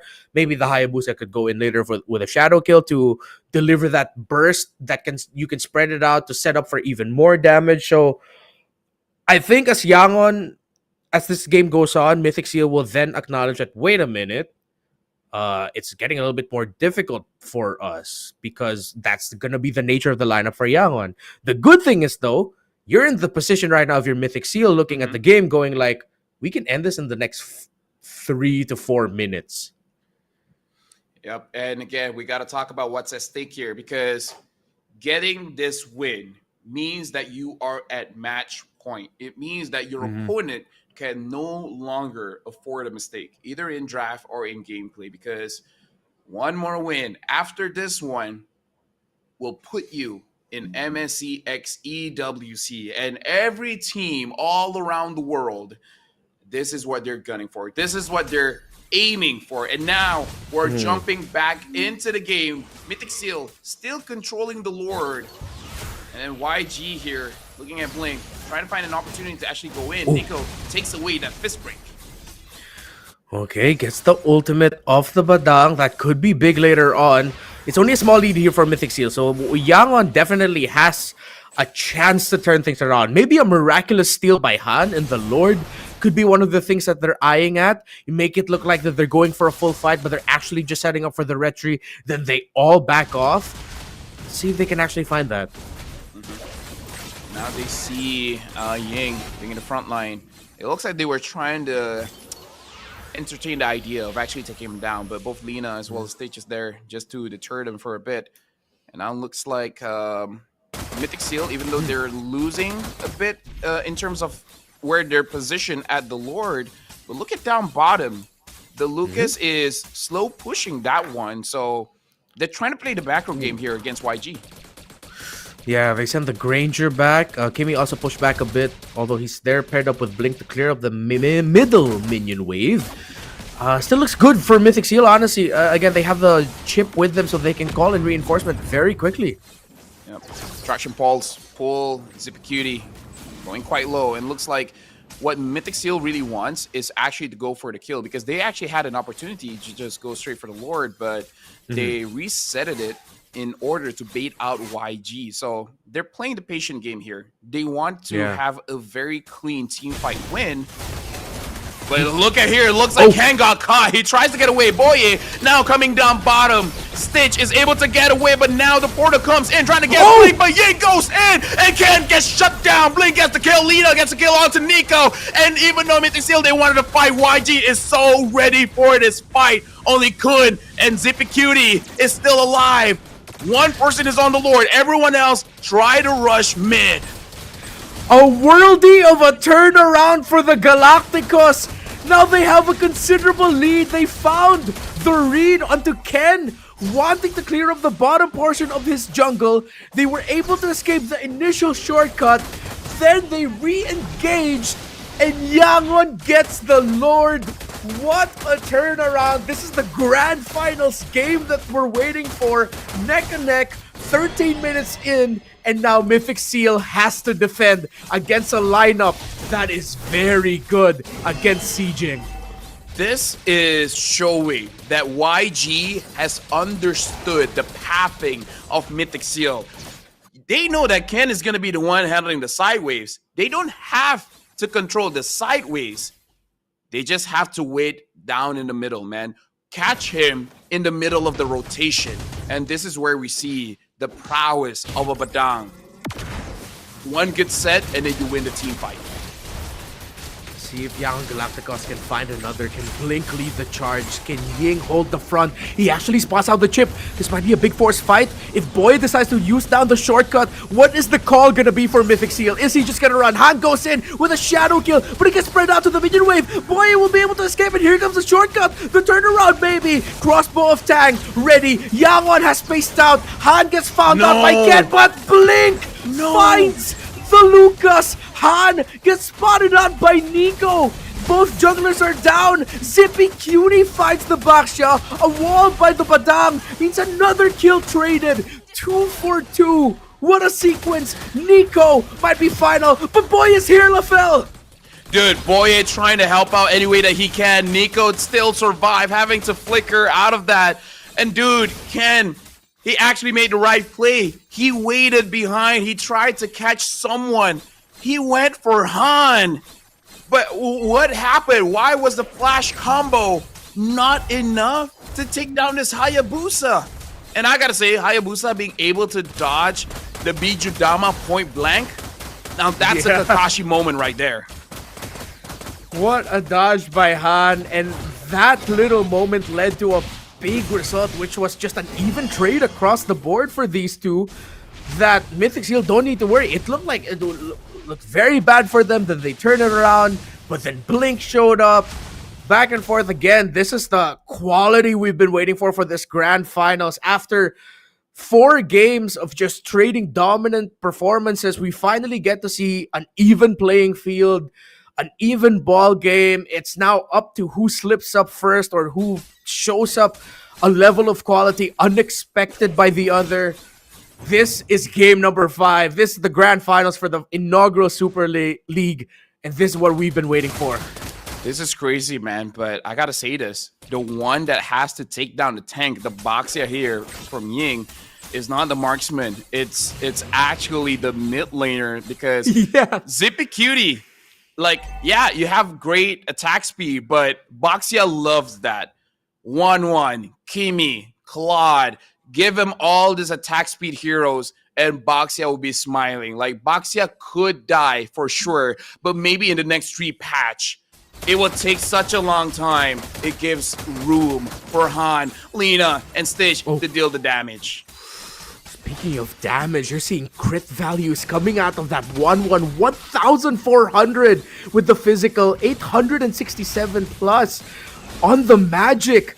Oh, the damage is online for this 1-1. Yangon, what's gonna happen here? Because Mythic Seal looked clear into getting that Lord. Oh, it now looks like Ying finally got caught, taking a lot of damage, but finally it gets taken down. Now Kun having to flicker out Ogi's shadow kill onto the members of Mythic Seal, and now looks like with the Winter Crown, and look at that! Oh, coming in from Nico! Nico on the Valentina, taking away the Badang, and now Zippy Cutie goes for the kill, triple kill, able to get Stitch, and now only Han and Nico, dude, no. Oh, Nico. Oh, Nico. You know what? He deserves him. Let him. Because when you need someone, when you need anyone to show up, small in stature, big in how he plays and how he has led Mythic Seal to secure match point in this game number 5. Valentina cosplay as a Badang. What a final big series of punches by Mythic Seal and Nico. Dude, love him or hate him, Nico is probably the MVP of this playoffs, of this grand finals if they end up winning, man, because jungler going into mid and now looking like a roamer / EXP laner, double dash, flicker, fist, crack to the wall, getting 3. Dude, Valentina is just a better everything else, man. Yeah, I mean, IMU, it's the name of her ultimate, and Nico has showed it up earlier in the lower bracket finals. It was his X-Borg, now it's as a Badang. Crazy. Let me tell you a secret, right? I talked with Buton, and it was actually mistranslated. It's not the full name. The actual name of the ult of Valentina is like, I am you, but better. Ooh. That's the full name. That's the full name. Show some respect, okay? Mistranslation. Yeah. Sorry, folks. I am you, but better. And Nico can definitely say that with pride. Now, again, you're not going to ban the Valentina. But now you're thinking about that Valentina of like, what are we willing to give up? And because of Zippy, like, bro, he hit his power spike exactly when they needed him to. Once those crits were popping off, we were like, oh, even the box is gonna melt to this, man. This does not look good. And then paired up with the Valentina Badang cosplay, Zippy following up to that, he deserves his spotlight too, deserves his MVP. The fact that Zippy Cutie didn't die all throughout this game, it's good, because as good of a set that Nico had, it would be absolutely useless if there's no follow-up. Dude, Nico is like, hey, let me be the mid, let me be the tank, let me be the EXP. This guy is insane. If they go to MSC, Nico is the guy to watch. Shut him down, and then maybe you have a good time. Because now we got to talk about this. Mythic Seal, they won without the joy. Yep. Without the joy. Dude, we were talking about that earlier at the start of the game. Like, if they win this without the joy, that's like major motivation now. Now if you're looking at Yangon, they're going like, guys, we took out the joy, but they still won. What the hell are we supposed to do now? Like, at that point, like, this is weird. But they'd be like, Blake, what are you doing? And I'm like, what do you mean, what am I doing? You frisk cracked us. That was not me. That was Nico. But then they're like, yeah, but you gave away the ult. What do you want me to do, man? Like, that's the kind of things that will make your teammates hate you. It's like, why'd you give the Yep. all? What choice do I have? Exactly as we dropped earlier, when it gets to a very close game such as this, again, the type of game we've been waiting for all grand finals long, it takes one guy doing something unexpected, rising above when it looks like they're running out of options to try and equalize, to try and take control. And then Nico shows up, and then Zippy Cutie follows up as well. If you're young on whatever the recovery will be heading into game number 6, it has to be world-class recovery draft preparation to force a game 7. Yeah. Dude, that was amazing. Like, you can have a lot of highlights, but I'm pretty sure everyone just wants to look at that one, the last one. And now, Yeah. Mythic Seal, they are fulfilling the prophecy of always beating YG. And here's the thing, let's remember, Mythic Seal has not gone to international just yet. At most, they've been in SPS, but they don't even make it to the offline venue. So will this finally, after 3 times going to the grand finals, will this finally be the time that they go outside of Myanmar? Again, the story for Mythic Seal, to add even more to what LaFell has already dropped down, 2023 M5 Myanmar qualifier, they lost 4-3 to Burmese Ghouls. You go into the MSC 2024 Myanmar qualifier, they get swept by AI, they drop to 4th. M6 Myanmar qualifier, they lose 4-3 again, this time to Falcon Esports. If Mythic Seal finally make it to an international event, live on site, this is a long time coming for them. That this is finally like years, literally years Yep. of pent up frustration not being able to go international finally getting released. And the Wow. thing is, like, you talked about their history, and I heard a lot of 4-3 Ranmar. If YG wins the next one, I feel like a sense of PTSD might be coming, Exactly. especially for Ken, especially for Zippy. They were like, we've been here before. Like, Yeah. at that point, like, as strong, no matter how strong your mental is, it might crack. But we're going for a break. We'll see, can Mythic Seal close this out, or YG extend this to a full game 7? My name is Afel. This is Remar. We'll catch you guys right after the break.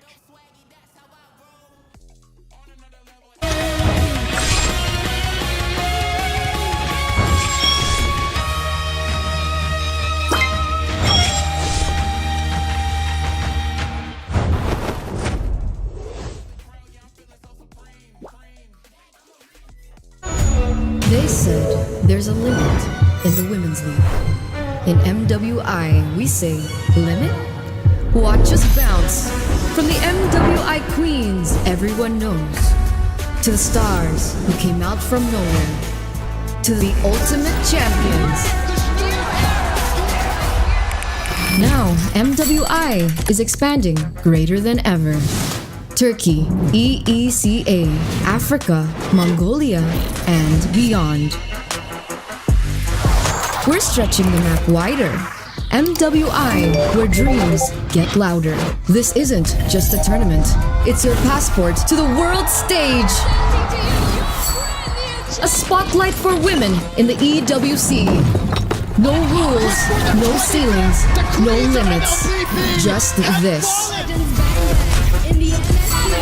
We're vibrant. We're ready. We're limitless.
There's a limit in the women's league. In MWI, we say limit? Watch us bounce from the MWI queens everyone knows, to the stars who came out from nowhere, to the ultimate champions. Now, MWI is expanding greater than ever. Turkey, EECA, Africa, Mongolia, and beyond. We're stretching the map wider. MWI, where dreams get louder. This isn't just a tournament. It's your passport to the world stage. A spotlight for women in the EWC. No rules, no ceilings, no limits. Just this. We're vibrant. We're ready. We're limitless.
Twice in the past has Mythic Seal been denied an entry into an international tournament after falling 4-3. Now they have match point, one game away from flying to Riyadh and securing the first ever MLBB Super League championship for Myanmar. Game number 6, Renmar and Mirko here. And after what we saw from game number 5, I will admit, I honestly don't know anymore, man. I just don't know anymore.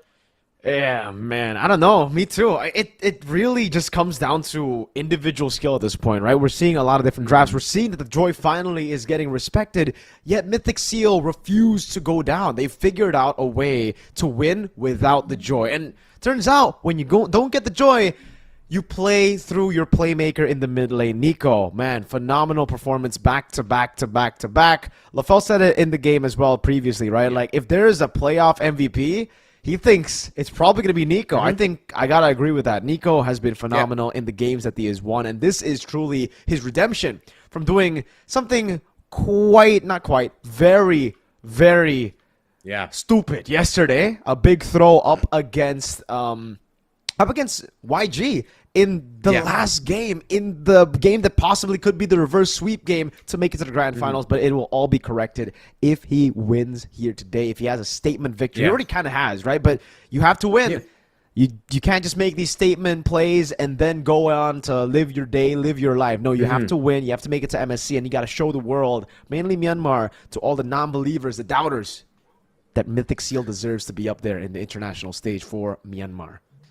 Yeah, 100%. Nico has solidified himself as a bona fide star. Let's pull back the curtains a little bit for the viewers out there. Before every major international tournament, the talents involved all have a big meeting and we talk about who the stars are, players to watch out for. If Mythic Seal are the team to go to MSC, 100% Nico's name will be the first to get dropped as the guy to watch out for. So let's see if they can manipulate the draft so that Nico ends up with another star-making, star performance pick. But Yawan Galacticos, 100% they're now going to be thinking of the mid lane that they've seen. Okay, even without the Joy, Ken can win. So let's not put too much focus on Ken. Let's look at the young man at the center of the map now. Let's give a lot of difficulty onto Nico. Let's see what it is going to be for Mythic Seal. Again, there are two ways that they can actually play now, right? It's either Ken gets the Joy or Nico gets a playmaker. If both are denied, we're going to have to see a brand new style of play for them. And I think it just might be the case here for the final game, perhaps, for them. Because YG are going to be going in guns blazing, banning out every hero, just respecting how powerful Nico and Mr. Ken can be. Hopefully Zippy can pop off, can, come back in and show how good he can be. Because so far, I think Zippy has kind of just been just the guy that's reliable. He hasn't really been the game changer, the carry, the X factor. That's really mostly been on Ken, on Nico as well. Boye, I want to see him on the Tigreal again, maybe like on these big picks, and finally being able to make that play happen, only if Ken and Nico don't get their picks. Because if they get their picks, then hey, go for it. Just play for them, right? It's already worked 3 times out of 5 games so far. Keep on doing it. Yeah. Another question to add to all the multiple questions we already have here, especially considering the center of the map for Mythic Seal, is now looking at the other side at Yahan Galacticos. Are you gonna do what is that? This is like one of the most go-to strats for teams that are about to lose the grand finals. Let's say it's game 6 or it's match point for the other side. They immediately show up with a hyper aggressive early to mid lineup that can end the game in like 11 to 13 minutes. The thing is, though, in this metagame, the options for that are quite thin and even more risky. Because if they decide to go for something that has like a jawhead in the lineup because they want for that crazy early to mid game aggro, that can still be punished by the other side just ending up with like a badang or a glue. So that's an even bigger question now for Yahan Galacticos. Can you play the crazy aggro game?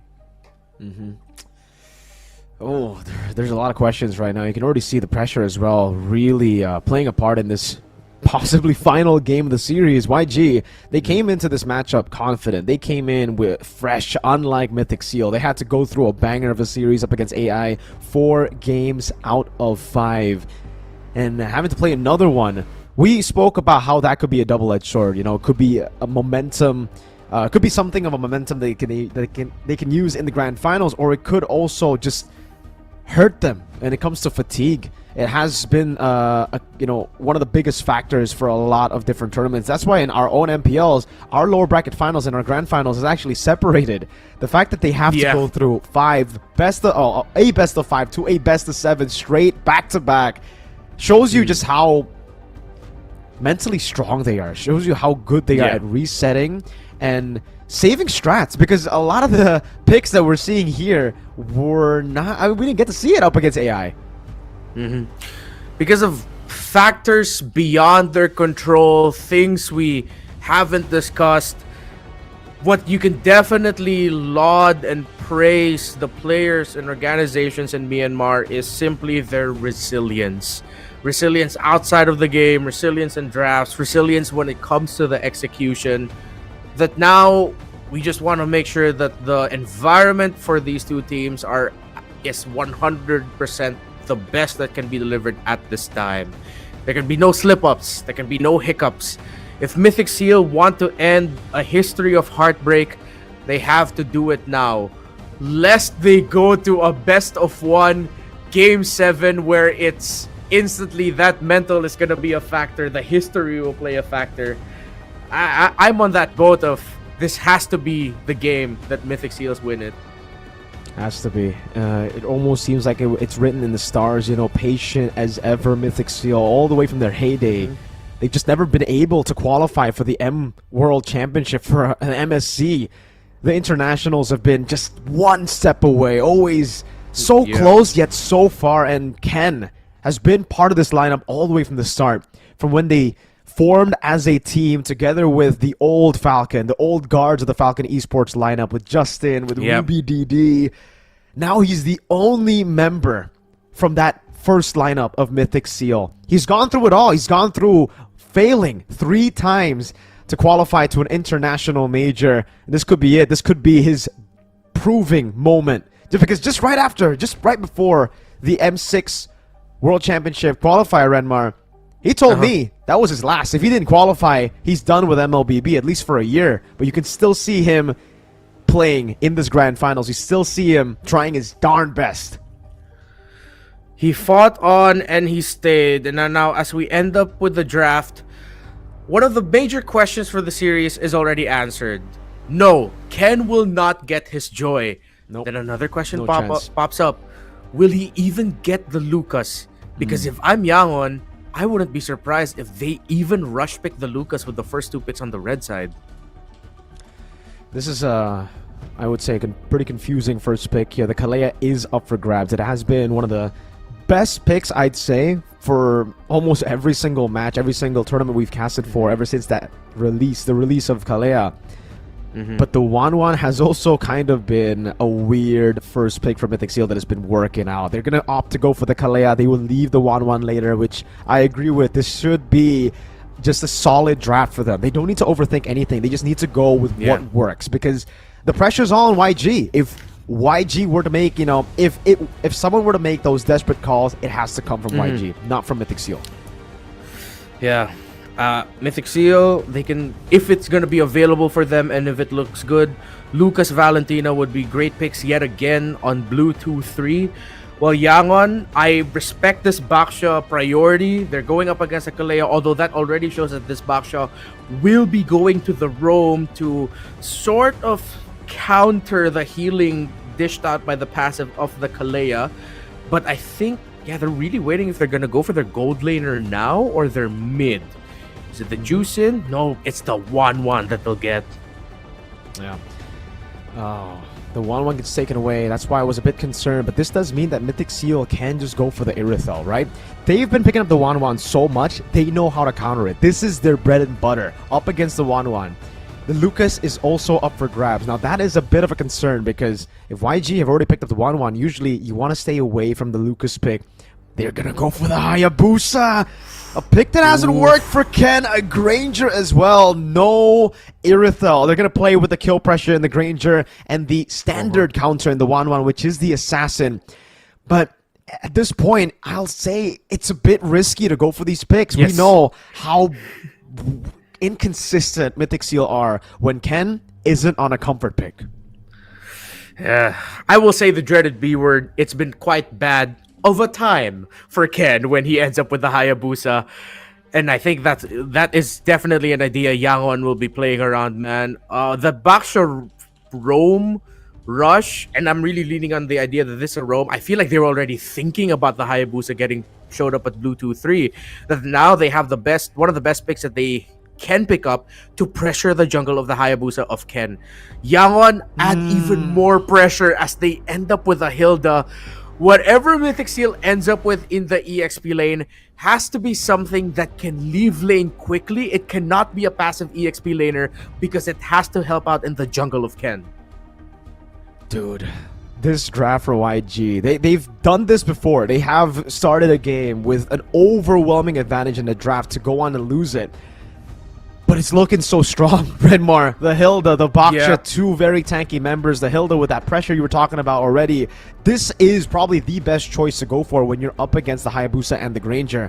And to add on to that, it's not a comfort pick. It's not a joy. It's a Hayabusa that has not won on the hands of Ken just yet throughout the playoffs. It's different in the regular season. For some reason, this Hayabusa has just been bearing a curse that has not been lifted just yet. YG with a ban on Farsa. Another pick that would be quite good at dealing with the 1-1 to help the Hayabusa, help the Granger add on to the killing pressure. And Mythic Seal will try to go for also probably... Oh, no, they go for Badang here, thinking that this Baksha is probably going to go to the hands of Han. Whoa, okay. I honestly overlooked that possibility of the Baksha going into the jungle as a flex pick.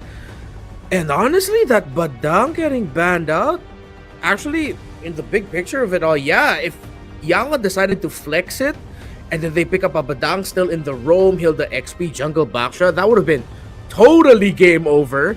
So what a read by Mythic Seal that they can still spot that out, but with Yangon banning out the Farsa and the Jusin, it seems like the last best options for Nico are a Valentina that doesn't have a lot of ultimates to steal, and on Aurora if you just want to go for the sheer pick-off combination with the Kalea. The Juicin, taking away that utility pick. Usually, we do see that right from Mythic Seal. When they don't get their hands on something like a Farsa, they opt to go for the Juicin. And currently, we can talk about the Valentina. That is a comfort pick for Mythic Seal's Nico. But there's no good ultimates to take. And that's why YG don't really care about the Valentina right now. There's no Badang on the other side too, so no crazy sets that he can do as well. Mythic Seal, is this going to be another roamer ban to shut Blink down? And if it is, no, it's going to be the Kimmy. Trying to take away the setup of the Baksha already picked in to go for the Kimmy pick. Now no Farsa, no Juicin, no Kimmy. What's the mid lane going to be? Either of these two teams have the names of Valentina, Faramis, and Aurora floating about. That could be an option. I think Yangon, I wouldn't be so mad if they decide to full commit on dive and aggression early on, the pokes. If they go Valentina here, they can steal away the ultimate of the Kalea and whatever Nico ends up with, most likely. I wouldn't mind a Valentina. Like, just go in for the close range dive and aggression that you could go for. Oh, no way! Oh, what a pick! Selena, in a game of their lives to qualify to MSC x EWC, a Selena pick. This is uncharacteristic of YG, a team that is known to, again, play systematically, to a team that builds up from the early game. To go for a Selena pick, you can already see how desperate they are to get the win here. And truly, if we're talking about that early to mid game, this is a composition to do just that, to snowball out of control right after winning the initial turtle fight. Mythic Seal, they need a bit more firepower. But what's it gonna be up against this composition with so many of the mid laners taken away? Do you lean to comfort or do you lean to another risky pick in the Novaria and the Phobius to end things? YG, jungler or roam? Are you gonna play the slow front to back or just go for an assassin that can dive that Novaria? Has to be a Ling. What's it gonna be, YG? Yeah, I was thinking that too. It has to be the Ling. It can't even be a Lancelot in this scenario because you see that Phobius assassin. It has to be. No! They go for Baksha Angela as their potential final gambit. They still swerve the Baksha into the jungle. Okay, not only is it for the Baksha, it could also be for the 1-1 in the mid to the late game. And even when the 1-1 doesn't have the items yet, you can use the Angela pairing with it so that you empower it a little bit earlier. You won't get so much damage, but it's still gonna be really strong. But with Mythic Seal having the Novaria, that means a good amount of the initial burst that can actually be dished out by a Star Shatter could just be recovered through. At this point, the Novaria isn't going to be for damage. There's a good chance it might just be mostly for utility to set up the Granger, Hayabusa, and even the Fovies to deal majority of the damage. A bold pick for YG, but I think that might just be the right pick to extend the series, to force out a game number 7. This is the typical YG that we see. Renmar, bring us to game 6. This could be destiny finally achieved by Mythic Seal, or for Yangon Galacticos to just deliver another nightmare, to force another game 7 against a team that has a history of dropping in those scenarios. Game 6, Grand Finals for the Super League of Myanmar.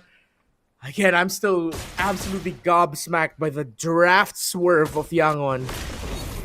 Same here. YG have truly been the better team when it comes to draft. And Mythic Seal, the ways that they've been able to win, it really has been through these hero moments from these individual players. Ken, already this game, starting off with that typical risk-taking style of Mythic Seal, a triangle pattern start to the game to get to level 4, possibly a level advantage by the time Turtle 1 spawns. He's acknowledging the fact that at whatever point of the jungle, there will be someone invading. Earlier in the bottom lane, it was Hilda, now it's Han!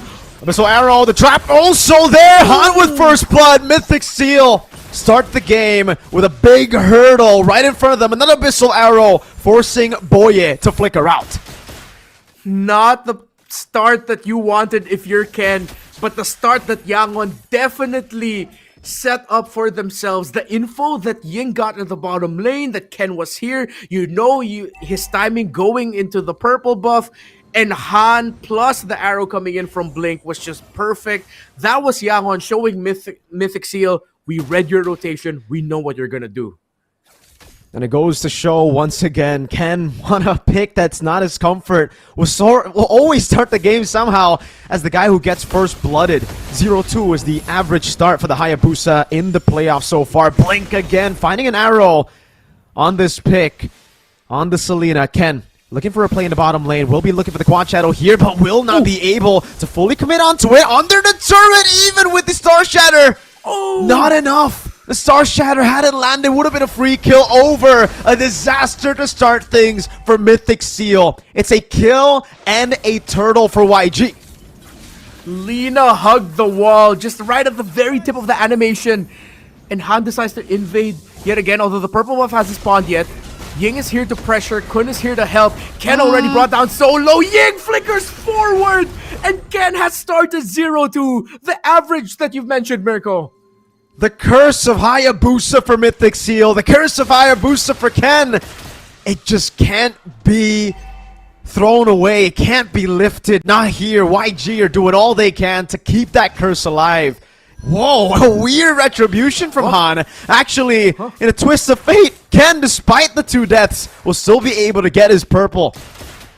He unintentionally peeled for his opposing jungler. Somehow, Han fumbled that retribution. I don't know, was he intimidated by the presence of Boya or something, it looks like? Let's just give it at that. Oh, man. Still, though, Ken finds a little bit of breathing room, a bit of a miracle that he's still able to get a purple buff in this scenario, as the lead for the Baksha is starting to balloon. The 2 gold laners, 1-1 just has a little bit more gold, but Zippy's still close enough in terms of the farm to say that it's still competitive in the gold lane. Really just looks like a dash of fate, you know, a pinch of destiny at that point. Getting the purple buff leashed for you in a situation like this when you start the game 0-2, losing Turtle 1. But it does mean that Mythic Seal have yet another chance given to them at this point by the gods of the game. Yeah. To try to qualify. Yeah, at that point, you could tell the universe just told Ken, we feel bad for you, bro. Here's some moments so that you can at least get a buff and remain competitive in the turtle. Zippy getting so much pressure, but he's avoided the abyssal arrows and even avoided some traps here and there. The right time, he has Hunter Strike with him. If Mythic Seal somehow get this, definitely the universe is smiling at Ken and Mythic Seal.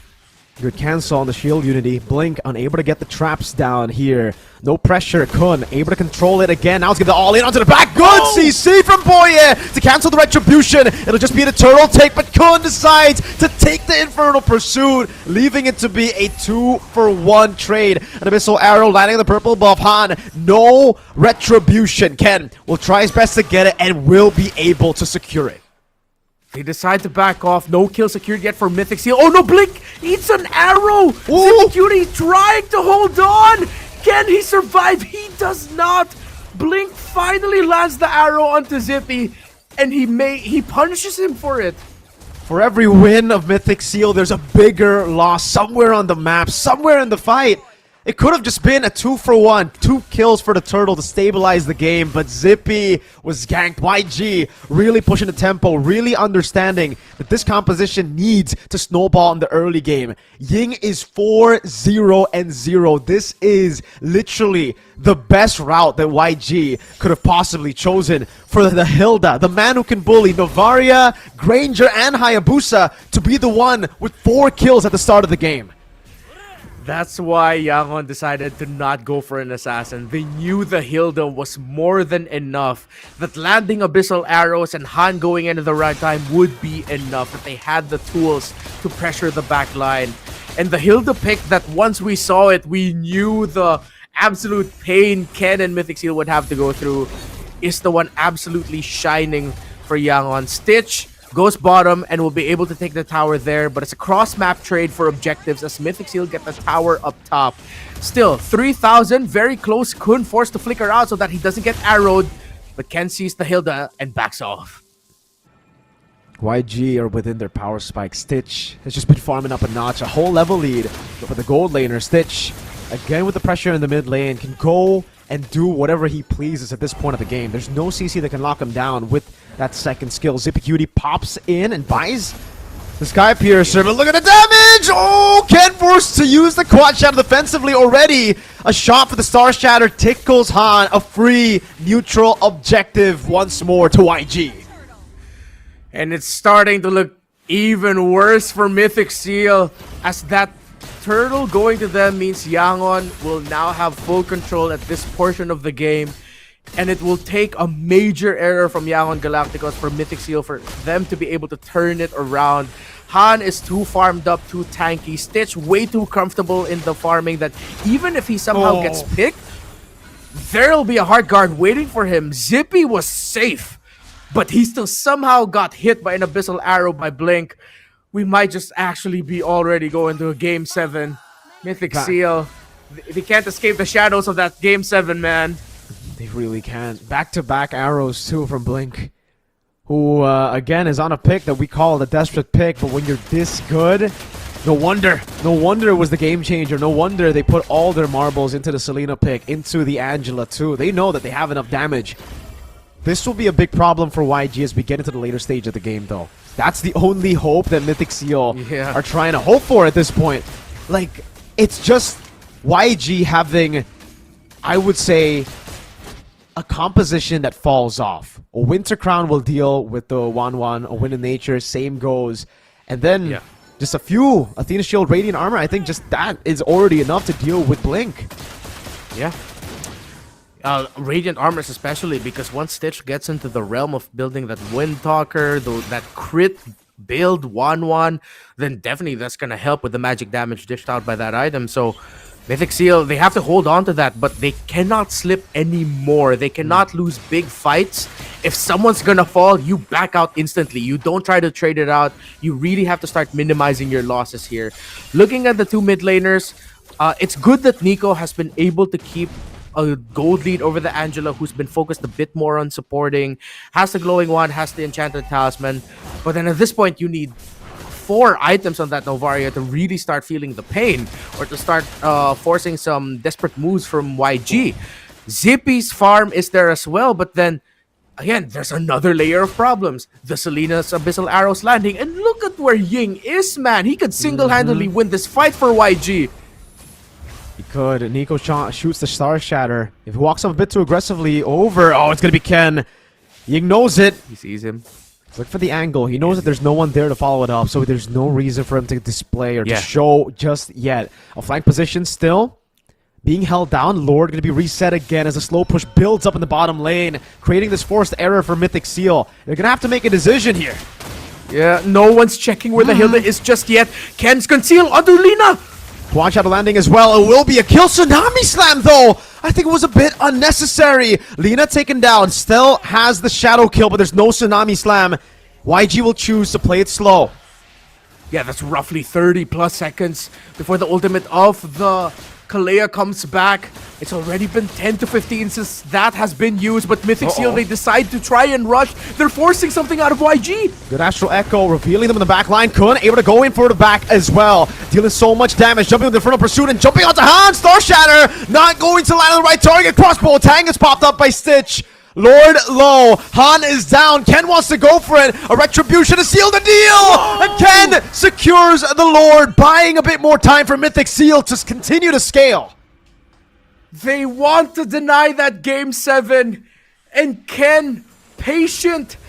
Maybe not just in game, but for his entire career with Mythic Seal, patient, trying to find that right time. And he gets the retribution to shorten the lead of YG. And to increase the chances that Mythic Seal can get more farm, get more space, get more objectives to end it in this game 6. What a play, not only by Ken, but for the entirety of Mythic Seal to stop the engagement of Han. The artillery, you can really feel it now. They wanted to get the gold lead early so that they can do this all the way from the start, but the fact that it only happens now in the 11th minute should show you just how deadly this combination can be. The Novaria, the Granger, when you get ahead, when there's so much pressure on the map that you can't walk up, that range will quite literally burst you down, and Stitch felt that damage. A Star Shatter and an Astral Echo to help the Death Sonata land even easier. Bottom lane tier 2 taken down. YG doing a good job at clearing the waves, and it will not be the biggest of gold lead moves and swaps, but it's something. Mythic Seal are back to level. And now it's the alarms are blaring at the camp for Yangon Galacticos now that they have to make sure that every engagement from here on out is sharp, that it is on point. Stitch gets taken down from 100 to 55% with just one Star Shatter. 100% now. The pressure is on Yangon to not mess up, to play the cleanest team fights, because one team fight that was just not the approach that they wanted was the turnaround moment. Once Han went in and Boye got that title strike first activation, the suplex on that Baksha, stopping him, Mythic Seal, they backed off at the right time and then re-engaged and then got the Lord.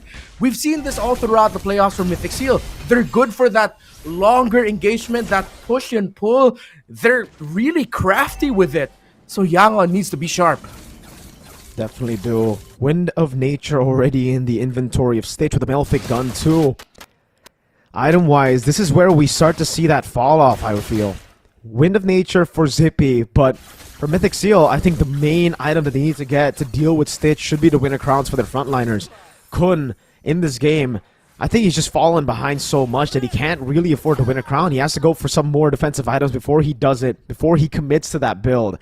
But truly, if they want to win, they're going to have to deal with it. Tsunami Slam! He's trying to dodge away from the Shield Unity. It's an all-in, but it's onto the Baksha. So far, good damage. Now the Quan Shadow also on Han, but Ken will stick to his guts and save the Shadow kill. No more ultimate for the Angela, no more ultimate for the Baksha. That decision by YG to try and pick Boye, and the fact that Boye was still able to get the Tsunami Slam off in time to reposition that fight, this might actually end up becoming so bad for YG in the long run. They will try to contest. It's do or die. Do they have the info that he already used the Retribution? It seems like they don't. They restarted again. Han with the Shield Unity. Now Han has the red tree back up. That advantage is completely gone. The ultimates are slowly but surely coming back too. Lina, just a bit more for the hard guard to come back, and Mythic Seal will have to reset. We'll have to send someone back up top to manage the waves. It was too close to count. Mythic Seal didn't want to risk it anymore. By the time it got close enough for them to actually win the Retribution, it was just 2 more seconds. Now YG re-engage as they know that there are members of Mythic Seal opening up the map. Astral Echo, this doesn't look good for Mythic Seal. Slow poking game for Mythic Seal. YG knows it. An Abyssal Arrow lands on Kun. A Shield Unity as well. Going to be cancelled out by Kun with a good Dark Wave. Now an all-in onto the back with a Tsunami Slam knocking him down. And another Star Shatter. But Ying is able to flicker out. No engage as Kun does the same. Disengage already. A wave in the mid lane. Taking it to your 2 for free. Ooh. Stitch, half HP, has to back away for a bit. Mythic Seal holding on to the Lord. Moments like these are what separates boys from men and men from champions. One moment of heroism or one mistake is all that separates Mythic Seal and Yangon. Mythic Seal from finally securing an international slot and becoming the first ever Super League champions, and Yangon from forcing Game 7. Too close to call, but the difference makers are online. Nico hurts so much, and he is stopping every positioning that Yangon wants to do. What a stun from Blink. He caught him right as Boye was on the wall. I think he popped in the flicker. This is an interaction that we've seen before. Let's see. Boye has a Tsunami Slam. We'll be trying to go for it already. That's going to be the arrow from Blink that lands on Ken on the Hayabusa. Han secures it for the team. Kun jumps in, but it's right onto Stitch. Ying will be taken down. It's going to be a big shutdown, a big bounty over with Blink falling as well. But YG were the ones who got the Lord. They blinked and they missed it. The angle was found. He threaded the needle. Abyssal Arrow on the right guy. On the guy who was supposed to be the hero for the moment for Mythic Seal was the one who ate the Abyssal Arrow of Blink. What a play by the Selena. Desperate as the pick may be, it has showed up in this game when they count. But Mythic Seal can still defend this Lord without a problem. YG, it's their turn to buy time and buy space with a Lord they were able to steal away. I don't know if they want to buy time though, Renmar. Again, YG, when it comes to the late game, they do fall off in damage. Winter Crowns have still not yet been built. And again, YG have just been trading equal, despite getting the Abyssal Arrow on the right target, despite getting their proper win conditions in.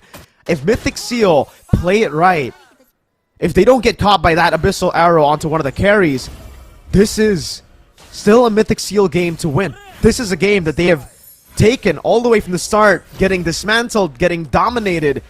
They've weathered the storm truly. Fleeting time already for Boye too. We wait for a moment. We wait for someone to turn something around. Mythic Seal are now deciding to play as 5, a very tight formation as YG are spread out.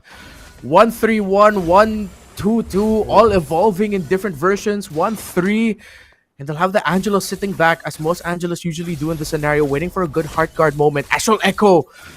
Nico has to be the guy right now. His Novario will be a difference maker. Zippy avoids an arrow and avoids getting bumped. Big moves by YG. They really are just trying to bait out, just trying to feint out a flicker, a battle spell, right? A resource at least from Mythic Seal. If they get it, it's a massive value at this point of the game. Again, why this Selena can be a crazy game changer is the fact that there's no purifiers on the board for Mythic Seal. Here, in the 18th minute of the game, you get hit by that Abyssal Arrow in just an opposition by a bit, you're dead. You're going to be taken out. There's so many members that can just follow it up. So much mobility on the side of YG. But it'll all come down to who gets this Lord. This is going to be an Evolved Lord spawning in the 18th minute of the game. And it might be the final Lord of the game.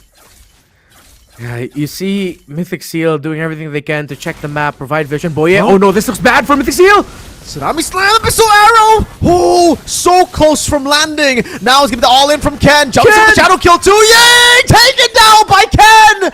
One member down right as the Lord spawns in the game. Mythic Seal have a ticket that they want to punch in. One member down, but they can still fight this out. But big ticket ultimates are gone. Mythic Seal, they have the ticket in their hands. Will they slip? Blink taken down, crossbow tank ready, winner crown, but it's not timed in perfectly.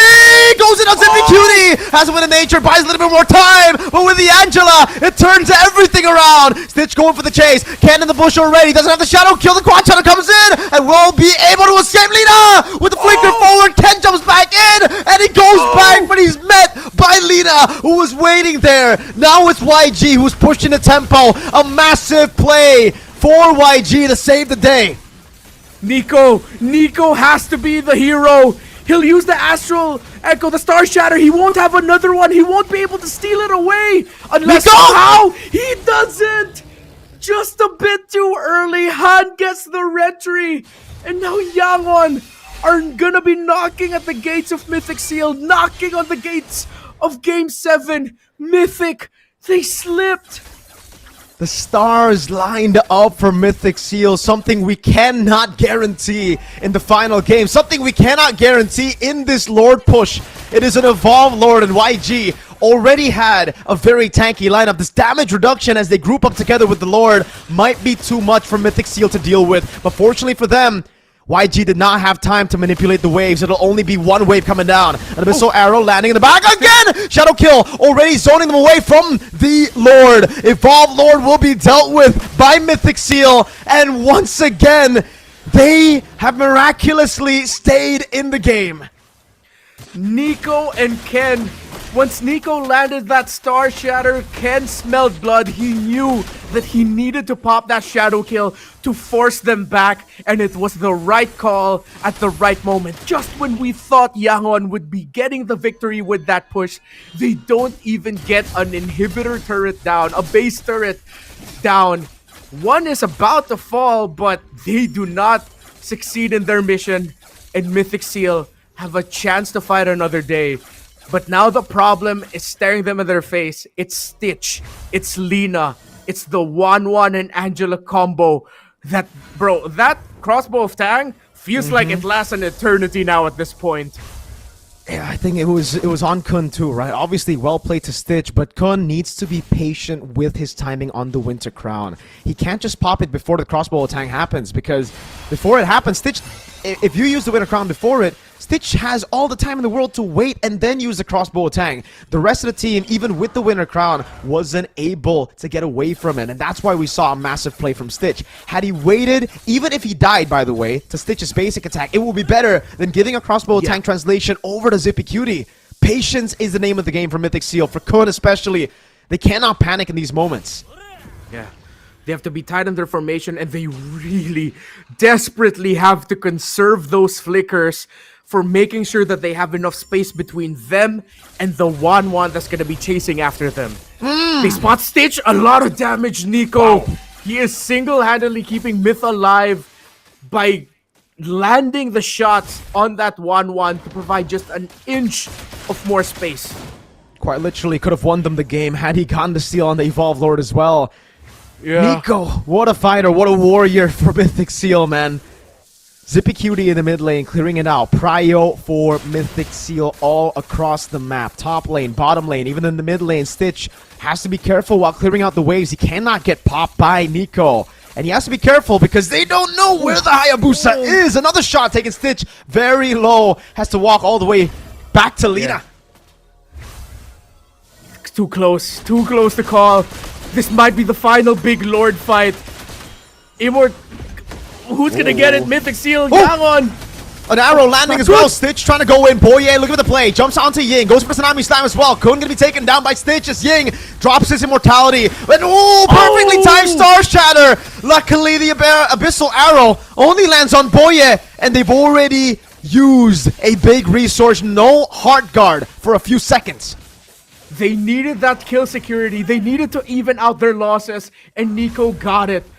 There's another great Nico in esports known for popping heads, and if Nico wants to share the same space, the same air as him on that world stage, he definitely needs to be the hero now for Mythic Seal, and he got that shot. But can the rest of Mythic Seal find that opening? At this point, they're showing it. that they are desperately playing around the idea of that 1-1, that ultimate, that crossbow of Tang, and that heart guard. The push and pull yet again successful for Mythic Seal, while Yangon, they cannot slip on their discipline. They cannot be too aggressive in trying to end, or they will get punished by Mythic Seal. It's funny that you bring that up, man. Nico known for popping heads, but he's also known as the best second place finisher of all time. Stitch gonna be engaged on. Shadow Kill, baiting out the Wind of Nature. Stitch already getting the hard guard and buying the immortality in time. Selling the Wind of Nature. No Shadow Kill, no Astral Echo. An opening for YG as they hold on to the Lord. Ying gonna walk up. Kun not able to get the Dark Wave. In time, Abyssal Arrow going wide as well. Nico pops into Astral Meteors. Kun dives in all the way to the back. Has the Winter Crown. Will be able to pop it in time as the crossbow tank gets used up and gets wasted down. Ken jumps in with the Quad Shadow. That's a kill over Han. Will lose his immortality. It's Zippy with a double kill. Mythic Seal might just do it here. Push and pull. They've waited, and this may be the moment. But they're gonna try to end. They're not even gonna go for the Lord. They want to end it. A risky play, a risky call. An Abyssal Arrow now into the backline on Nico. With a crown being bought, that's gonna be an all-in over to Nico. Flickers out the safety, but the bird is burning him down. Blade falls. Zippy Cutie finds the kill. The base is wide open. After 3 heartbreaking runs, Mythic Seal have broken through the doors of destiny. They finally rise to the international stage at MSC XEWC. October 1st, May 18th, October 13th, all led to heartbreak. But now they can look at June 8th, 2025 as the date Mythic Seal have finally achieved the destiny long denied. What a final game to finally go international. Ken was there when the dream was born, and when it broke again and again and again. The last man standing from the original lineup of Mythic Seal. This isn't just a qualification. This is vindication for Ken. A lot of stories. You can make a mirror to other greats in sports, Nico with Nico, but another man who remained loyal, who waited for so long because he wanted to achieve a championship with this organization.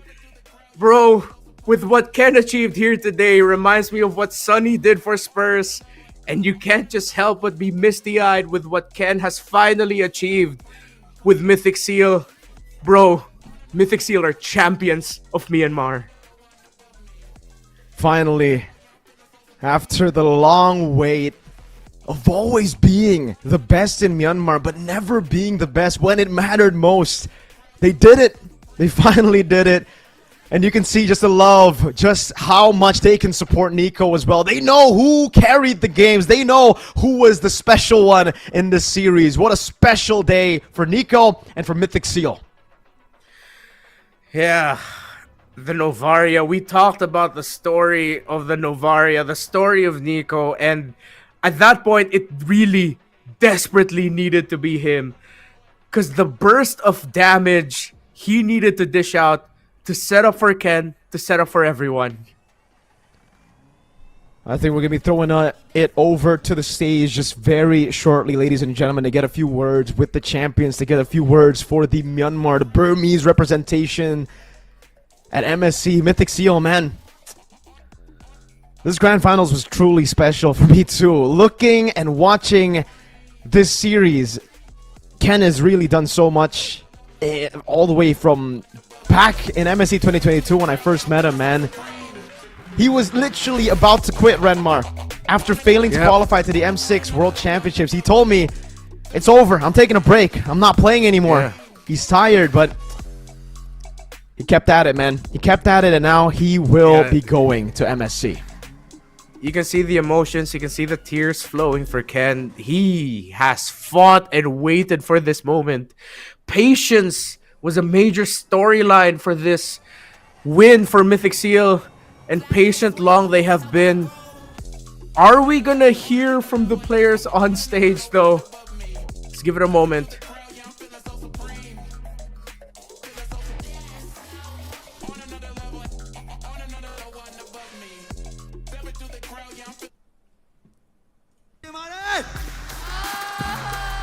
အဲ့တော့ကျွန်တော်တို့ခုနလပိုင်းမှာ sorry RV ကနိုင်ငံမှာရှင်းပပြုလုပ်မဲ့ပွဲမှာတယောက်ရှင်ပြိုင်တဲ့ခါမှာလည်းအခုလိုပဲအားပေးဝင်ရမှာ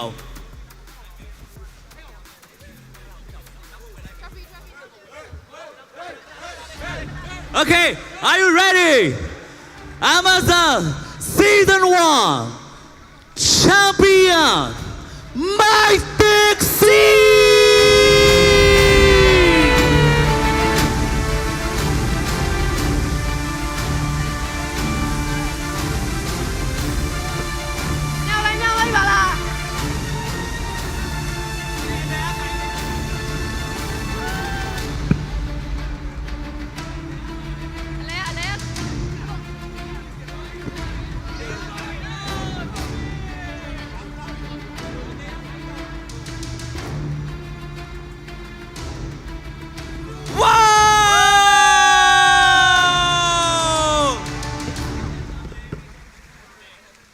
Okay, အဲ့တော့လေမနေအောင်ပေးပါပြီးအားလုံးနဲ့ကျွန်တော်တို့ group photo လေးရိုက်ချင်ပါသေးတယ်အရင်ဆုံးကျွန်တော်တို့ရဲ့ MSL Season 1 Champion Mythic C ကို Champion Boat စင်မြင့်ထက်မှာပေးဖို့အတွက် Game Cast Network GC ကန်ရဲ့ Operation Director ကိုစိုင်းကောင်းထပ်သူ Chicken ဆိုဖိတ်ခေါ်ပါရခင်ဗျာ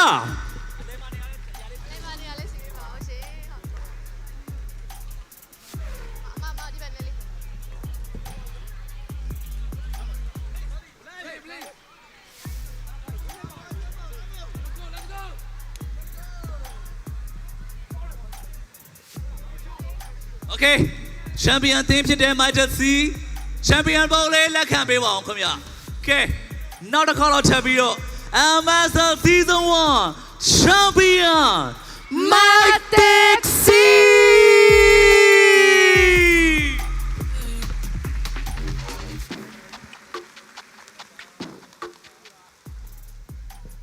Okay, thank you so much ပါ Okay, ကိုဆိုင်ကျေးဇူးများတင်ပါတယ်ထပ်မပြီးတော့ကျွန်တော်တို့ဒီနေ့ MSL Season 1 အတွက် beverage sponsor ဖြစ်ပါဝင်ပေးပါတယ် Vico Sparkling Energy Drink မှာ Brand Manager မတ်ထထခင်အားဂုဏ်ပြုစုများပေးအပ်ချီးမြှင့်ဖို့အတွက်စင်မြင့်ထက်သို့လေးစားချစ်ခင်စွာဖိတ်ခေါ်ရပါတယ်ခင်ဗျ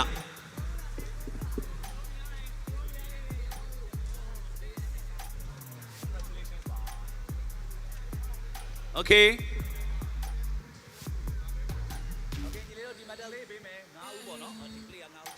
Okay.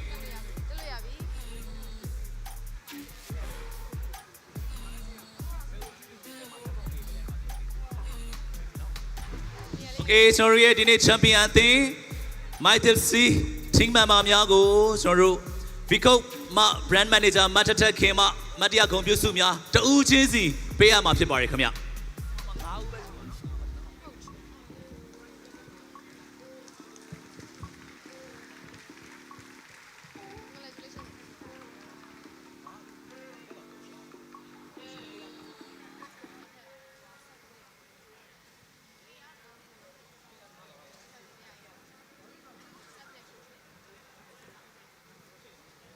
Okay, ကျေးဇူးများတင်ပါတယ် Okay, ကျွန်တော်တို့ရဲ့ beverage sponsor ဖြစ်ပါဝင်ပေးပါတယ် Vico မှာ brand manager မတ်ထထခင်ကျေးဇူးတင်ပါတယ်ထပ်မံပြီးတော့ကျွန်တော်တို့ official gaming phone ဖြစ်ပါဝင်ပေးပါတယ် Infinix မှာ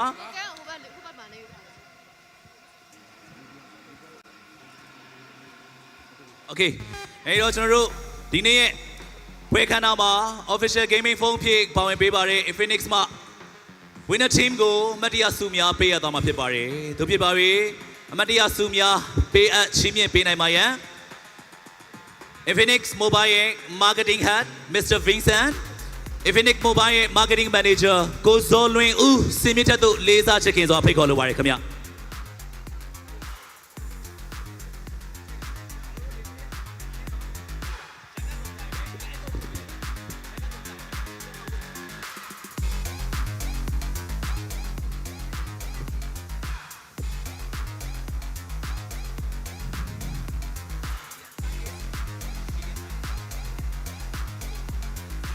ဂျက်ကဆိုရင်ဖြင့် GD Birthday ကိုဝင်ရောက်နိုင်တဲ့လက်ရွေးစင်အဖွဲ့ဝင်တွေရဲ့သင်္ကေတတစ်ခုပဲဖြစ်ပါတယ်ရှင် Wow, congratulations ပါထပ်မံပြီးတော့ကျွန်တော်တို့ အခုပေးရတာကတော့ကျွန်တော်တို့ GT Champion Set ထဲကပထမဆုံး jacket ဖြစ်ပါတယ်နောက်ထပ် GT Champion Set ထဲမှာပါဝင်တဲ့ကျွန်တော်တို့ GT Ring ကိုပေးရချင်းမြင်ပေးမှာဖြစ်ပါတယ်ပေးရချင်းမြင်ပေးမှာကတော့ကျွန်တော်တို့ Infinix Mobile ရဲ့ Marketing Manager ကိုဇော်လွင်ဦးဖြစ်ပါတယ်ခင်ဗျ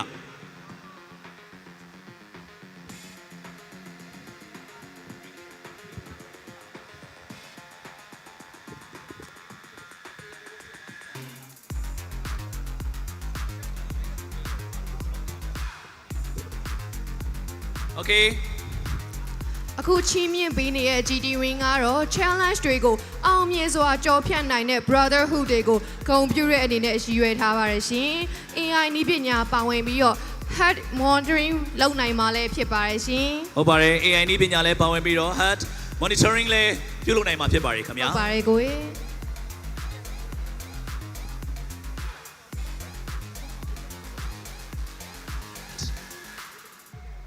ထပ်မံပြီးတော့ကျွန်တော်တို့ရဲ့ GT Ring Box တွေကိုတော့ Mr. Vincent မှပေးရမှာဖြစ်ပါတယ်ကိုရညီလေး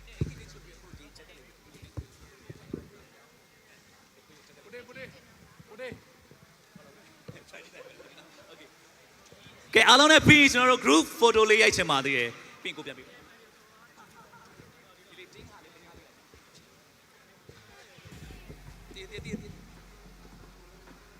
โอเคဒါပြီးရင်တော့ကျွန်တော်တို့နောက်ထပ် GT Champion Set ထဲမှာပါဝင်တဲ့ဖုန်းပေးအပ်သွားမှာဖြစ်ပါတယ်ခင်ဗျာဖုန်းကိုတော့ကျွန်တော်တို့ကိုစောလွင်ဦးမှပေးအပ်သွားမှာဖြစ်ပါတယ်ဖုန်းလေးလုံးအရင်ဆုံးပေးအပ်မှာဖြစ်ပါတယ်အခုပေးအပ်နေတဲ့ Infinix Mobile မှာမကြခင် trash ရှိတော့မဲ့ next gen gaming phone ဖြစ်တဲ့ GT30 Pro ပဲဖြစ်ပါတယ်ရှင်โอเคနောက်ဆုံးဖုန်းတစ်လုံး Mr.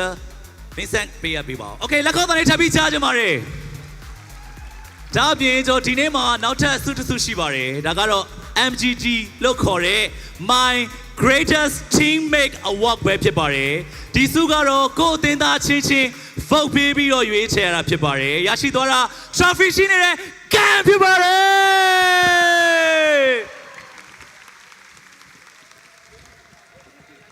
Okay, so we need to take a group photo session. Okay. Camera ချက်လောက်ရှိပေးပါဖုန်းလေးကိုချက်လောက် ring လေးချက်လောက်ပေါ့လို့လားဒ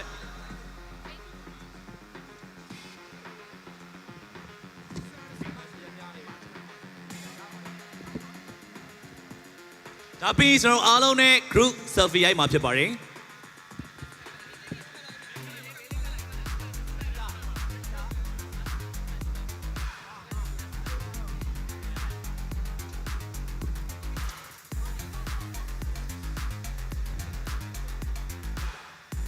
MSL Season 1 Champion တူတူပြောမယ် Champion Matic C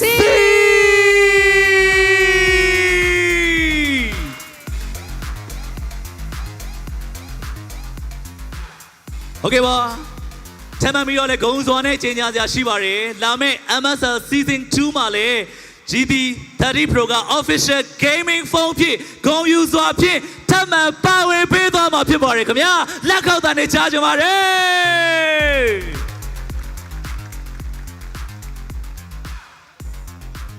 Okay thank you so much Mr. Vincent ကိုစိုးလင်းဦးကျေးဇူးထူးပဲတင်ရှိပါတယ်ခင်ဗျာအဲ့တော့ဒီမှာရှိနေတဲ့ကျွန်တော်ရဲ့ Matic C fan တွေနဲ့ group photo session ဖြစ်ပါတယ်အဲ့တော့ selfie ရိုက်ပါမယ်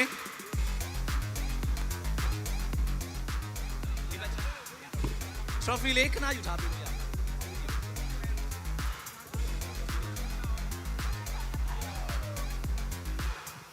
အဲ့ခဏလေးပါအဲ့တော့အားလုံးကျွန်တော်တို့ဒီပုံစံတစ် site ထဲပဲစုလိုက်တော့မယ်နော်နှစ် site မခွဲတော့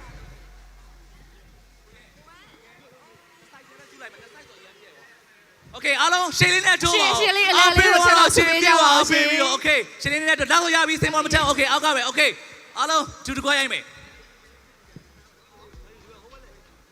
โอเคရပြီဟို main stage ပေါ်ဒီမထက်ပါဘူးဒီလောက်ဆိုညီလေးအောက်လေးနဲ့ဆင်းပေးပါလားအောက်အကုန်ဆင်းလိုက်မှရမယ်အောက်ဆင်းပေးပါလားရှင် main stage ပေါ်ဒီတက်လို့မရပါဘူးဟုတ်ကျေးဇူးတင်ပါတယ် selfie လေးတစ်ချက်လောက်โ Okay ပါကျွန်တော်တို့ရဲ့ Infinix Mobile မှာမကြခင်မှာထွက်ရှိလာမယ် Next Gen Gaming Phone ဖြစ်တဲ့ GT30 Pro ကလည်းနောက်လာမယ့် MSL Season 2မှာ Official Gaming Phone ဖြစ်ပါဝင်ပေးသွားမှာဖြစ်ပါတယ်ခင်ဗျ။ Okay အားလုံးရဲ့ပြောနေတဲ့လက်တွေလေးတန်းမှာမြင်ရှင်နဲ့ Make some noise My decisive Okay အခုဒီတစ်ခါအခုမော်တော့အခု3 2 1ဆိုတော့အားလုံးက My decisive ဆိုအော်ပဲဟုတ်ပြီနော် Okay အခုခါလို့ပြင်မယ် Let me count Ready now 3 2 1 Mark Taxi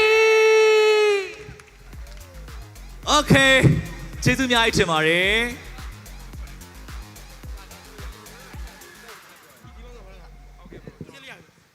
အဲ့တော့ congratulations ပါညီလေးတို့မောသွားပြီ Congratulations ပါရှင် Okay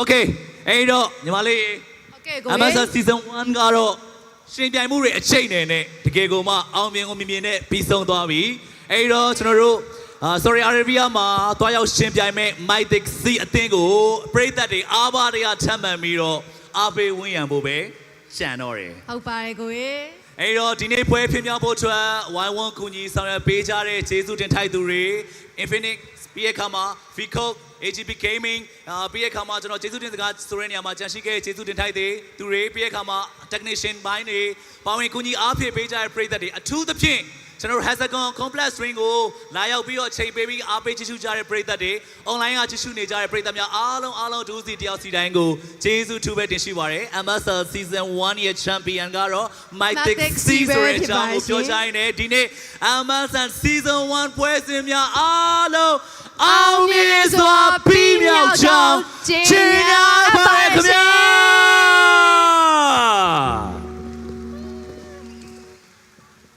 Okay အားလုံးကျေးဇူးထူးပဲတင်ရှိပါရစေဒါပျော်ရွှင်ပွဲကောင်းတဲ့ညချမ်းလေးဖြစ်ပါစေခင်ဗျာ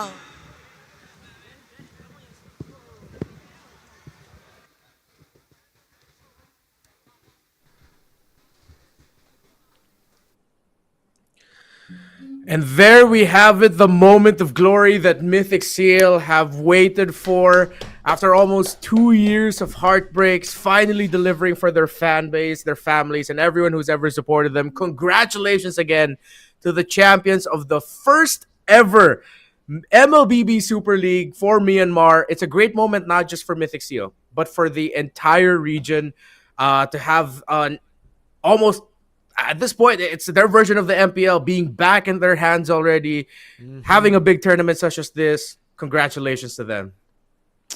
Yeah, I mean, well played, guys.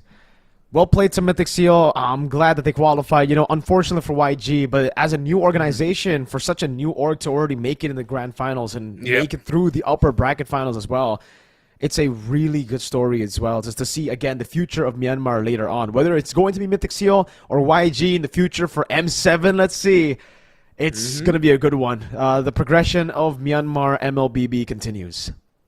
Yeah, and these are just culminations of stories that were told before the MSL even began, when it was the triumvirate of Falcon Esports, Bigatron, AI, and then eventually Burmese Ghouls became... did I say Bigatron? Burmese Ghouls eventually becoming... sorry, it's the B. Burmese Ghouls eventually becoming Mythic Seal, and then Yangon Galacticos getting some of the members of all those three organizations, the first ever champions being Mythic Seal. There's some sort of a poetic, at this point, justice to it, that after years of not having like your official league, you've had qualifiers, but not a league like this. And then the first season, it goes to Mythic Seal. It's like, no wonder you've waited for so long. It's because it was for this moment. Definitely. And with that, you know, again, congratulations to Mythic Seal. We'll see you at MSC for YG continue on and for all the other teams as well who competed in the playoffs. Yeah. Bright futures up ahead. Paladins, a team with no coach. AI, a team that has really just been trying their darn hardest all the way from the start for the longest time as well. Hopefully, they get their chance like Mythic Seal did today. But I think it's time, Renmar, for us to end the show. Thank you so much to everyone who's tuned in to the inaugural season, playoffs, and grand finals of the MLBB Super League Myanmar. On behalf of LaFell Production and the entire ground crew and talents as well in Myanmar, thank you so much. We'll see you for the next season, and we'll see you for MSC at EWC.